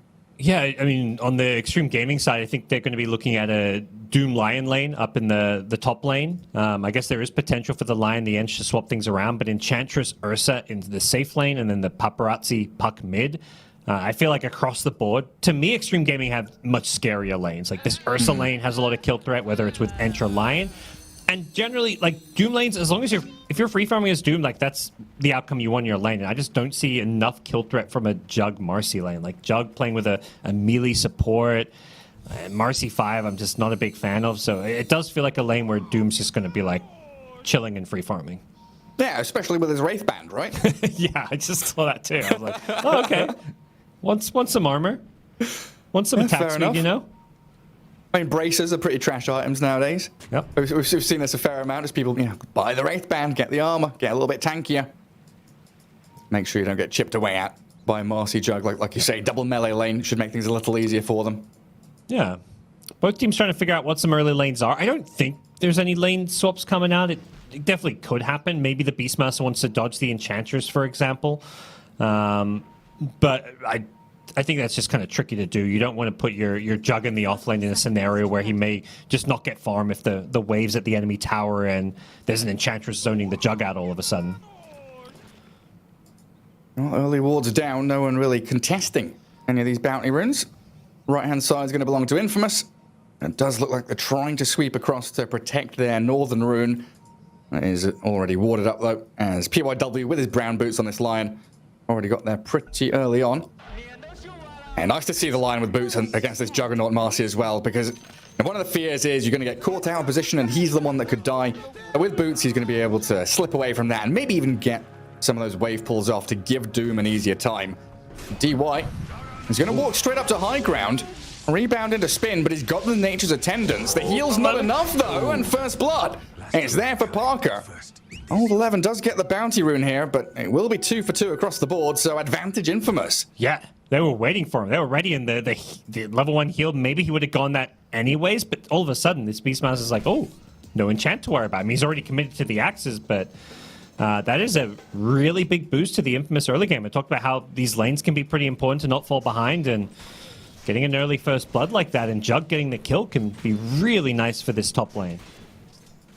Yeah, I mean, what's that going to give Parker? Faster boots, faster into the phase. We'll see if he goes for the blades or the boots first. Probably wants the move speed to be able to catch up and keep that spin going. Yep. I like what Lou does there. He tanks an arrow, and I'm pretty sure he does it intentionally so he can deny the range creep down bottom. He doesn't get the deny because Frank actually uses the wild axes, but a pretty clever little thing where it's like, okay, I'll tank some damage just to not give you a free range creep so that we can try and win the race to level 2, because level 2 in lane is so important. Oh, that's pretty clever. Yeah, good stuff. In the mid lane, Paparazzi against Leo Style, we see you there. Currently dead even between the two of them, but this gets very interesting once we get into that level 4, level 5, and especially when they get their ultis up. Yeah. Very likely going to see that Leo Style, like you mentioned, the slight build with the Orb of Corrosion, deal with the puck just by spamming that physical right-click damage. Every mid player has played so much of this mid matchup on both sides, I feel like. Top lane, PYW. Even with the boots. Yeah. Yeah, Parker just comes straight back on in. Parker's like, I'm going to do this in style and keep the boots in the backpack. Don't even need them. Oh, yeah, you're right. He swaps them in now. That's quick enough regardless. They've hit their level 2, haven't they? There's the Marcy with the rebound plus as it looks like Affliction here going to come back and start stacking up some camps as well. Yeah, this is, I mean, you feel pretty good when you can leave your carry alone to go stack this early on, and you've already got your Jug 2 kills, so amazing start to the safe lane, and for the Jugs game at least. Yeah, they're trying to make up for it in the mid lane. TP mid from Lion, refills the bottle for Paparazzi, gets his water rune. Starting to fall behind Leo Style in the last hits, though, as he also gets his bottle refilled nicely. Spin up top again. Parker just keeps on going for it. He grabs a killing spree, 3 kills for your Jug now. And he's free farming as well. This is scary times. Yeah. For Extreme Gaming. And it's not like they're doing anything crazy or unexpected. This is just typical Jug lane things. Like, okay, stun into spin and get some kills, and it's just kind of snowballing out of control. Like, the Jug started getting these early kills, so he got a fast level 3, which means level 2 Blade Fury. Quite a bit more damage coming out. He's got the the fast boots to help chase people down. So it all kind of trickles back to that First Blood where, it just adds up over the course of the game and is giving this Jug a big enough edge to crush this top lane. Yeah, I don't want to curse him or anything, but it's kind of wild to see how far Parker has come over the past 3-4 seasons of the SADPC. Yeah. He was a pub star. He jumped around teams. We had a little bit of a poke at him early on in this broadcast, but he has absolutely improved in pro games. That's for damn sure. Yeah.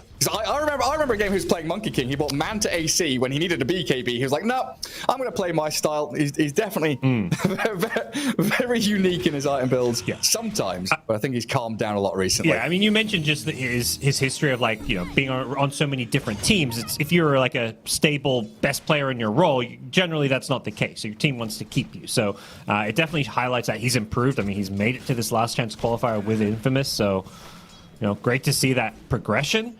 And he's showing results here. Infamous starting in the lower bracket, and they're currently coming out with a really strong start here against one of the teams that most people have as one of the favorites to come out of the LCQ. Yeah, absolutely right. Already down in this lower bracket. But we're 4 minutes in. This Juggernaut has his phase boots. A quick little stun there from PYW, though. Going to try and keep Old 11 in this lane, but they jump straight back in onto him again. Parker and Affliction, quite a bit of damage. We'll see if Old 11 can get away from this. Does have a salve and a stun from PYW to fall back on, as we do get a kill on Frank down bottom. Ursa Ench finally getting the job done. Yeah. At some point, probably Extreme Game were like, oh, how's this Jug doing this? Can we do this bottom lane now? I mean, that's what Ursa's meant to do, right? So they find their own opening here, and that's something they're gonna probably keep trying to find more and more kills here. Enchant level 2, Ursa about to hit level 4, so probably see a second point in Earth Shock plus Fury swipes, and the kill threat is there very much. It's top lane. Once again, going in here. Oh, good stun. Yeah, gets the stun. PYW catches him pre-spin. A bit of a turn onto Affliction, but he's all right. Yeah, but you're right, that bottom lane, Frank, is absolutely exposed if he steps too far forward. Michael, the Mirana, probably not a target they can go on unless you waste the leaps early on, then you go in for round 2 or round 3. Paparazzi taking a beating from Leo Style, gets shoved back towards his tier 1. An arrow missed bottom. Means DY can just keep hitting into Frank. Lots of back and forth in all of these lanes. I'm curious to see how Paparazzi addresses this mid lane, like being this low. Yeah, he's just going to go trip back to base.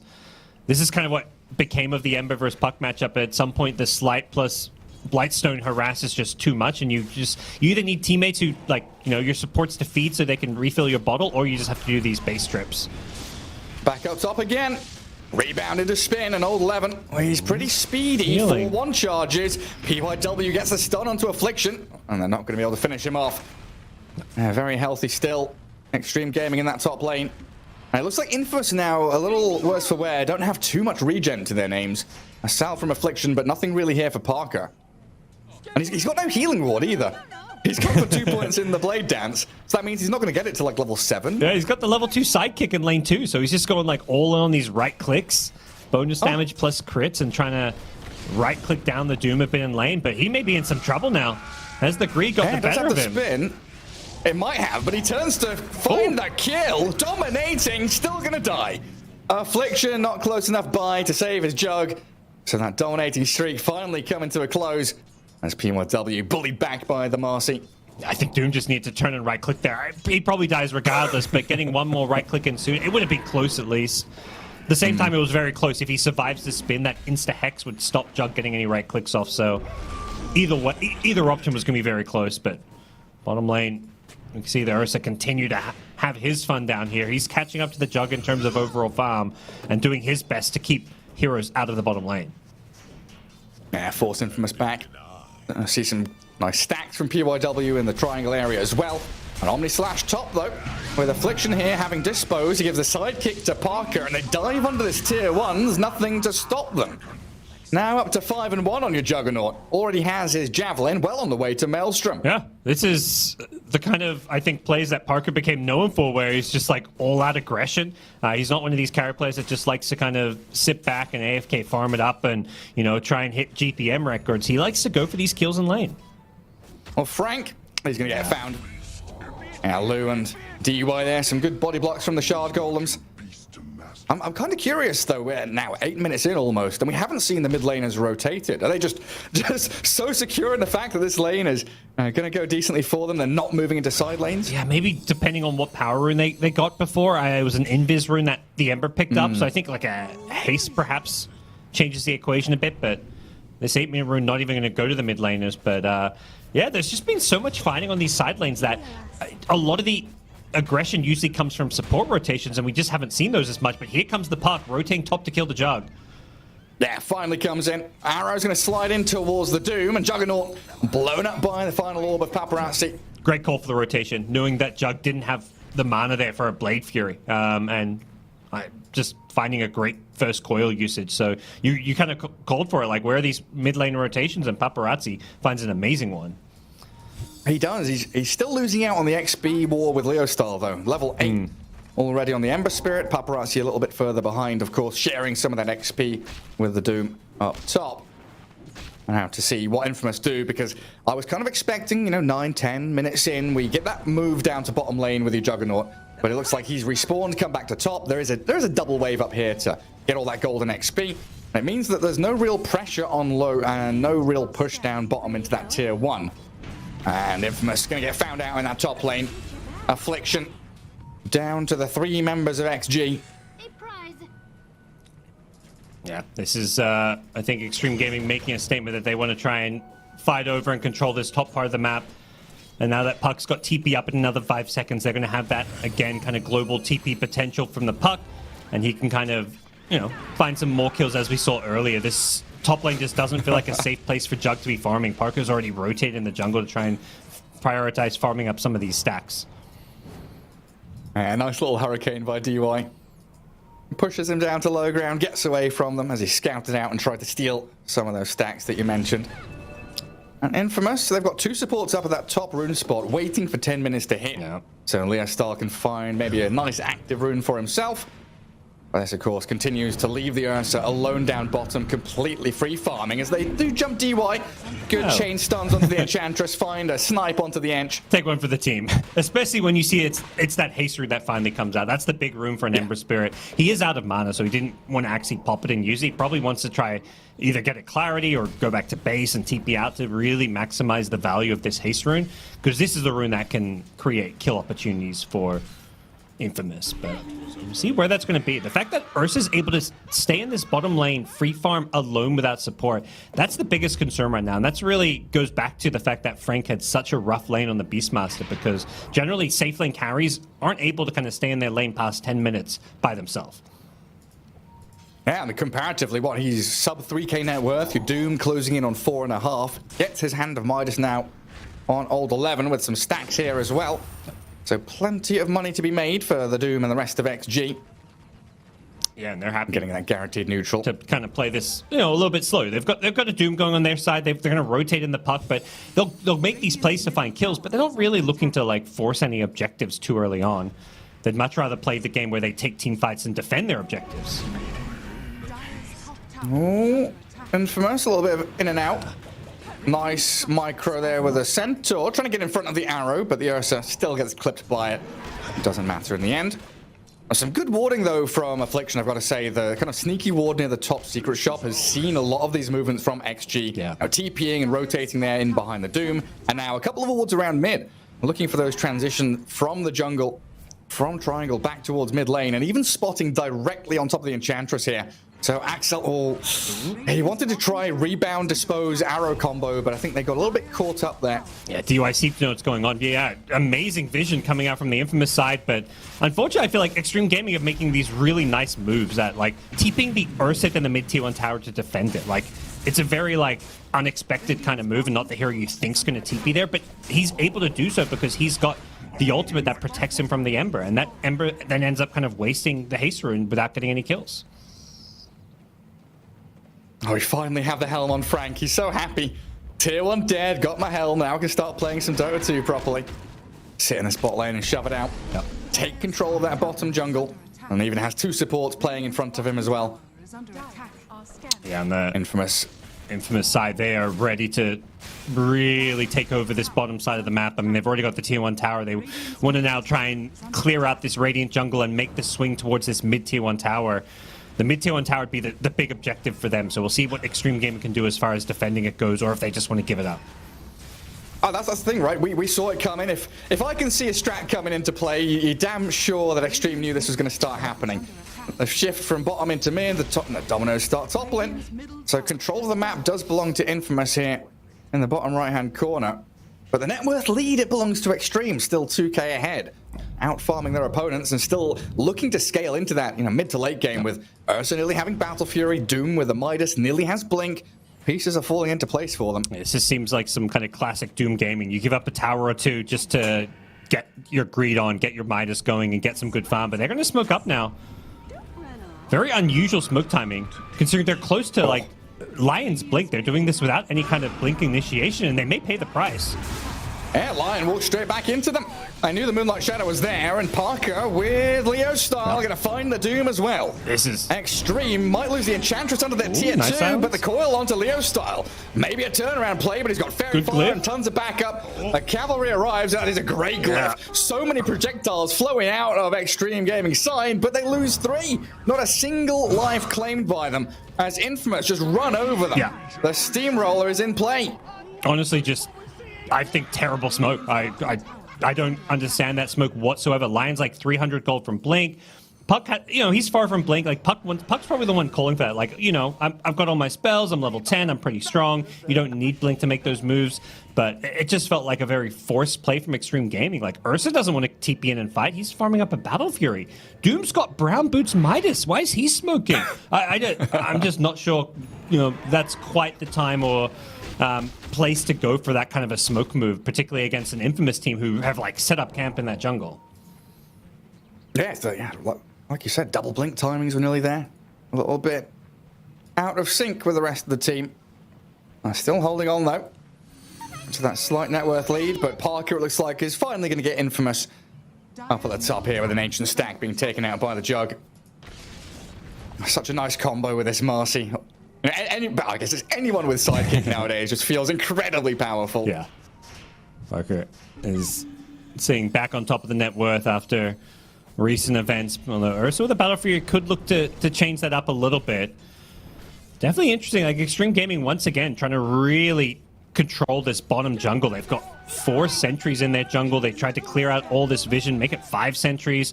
Like they're not just trying to play the farm game, but they are trying to like push Infamous away from their side of the map.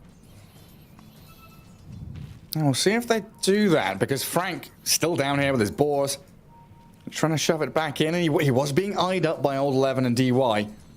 It doesn't look like they want to commit to anything though, as they are being wrapped around on a little bit by the rest of Infamous. Affliction and Michael. Feels like they need to get out of this bottom side of the map with how fewer heroes they have down here. They can use DY's Enchantress maybe to get some intel, scout things out with the creep, or even just throw away his life to like tank a smoke gank. Although right now it's just Mirana solo smoke, so doesn't look like Infamous is going to find anything right away here. A lot of their aggression has come from these power runes. Like the last fight down bottom was an arcane rune on Leo Styles Ember, so just an invis rune here, but he's going to use that to try and scope things out a little bit. No, they do have a sentry not too far away. And Paparazzi, obviously seeing Leo Style now, going to back up a little bit. But we're getting to the point where Infamous 300 gold away from BKB on the Ember Spirit, rushing that, playing into the tempo they've got. Manta Style just a recipe away from Parker now as he clears out the right-hand side jungle. DY going to get jumped on down bottom. Anch does get the heal out, but there's an awful lot of damage from the Beastmaster, and Ember Spirit arriving to clear her up. Yep. I think it's okay. I mean, that's the kind of positioning and play, like, I think for Extreme Gaming that you just feel kind of neutral about. I mean, for Infamous, you want to make sure you're, not letting Extreme Gaming get all the farm through their jungle as well as the top side of the map. But as far as Enchantress goes, her job is to kind of protect her cores who are, they're trying to farm it up. They got a Midas Doom. Now you got a Puck who wants to finish off this Blink Dagger, which is now coming out. Ursa's got Blink, so if there's a time to smoke, it's more like now for Extreme Gaming. Although Old 11 would love to finish his BKB first. Oh, he would. Still a bit away though, and yeah, Eng basically just face tanking everything. Nope. Go walk up to the front lines. One of the better heroes to do it. Fluffy Hat, Magic Wand, get into the mech as quickly as you can. And they are all moving down to bottom, looking like they want to smoke as 4. No vision here from Infamous. They've got like a Tinker Ward on the bottom side of the map. Nothing that's going to see this move coming though. And Parker, he's going to get the BKB off on Leo Star. Actually, Leo Star just turning and killing one. A 1v4, and the Ember Spirit says, nah, I've got a BKB 18 minutes in, you can't get me. That works great, yeah. I mean, for Leo Star, like, sure, it's your full 9-second BKB, but you tank a smoke gank, you kill a support, you get out of there. And also, it's like the mental victory, too. Your opponents just went for a 4-man smoke gank off their blink timings, and, they lost the 4v1 battle. Yeah, I was looking at Parker and thinking, hey, it's a bit spooky. Maybe he gets jumped on, he gets doomed, they get the kill on him. Suddenly there's a lone there, and he's like, nah. Bodyguarding the Juggernaut with this Ember Spirit. They're very quickly across the map as well. Infamous, not sticking around in that bottom jungle. They know that they can leave a couple of heroes there and maybe go for a play with the Marana and the Jug. It looks like Parker is pinging. He's hunting. Knowing that he may get the Omni side. Oh, we got, yes! A hit. A slash gets the Maelstrom strike in, and Old 11 sliced down with a final crit into the back of the head from Parker. He read him like a book. That was so damn good.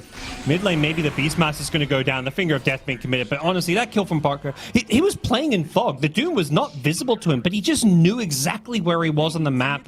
And as he comes around the corner, he makes sure he gets the right click off to cancel the Blink Dagger away so that he can Omni Slash, because there's that slight kind of cast point to it. So just amazing play from Jug there. So good. So good. At the very least, they do get that finger onto the Beastmaster at that bottom room. Yep. So it doesn't look like Infamous are able to... Because that kill could have led to Roshan, right? With Beastmaster alive, you maybe shift into there and get that Aegis, because Leo Stahl has been pinging it out for the past couple of minutes. Extreme Gaming with an Ursa on their side absolutely do not want that to happen. You kind of require the first couple of Roshans and those Aegises to be in the hands of Ursa here. Yeah, but very difficult to do. The vision that Infamous can use arrows, can use hawks. Ember can kind of just, frontline with the BKB potentially. I guess you've got to be a little bit careful. Lion's Blink Hex does pose that kind of insta-kill threat that, you have to be very wary of, but it's Infamous who go into the pit here. Enchantress Skeletons can come in to scout this one out, so we could be in for a bit of a fight here. Yeah, they'll get the vision. Arcane Rune has spawned up at top. Infamous hard committing for the pit though, as the arrow gonna get in onto DUI. Kill the Enchantress first. One hero down, Roshan still alive. He's at half HP, and Paparazzi with PYW from the northern side still want to try and find an angle inwards. Eleven and low. They're maybe gonna jump in. The roar on the Ursa though, and Roshan's gonna fall, allowing Parker to take the Aegis, and they'll turn on the Ursa and kill him off. Infamous not only get that Aegis for themselves, but kill the Ursa in the process. Yeah, the vision game, just seeing everything coming in. They had the Hawk over the trees, and he has to enrage that roar. Like, you have a chance to use enrage during the cast animation, but I think he just didn't want to waste it, because he's like, okay, I'm going to say, it kind of, it's just the greedy approach where it's like, I want to contest this Roshan, I need enrage so that I can like dive into this pit, grab an Aegis, and then, enrage myself out of there. But the chain stun potential of an arrow following up a roar just means Ursa just gets deleted from full to nothing. Yeah. And now you see Extreme Gaming trying to kind of scramble around, get a bit of a push up top. You can't defend that tier 2 mid, so Outpost unlocked now here for Infamous.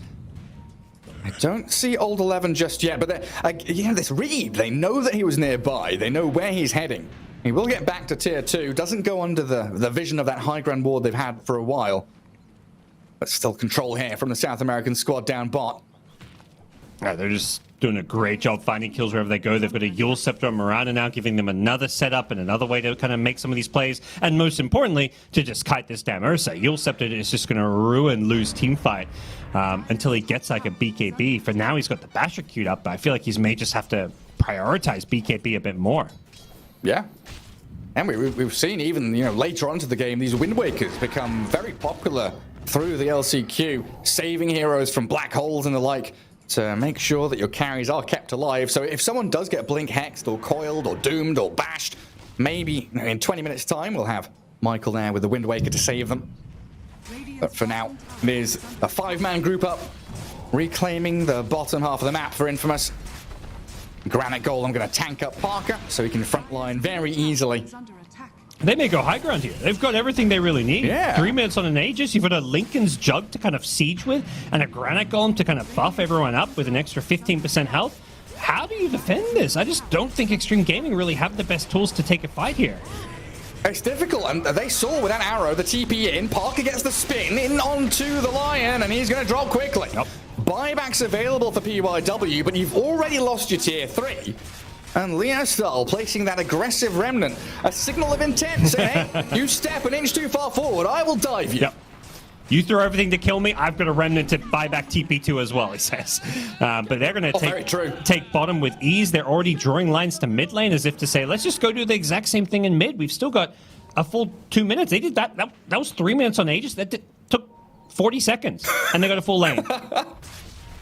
So that's ridiculous. They're going for more. Jug does TP to push out top, and a bit of a smoke here. So maybe they're not going to just try and barrel down mid lane, and they're going to prioritize some of these outer towers here. One of the nice things with the glyph changes is you're not going to reset the glyph by taking this top tier one.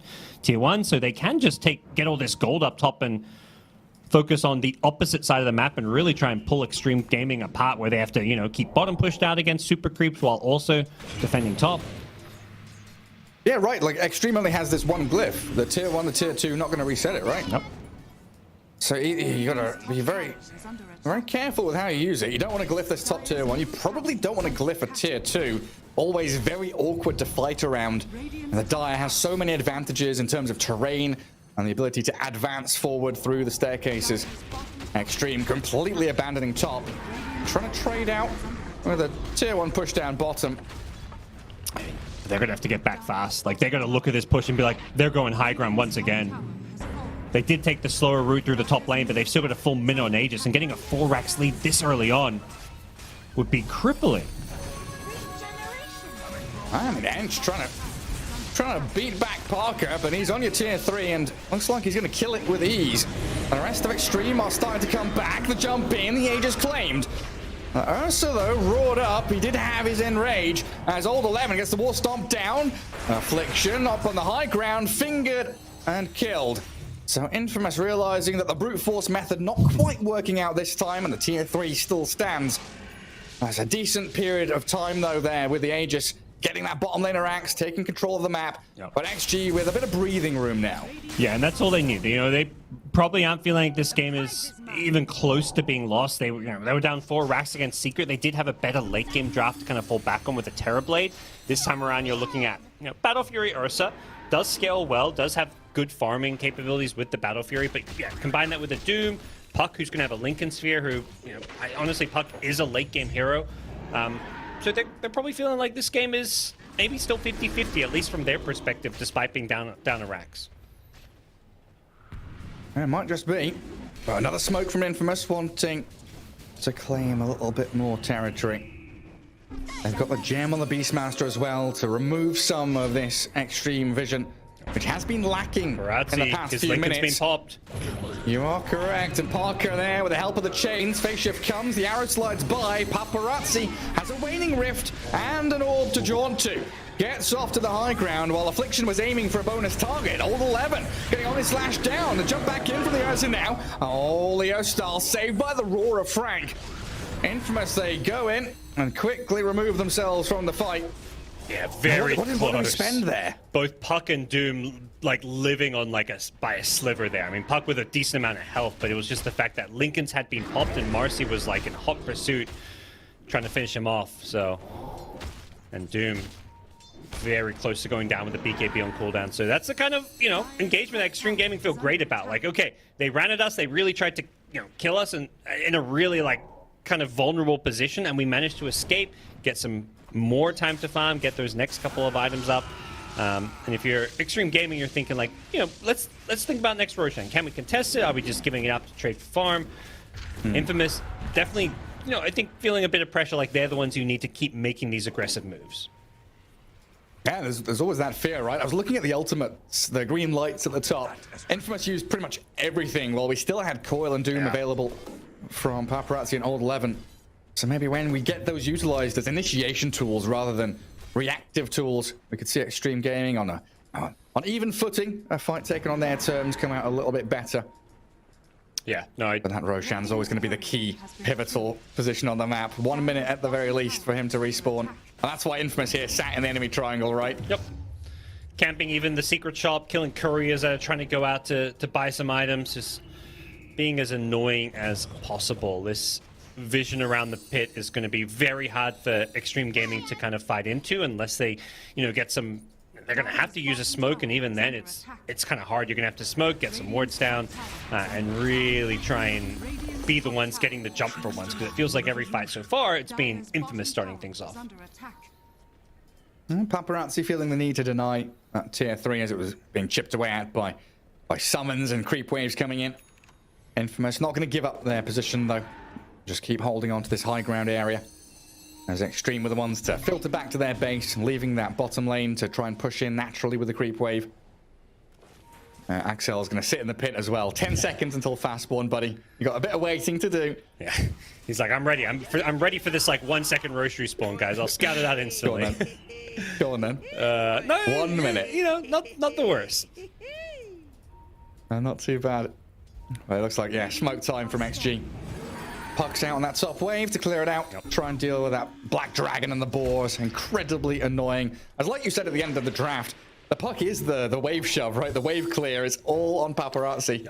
And he's died 0 times this game, despite some kind of scary heroes on the other team. So far it's been a pretty flawless game from Paparazzi. He's made some decent rotations to kill the Jug in the top lane, but here we go. The Roche standoff begins. They do get the D ward off on the cliff now, so they've regained control of their triangle, but they take an Aaron Ench. Oh, do we jump in on this? Leo Star says, absolutely we do. DY gets cleared through. Parker there with the help of the Roar, just shredding into the Lion, and Paparazzi doesn't even get the kill on Michael. The mech in the leap away, and as low, does turn around on the Frank. But the bash, the damage coming in from this Omni Slash. Juggernaut will aim straight for the Ursa. Another bash to the back of the head. Ursa's dead, and Parker comes out with a double kill as Roshan is about to spawn. Oh, that's so nice. And I mean, this basher pickup, it's a pretty standard item for a Jug, but getting it this early on, giving all this extra control. You've got a Lincoln's puck who, thinking he can just kind of play around the Lincolns, the phase shift, but you just never expect a Jug to be the one to stun you up and control you. Same for the Ursa, who just got completely locked into place there. So amazing fight for Infamous, and they'll secure themselves Roshan off of it as well. Yeah, I mean, that D-ward, right? Okay, you remove the vision, but the fact they've got long-range initiation through the arrow just makes that move that should have been blind up into high ground a little easier for Infamous with the Moonlight Shadow. Watching it back, Ursa, he goes deep for that Beastmaster kill, but ultimately pays the price. And now you're looking at Leo Style with a DD rune, BKB Lincolns on the Ember, ready to go shoving into these tier 3s again. Yeah, I mean, we saw what they did last time with an Aegis going high ground. It was the easiest lane of racks imaginable. This time around, Extreme Gaming are a decent amount stronger than the last push, but having Aegis in hand is going to make things very, very, I feel like, straightforward for this push for Infamous. Just chuck a Lincoln's on Jug. He can just go up with the Blade Fury and right through the buildings. Yeah, Ursa, he's gone in to try and fight him. Does have his shard, so you've got these enrages coming out of the Earthshock still. So if you're Extreme Gaming, the key to defending high ground is killing the Aegis without committing any big spells. Yeah, nice to see old Levin going for the Devour talent at 15. Killing off some of these Beastmaster creeps. Very, very handy. Yeah. I've seen quite a few tools like that nowadays. The Night Stalker with his. Hey, this poor Beastmaster. I mean, he's making himself still impactful through getting a halberd, getting the shard as well, but definitely the creeps have been completely mitigated to at least some extent. And if we get a bit later, oh my god, Enchantress, no, not like this. Parker just offering so much damage, and the Ursa dead as well. Yeah. That's game over, isn't it? It's got to be. Parker with a triple kill. Yeah, they GG out. 32 minutes. This is one of the quicker games we've had, considering how long some of the games in this patch have gone. They just destroy Extreme Gaming here. Incredibly speedy gameplay from Infamous here in game 1. 9-22. A very, very fast start to this series. I mean, yeah, we kind of expect Extreme, like you were talking about, to have the upper hand, maybe be the better team. But Infamous with this kind of draft and the speed at which they played, really showing us they can stand up against the best of them. Yeah, I had some doubts about the Jug pick. I thought it was one of those heroes that's going to it does everything all right, but isn't it doesn't fully round out their draft. But the fact he just dominated the early game, he had 5 kills before 10 minutes in. Doom just was playing catch-up all game, and it was just a bit too greedy from Extreme Gaming, or maybe not too greedy if the lanes go better, but then they needed to have the lanes go better. One of those two things needed to happen. I mean, what? He was like 5-1 in lane on the Juggernaut, ends up 11-2-6. I mean, obviously, Leo style there, 7-0-7, unkilled throughout the entirety of that match, having a cracking game as well. Beautifully played by the entirety of Infamous. Yeah, Extreme got some thinking to do at the end of this game 1. And what do you adapt here? What do you think about changing? Just rethink the Doom pick, maybe? Is that a little bit too greedy? Is that what set the stage here for them? Yeah, I think it's a good starting point. Or if you are going for the Doom, I think you need to, you're going for this Doom late game strat, really go for that, because they kind of picked it with an Ursa, which I felt like a very different draft to what we saw earlier today against Secret in the game they won, where they had the Doom with a TP, where it does sound ultra greedy, and it is, but you've got this clear idea, we just need to get 30 minutes plus and get our TB farmed and get Doom. You know, he's going to have BKB Blink Dagger with Midas, and we can win any team fight off of, you know, just crazy amounts of farm. This time around, it didn't really feel like just dragging the game was going to lead anywhere. Ursa isn't a good stalling hero as well. Like, TB's just a better high ground defending hero, for example. And not to say TB would have won you this game, but it just felt like their draft wasn't all on the same page. Yeah, and you had that kind of disparate story of playstyles that you're talking about really indicated when you know, the smoke, right, from Extreme Gaming in that bottom jungle. That was kind of the, hey, we want to fight and need to fight with our Ench, our Lion, our Ursa, and then the Doom and the Puck was saying, hey, not really. Yeah, that smoke, I mean, I think the game was definitely in an okay place until that smoke happened. That just was like a very questionable kind of move. You have two heroes, Doom and Lion, who really don't want to be making that smoke move, and they followed up. Then the next smoke was like the format when they did get the Blink Dagger. Suddenly Ember 1v4 with a BKB gets a kill and dodges a smoke gank. So honestly, I think more than anything, this game, I think it's a good point to bring up, because this game was a story of just failed smoke rotations, some of which I think were Extreme Gaming making a really bad call with the first smoke, and then the second smoke was maybe a bit of bad luck. So definitely, maybe if we don't want to hone in too much on the draft, some of those smokes were definitely a big part of their downfall.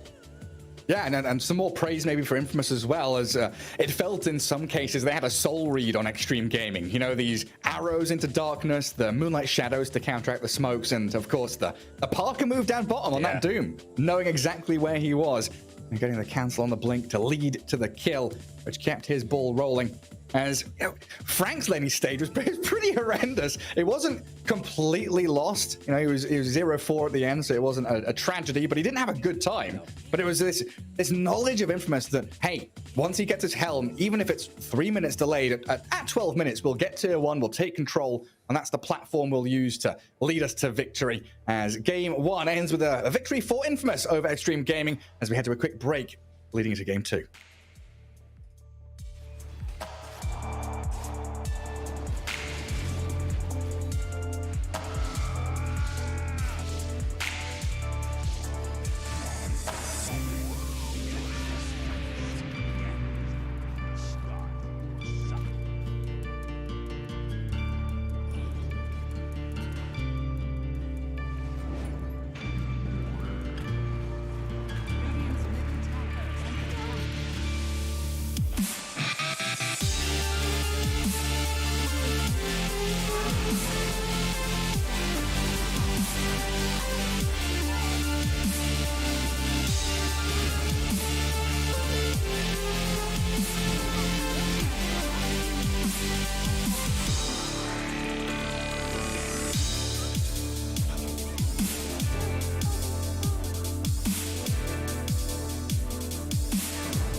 With our shields and our swords, we pave the path to victory.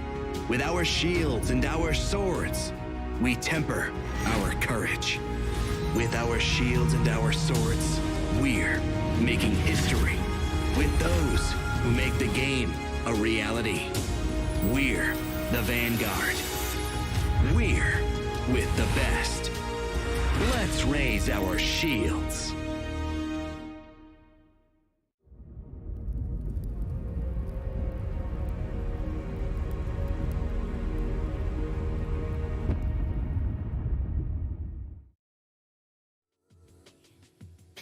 Welcome back to the lower bracket of the Last Chance Qualifier. Here we've got Infamous taking on Extreme Gaming, and Gods, Infamous took game 1. It was a bit of a shock. I don't think many people saw it coming, especially with Infamous not having the smoothest of group stages, you know, starting down this lower bracket, but a lot can be said for momentum, and when it comes to Extreme Gaming, you know, they started today with a big comeback win against Team Secret, but then lost game 2 and 3. So they're kind of, you know, right in the reverse momentum down here in the lower bracket. It always feels bad to have to bounce back, play another series after losing. That's exactly the position they find themselves in here. Yeah, and smiles abound there from Infamous as we see them on our screens. Incredibly happy with their game 1 victory. As of course, you know, thinking back to the group stage, again, did get 2-0'd by Extreme. So a quick win, you know, it wasn't a long drawn-out slogfest. It was, 32 minutes it took them to get the snowball going and claim victory as we do get ourselves now into game 2 and already some quick drafting being done. Yeah, they, I think, have a pretty clear idea of what they, you know, the problems they ran into when it comes to game 1. It's weird because, like, you look back at that game, it's like, what was the hero that felt least impactful? And you'd probably say Beastmaster, but it really defined their strategy despite having such a, you know, ineffective lane. Like, you put all these this like emphasis into drafting against the hero, shutting down what it does in lane, but it still just sets the tempo. Doom Enigma opener.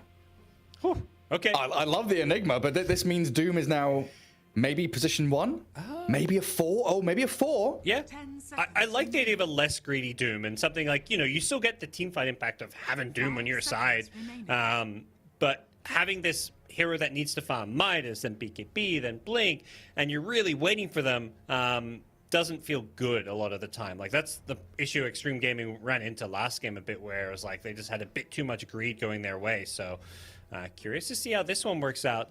Definitely Enigma kind of, to me, Enigma's more the hero. It's like, okay, what are you going to do now? Because Enigma's looked really solid all throughout the LCQ. Right, because usually in their second pick position, we'd see people take like an Undying or something, but playing Undying into Enigma in lane just doesn't feel particularly good. Going instead now for the Venge, so stacking up a bit of minus armor, but most importantly, right, is having that swap. Yeah. It's kind of a nice little double whammy with the synergy plus the answer to the Enigma. Not a hero you'd normally expect to see picked up in the first phase, but really, I don't blame him. It feels like something that would almost maybe get banned out if they don't pick it up here, just because of how good it is against everything that you see on the other side. Have we seen much of Enigma shifting out of 3 and into like position 4 or anything like that? I don't know. I haven't been, I mean, I wasn't casting the first couple of days, so I've kind of tried to, you know, recap, look at all the drafts. I have not seen enough to say for sure.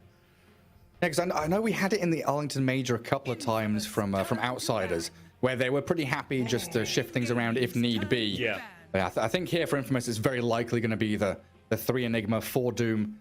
Maybe you've got flexibility with the Doom, but we'll see how things go as we do get rid of that Terrorblade along with the TA Beastmaster and Visage Marcy Bristleback, getting rid of them as well. 10 seconds remaining. Yeah, we'll see. I think if you're Infamous, you're like, okay, we did this kind of snowbally, heavy physical damage draft that took objectives. You're kind of a little worried that Extreme Gaming are maybe thinking about the same thing when you see Venge plus SF. They've also run this with like Slardar, so they did a Slardar SF draft with like a Dazzle and stuff in a couple of their previous games. So you're definitely thinking about some of those heavy, you know, minus armor, early game momentum kind of 5-man death bowl drafts that could come out. And that's something Infamous themselves, you know, they did it last game, they're familiar with it, but you do need to protect yourselves and ban out against it. Big fan of that ban. Again, going back to that topic of TI meta and heroes that come out, team fight capabilities of Enigma always cancelled by the Silencer, who has seen a little bit of rise in popularity recently with his buffs he's had over the past couple of patches. Extreme Gaming, no strangers to that. They've picked Silencer themselves several times already so far. 10 seconds remaining. I just remember back in the days like DDC Silencer like 6 years ago, just sitting in a fountain, knowing his only job is to press global. That's all you've got to do. Don't move out on the map and potentially die like that. You will have one button. Don't even skill your other spells, you know. No, it's nice to see Silencer a little bit back in the meta, even though it does still seem like the hero is just a global silence bot. 10 seconds remaining. Yeah, one trick pony. You know, some of the other spells got a few little buffs here and there. You know, the curse got some instant damage, but it's all little things that give, I think, Silencer a slightly better laning stage, which is, I think, the key if you want to play 5-position Silencer is having some strong laning tools. Absolutely. And there goes the Slardar you mentioned. Morphling and Gyro also being taken out. Gyro, one of those heroes that we've seen have some success in the lane against the Enigma, hasn't done particularly well overall in terms of his win rate. As honestly, a hero that I've not seen in quite some time, Grimstroke. Yes, he's partnered up with a Doom here, but that's a curious one for me. Yeah, I'm wondering. I mean, obviously the synergy is there with the Doom, and you know, it gives you some really crazy team fight. But this is not a hero we're seeing much of. That's his first pick in LCQ, I think. I'm pretty sure he was one of the unpicked heroes. All right, I know we knocked off Bane earlier today when Puppy picked him, so we're quickly getting down to a single-digit number of heroes that haven't been picked up. Very cool. Yeah. Production confirming first Grimstroke of the tournament. Infamous bringing out some new strategies here. Yep. We'll see how it does with that. You know, the double Doom, the double Malefice. Maybe they add in a few more elements to chuck into the Soulbind. But Extreme starting to answer back now. Got their Venge Nyx support duo, and probably going to be looking for their offlaner at this point. Yeah.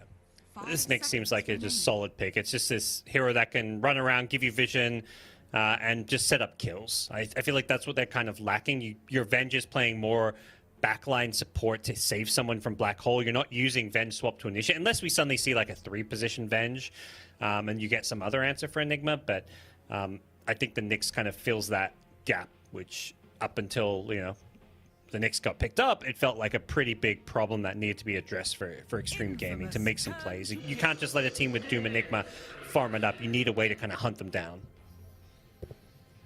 Extreme still leaving things a little flexible. You know, SF, position 1 or 2, DP 2 or 3. Probably going to be the 3 DP, though. Give you that tower push. You know, you've got the minus armor, so the Ghost's going to be buffed up a little bit better as well. And always going to have a decent time in the lane with the Nyx Assassin. You've got stun set up into a lot of damage. And the response is going to be Alina. So, you know, just looking at that lane matchup, perhaps, you know, last time Extreme Gaming played the Death Prophet, it was in the mid lane. They could flex it off lane, though, but either way, you feel pretty good about having Lina into Death Prophet, just that long-range burst damage, the ability to just kind of right-click her down, and she can't easily Spirit Siphon you. She's maybe going to get killed before she can do too much damage with her Exorcism. Yeah, it's kind of cool, right? She maybe not removes, but she handles the flex well between both of those heroes, because she's decent against SF, very good against DP. So if you were looking to flex here for Extreme, I guess you still have that final pick to go mid. Like if you have one SF, 3 DP, you can pick a hero here that maybe not counters Lina, but lanes a little better than the other two. Yeah. No, I think I'll be curious to see kind of where these teams look to round out their drafts. I think the flexibility gives both teams a bit of options. The SF can kind of play in the mid lane as well as safe lane. Death Prophet can play in the mid lane as well as off lane. So theoretically, Extreme Gaming can pick a core for any of the 3 lanes. But they don't have final pick of the draft. So they kind of have to commit to something or pick up something else that flexes and then, you know, wait and see a bit. And we do have another combo into Soulbind, right? Laguna Blade. Maybe we get the magic damage Lina. Been loving that through the regionals and into LCQ. It has become incredibly popular. And it looks like Extreme going to ban out the Juggernaut. A bit of respect for Parker. Yeah, after last game, I think you're just like, you know what the fans are going to say if you lose to the same hero 2 games in a row and get knocked out in an elimination match, and it's never good.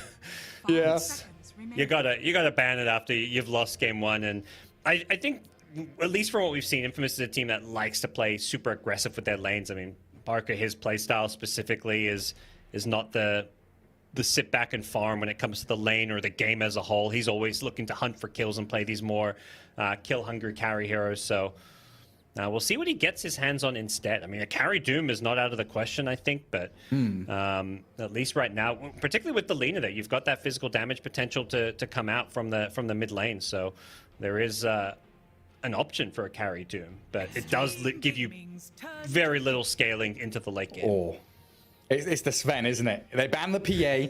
I love the CK ban from Extreme Gaming. You know, it's a point-and-click stun into Soulbind. It's a tanky hero that can allow that early team fighting. But I think here Parker is going to be looking at that Sven thinking, yeah, I've got Stormhammer. I've got the ability to just click into these enemy heroes nicely. And Warcry. Warcry, you've got bonus armor against a minus armor strat. Yeah, I mean, I think the main thing is you're not looking at like a straight counter to any kind of like, you know, AoE summon type stuff. Usually it's picked against the Nature's Prophet type heroes, but honestly, I think as far as carries left in the pool goes, Sven seems pretty solid here. The super burst damage against Death Prophet, low armor Ember Spirit. Like if you just need damage to dump in like a black hole or to dump on top of a Doom target. So don't hate it. I don't think you want to go too greedy. I think you want that kind of fighting carry. I mean, unfortunately, like, yeah, CK Jug banned out. Maybe Bloodseeker's an option.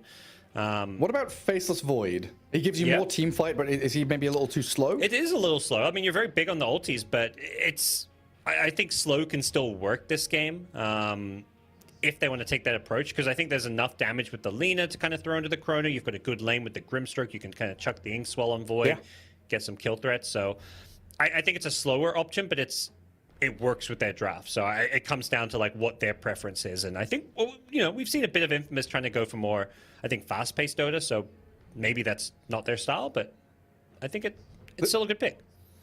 This is where they pick something neither of us have mentioned, and they grab Slug. Huskar. Let's go. Are they doing it mid? Are they doing it versus the Ember, or is it just going safe lane? Because it is Parker picking it up. So we'll see if they do any lane swaps here. But that is, yeah, something. You mentioned something a bit spicy, and that's exactly what Infamous Gaming have in mind. That's what they love to do. That last pick, you know, I'm thinking, okay, there's solid options this. You mentioned a couple of stable options. Of course, get a bit of flair for that final touch to the draft here for Infamous. I mean, it can be a bit spooky, you know, playing into Ghost, into Nyx, minus armor from the Venge and that Shadow Fiend.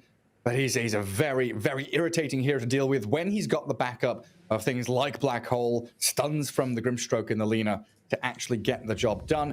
And you know, maybe more than the other heroes we mentioned, he's pretty good at just standing in front of a tower and hitting it over and over again. Yeah. So you're kind of that vision giver and the forcing factor to make your enemies fight into you. And I think generally, like, Lina as a hero almost requires like other heroes on your team to just be able to kind of stand in front and let her just, you know, sit back and just right-click people down. They didn't really have that hero. Like, when you go, like, Doom Enigma, Doom sort of is that if you're doing it as a core, but they're playing the support Doom, so you're not expecting this Doom to get a lot of farm, to be able to frontline. So I think the Huskar as just this frontline tank who can dish out damage and basically force Extreme Gaming to go on the Huskar is going to really set up Leo Style to have a great game. Yeah, because they don't have that much actual nuke damage. They've got a bit of minus armor and some right clicks that can hit hard. But if he, you know, in particular goes for like a halberd here on this Huskar, armored halberd, you've got the ability to deal with the Shadow Fiend very, very nicely and just keep on going as we get ourselves into game 2. Infamous 1 game to the good here against Extreme Gaming, and it is elimination time. We're in the lower bracket of the LCQ, and Extreme Gaming potentially 1 loss away from dropping out of contention for TI. Yeah, that's brutal. I mean, they finished yesterday 2nd place in their group, probably feeling at least, you know, a little bit of confidence coming in today that they've been playing some good Dota, and then they could just very quickly lose. I mean, they won their first game of the day, but this could be just 4 straight losses and TI dreams are over. So this is it. Yeah, it's wild. Extreme, they do get some early vision down. I don't know if Affliction saw him placing the ward. It looks like he's pinging it out and he has a sentry. Will he? If he puts it on the cliff, though, he might miss the Radiant Ward. We'll see if he guesses right with this. Maybe he puts it between. But if you put it between, you need a way to scout the high ground. So, yeah. We'll see how things pan out with this early ward battle. But for now, I don't think anything crazy is going to be happening with these lanes. Oh, okay. So the big question, yeah, Leo Style. Will he go mid or will the Huskar go mid? And they are sending Huskar mid in the Lina safe lane. So is that in particular the Ember Huskar matchup? Yeah. Absolutely. They're thinking the Husker can, even though Parker's a safe laner, he's played some mid lane in the past, and, he's a Husker player. He plays an SA. Everyone in SA is a Husker player if you're a core. So he's probably played this Ember matchup before. It's not fun for the Ember Spirit. No. You get a couple of levels where things are... It's not like the old Ember versus Husker where, like, level 1 you're dead. This, you get, like, 2 levels of peacetime, but once it's, like, level 3, level 4, yeah, it gets pretty miserable. Yeah, level 1 inner fire for the Husker. Nope. You're going to make things a little more challenging. Then, of course, back into the Burning Spears for level 2 and 3. As we do see Michael just TP back to his tier 2. Get away from the Shadow Fiend and the Venge. And DY, yeah, he went Wave of Terror level 1 here. He was trying to scout out for any wards being placed down, but that also means there's no stun at level 1 here in the lane. Looks like it's a pretty good way of dealing with Eidolons, though. Wave, raises, a few right clicks. Yeah, quite like it. I think it just makes Enigma... You can't really use these Eidolons to last hit because you're just going to be feeding gold, so... We're already seeing the Enigma deny a creep and just pull those Eidolons away after 1 wave of Terror, so... definitely decent, and yeah, his Eidolons, 2 of the 3 get farmed up, so... Very annoying stuff for the Enigma, and you've got to be careful about feeding too much gold away when you are playing the Enigma. Yeah, very nicely done. And there, Parker. In that mid lane against Paparazzi, he goes for the Berserker's Blood level 2, actually. So wanted that additional bit of regen to stay in the lane. Misses out his inner fire and has to pop the stick. Had a fairy fire as well, but Paparazzi, it feels like getting a little more out of this lane than really expected. At least in the first couple of levels. And some lane dragging going on as well. And Leo Style and Old 11 playing between tier 1, tier 2 top, and Affliction PYW having the same battle over on the Radiant side. Yeah, these let's pull waves behind towers and just annoy the cores a little bit. But PYW does get pretty low here. Does have the protection of his tower though, so as long as Grimstroke's kind of contesting these and not letting him get free denies, you're pretty happy if you're Infamous here still. Yeah, it does start to become a little more careful when Old 11 tracks back into the lane. A stun into a Crypt Swarm, and now a level 2 DP, so having the Spirit Siphon could be the undoing of Affliction. And this is where Parker really does start to become a pain in the backside. He's level 3, and Ember Spirit's going to realize very quickly this is almost unlaneable. You still have to be a little careful, because Husker can get pretty low in this lane, doesn't have the bottle regen, does have Tangos, and some, 10 health regen per second, but there is potential to overplay your lane and, have Ember turn it around on you. But right now, with a 1-1-1 build, I don't think Ember's really got the damage for it. I'm kind of curious where this build goes now from Paparazzi, because we've seen from lanes like this, I think Ember versus Necro is one that always comes to mind, where the Ember Spirit, like level 3, level 4, will actually go behind enemy tier 2 and try and cut wave and farm there with maxed out Flame Guard, dragging waves around. Might see Paparazzi do that, rather than just sit here and watch Parker hit creeps. Yeah, I mean, we'll see now with level 4. I think you're either leveling up Slight or the Flame Guard. So Flame Guard's the more conservative approach, he gets that, and does get some good damage in. They are battling it out here. Parker, it's going to get him very low. Fire. 6 stacks of the spears. He's TPing home. Disaster. Parker gets the first blood, and the tips go his way as well. TP on cooldown. He's respawning, and he's going to have to do the old walk of shame back to the mid lane. Nobody's holding his hand. Oh, dearie me. Oh, we knew. You called it after a couple of levels. Like, okay, you feel a bit comfortable, level 1, 2, 3, but it looks like they're doing the old lane shift now as well. Old 11, level 3 against almost level 5 Huskar is going to come and try and keep that lane to himself. But now you're going to have an Ember Nyx lane against a Lina Grim. Yeah. Double melee against double ranged. That doesn't sound like this is like a very much, like, not even a band-aid fix. This almost just feels like you're giving Infamous something else, which I don't think Parker sees this Death Prophet come mid and think, oh no, my lane's in a bad spot. Now he's probably just like, okay, here's a new hero that I can kill. You're a level 5 Husker against a level 3 Death Prophet. Like, as low as he is, this Death Prophet has to play super safe because of the level difference. Yeah, I mean, at least you can last hit from range with Crypt Swarm. Parker not going to go for the water rune though. Let the DP get it. But then you also have this situation, right, where Ember bought bottle, right? DP didn't. So you're not going to have the full utilization out of those bottles because your Ember is parked up in the top lane. Now, Axel does lose his courier. I believe it had boots on it. Yeah, boots and an observer ward. Has to fairy fire and try and run away. Ink swells up. A good move there with the carapace from PYW, allowing Paparazzi to dive. A bit of morale boost there for XG as he also drops the tree to try and block the vision. And Leo Style not landing that stun means it doesn't lead to a kill. Yeah, nice little find there for Extreme Gaming nonetheless. As yeah, I mean, if you're a Paparazzi, you're not feeling all that comfortable playing the off lane, but considering you're in a double melee lane, you want to be just going for these kills as much as possible. And if you're old 11 in the mid lane, you're thinking, I just gotta stay alive. Like, don't let this Husker snowball out of control by getting more and more kills. We saw last game what Parker can do when he got those, 5 kills on Jug. It almost feels like they've tried to set him up to do something similar here. It sure does. Now, there are 3 lanes in Dota 2, though. God. True. What's happening down bottom lane? Because I've not looked there in a good 4 minutes. Well, you see, bottom lane, there's no Husker, so not a whole lot's happening. No, you're gonna. I mean, Enigma's doing his thing, denying creeps. SF is trying to farm Eidolons as much as possible. But at least until we see level 6s come into play, it doesn't really feel like there's a lot of kill threat, except on someone like maybe Doom if he oversteps. There's Avenge done into some raises, but it is a pretty passive farming lane, to be honest. Now Affliction going to try and build up some stacks at the same time. And he's left that top lane, so Leo Style potentially exposed. Looks like he's pretty much out of mana, but does have a full stick here. And PYW leads in with a stun. Pretty speedy Lina trying to get this Light Strike Array, or a Dragon Slave, in fact. And yeah, holds onto the stick and the Fairy Fire. Perfectly done by Lina to slip away from danger. Still good. Oscar mid. Yep. There we go, back in with a life break. Quick TP and a turnaround from Old 11 and PYW at least keeps the DP alive. Yeah. That's the kind of move you want to make if you're Parker, though. You want to keep forcing these like TPs or at least TP cancels out. Bottom lane, some good damage on SF is not going to be enough to bring him down, but both teams just getting kind of zoned away from a lot of farm. Like, Leo Sal's not feeling good about his game up in this top lane on Lina, despite having 32 last hits.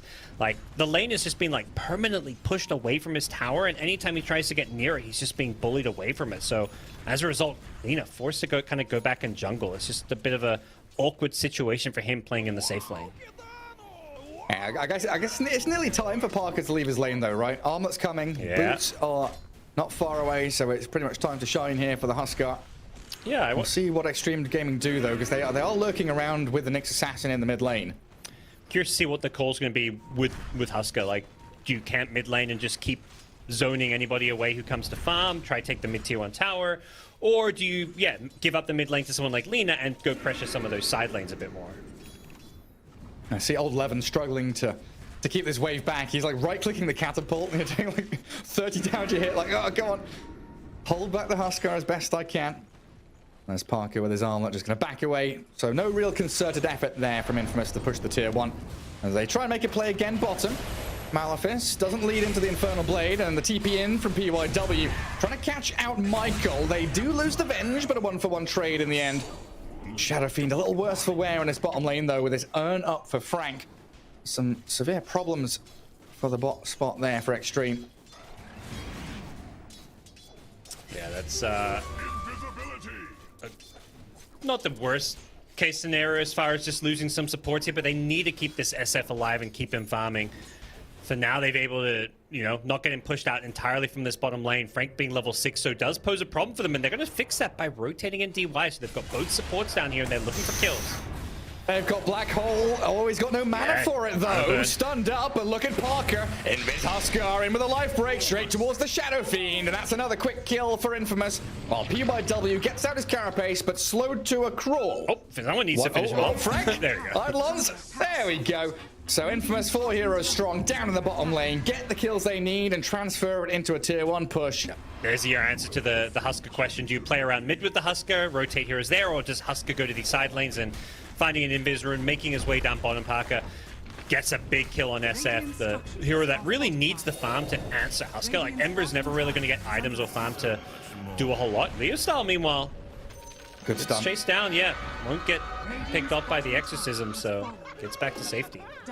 And Old 11 has to make the run towards top tier 1 because you want to use this Exo to get kills or objectives. Can't be just used freely to force people away. So it's nice to see there that Paparazzi already setting up for it.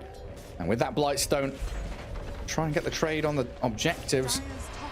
It feels like Extreme just I don't know, a little bit lost here, trying to figure out what to do. They've got PYW holding bottom lane, but the other heroes still looking for a place on the map. And Infamous have vision on them. They've got this high ground ward watching triangle, ward in mid, looking in for maybe a push here as well. It's a struggle for the Radiant. Yeah. And they can't afford to just give everything on the map up. Like, they need to defend some of these objectives, particularly the tier 1 mid tower. But if Enigma gets like this fast Wraith packed up, and they really start 5-manning around the Husker, who's going to have a very fast BKB, potentially Aegis to go with it, this game quickly gets out of control. Like, if you're someone like Luke, you're thinking, I need to get some early game items here on my SF because these fights are going to be coming to me very fast. Yeah, good spot to be in, that enemy jungle, taking out any little stacks, spotting out what Infamous have left for them. Just a few scraps there in the northern jungle. It looks like Michael going to be given that top lane to try and hit 6. While Leo Style in a battle with Paparazzi in the mid. What's he got? Falcon Blade, Treads.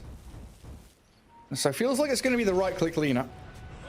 Curious to see what actual item progression will be, though. Like, is it Dragonlance, or do you rush BKB here on Leo Style? Yeah, I think you just want to get whatever kind of syncs up best with, like, your team's, you know, your team's power spikes. Like, your Husker's going to be ready to fight very soon, so I don't think you want to go too greedy on the lane. I think a fast BKB Dragonlance type build makes sense. It's interesting that, yeah, he had the Boots of Travel queued up and went for the Tread, so I think he's on the right page here. Like, where his team, or that he himself or his team said something, it's very much like a let's not go greedy with itemization. Let's try and close this game out pretty fast and put them on the back foot and basically get whatever we can to fight as soon as possible. So I think BKB would make a lot of sense there. I mean, XG already bleeding. Why let them recover? Just make sure that these hits keep coming.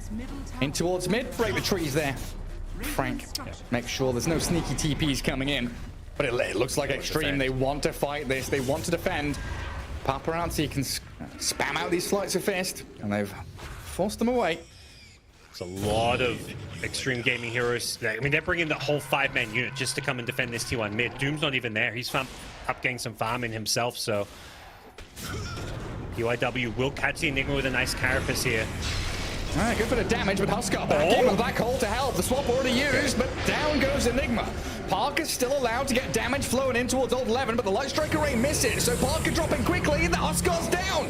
They get the big kill they needed. Old 11, a double kill for him, while Michael picks up one for himself, but it's Infamous losing heroes quickly. 3 for 3 so far, with a turnaround though. Leo Style, he's the real carry. Forgot about the Lina with her right-click damage. Gets back onto DY, and it's a 4 for 3 in the end. Yeah, ends up being not too shabby. If you're Infamous, at least you're looking at the numbers at the top and thinking, oh, that went fine. You know, it looks like a kind of bad fight when your Husker dies early on. The Enigma, despite getting off a decent black hole, dies kind of quickly in it because of how low health he was when he cast it. So 4 for 3, and, you know, this is pre-item timings. Like, BKB is close but wasn't up for it. They don't have the Aegis, so all in all, just you kind of see Extreme Gaming, they just run out of gas a bit there. They use so much to get those first couple of kills on Enigma and Husker that by the time Lina shows up, there's just nothing left in the tank. Yeah, it's a really awkward place to fight as well. Like, neither team really has the best vision, but I guess that one bit of high ground war there that Infamous had allowed them to keep the scouting going, get the turnaround, as they realized, yeah, DY and Luke completely stranded with 3 heroes already down. It does mean, though, with that move, Extreme defend their tier 1. A very, very bold push back onto Infamous's attempt. It looks like Infamous is going to stick around with Husker and Lina mid. No, never mind. They're going to go back to farming. Item timing is far too important. As the BKB rushes, they are starting to come into play. Yeah, I think if you're Extreme Gaming, you're starting to feel a little bit nervous. Like, these fights are, like the one we just saw, don't quite go the way you'd like, and you're clicking this Husker, you're clicking this Lean and thinking, oh, they haven't got many items, but they're going to be close to some. Like, double BKB is going to come up very fast, plus a Wraith Pact in 400 gold. All of a sudden, the Infamous 5-man is going to be able to easily take this T1 mid tower, probably take a free Roshan, and your options to stop that from happening is some kind of big 5-man smoke gank where you kind of catch them by surprise. Their strength is going to be Paparazzi's Ember, like him getting on the back lines, forcing out a bad BKB, which you then like kind of kite around. They need to really get some value out of his Ember and play around some of these power runes that he's been able to pick up. Yeah, now you're going to have the value from this Michael Doom having Blink Dagger. Yeah. Might be nice to see him grab that War Stomp creep, but so far utilizing the Ice Armor from the Ogre just to keep his cause topped up in these fights against the physical right-click from the SF. Even just the Ghost from the DP as well. Oh, Husker mid. Is he baiting or is he food? It looks like food to me. He's going to get caught out by 4 heroes here. Burst into oblivion as Michael Leostal turning on to old 11. Quickly realizing, though, they cannot stand their ground, and Extreme, they fight back. The swift jump, good swap, finding the big kill they needed. Yeah, that's a really good find there, using the swap aggressively, knowing that the black hole was still on cooldown. It was up in about 10-15 seconds time when they went in, but I'm pretty sure they timed that one and knew they wouldn't need the swap as a cancel. Not to mention, you know, this is pre-BKB, so they've got other ways to cancel a black hole, so just slightly ahead of the infamous item timings there with moves like this, and that's a big part of why they're going for these smoke ganks now. I mean, I mentioned the power runes and how important they are for Ember's ability to fight early on, but combine that with the fact these BKBs just aren't quite finished. Yeah, the big problem now, though, for Extreme is going to be this Roshan, right? Yeah. When Infamous are playing on curve, they've got BKBs, you can just see Parker beelining it into the pit. Doesn't care about the next assassin of PYW. Let Leostal chase him down. That's whatever. Leostal's like, hey, I let you go. Don't worry, don't worry. Yeah, we're taking Roshan instead. An Extreme. Paparazzi lurking in the shadows, trying to get the slight to give the vision. Infamous smoking up behind the Huskar as Leostal now moving into the pit. Tank things up a little bit for Parker. Wraith Pact is out from Enigma quickly too as they do jump in with a double doom. Soulbind coming in as Leostal doesn't land this. Oh, he gets a stun onto old 11 there a little bit. But Aegis already claimed. And Parker, the one to hold it. Oh, Paparazzi. That's a little snipe. Yeah, little easy snipe. And that's the one thing, it is pretty annoying playing into this constant sight spam. Like, everybody's low. Like, Husker, yeah, his job and his place in a fight is often to be super low, but when your teammates are also getting low, it doesn't feel all that good. Particularly for Husker, you know, there's always that danger. Now that he's got an Aegis, less so, but, you know, a well-timed slight with a Searing Chains when you're, you know, in between armlet toggles or something can suddenly set up a kill onto you, particularly with stuff like Wave of Terror and Impale being long-range nukes as well, so just have to be a little bit careful, and I feel like they need to get a lot out of this first Aegis because I don't think the next Roshan fights after this first Roshan are going to go quite as easily or smoothly. This is their big window now for Infamous. Rally around the Huskar. Parker and plant himself down bottom. And it looks like, yeah, the line's being drawn. Try and head southwards where Paparazzi and PYW are both lurking a little deeper in the jungle. Direvision's going to spot them, though. That lane ward might see them if they come any further forward, but they don't come out of the fog. They're safe and sound back behind the outpost. Definitely pressures on Infamous, though. Like, you can see there the odds favoring Extreme Gaming. Definitely, I mean, this is a draft where they're pretty comfortable, just kind of sit back, soak up some of the pressure. As long as you're not giving away too much to a Husker lineup, things usually can go okay. They missed their chance onto Frank. Infamous very speedily getting into position to kill off the Nyx. And not getting the stun on him. Paparazzi and POW trying, but unable to do it. But the Aegis is claimed. Slight change there, going to kill off the Huskar. All they got out of it was a tier 2, and it's not the same position, right? They can't go high ground quite just yet. Yeah, I think they just don't have the strength yet to go for any kind of a high ground push. Or maybe with a no life break, it was still on cooldown. I think this is going to turn into a game where they have to kind of slow it down and play a bit more around map control and out-farming their opponents, but they haven't got a gold lead or anything. They're even when it comes to the overall net worth, and when you look at the cores, 3 of the top 4 are all on this Radiant side, so it's going to be quite some time before we start looking at, you know, like scary late game Enigma with Blink, BKB. Even then, you're looking at Venge swap as an answer to it, so it does feel like Infamous need to do a bit more here. It's a curious spot, honestly, because it's felt like Leostal has had a decent lane, a decent game. He's not died yet. But maybe that move where he went trades instead of travels has halted his farm just a little bit too much. At the time, I thought it made a lot of sense, but now with where the game's at, I'm like, I think they're in a better position if he does go Boots of Travel and plays, you know, Boots of Travel is best of both worlds. It lets you farm, but also join fights. They got the SF. That's a big one. They got in there with Infernal Blade Inkswell. That is a huge kill onto Lu. Yeah. The rest of XG, they do extricate themselves with TPs. But this is now Infamous able to go for tier 1s and get into that enemy triangle area. Radiant's top tower has fallen. They've even got a gem on Enigma now to remove any remaining bits of vision here Extreme Gaming have left. Take back their outpost. It's the warding battle. Always beautiful to see these graphs come up. Axel, as well as DUI, really in a game of their own. The mind games, the vision games, coming down to these position 5 supports. So very important when all these team fights were really dictated by who gets the first jump, who can keep their Enigma or their Venge hidden the best. Yeah. And then when it comes to heroes like the Doom, it's like making sure he doesn't get a Doom off on like a premium target, like a SF before he BKBs. And I mean, Ember, period. If you Doom this Ember, it feels like the fight's just won off of that. So whether or not you can cast some of these key spells is going to be completely team fight deciding in so many cases.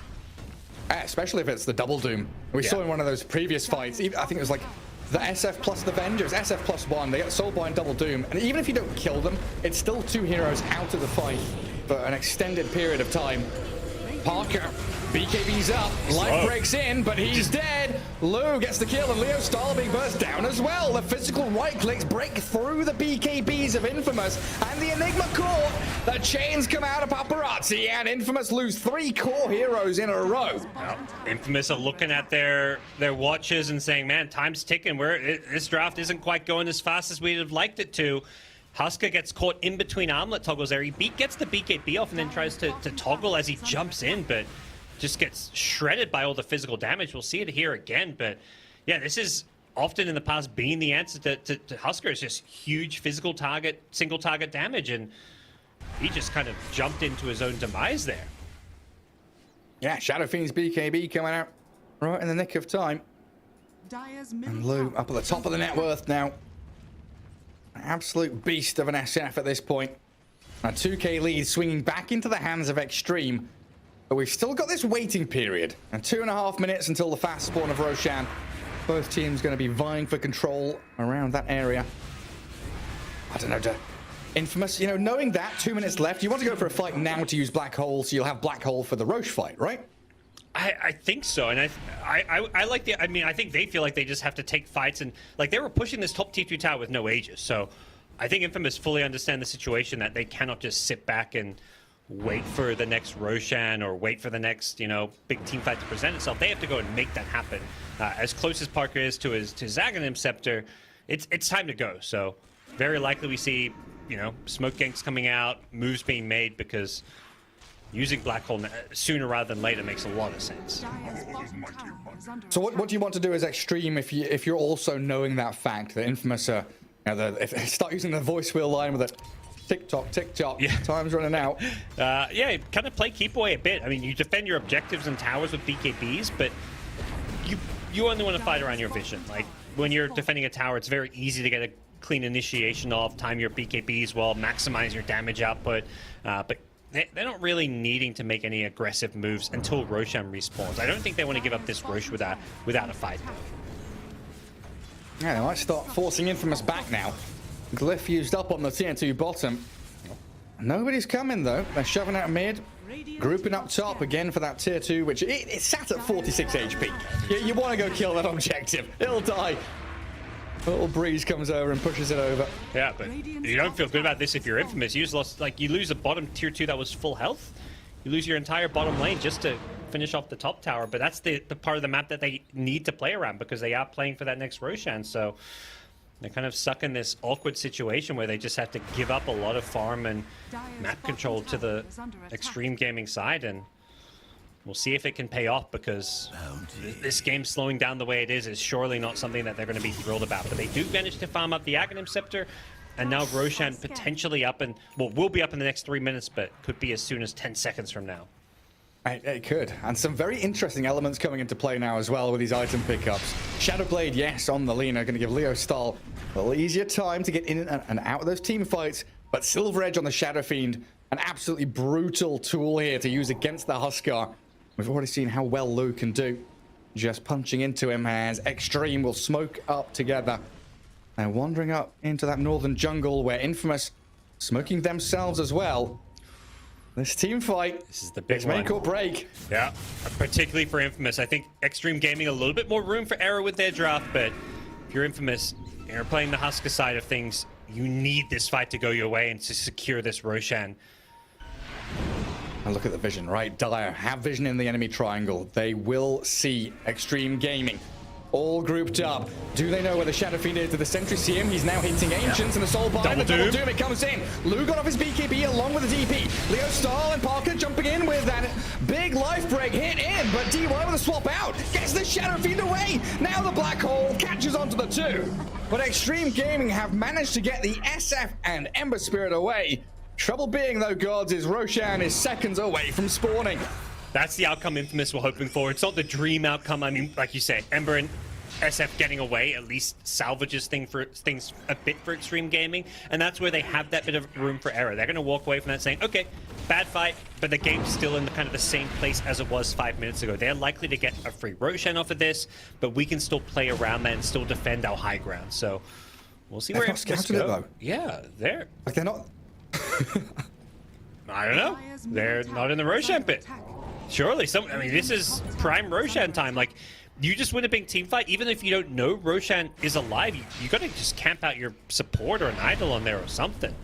We'll see the fight here again, but yeah. Great initiate. I mean, playing around vision, just getting off a double doom was just the deciding factor there, and if you're Extreme Gaming, you've got to deward those cliffs. Look at Paparazzi. He's just in enemy jungle, facing off against Affliction, saying, I see you. If I find you in a team fight, you're gonna get the same treatment again.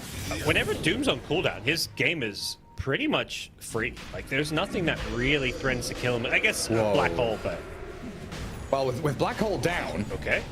Extreme Gaming... Yeah. No ultis, really. No Black Hole, no Doom. I mean, Doom really is the big one for Paparazzi. Michael, stunned. He was thinking about the blink in. Paparazzi going to kill off Affliction on the right-hand side, but in comes Parker, grabs the Aegis. Lu swapped out by DY. They've got this Soul Bind onto Old Levin and Paparazzi as Parker blows up the Venge, but a very close call as Infamous, they get the upper hand with some swift movement. They got there just in time. That was like right as Roche is dying, Parker's flying in, pushes him away with the inner fire, and then manages to steal both the Aegis and the shard out of it. Oh, very nice. What gave them the vision as well? Like, was it an Eidolon that went in the pit? It may have been. Yeah, I think just an Eidolon or something blindly guessing to run on in. Yeah, they barely got there in time. They flew out of nowhere. Parker with 2 lives now. Infamous are feeling a little bit better about how things are going, especially since Black Hole is back up in 30. That was a fight without it. Oh, Lincoln's from the Ember Spirit means he's not going to get caught out there by the Aghanim's Huskar. Forcing that duel is incredibly annoying as an Ember Spirit. It looks like Lu Shadow Fiend hiding on that right-hand side of the map. Cleared out a wave.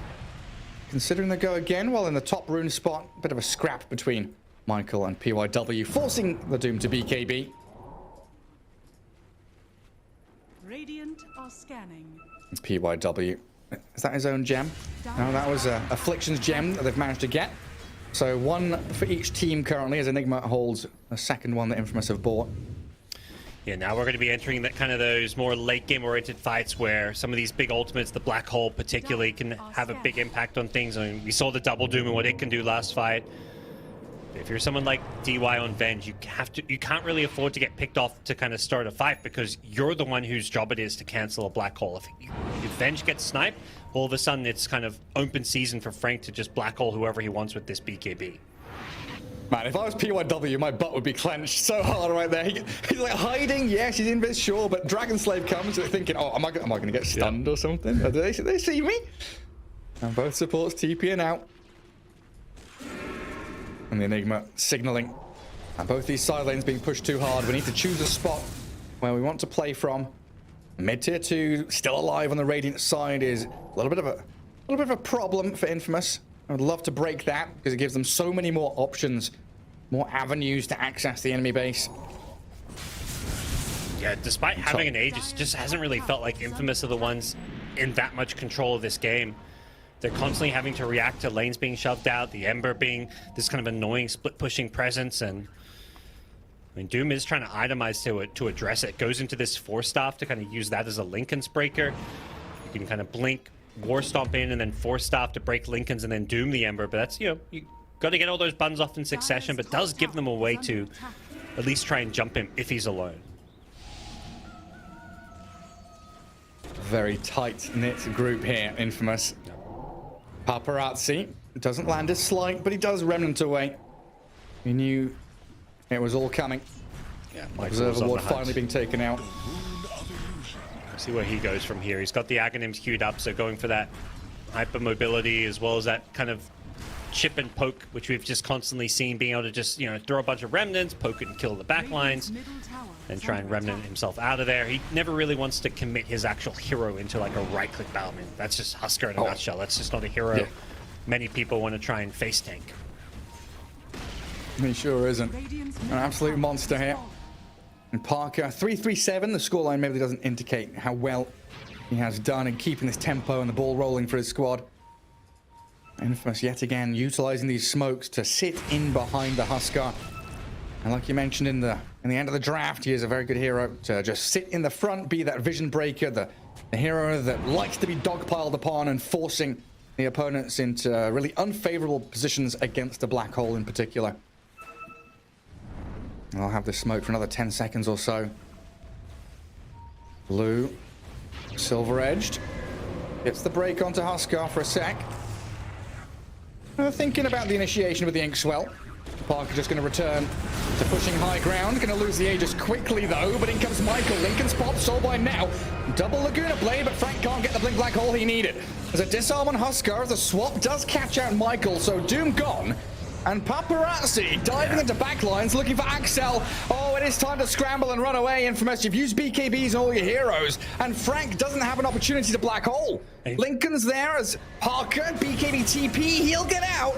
But the rest of his squad, not so lucky. Yeah, Frank didn't go for the TP during his BKB, perhaps thinking the Exorcism was going to shred him down, but really the fight, as soon as that Doom goes down and Ember's not the one getting doomed, it was free reign for Paparazzi. He's like, okay, I'm in, this fight's won. Like, he just knows the second that Doom is not on him that he can do whatever he wants, jump in the backlines, the Aghanim Scepter coming out. Now he's got an Arcane Rune as well.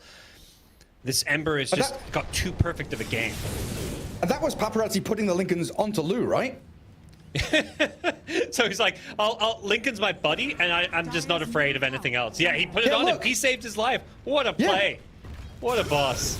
Yeah, I just clicked SF and he's like, wait, SF doesn't have Linken's. So it must have been Paparazzi. Didn't notice it in the midst of the team fight, but watching that replay back, we see it. And all of its beautiful perfection from Paparazzi there. Dire's middle tower is under attack. And now Infamous, I mean, kind of feels like they've got to play the waiting game for the next Roshan, but that's even more room for Extreme now. And build up the SF and the Ember Spirit even further.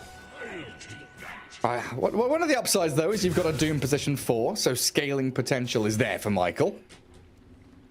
It is, yep. I mean, you get some kind of, I guess he's got Shivers and Hex. He's not thinking Refresh right now. There's just one hero he wants to Doom, and that's going to be Paparazzi's Ember. I mean, he went for the Doom on the SF last fight, but I think that was a mistake in itself. But I think he's just gotten a bit frustrated knowing that there's no chance for him to really Doom an Ember here. And more than anything, I think Infamous as a team got a bit frustrated there. Like, trying to force a blink onto high ground with your Doom, like, it's just not really the, I think, best approach to a fight there. They need to be a little bit more patient and try and fight under their vision outside of the Radiant base a bit more. Yeah, like where they are right now. Under a high ground obs, ready with a blink, BKB black hole of Frank. And if you're Extreme Gaming, you're just like, we don't want to give you that good fight. We'll play on our own terms. We'll play around our smokes. You know, if there's no Roshan up, we're not going to force a really risky engagement. But this smoke perhaps could lead to a bit of a risky engagement if they do go near that Dire Ward. And these wards are so important. We can see how Affliction's been playing. He's already bought 2 gems. He has 3 more queued up. He's not really bought any items for himself apart from fluffy hats. He's like, I'm buying fluffy hats and gems. That's my job. He knows how important this vision game is.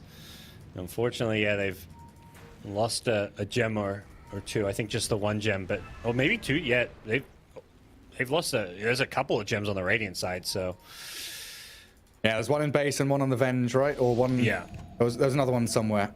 There's one in base. I'm not sure whose that is. It doesn't say. Okay. But yeah, both of them, Axel bought, Affliction bought both of those. So PYW, yeah, holding one of them now. Smoke didn't come to anything, but XG still out on the map attempting to get a bit of traction.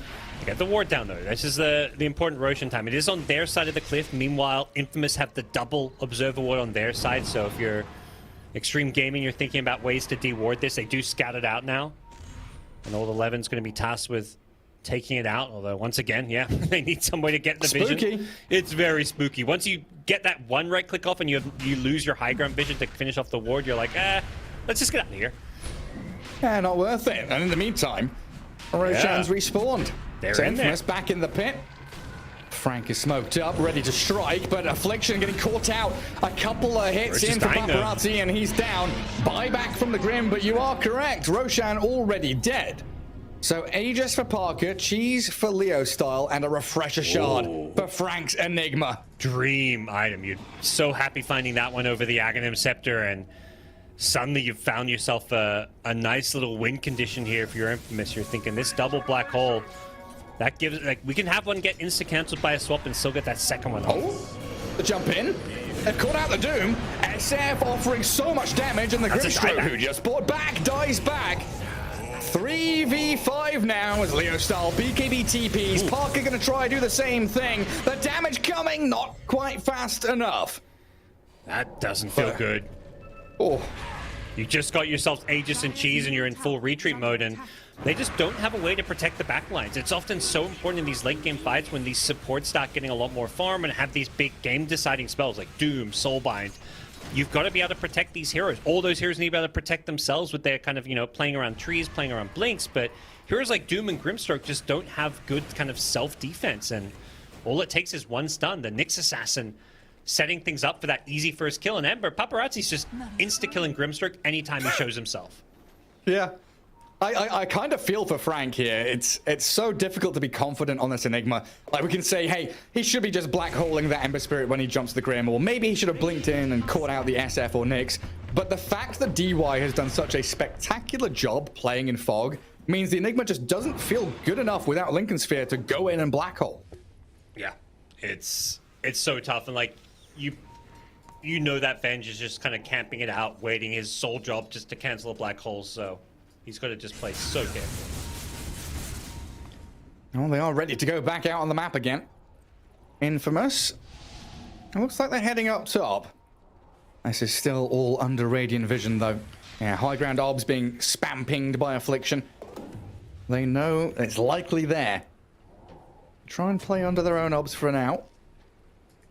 There's Extreme Gaming. They bring the numbers top. PYW leading the charge, and Parker. Oh, he's a little isolated now. He's caught out with a stun, the silence in, the Aegis pop, the black hole from Frank. Swap out to save those. DY bails out his buddies. PYW and DY both dropping low. And Leo Style opening up with Parker's help to get the SF. They got him. And Frank, he holds on to that secondary black hole, even though he did BKB. Yeah, he did pop the refresher and everything, so it was kind of a... usually you're thinking, like, you should swap the Enigma there and cancel the black hole, but I actually kind of like that he goes for the save, knowing that if he does that, there may just be a secondary black hole right after it, so... looks to keep his teammates alive here, but onto the high ground we go. No Aegis in hand, but no buyback for SF. Could spell a lane of racks here if they're not careful, but it's so hard to push into the constant chip of an Ember Spirit. It's going to keep spamming that slide. Yeah, you see, they've given Parker the cheese at least, as he does go in onto the Nyx. Might have to use the cheese immediately, and there's the black hole. Perfect. Catches the two of them. Beautiful from Frank. Paparazzi going to try and slide and throw to jump away. They do get out of there with the Ember Spirit, with a couple of buybacks out of the DP and the Nyx. But it looks like a tier 3 and maybe a full lane is forfeit here as Infamous plant themselves up on this enemy high ground. They get a glyph out with the reset from the tier 3 falling, and enough time for SF to respawn in 10 seconds. He will be. Melee Barracks, he's respawning with very few souls, though. It's definitely a little bit of a problem for him in terms of his ability to team fight, particularly playing around the Aghanim shard, but looks like he'll be okay. They're going to completely back off on the side of Infamous, wait for Black Hole to come back online, as well as Doom. All their ultimates being down does give them a... Oh, the swap! Oh, my. Oh, no. Parker thought he was out and free, but he gets swapped back by DY. And they've got the stuns this time to kill off the Husker. He did not see that coming. The Radiant Ward on that cliff, and that's a pretty big find. And all of a sudden, it's going to be Extreme Gaming pushing forward on the front foot, looking to get some revenge here. They did lose a melee Rax, but just one melee Rax at 40 minutes in. You're not really thinking too much about that if you're Extreme Gaming. You're thinking about how you can take another good fight while these big ultimates are on cooldown. Still 60 seconds with no Black Hole. The Doom is about to come back up, but they'd love to fight with Hole on cooldown. It's a 4v5. There's no Husker for 50 seconds either. I mean, Lou, straight up onto high ground. The glyph required from Infamous. That's just going to delay the push forward. And now the glyph is down. A fresh creep wave arrives with catapults as well. The Midnight Pulse deterring them for now. It looks like they want to play things a bit cautiously, but they're going to swing top. There's the jump. Michael's in. The double Lincolns. Paparazzi. He's done it again. You can't let him get away with this. With a soulbind coming, they will kill the Venge. Infamous spend quite a bit there, though, as the plays to save their teammates. Lincoln's layered on top with the swap. It just goes to show how strong the high ground defender's advantage is. They don't even get the Doom off, and they still hold their high ground in convincing fashion. And kind of, I mean, they win the fight in some ways. Like, they buy time for Husker to respawn, for Black Hole to come back up. Even though Doom is on cooldown now, I think you're very happy with the outcome there. If you're Infamous, where you didn't, all you committed was a Doom cooldown in order to defend your high ground. And back into our favorite part of Dota 2, looking at the Roshan respawn counter. What's it gonna be? I mean, it's kind of interesting because I don't feel like Infamous can afford to have this game drag out too much. Like, we've seen a few times where they're willing to make these plays even without an Aegis in hand, but I mean, late game Dota with an Enigma, they're waiting for a refresher. They'd love the refresher shot as well. I think we are reaching that point where they are going to prioritize Roshan a little bit more.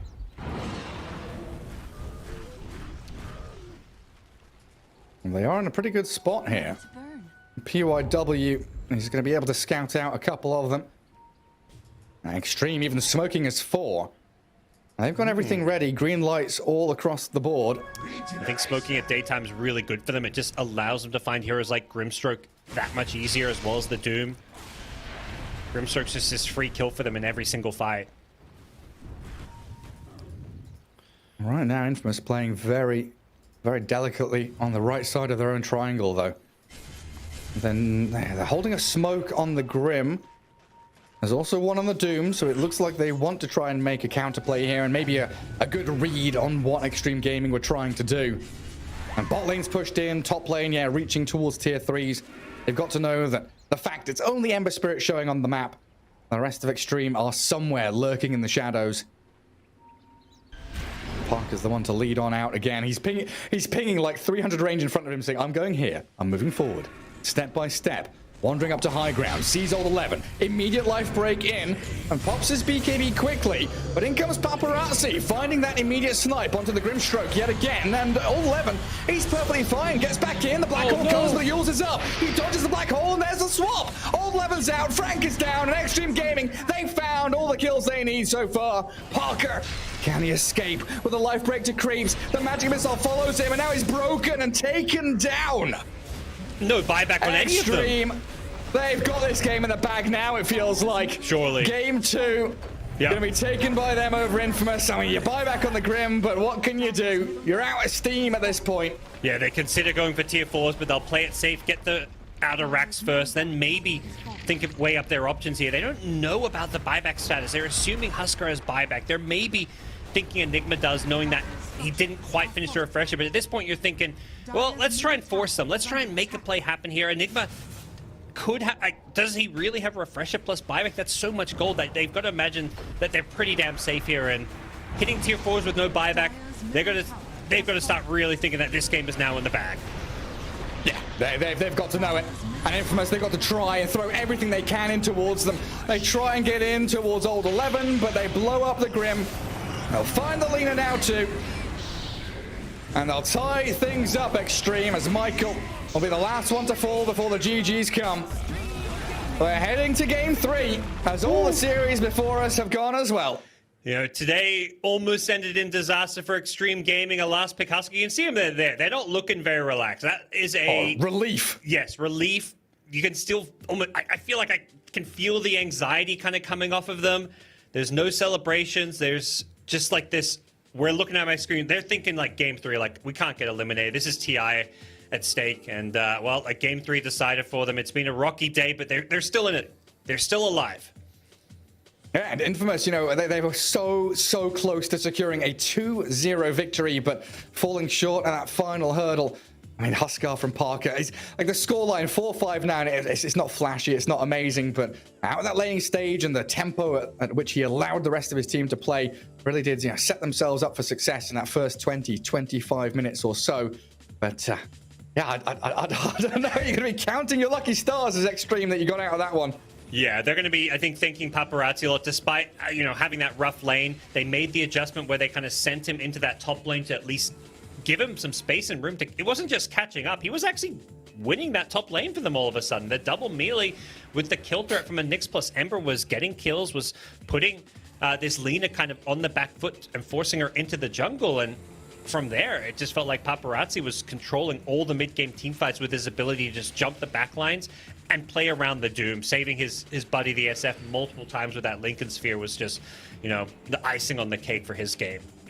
Yeah, another situation, another draft against draft where it felt like Extreme, if it went to late game, if they were able to weather the storm in the first 30 minutes and not lose outright, they probably were in good stead to take the game regardless, but a scary one nonetheless. As a few of these replays, watching them black, that fine line, right, where Infamous, if Parker hadn't got this Aegis, you probably think, well, Extreme have the game much faster. There were lots of moments where Infamous really played it very, very tight. Oh, and then you get to this late game Dota where you're playing with Enigma with Refresher Black Hole. So even then it was like, okay, you know, Infamous have walked the fine line, kept them in the game with getting that Aegis steal, but they suddenly put themselves in a position where they weren't just still in the game, but they actually had a way to win the game. Unfortunately for Frank, he just couldn't quite find some of those black holes in these late game team fights. Yeah, so difficult against Venge with the swap and Paparazzi, giving so much vision, just remnanting into the back lines. You called it 20 minutes in when he was just solo killing that Grimstroke of Affliction over and over again. Yeah, moments like this where you do get the black holes from Frank, it feels amazing for Infamous. Yeah, while Huskar's respawning, but when they're able to actually chase and move forward, they looked incredibly good, keeping that aggression going. Very, very well done by Extreme to find the moments that they needed, though. The absolutely perfect kills onto heroes like the Huskar that they required to come back into this game too.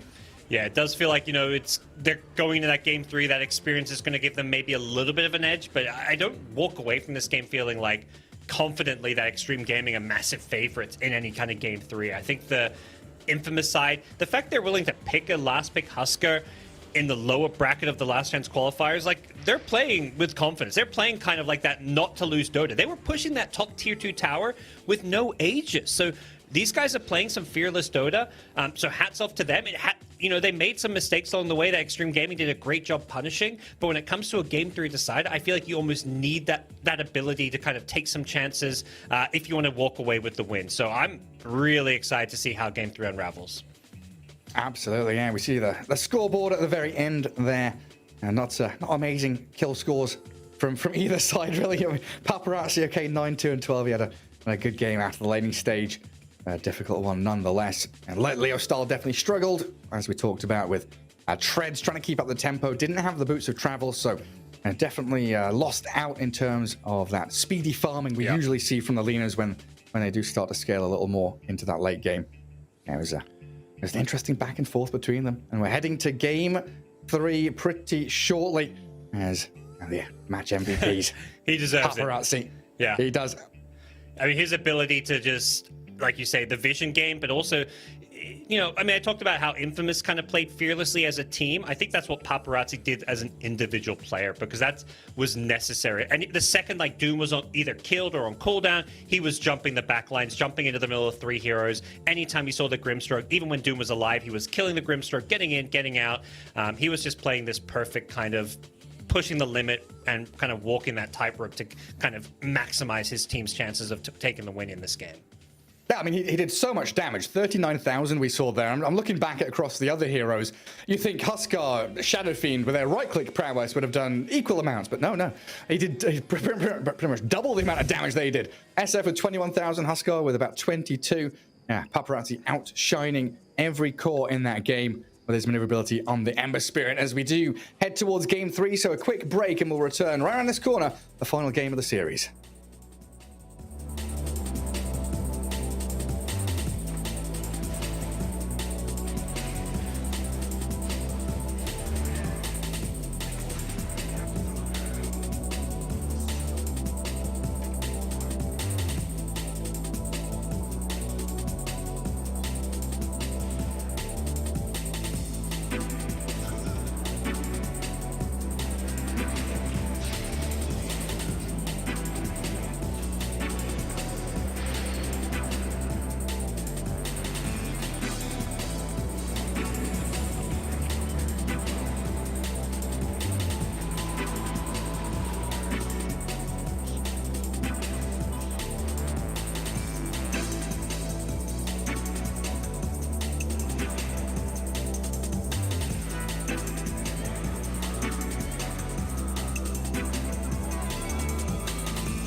pave the path to victory.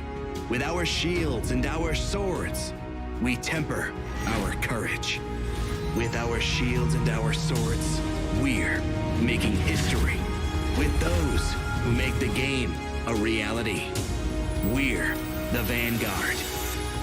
We're with the best. Let's raise our shields.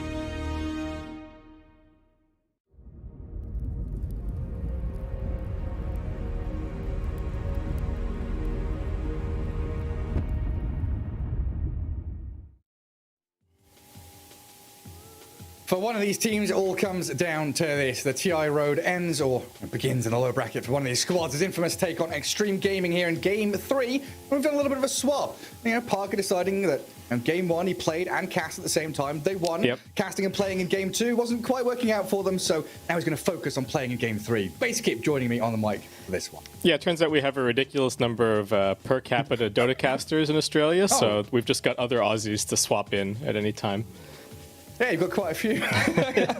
Like half of the Last Chance Qualifiers all Australians now, isn't it? Yeah, we're not good enough to play, so we're here busy casting. But yeah, this has been a ridiculous series. It's all on the line now. You could see the stress in the previous game. It felt like Paparazzi was the only one that was really playing like ice cold.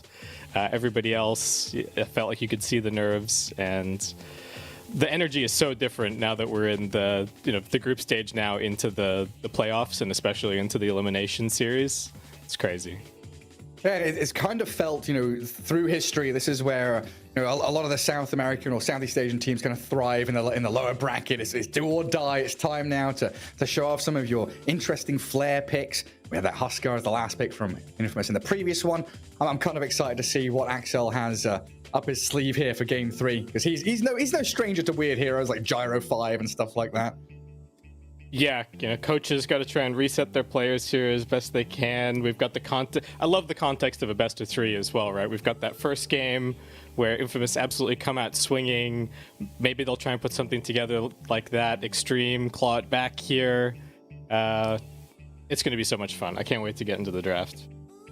Yeah, it looks like draft is about to begin. What are your expectations? Enigma probably up there at the top. Yeah, the Enigma Marcy looking like two of the absolute best heroes of the Last Chance Qualifiers here.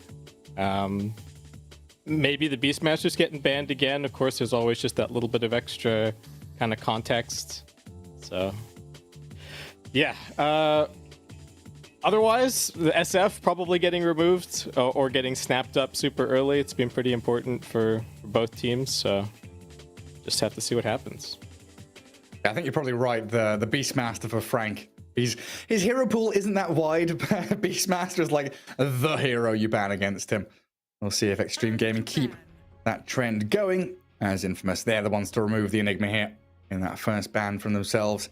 Infamous. It's been kind of weird, this series. No Undying whatsoever. I feel like he's the hero for me that has really come out on top as a first phase material kind of guy, and he's just ignored completely. Yeah, definitely up there, but I can't imagine it's going to be making too many appearances if it's just been... It was banned in the draft of the first game, I think, but second game, you're right, it was completely ignored, so we'll just have to see. They do have the first pick here, but Infamous still just going to choose to get rid of the Enigma, so maybe something else that they've still got up their sleeve. Maybe they're just going to try for another fast draft. Though if you're trying for a fast pushing strategy, I don't know if you're that worried about the Enigma. It does seem like that's one angle that you can kind of attack him on a little bit, is that he is somewhat slow to start, though he's going to slow you down as well, which is always the pain that we've seen teams struggling with so far in the Last Chance Qualifiers. Yeah, he's kind of greedy in one regard, but able to do a bit out of the lane stage a little bit faster, depending on the item build he goes for. Like we saw the Wraith Pact in the previous game. Doesn't necessarily have to go straight for that Blink BKB after the Urn or the Vessel, which has become more popular recently. Yep. And there they go. Undying Marcy. Yeah, Marcy wasn't making it through. Do they want the SF for themselves? Yes. Yes, they do. It's been hotly contested this whole Last Chance Qualifier. It's been looking good. It's been looking flexible, both across mid and safe. And then also we've got the magic and the right-click builds. Some people are even kind of towing the line down the middle and kind of hybridizing a little bit. So not at all surprised to see this. So we'll Extreme, straight into some comfort. They have a ridiculous Nyx Assassin. I don't think it's quite undefeated anymore. They did drop a game in the group stage, but okay, yeah, just going to things that worked for them during the groups. Yeah, it makes a lot of sense. Just a little bit back onto the Shadow Fiend point. It's kind of interesting to see, how Dota develops over time, where we've seen this Lina go from magic build to physical build over the past couple of years. Then we've seen Lina go into safe lane. Shadow Fiend's gone from mid to safe lane. We've got flexibility in terms of lane and role attribution, item build as well. It just keeps the game so open for players to really adapt to how things are going. Yeah, it's cool, and we've got all of these shards and stuff as well getting added, constantly kind of changing heroes' roles, talents tweaked here and there. It's cool, and you can really see when you have players that have like a really deep mastery of a hero, making these little decisions in the in the specific game. Very, very cool. And okay, Infamous, it does seem so they're not going to get their Beastmaster, but it does still seem like it's going to be a pretty run at you, pretty fast kind of draft here. One way to exploit the Nyx Assassin, certainly, is just kind of group up, push, don't really have to worry so much about his pick-off potential, though we've still seen some of these Nyx players be ridiculous with like just a blink dagger, jumping in, grabbing a 2-3 man stun, that kind of thing. So he's not useless, but certainly there's a weakness there. Yeah, something PYW can be looking for as we get rid of the sniper and the Tusk. What's the sniper ban here? Is that safe lane sniper good against the Visage in the off lane? Yeah, I think it's okay there. I think most of the we've seen snipers suddenly appear today. I was looking at it before. There were, I think, maybe 2 or 3 games in the whole group stage, and then in the first like 2 or 3 series that we had today, it was suddenly in 50% of games. Right. It was majority mid, but we did see it, kind of absolutely dominating some of these melee mids and things like that. And I imagine here it's largely just, look, we don't want the potential of the sniper to kind of slow our roll, drag this game out. We really just want to come out swinging with Shadow Fiend, Visage, maybe some team fight and some sustain to come later on in the draft. And then Infamous are just hoping to kind of get a repeat of game 1, right? Just running this over and have that high ground potential, sort of the 25-minute mark or even earlier. Yeah, get first Aegis, go up high ground, see what you can do.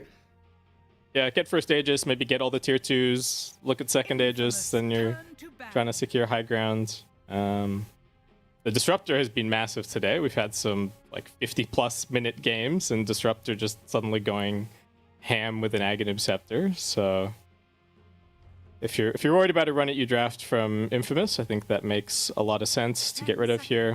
Bring in a little bit of extra team fight to the table as well. I don't know if Extreme are going to go looking for their Morphling here. When they opened the group stage, they were even willing to like first to the Morphling, and then they lost a couple of games with it, and it kind of, I think it dropped down their priority list a little bit as they started looking towards some other heroes. Just have to see what these bans suggest. They might be feeling that it's just a little bit too greedy in this spot. Yeah, I'm curious. Tusk Disruptor feel like kind of targeted bans towards Michael and Affliction a little bit there. But maybe there's something in particular they're looking for. I don't know, like your Terrorblade comes to mind. Not necessarily this pick, but a little bit later on for Extreme to pair with a DP with a Nyx Assassin. Have that range right clicker against Visage and Shadow Fiend. That does feel pretty good. Yeah, and they still got flex with this Death Prophet as well, right? They have run it both mid and in the offlane. I think it's primarily been just the old 11 Death Prophet, and I imagine that's what we're going to be seeing here again. But if they feel like it's the right matchup, maybe they'll consider throwing it towards the mid lane. And what have Extreme been playing on the position 5, actually? There's a bunch of stuff. Like I would imagine like Enchantress is probably high up on their priority right now for this pick. I don't see Silencer being particularly good here. I mean, Venge was something they picked up previously, but I was like Venge Shadow Fiend against Enigma. It was a very niche pick for themselves. But Lich is the option they go for. Yeah, this hero's stock has been rising a lot.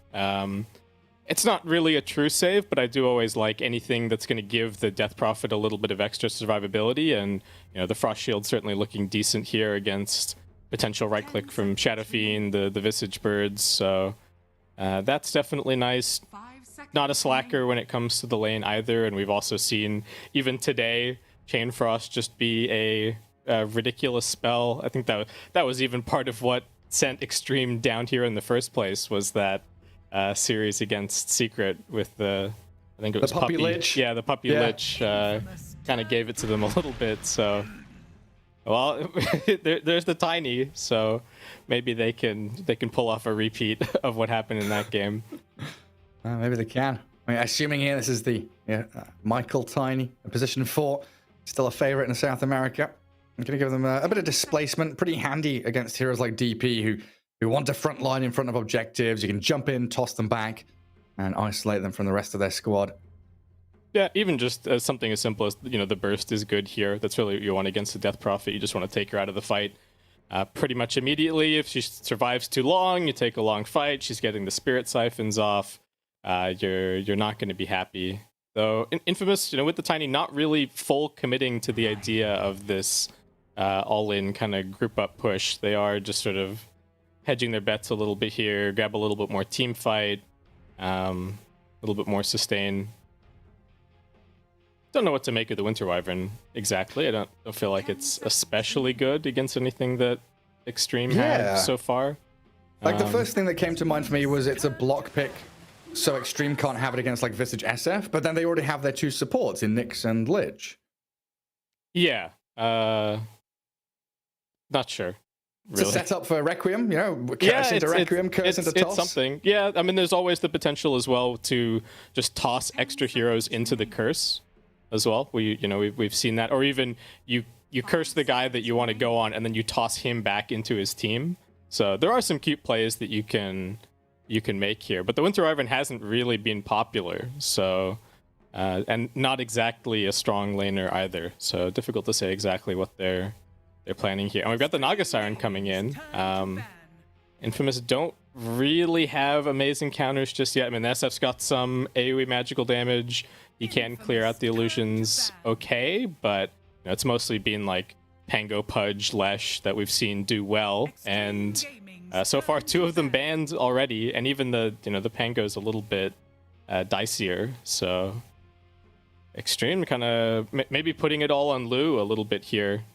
He looked a little shaky at the start of the group stage. I feel like he's gained in strength as we've gone on in the Last Chance Qualifiers, but here with everything on the line in this game 3 of the lower bracket elimination match, it's a pretty big call. Yeah, putting him on the Naga Siren.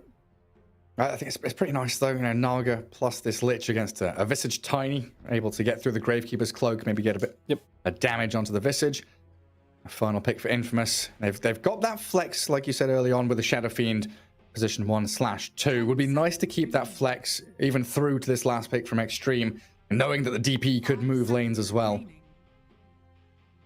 I kind of wish they had just a little bit more catch. I don't know what form that would take exactly, especially if you're still thinking about like, oh, what are we going to do about, do we need more answers to this Naga? Well, they've only got a little bit of time left to decide. Something like a Kunkka kind of comes to mind, but I don't know if it's exactly what they go for. Because it's AoE, it's catch, it's more team fight. But Terrorblade. Okay. Terrorblade SF Visage Tricore. I mean, TB into Naga Siren? Yeah. Okay. So it gives them a bit more tower push. Yeah, well, I don't know if they're necessarily rushing at all at this point. Really looking like they just want the full Tricore. Maybe they want to have the confidence to take this into the late game if it gets there. If the game gets a bit chaotic, everyone's a little nervous. This is potentially your last game here in the Last Chance Qualifiers. Maybe you just want to have that little bit of extra confidence, but their safe lane is not looking particularly strong, especially if it's just going to be Wyvern TB. They were the team that played Pause 5 TB. I don't know if we're seeing some kind of like... I really doubt that that's the case here, but just keep an eye out for Affliction. As okay, they are going to actually utilize that flex to stick Paparazzi mid on the Death Prophet, and Old 11's coming in here on the Darkseer. Okay. That's a nice pick. Okay, well, it's a Parker Terrorblade. Okay. You don't have to sound the alarms. Don't be worried. There's no no past 5 TB this time. Yeah, we do get some wonky stuff. A couple of these South American players, Affliction on Infamous, and of course we've got Sladin as well.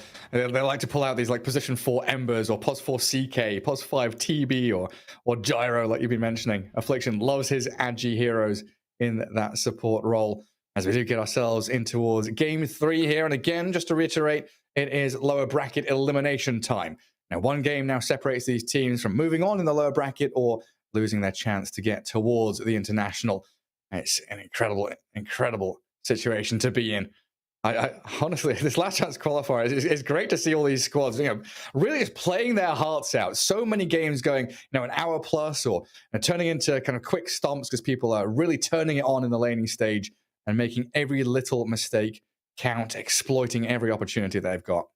I'm so stressed, and I'm just watching, right? Just like I can feel the pressure through the screen. I don't think that team's probably feeling even a little bit less than I am. Hopefully, coach has given them a good rousing speech before the game. Get into it. Have confidence in yourselves. I don't know how much confidence I have in this Darkseer last pick. Liquid tried it earlier today. It didn't look amazing. This is maybe a slightly better game for it here. You can see the idea against these auras, against the TB. They don't really have amazing ways to deal with the illusions. So maybe it'll work. It does leave them, sticking paparazzi on this Death Prophet and into what I think is often considered a pretty tricky matchup.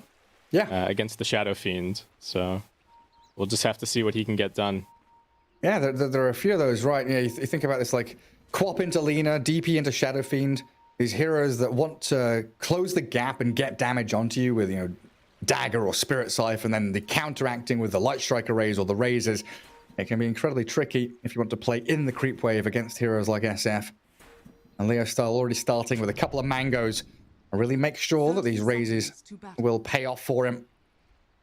Yeah, there was even a point when Death Prophet mid was really popular that we were seeing like SF Tusk as the answer to just kind of constantly camp out the Death Prophet. She's really slow now, especially. So definitely looking at Michael, if he can put Frank in a good spot at top, maybe safely under his tower to start looking at these rotations towards mid. But Extreme do have some counter-ganking potential of their own, so gonna have to be careful. And both teams being pretty careful on the outset here, just gonna be 2-2 bounty split, nothing too crazy going on. Yeah, and speaking of Michael, he didn't go for the boots, went for a lot of regen, so it looks like he's going to be opting to play in that lane and trade more effectively. No wave dragging or anything like that in the early days, as Visage needs those levels early on. Level 1, level 2 can be susceptible to dying off. And Frost Blast from Lich, it's no joke. You can spam that quite freely. We'll have to see what Lou can do on this Naga Siren. He's not really the optimal partner with the Lich, it feels like. Doesn't offer you any more slows or damage. But with illusions, she can chip away at Michael like we're seeing already early on. Yeah, this is a real pain for the Tiny. He got the tree grab to try and kind of fight the lane, but can't seem to fight the illusions currently. We do have some shenanigans going on at bottom. PYW's dragging the wave here. You want to try and get to the level 3 on the Darkseer without using too much mana, so makes a lot of sense. Yeah, very nicely blocks a small camp on the way through as well, without having to expend a sentry. That means old 11 gonna walk it back, drag this wave all the way towards his tier 1. Yeah, and Affliction just lets him go, actually. Parker trying to hold the creep wave out, so that's how they're choosing to deal with this here. But it's kind of tricky as the Winter Wyvern. You're so damn slow, so coming over and getting behind the tier 1 tower like this can be a little scary. Yeah, he's trying to get in here, maybe get some XP, maybe a denial too. Old 11 gonna slap down on the melee creep and make sure the Wyvern can't have it. That does leave the TB all alone, free farming for himself, so there's an upside here for Infamous at least, with this lane dragging around. I just keep looking up top though, and it's just illusion on Frank, on Michael, chipping away at them. So it looks like so far so good for XG. Yeah, both both sides came extremely prepared for this lane. If you click on all 4 of their heroes, they all brought salves.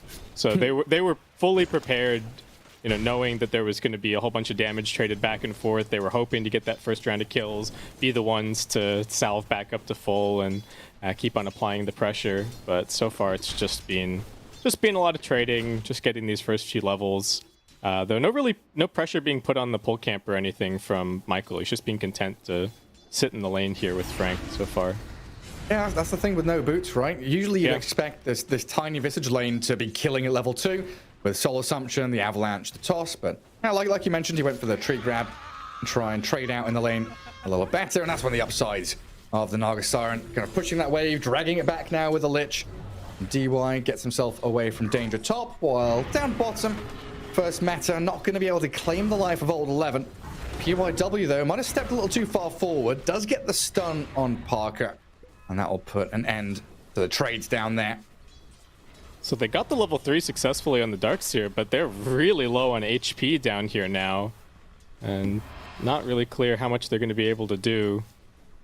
And Old 11 with a wand. And he's trying to get charges off this reflection spam, but Parker Metamorphosis, it ends. Can't get the finishing touches on the Darkseer. Well, that was scary. He's still only got 6 CS, so this is not the pressure lane that maybe Extreme were expecting. Don't get the Arctic Burn on him. That Splinter Blast landed already. I think Old 11, yeah, given a tango, he's going to be able to get back into the trees. And some Hudge keys for Leo style. Having some difficulties pressing buttons. All right, he's ready. He's Zori. Keep the pauses short. That's what we want to see. Absolutely. But all 3 lanes, the CS is looking great for Infamous. Needs to be said. Yeah, Parker trying to get the kill onto the Nyx, but he turns around. Oh, Affliction. Fairy fires up, but First Blood still picked up. Nyx Assassin draws it on the Winter Wyvern, while Parker tried to chase back Old 11's Darkseer. A lot of poking and prodding here from Extreme Gaming does get them the upper hand at long last. Well, Michael continues to feel the struggles of the top lane. Soul Assumption offering a lot of damage, and a good toss back should be able to get them the kill on DY. All right, I think that they salvaged their lane at bottom a little bit with POW getting that kill and then dying, so at least he can bring in a whole bunch more regen, they can get Old 11 back up, and they can kind of get back to what they were supposed to be doing down here, which is, in theory, pressuring. In practice, not really working thus far. Yeah, Parker's still full HP. As a melee carry, you kind of expect him against these Iron Shells to be sat around half or a third of his health. And PYW even trying to play under tower. While Frank up at top, slowed down by the Frost Shield. And Lou already spent the ensnare, so can't keep chasing the Visage. They will keep their Naga Siren farming pretty freely up here, though, as well, as they break that pack of 3 Radiant cores that were all up at the top in terms of last hits. Still a bit of a... Oh, back. Parker. Now he's chased down by the Iron Shells. And Old 11 with the final punch gets the takedown on him. All right, this is a little bit more like it. I think Extreme going to be pretty happy with how this last little bit has gotten. Old 11 even going to get his level 5 now if they give him solo experience off this wave. So... I don't know exactly when they can consider sending the TB into the jungle. Probably not yet. He's only got 1 point in the Conjure image so far, so it does need to kind of endure the lane a little longer. Yeah, get his XP going. Is Affliction dead? I don't know. This Iron Shell's still going. Another hit from PYW. That's it. Does the job. Even has a full stick here with a Carapace and a TP. Will return back to his tier 2, in fact, safely. Tranquil Boots delivered, Mango popped, and he's ready to go back, fighting shape again. Yeah. This is a pretty old school combo. I completely forgot about this. You know, we used to see the Darkseer, Spirit Breaker, Darkseer, Nyx Assassin. It's not just the lane, right? Vacuum into stun later on is incredibly scary. Yeah, for sure. There's definitely some big potential there. They've even buffed Nyx a little bit, right, with the Impale having a slightly bigger width, so it's a little bit easier to pull off that kind of combo. Unfortunately, with that action, he wasn't able to come contest mid, but they're still going. Leo? Yeah, Leo style. Half health. Carapace out from PYW, the Shadow Fiend. He just gets stunned down and killed by Paparazzi's first exorcism, while PYW He escapes on 20 HP. Paparazzi diving again. Has another Spirit Siphon to try and finish off the Wyvern and grabs a double kill. Oh man, what a rotation. And PYW, just the patience. Like, Leostyle couldn't get away. He didn't want to run in a straight line, but that just put him right next to the Death Prophet. Michael's hoping to get the turnaround kill here as SFTP's in. Gotta get the timing right. Well, there's the DP Ghosts returning. Avalanche toss back into the TB as well. They've rotated Parker in too. But Paparazzi, well, he's got one Fairy Fire, Spirit Siphon, and he's full health again. Leostyl's TP'd in mid, lost half of his health pool. Oh, it's a bit of a tragedy there for Infamous, rotating so much in for no gain whatsoever. Yeah, and seeing the Tiny at mid, they're going on Frank at top. They are.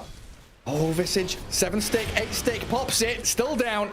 Frost Blast up to level 2 for DY, makes damn sure of it. Man, level 4 Spirit Siphon's a good ability. Paparazzi just had too many charges in reserve there, unfortunately, and that's a huge loss, losing the Visage like that up at top. Yeah, that change from percentage-based to flat damage makes him so much more potent early on in the game against, you know, edgy heroes like the SF in particular. Affliction's going to fly over the trees down bottom, trying to figure out where this vision is from Extreme Gaming. And PYW just an ever-present threat, a nuisance hiding in the trees, even scanning under that bottom tier 1. There's nobody there. This is really sad for Affliction, because normally when you're playing the Winter Wyvern, you know, your whole goal in life, and I think even part of the reason that they picked it with the TV here, is to just go and sit and defend your bottom tier 1 tower from the trees. But he gets completely zoned off by POW, and they're going to lose it before he even gets a chance to soak any experience. So huge experience loss on the map for Infamous in the last couple of minutes. I think it's been like 3 waves just ground into this tower that they haven't gotten any of. Yeah, and PYW just cuts the wave with Iron Shell. Tower dies to the next assassin. And now the bottom third of the map belongs to Extreme. That puts a lot of threat onto the mid lane of Leostyl's Shadow Fiend as well. Yeah, and even though it's a slow start, PYW can even just feed farm to Old 11, right? You can take an Ion Shell, go stand in a camp. So I think 11 should be just fine to catch up. But bright spot for Infamous, definitely that they're, you know, Shadow Fiend's still getting farm, TB still getting farm. Both looking good. And Affliction getting a bit of XP mid. And they're pinging that mid tier 1. Paparazzi has EXO ready again. Oh, they dropped the wall in a vacuum at bot, but they both missed. So Parker just walks away. Yeah, it happens. A little bit upsetting. Dragonlance treads done for Parker. And he might be ready to fight, but he doesn't have a TP to like come up top or anything. So it's down to Frank and Affliction to try and burst through Lou here. Michael with that toss back helping out, but the Frost Shield, the save from DY, not enough. The magical damage coming from Frank bursts the Naga Siren down while the Iron Shelled up PYW. He hounds Michael, gets him back. And Frank with his familiars. And one of them gets gazed. That makes sure that the Lich survives. While PYW, he lands it. Just chases him down with his maxed out Iron Shell. Dang, this Nyx Assassin is just everywhere, Gareth. Like 3-1-4, almost 100% participation so far. PYW really putting the game on his back. He's a pest. He's a bug. He is. Get out the canna raid. Someone needs to spray him down, but currently Infamous kind of in farming mode. You know, you said it in the draft. They built this up to kind of get towards late game with the Tricore they've got. They can play fast if they want to, but with that XP disparity becoming quite apparent. Wyvern still level 5, Tiny level 5, 11 minutes in. Feels a little rough to actually start fights, and this is where Extreme are going to exploit that fact. Bring numbers into mid with a catapult wave. You're either going to force Infamous to defend this in an awkward position, or you're just going to get the tower for free. Yeah, I don't know what they can really do. Like you said, support's still both level 5. They're going to try and take out the top tier 1 at the same time, but I don't even know if that's going to be successful. And you lose too much more map control, especially against this Naga. You're planning on having this full farming Tricore. Where are you going to farm? Especially if the lanes are constantly being cut, being shoved towards your side. They're not even really the best at clearing the illusions. So PYW gets off his carapace. Still stunned up by the familiars though, and that should be enough damage from the final soul assumption, but he's invis and he's scuttered away. They can't kill him off. Didn't keep tabs on him. And I think that's a really great point you make about this Naga. Didn't really think about that. Once you lose out the tier 1 mid, bottom lane, you're kind of being herded back, right? Your little sheep being pushed back into this little pen of the bottom left corner of the map as the Radiant. Yeah, you can even kind of read it on XG's wards. Like, this is where they just want to set up the Naga to farm everything. Oh, curse of mid. Yeah, that's just a play onto the DP. The Requiem's cancelled though. They tried the toss back play, and Leo style, he'll pay the price for it. 2 quick kills for XG. It was a nifty attempt with Curse into toss into Requiem, but PYW has to be the MVP of this game, even just the first 12 minutes of it. He's absolutely in the right place at the right time every time. Such a thorn in Infamous's side. And that was kind of the only play that they had for the next little bit. You know, TB just wants to hit creeps. Leo Style's just gone for some boots of travel, so maybe they're hoping to make some kind of a play with he's off farming, dealing with the constant split push from the Naga, and then he can still join the team by TPing in onto the familiars, but it is going to severely hurt his fighting potential for the next little bit. And PYW is still looking. Yeah, whenever a support shows on the map, right? I was watching Affliction, walking up. He's going up into this jungle. There's 2 heroes ready and waiting for him. Yeah, they're not letting them anywhere on the map. And yeah, you look at this line drawn from Affliction. He knows, like, this is exactly the split that Extreme are giving them, and it's like 70-30 of the map. This net worth lead is just going to grow and grow and grow so long as they aren't able to break out of this position.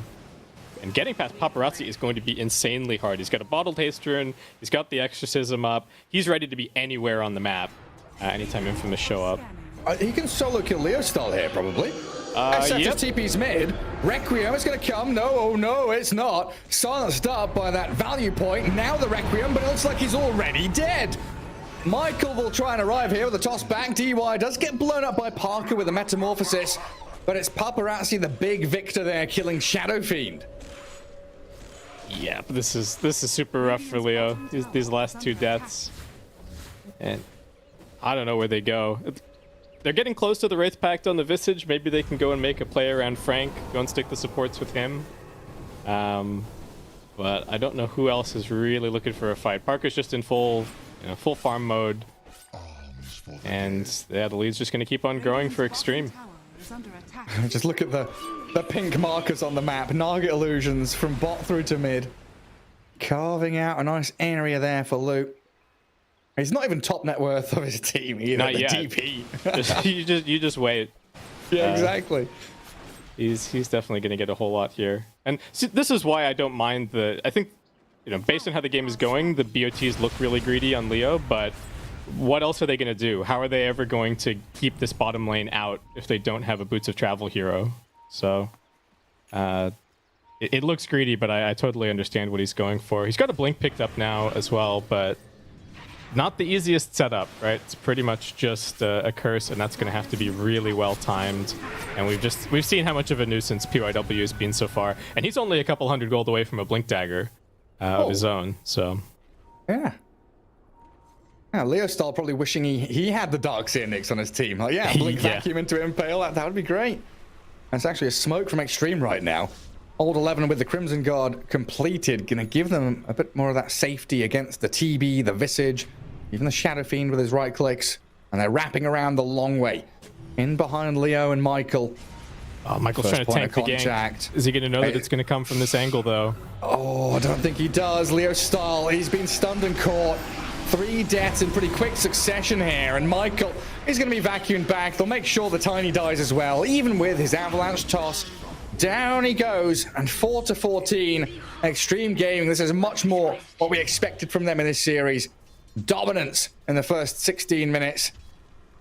They seem like they've gained so much momentum off of that previous game. They're just playing with a huge amount of confidence. Everybody's running around, nice spell casting. And Infamous just kind of huddling on their side of the map, farming up. Part of it is just their draft, but something's got to change soon. Actually, how do you break out of this rut? Yeah, you got Exo, Catapult bottom. Lou has the Manta style done. And PYW has just been so free here. Playing behind enemy lines, scouting, putting vision down. As Michael trying to hold them back. Affliction looking for the backstab with the curse. Frank forced away a little bit, but some good familiar stuns. Trying to open things up onto the Darks here. While they do curse up the Naga, it's just this sporadic little bit of poking from Infamous and no real committal. Meaning they'll lose the tier 2. And they've got to fall back regardless of any forms of initiation they thought they had. I mean, even with the Exorcism running out, absolutely no fear from Extreme. They know that they can just pop the song and get out. There isn't really any quick way to kill off Lu. And the map continues to just get smaller and smaller and smaller for Infamous. Right, we not even mention the song. It's such a good spell, this game. Yeah, yep, it's pretty good. They don't have great ways to... they can pop some BKBs maybe, but even the heroes that are going to be buying BKBs aren't the heroes with the disables, so Song is kind of a get out of jail free card this game. And that also means that the Naga can play really aggressively when she goes and pushes the lanes even with their real hero and go and get close to the experience. And you said Lu, he wasn't quite #1 in net worth. Well, now he is. And I think he's going to stay there for a while. 10k, 18 minutes in. Hitting all the markers of a prime carry game here. It's been a good job by Parker to find his little pockets of farm as well, though. Closing in on 10,000 himself. And that's the BKB, which will be completed by the Terrorblade very shortly. So probably now is the time where Infamous are thinking, hey, if we need something to go our way, it's now. Look for a smoke, look for a play around this curse and Requiem from the Shadow Fiend. It's just very difficult to... You said difficult to break past Paparazzi, difficult to get past PYW, who's got Blink, and BKB on the Death Prophet. Lots of tools here that Extreme Gaming have at their disposal. Yeah, not to mention Old 11, because he's got the mech and the Crimson Guard picked up. Finding an angle, maybe. Blinked and stunned. Oh, curse is there onto him and the Death Prophet, but there's the get out of jail free card you talked about seconds ago. It's Lu with a song, looking for the setup with Old 11 having the wall dropped. Familiar's trying to stun and hold them back, but they back in onto Parker. Forced to BKB, but he very wisely doesn't use the meta. Holding on to that for the following fight, which looks like it should ensue. Extreme Gaming blinking forward with PYW, but they can't latch on to anybody. So instead, it's into the Roche pit with an EXO of Paparazzi. And this Aegis should be theirs. Extreme just stamping out Infamous's hope at every turn. I think the one play that they maybe had was get these BKBs up, go and take some kind of a trading fight, and then while the Exorcism is on cooldown, try and get into the Roshan on the respawn. And Extreme just completely shut that down. Willing to commit the Exorcism just to make sure that they get that Roche. And with the EXO up, there's absolutely no way that Infamous can run into Extreme currently. So back to farming, back to split pushing as best you can for the next 5 minutes. But this map is once again going to get very small. I mean, Tiny's courier going to die. Nothing too important on it, just a sentry ward. But if Tiny dies here, that's pretty key, because Michael's Blink Dagger is one of those tools that they desperately need to try and start these fights or defend objectives. He'll TP himself away from that top lane as he sees the horde of XG. 4 heroes up there. Yeah, I mean, Infamous doing an okay job here. They managed to get bottom lane pushed out with the illusions. Leo cut a wave top. So doing everything that they can, but just not at all in a position to take a fight, unfortunately. Yeah, they need Blink Tiny, they need SFBKB. Yep. They're still several minutes away. It looks like they're drawing the line across the map to cut in behind bottom tier 1 or get into the triangle. I think, yeah, that tier 1 mid lane, much juicier a target. TB Illusions are trying to set up for it. I like this idea from Frank as well. He's, I think normally with the Visage, you'd be seeing a drum, AC, that kind of thing, but he's just trying to get into the Ags, realizing that they can't win a straight-up team fight against Extreme currently. There's just too many buttons. There's a song, there's all of the Darkseer survivability, so gonna have to rely on maybe some split pushing, maybe some pickoffs, especially once they get this blink up on the Tiny, and that's how they can try and claw their way back into even this game. I just still think that they maybe have the better Tricore if it gets to the late game, but just a question of getting there. That's the thing, right? If this is allowed to drag on for another 20 minutes, we're probably singing a different song about Infamous, especially with their ability to team fight. You know, one of their greatest strengths is that team fight execution. With curses and tossbacks, they could open fights with some nice displacement tools and allow Leo Stahl to use his Requiem, which so far he's struggled to do. And he's still, what, 700 gold away? 830 from that BKB. And he's forced the TP back. Doesn't want to lurk around top any longer. Oh, and Michael down bottom. He's under an observer ward. Scouted out. Avalanche there. Might have bought him enough time, but with Old 11 and DY coming in, he'll clear through Michael before his blink can be purchased. So loses another 100 gold and 30 seconds on the sidelines. At least he's got the Philosopher's Stone. Infamous doing their best to... He's gonna get it. He's gonna get it. That's the Philosopher's Stone's saving the day here. They tried to get top lane out, but when Extreme can sit this close to your base, they can just cut all 3 of your waves. There isn't really a way to be shoving things out onto the map. So. It's just been beautifully done by Extreme. And game 1 and game 2, they were close back and forth. They were hype. Lots of team fights, lots of scrapping. But here it's been a clinic in macro gameplay from XG. Yeah, just beautiful use of their timings, you know, getting their items up, take a fight, just knowing what their strength is at all points. And the vision game from Infamous has been pretty good. They've successfully dewarded the Radiant jungle a couple of times, but it's just tricky when there's this much map pressure to get out and get anything going. I wouldn't even be too surprised to see a gem coming up from Extreme before too long, just to completely cement that dark map.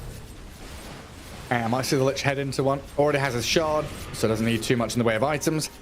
And Affliction again, going to queue up a gem for himself on Infamous's side, but he does get caught out with a stun from Nyx. Chain Frost in from DY with that Spire. Clear through the Winter Wyvern while the dive in behind tier 2, looking for Parker's TB. Old 11 and Lou charging forward, kill off the Wraith Pact. Parker does still have Sunder and BKB, but he's blown up quickly. They find the takedown. The Requiem is a good one. As Leo Stahl, he's gonna help out, but it's just Extreme running over them. Aegis, yes, does get claimed up, but Leo Stahl dived under his tier 3s. Extreme here, clearing through them. PYW with a double kill. And Michael, he'll try an avalanche and defend his objectives. Paparazzi's far too tanky to kill off in his own right. And all XG loses a Nyx Assassin. Dive in tier 4s. I love the XG. The rest of them are like diving tier 4s while Lou's just desperately trying to push this tier 2. Wait, Old 11's still alive? The Frost Shield keeps him alive. Gets away from them, and you're right. Lou kills off tier 2 top. Infamous losing out so many heroes so very quickly. He's an objective-based gamer. He is. And we'll see it back. It all starts with that Winter Wyvern getting caught out. PYW is having an insane game. I know we sang his praises a little bit earlier, but I cannot overstate. Just keep going. Yeah. And what is he? 17 out of 20 kills? Yep. Involved in? Yeah. Yeah, and you know, he starts that fight with a kill, and then the Terrorblade's getting greedy, doesn't want to use the BKB until the last possible moment so he can BKB and Sunder and, you know, maybe reset as Leo Stahl's coming in, but another stun just jams him, and that's the end of it. Yeah, with this Crimson mech, so free just to keep on going. Yeah, frustration from Infamous there. Yep. Trying to figure out what they can do to break back into this game. There's that gem picked up now that I was talking about. So POW's got that. He's got an A on disc. He can absolutely just run headlong into Infamous with no care in the world. It's always going to be a song potentially to bail him out. He can face check this high ground. It just goes up. Carapace, Frost Shield, gets the stun onto Leo Stahl, and the Shadow Fiend has to BKB run away. It's a good curse there onto Paparazzi, but he gets out his BKB and a bit of heal from the Darkseer allows Extreme to keep on chasing. Spirit Siphon is going to come to an end as the Chain Frost. He'll clear through Parker. Affliction joins him in the grave. And a catch onto Frank will allow PYW, Old 11, all the lads from Extreme Gaming to dive back into tier 3 towers and kill off the Visage. It's 5 to 23 now. And a jump onto Michael. Looks like it might just close out this game. No TB for 30 seconds. Tiny down and out. And Extreme Gaming on your high ground, already looking to close out the series. And they looked a little rattled. They were right on the precipice after game number 1. Game number 2, they bring it back, and this is just a tour de force. They look like a completely different team here at the very end of the day, and gonna keep their last chance qualifier hopes alive. Yeah, they've flicked a switch somewhere and said, right, no messing around now, boys. Game 3, complete one-way street. Mid lane gone. Top lane, the focus now from Extreme. But it looks like they're going to be very defensive, deliberate with their fall back towards that Radiant Triangle. Let the Naga illusions go to work on the ranged barracks. Yeah, the Naga is very big. I think Lou's just picking up a heart as well. So if he wasn't unkillable before, I think he certainly is now. Extreme could just grind it out to another Aegis if they wanted to. Roshan's actually going to respawn in 2 seconds. Lou, you going to hang around? No, he's going to miss it. Missed connections. And maybe this is a chance. Infamous, they're all smoked up. If they can get into the pit. They're aiming for the tier 1 mid, and this is going to allow Extreme to smoke themselves. Tiny breaks vision. There's the vacuum with the wall. Parker. He's been caught out and down to half HP. Dragged back in. The Sunder comes though, and Old 11 pops his mech and the Crimson Guard. Leo Stahl with the raises. Lands them all. Takes down the DS, but now he's got to TP out while his BKB was still up. They get a tower and a kill, and maybe they delay the Roshan. Infamous, they get something, but it just never feels enough. And I mean, that was pretty much all of their buttons. They do have Metamorphosis coming up in a second, but with no BKB on the TB, don't really know what Parker's going to be able to do to fight. And POW? All right. Wait, did he not see Affliction? Okay. Now he did. Very dead. He did scout the Roche though. This feels like something they have to contest, or else the game is over, right? Yeah.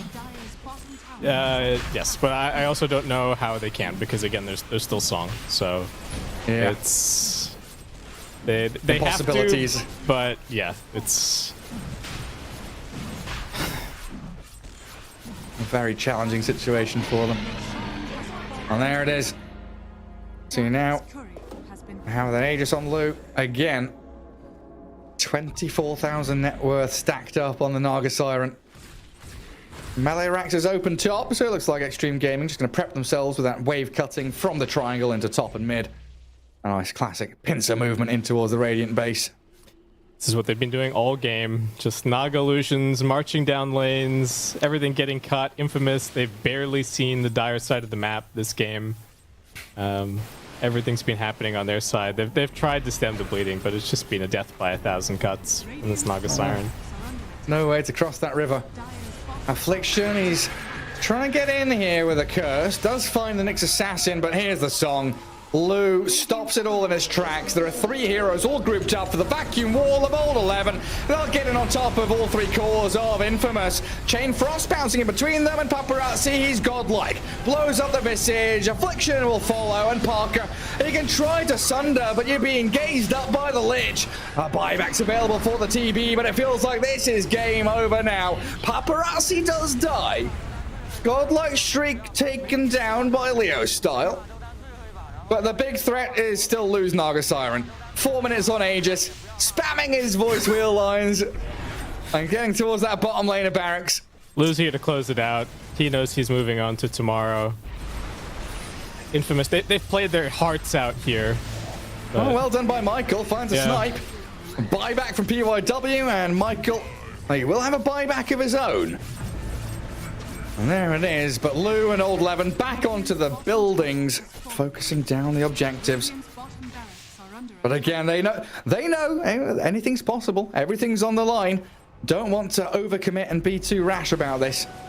Everyone respawning on Infamous's side, so just fall back to the outpost and keep things very smooth here. Okay, so we got a theory craft for Infamous, right? They do have their Ags on the Visage now. So he can, maybe go in, scout a little bit, start the fight. Lou's got a Radiance. as well. Sure, why not? Yeah. A little surprised it's not like a Bloodthorn or something, but just make life Or absolutely a rapier. miserable for Infamous. Why is it not a rapier?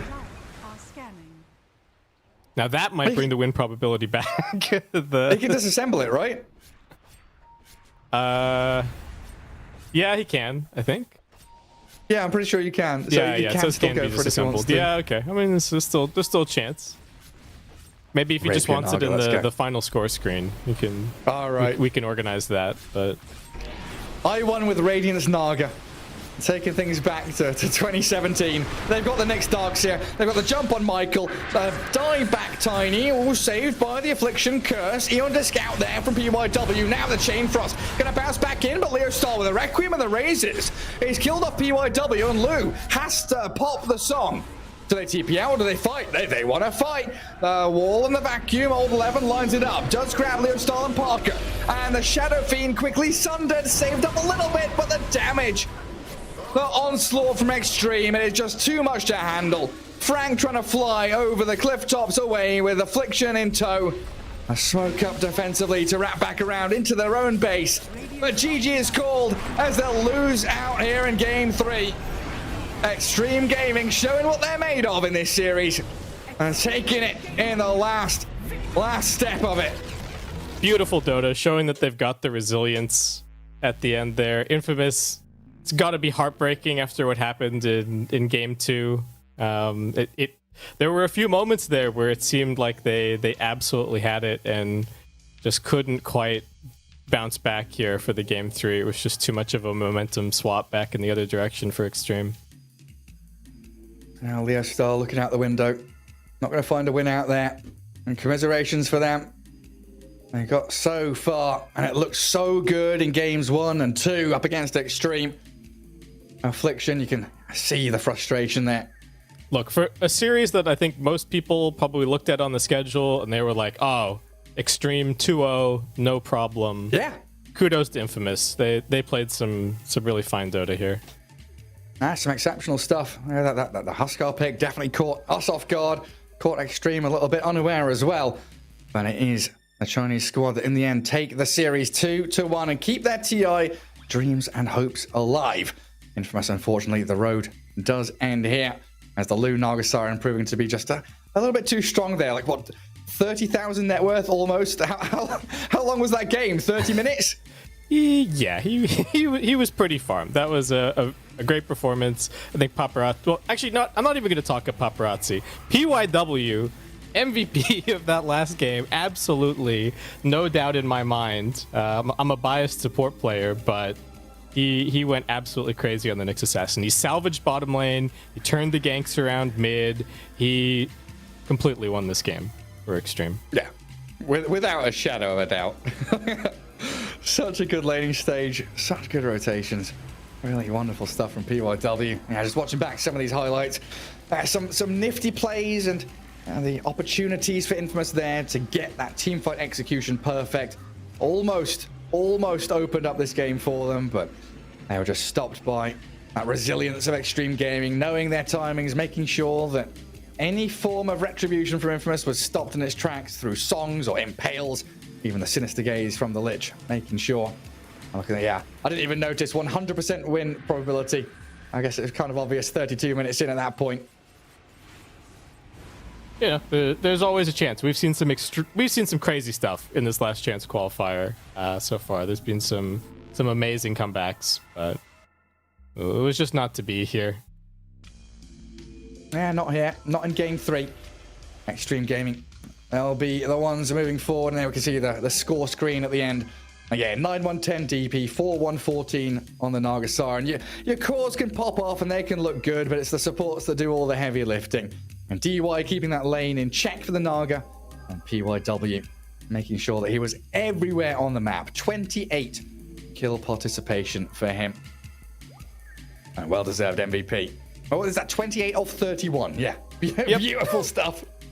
Yeah, pretty good. He had to be dead some of the time, so can't necessarily be part of every single kill.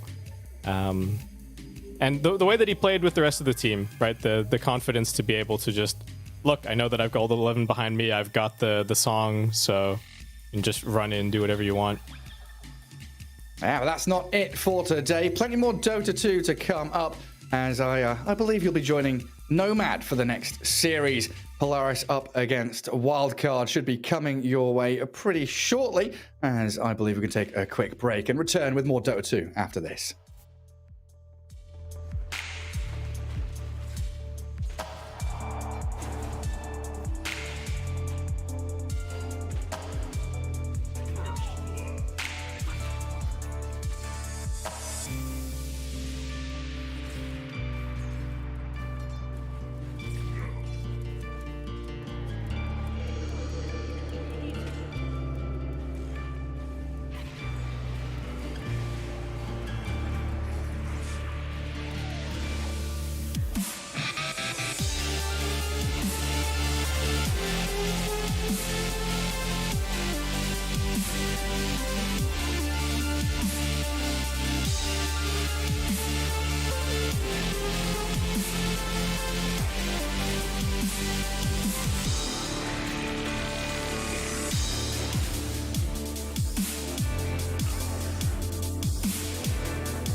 With our shields and our swords, we pave the path to victory. With our shields and our swords, we temper our courage. With our shields and our swords, we're making history. With those who make the game a reality, we're the Vanguard. We're with the best. Let's raise our shields.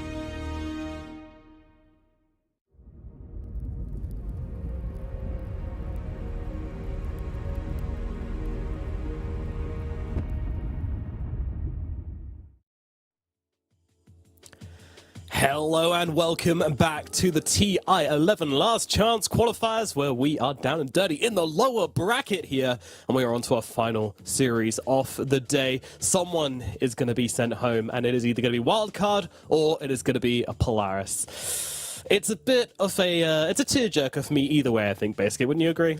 Yeah, this is bittersweet. I think both of these teams have won a lot of hearts over the course of the last couple of days. It's been a really short, couple of days. The group stage over in 2 days. Here we are on day number 3. Feels like we've learned so much about the playstyle of Polaris and Wildcard, and now we have to say goodbye. I don't know if I'm ready. I know.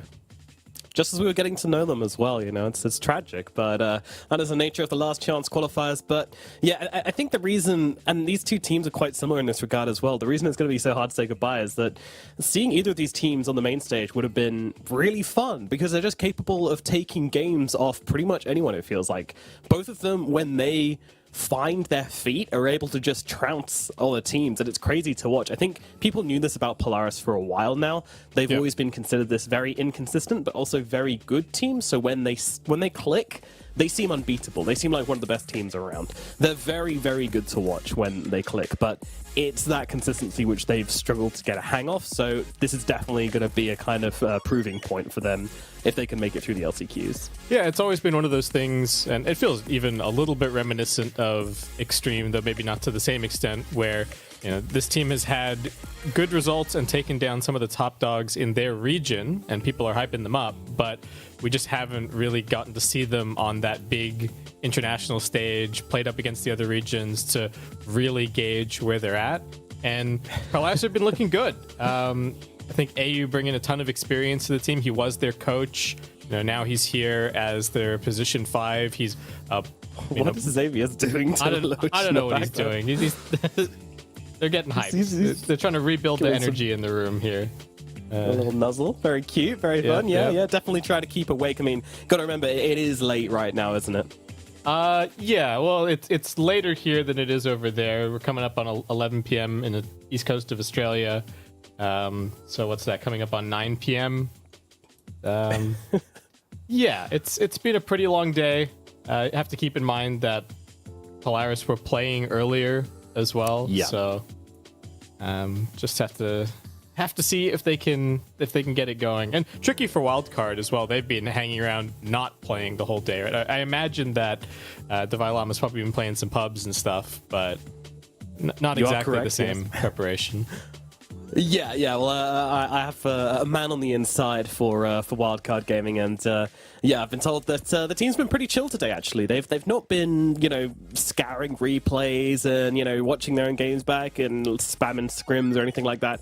They're chilling. They're just apparently they've been out for most of the day, touching grass and skipping through the park and making daisy chains and whatnot. Except Devi Lama, who of course has been a true Dota player and just spamming pubs the entire time. Yeah. Has the window open, sees them all out there and just closes the curtains and queues up another one. Yeah, that's what Wildcard are up to. And yeah, vibes seem pretty good in both the team camps, which is always nice to see. Yeah, I think Sammy, I've got a lot of respect for this guy. He's still a pretty young player. This really feels like it's his team, and making the move from being a carry, maybe not finding that there were many opportunities to find a good 5, find a captain that he was happy with in NA, and he just became that captain. And I feel like he's been going from strength to strength. The team has looked a little bit nervy over the course of the Last Chance Qualifiers. I think that's really been the thing kind of letting them down more than the drafting or anything strategic. There's just been these little bits of misexecution, some deaths in the laning stage that maybe shouldn't be happening. So really going to be important if they can try and come in here with, calm mind, get some momentum going, get that confidence. Game 1 going to be super important here.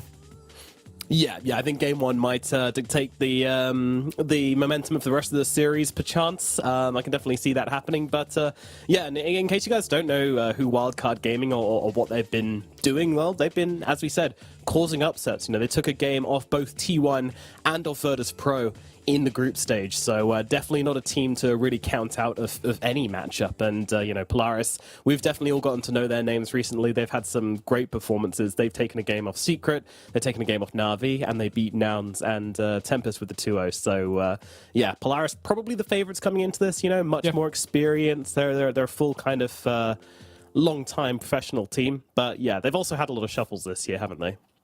Yeah, they have. They've bounced around a lot. Like we said, it was Div 2 to Div 1, then they were in the middle of Div 1, and then they were dead last in Tour 3, and so they've kind of run the whole gauntlet. They made some changes. They made changes recently. I just wanted to go back and talk about Wildcard's group stage a little bit as well, because their match against Liquid also, they didn't get completely rolled over, and if they had managed to take one more game off of T1, they would have forced a best of 3 tiebreaker, and they could have potentially been starting in the upper bracket. So a team that I think people had very low expectations of coming in, but yeah, I think they're really in with a chance here in this best of 3, though probably not the favorites. And when it comes to Wildcard, who are we looking at as like the standout players of this team? Who are you hoping is going to kick off? I think Alone has done a huge amount of work for this team. Like he's really looked good.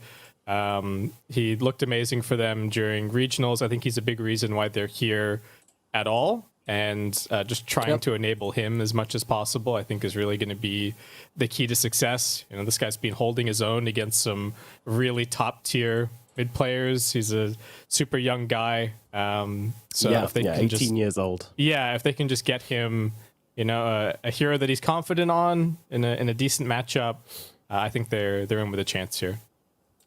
Yeah, I reckon he's got that young player confidence where, like, a little swagger. He comes up against, like, no one, for example. He's just like, I don't even know who that is. I've only been playing Dota. He's a little been bit playing of that Dota longer than Sumail energy.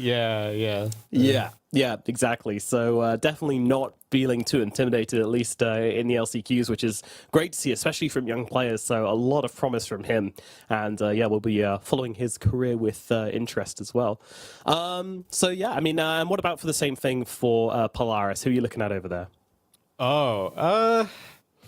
Man, maybe a little bit difficult to say. Natsumi's looked great. This guy has carried some ridiculous games. His hero pool has also been insane. I mean, that's something that we can say for Polaris in general, but Natsumi's almost done the different carry in every game that he's played. His only double up is TB in the Last Chance Qualifiers. Every other game he's played a different carry. So doing a Yatora. Yeah, exactly. Pulling the Yatora out. So we'll see if there's any team that's going to tick off a few more of those unpicked, unbanned heroes that we've been going down the list. I think it might be Polaris, and it could be Natsumi, though I don't know what carries are actually left on that list. We might need to have a it might be getting a bit wild in this series. We're going to go down that route. Carry Warlock, let's go. Let's go, baby. I've really enjoyed Xavius, actually. I thought he's had some really good series, especially in their upper bracket matchup, which they had earlier today. I was really impressed with Xavius and his movements around the map and just how much pressure he was creating, which kind of then enables Natsumi to, pull out these very good performances you can see in the head-to-head here. So kind of surprised, actually, it's leaning towards Yves' way, but that kind of comes down to the way in which Polaris have been prioritizing recently. We did see some Natsumi Pudge earlier on as well, which is, not the highest farming hero in the world, but all about the damage, right? Yeah, and I think some of that as well is going to come down to the fact that Polaris just lost a series, right? So that's always going to bring your numbers down a little bit in terms of the averages. I don't know how much to read into it necessarily. And the thing that I've been impressed about for Yves is that he's had a lot of really tricky laning stages, and he's been one of those players where I'm talking about Wildcard, where they've maybe slipped up here and there and had some unnecessary deaths, but his farming after that has been fantastic. And I'm thinking specifically, I think there was a Troll Warlord game where he had a pretty rough start, but he got to the Battle Fury and was really able to, kick it up into gear and do what his team needed from him.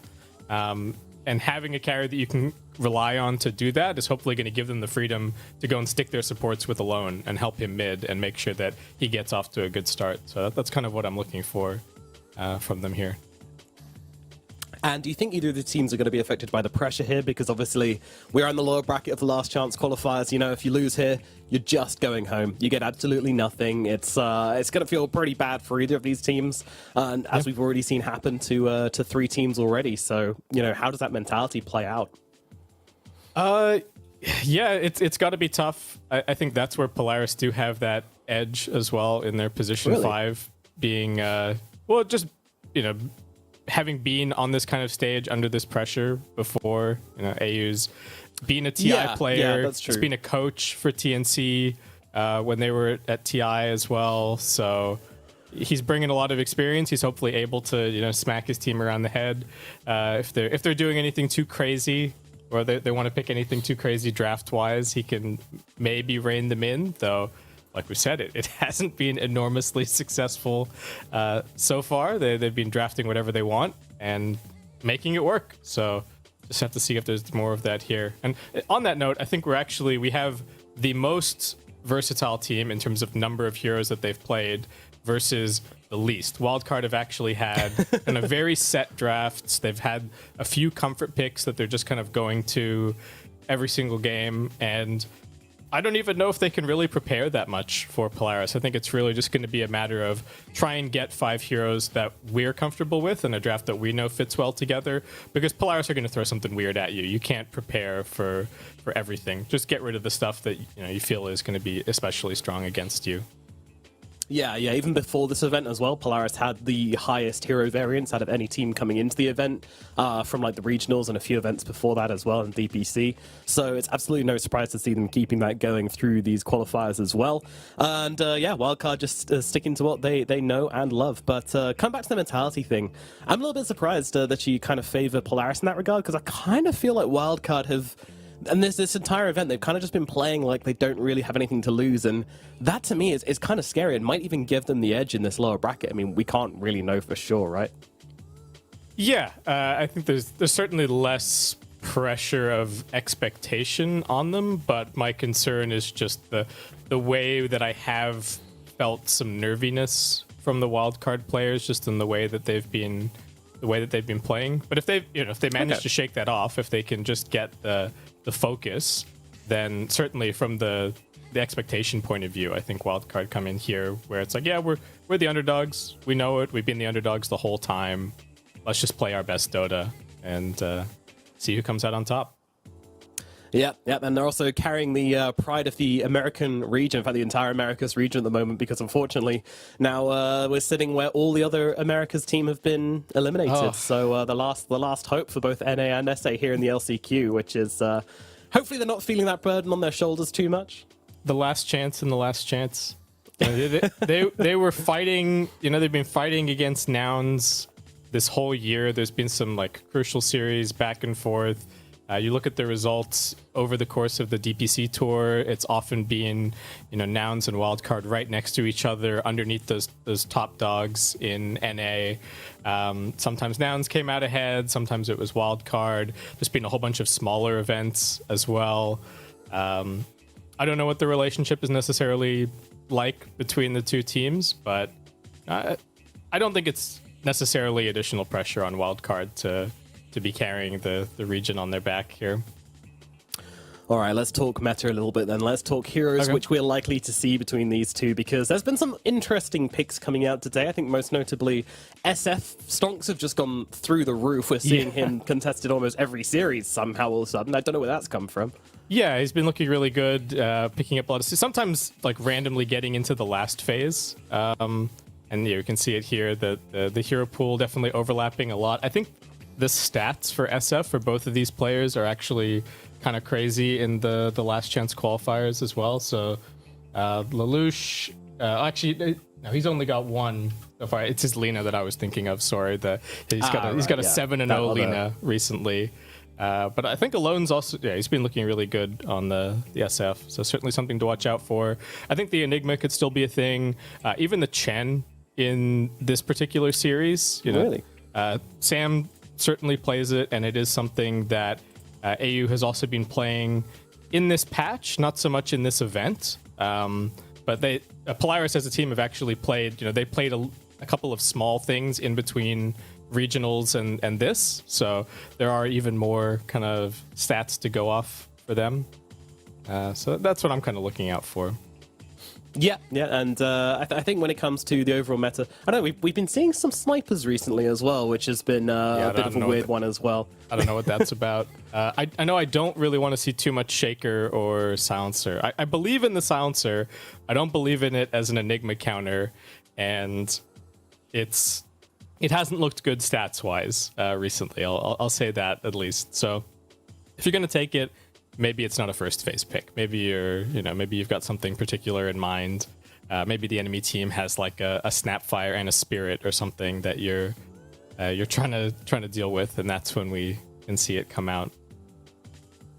Yeah, unfortunately, we do have a slight delay in getting the lobby started, as is the case sometimes around, but do not worry. So we'll hopefully get things underway as quickly as possible.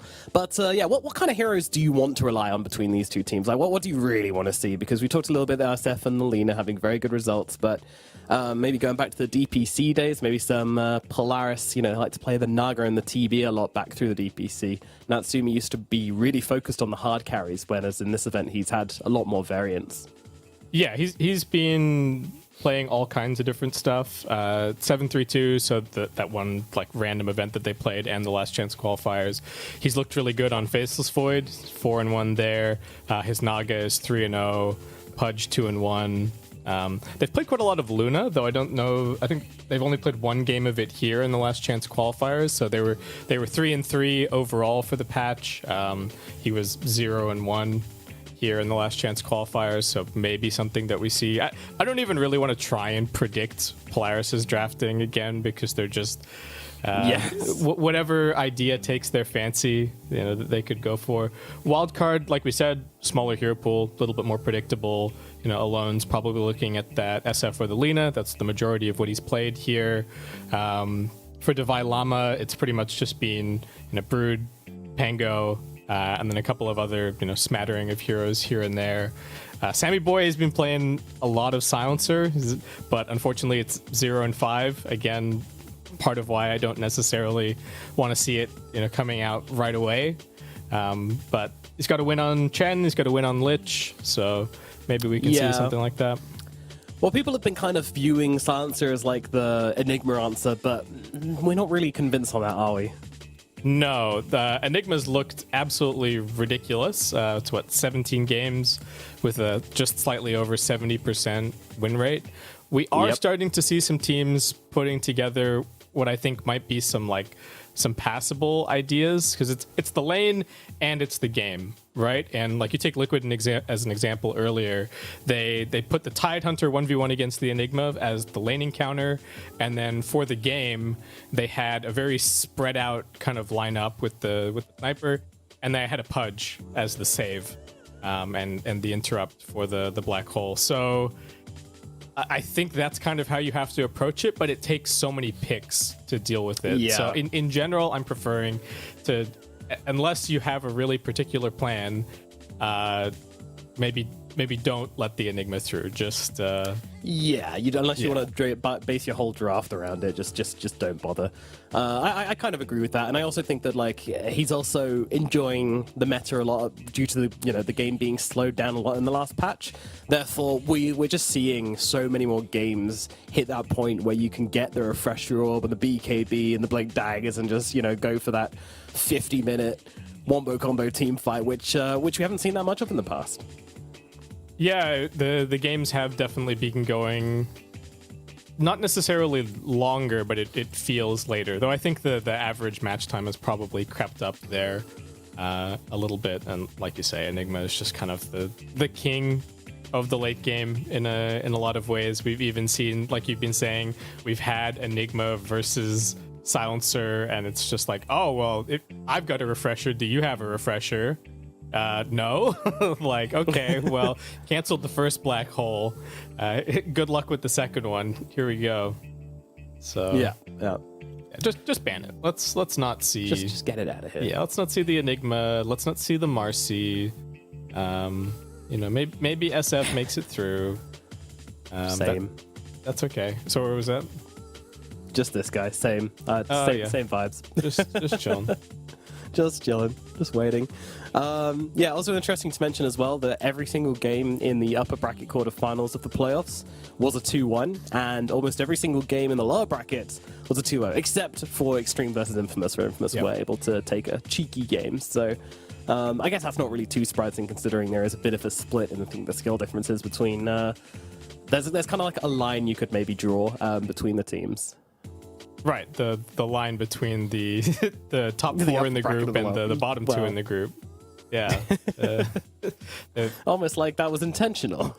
Yeah, so far the group stage seeding seems to have held true. I do think that Infamous could have taken that series against Extreme. They had their opportunity, and we'll just have to see if Wildcard can be the one team to break the mold thus far. Yeah, no, that was a very exciting series between Extreme and Infamous. Like, it came so close to Infamous being able to take that game 2, and again, with the Enigma. And how was it exactly that Extreme were able to answer the Enigma in the late game? I don't even know that they necessarily answered it so much as they just found a really opportunistic fight where the black hole wasn't good enough. We have seen it lose. I think the other one that comes to mind is I think it was the VP Vici series. I think that's probably our longest game so far, that went to 62 minutes, and we had like 2 black holes, and both black holes were saved on the Spectre with a refreshed Wind Waker, and like you just don't want to get into that situation. But there are, in theory, these tools that if you get into the ultra late game, we've even seen, like, there was a point where Anna's gyrocopter, I think this morning, was thinking about buying a basher with his ags in the hopes of, like, oh yeah, I'm just gonna my side gunner is just gonna randomly bash this Enigma in the black hole, and that's how I'm gonna escape. He decided against it in the end, but yes, there are these crazy things that you can do, but I'm yet to see convincing, like a really, really convincing, like, we're letting the Enigma through and we are absolutely annihilating it. The Enigma's still finding his opportunities. So yeah, it's funny you mentioned the late game as well, because I remember in the series earlier with Team Secret versus Extreme, and it kind of hit the 60-minute mark, and Extreme just started forcing really, really hard. And that's because we've heard the Pro Teams talk about this before as well. They don't like the tier 5 items. Like, a lot of them just say it's just too powerful. It's just too strong to play into, and there's too much RNG involved. And like, the Pro Teams really hate them, so they will actually try and force games to end before those tier 5 items come out, which is crazy to think about, honestly. Yeah, maybe not the sudden death in the way that it was intended, but yeah, it seems to at least be doing the job. Yeah, we've had a couple of games where we cracked the 60-minute mark, but nobody got any tier 5s because the game ended like seconds later. Yeah. So what do you think is going to happen in tomorrow's games then, with the upper bracket games we have? Because we've got T1 versus Team Secret on the cards for tomorrow. What do you think is going to happen there? Who knows, man? This is the last chance qualifiers. I had after the first game, after the first day, sorry, not the first game, I was really counting T1 out. I think that's not an unreasonable position, but they just seem to have gotten stronger and stronger and leveled up more and more and found drafts that are working for them as they've gone later. They do kind of seem to just have like 1 or 2 drafts at this point, so it'll be interesting to see how that holds up against Secret. And I have to admit, I haven't actually seen that many of Secret's games. I don't think we had the opportunity to cast them that much during the groups. So just a little bit that I saw today against Extreme. Yeah, no, we've been preoccupied with our series, but yeah, they definitely seem to be playing maybe not quite to the same standard as people. I think people had very high expectations for Secret, Extreme, and VP coming into it, but the playing field has been much more level than people realized, I would say. Yeah, it's been super close. I think maybe Liquid have looked like the cleanest team. They have so far. Yeah, but I think that's absolutely fair. And yeah, VP looking like when they look good, they look really good. But some games, the mid game, they're a little bit all over the place. And then they do seem to have a way to kind of clutch it out in some of these late game scenarios. But I don't think that's what you want to be relying on necessarily. So No, and definitely there does seem to be a bit of mentality problems perhaps with Virtus Pro. You know, we've seen some questionable moments from them, to be honest. You know, where they jump across or when they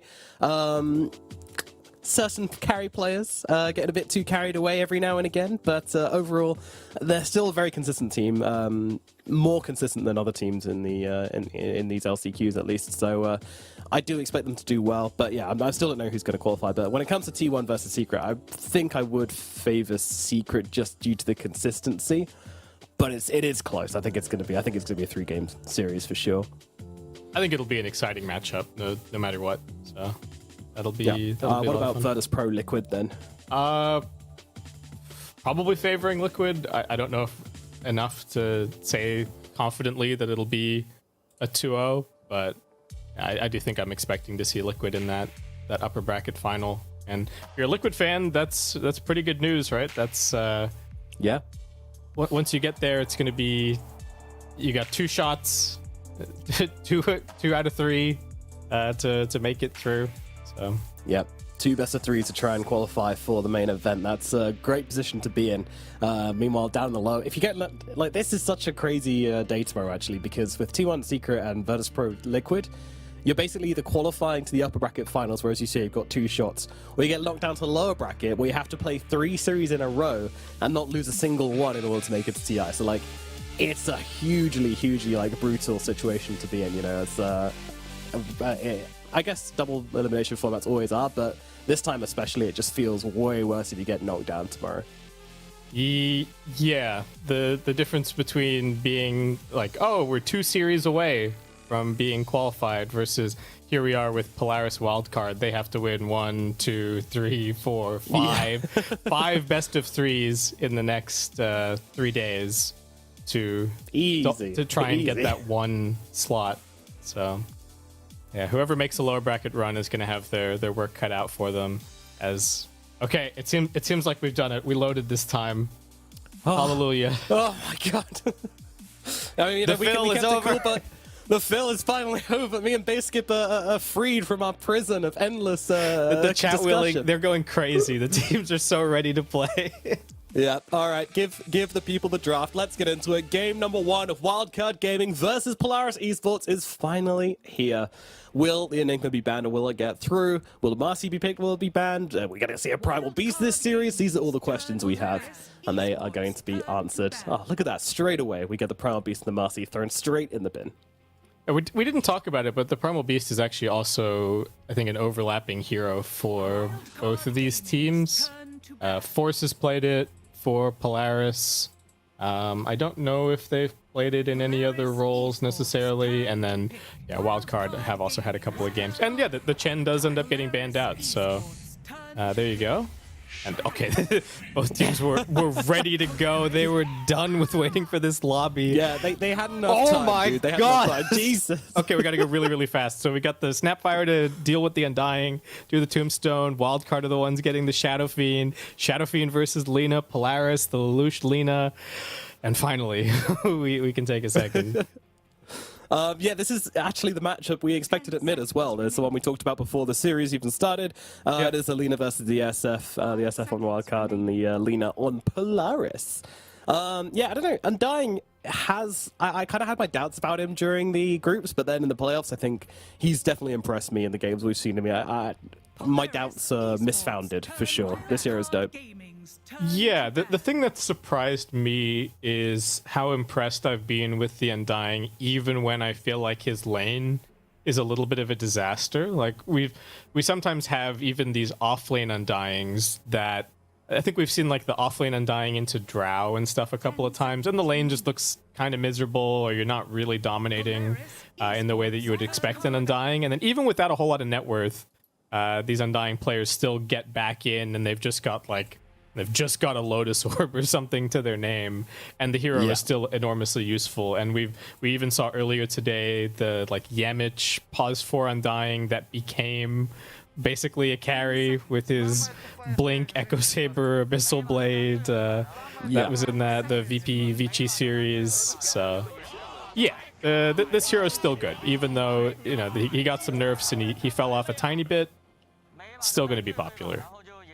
Yeah, I am enjoying the Snapfire, though, when it does get picked. Certainly not as popular as Undying, but, it's a good answer to the Undying, but also I find it's just, like, really nice to have a Pulse 4 who can kind of give you some form of initiation, some form of, like, jump stun. Even if it's not the Snapfire herself going in, she kind of enables another hero to be that sort of secondary initiation, and the teams which give themselves that always seem to do better, I've noticed. Especially Extreme, I think almost every game they've lost, they haven't had that kind of cheap throwaway initiation, and every game they've won, they've had it. They've had like that Lion or that the next Assassin as well. So Snapfire does sort of give you that in a different way. Yeah, I like the Snapfire against the Undying in the game, but I've seen the lane be a little tricky just because at the end of the day you are a strength hero, so you can't really harass or trade with the Undying. But if you have a carry hero that can confidently kill the Undying, then suddenly the matchup can look really good, and being able to deal with the Tombstone is great.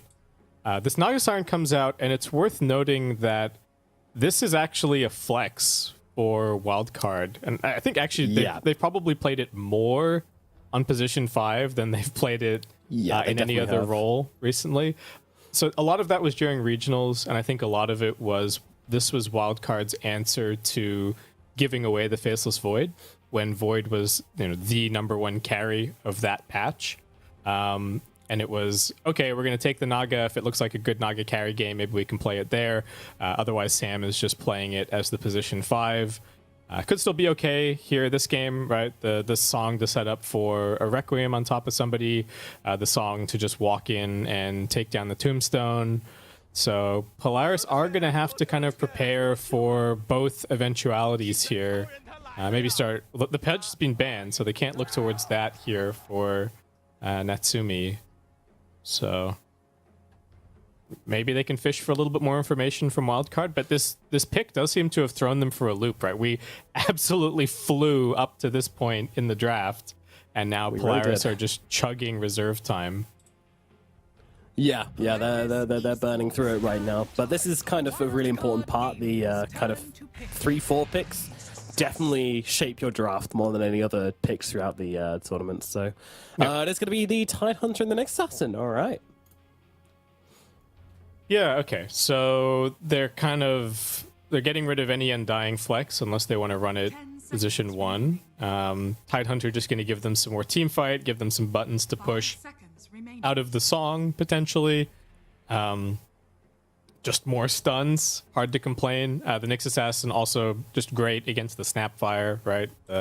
You can always just run into the Mortimer's Kisses and cancel it at any distance, so they don't now have to worry about not having like a spirit hero or something to go find the Snapfire in the backlines. And okay, it does seem like the any Naga flex is just being thrown out the window immediately. It's just going to be pause 1 Ursa, pause 5 Naga, maybe pause 3. I don't know if Divine Llama actually plays it. That's some weird tech.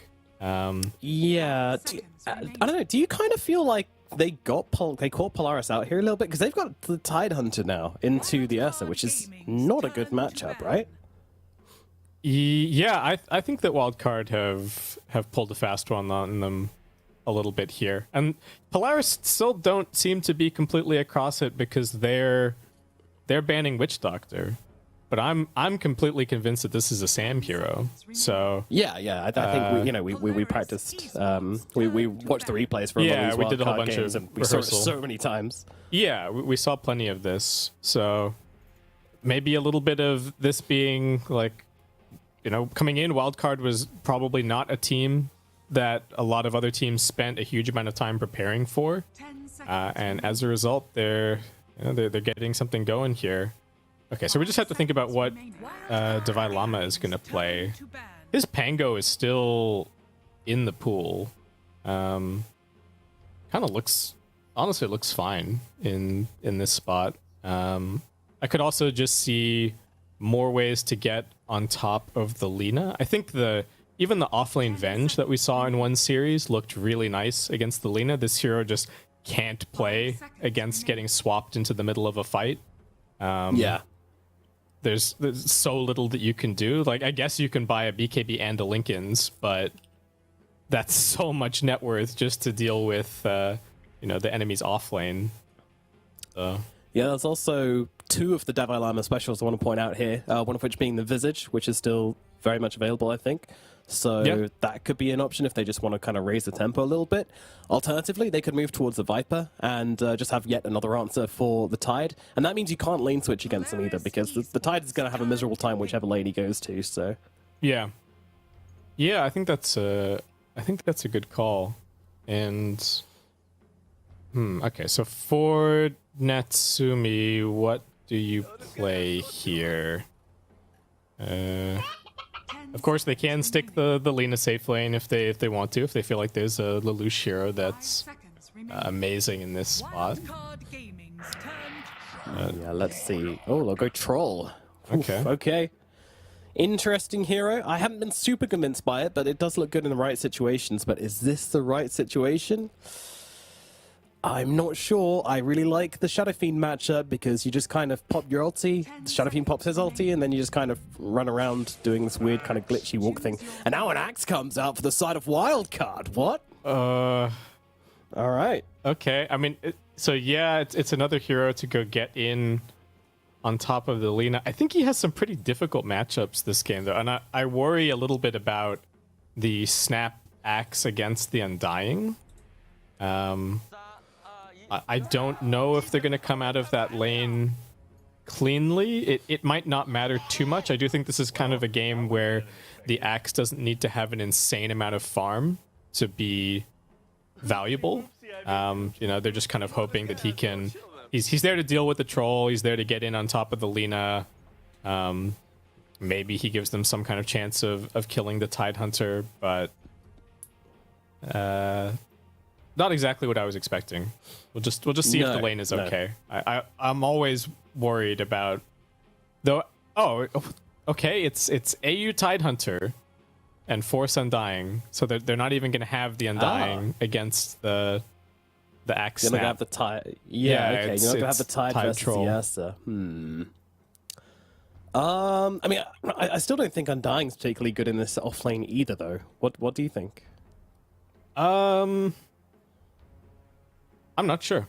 I'm just gonna say it. I can't claim to be an expert on this matchup. I can't claim to be an expert on the Pause 5 Naga Siren, even though we knew it was going to come out.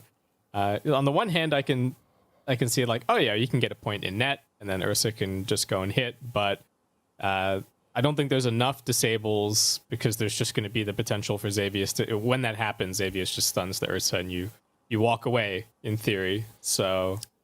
Yeah. Some of it comes down to like, how do those cooldowns interact? How does how does the cooldown of net interact with the cooldown on the stun on the Nyx Assassin? I'll give you some more thoughts once we actually get into the game, but I can't be certain. Yeah, some very interesting lanes, some interesting switches going on, some crazy drafting from both these teams, which is exactly what we expected. Let's get into it. Game number 1 between Wildcard Gaming and Polaris. Can Wildcard carry the hopes of the Americas and get themselves a win here in the Last Chance Qualifiers? Let's find out. Wait, so, okay, they have a position 5 Tide, but they're also executing a lane swap so that they can get their now position 3 Undying into the matchup that they want. which Oh my turns out God, to this be is- the double strength lane. Is everyone keeping up at home? You guys all got this, Yeah, alright? We don't yeah. want to explain it again. Come on. Get the notepads out. You gotta write it all down here. This is very confusing. So I think the tricky thing is that Sam is already scouting with the illusion. So Wildcard might be able to figure this out before the lane starts. I mean, you're seeing the position 5 player. Oh, you're about to see the position 5 player down here on the Tide. I don't believe either team spotted the fact that they both have wards up on this high ground, so... Very interesting. But yeah, I don't know. I thought Axe was really weak in the lane, and I thought Troll was really strong in the lane, so it's kind of interesting that they still don't really prioritize laning the Troll versus the Axe so much. Yeah. I guess this is the... Well, they haven't really gotten the Tide away from the Ursa, right? To your point. Also that, yeah. But he's the position 5, so maybe it matters less. Okay, Sam just walks in, hits AU with the tip, and dewards his small camp. He's gonna be happy with that. Yep, so it's the POS 5 Nagasiren versus a POS 5 Tidehunter, both in the same lane against each other. Jesus, okay, all right, whatever, guys, whatever. Polaris Wildcard, you guys are having some fun with it, that's for sure. Some late night Dota here in Singapore. Yep. Both these teams have their own flair, and I think that's the main thing that's coming in here. It's Polaris are always doing something a little bit kooky. Wildcard more stable, but they have some of this weird stuff up their sleeve, like the position 5 Nagasiren. So. All right, let's take a look over towards the mid as we have Lelouch playing on the Lina versus Alone on the Shadow Fiend. And this is a bit of a trade, I think. I think Lina has a slightly better advantage early on, but then once the SF gets going, they can kind of go toe for toe, right? Yeah, this is the one lane without any shenanigans. So, yeah. Should just be straight up, test a skill, mid lane matchup. This is what we were hyping up before getting in. And having said that, Alone is off to a really good start. Yeah, he is doing really, really well. Though starting with a ton of mangoes, so his bottle's going to be a little bit slower, but yeah, still gets it here. Oh, very nice, very nice. Meanwhile, up at top, Alex being chased down by Xavius here. Xavius doesn't have the Impale for a pretty long time, so turning this into a kill seems a little bit difficult. They're just trying to both block the camp here. Alex is going to be able to do exactly that, but this is a very annoying crab/scorpion thing. Oh, Lelouch in the middle lane, getting very low here. Alone trying to finish the job. One more right click will land it. First blood for Alone in the middle lane. Oh my God. My goodness. And he gets his bottle, and he gets all 3 sips, and he's going to get both water runes. All right, he just destroyed the Lina there. Must have just let 2 stacks build up and then couldn't get away from him. That's insane. I mean, that is crazy for Alina to die this early in the middle lane. Alone is just wow. What we were expecting big things from him, but this is a very impressive start. Yeah, that's down huge. at bottom. He's getting pretty low to Natsumi, and he won't be able to finish the job though. And he's got a salve to get himself nice and healthy under that tower. Yeah, the Naga is not the strongest zoning and harassing support, so still gonna take some punishment from the Gush, and Troll's still gonna be just a strong laner. Yeah, so I mean, it's definitely worse Nagasiren support game due to the illusions getting killed off and having their damage reduced by the anchor smash, right? So maybe that was the answer to the top lane. Nice 2-man stun from Xavius. Might buy him the time to get under the tower, certainly will. Was in a little bit of trouble there, but gets himself to safety. So Divine Llama doesn't have the best CS currently, but if he can keep this up, the Force doesn't have a whole lot of mana left in the tank. He's been trying to get all the way to the Arcane Boots, but needs to get a couple more CS in this wave before he can even look at getting those delivered. And I think he has to... Yeah. His courier isn't over by anything, right? It's just... He's going to have to try and either get level 4 or go and walk to the secret shop, which is not going to be easy. Dire's middle tower is under attack. It's an awkward situation to be in, that's for sure. Yeah. And I don't know if I love... Okay, Xavius is going mid to try and kind of salvaged the Lena's lane a little bit with a refill, but I don't know if I love him just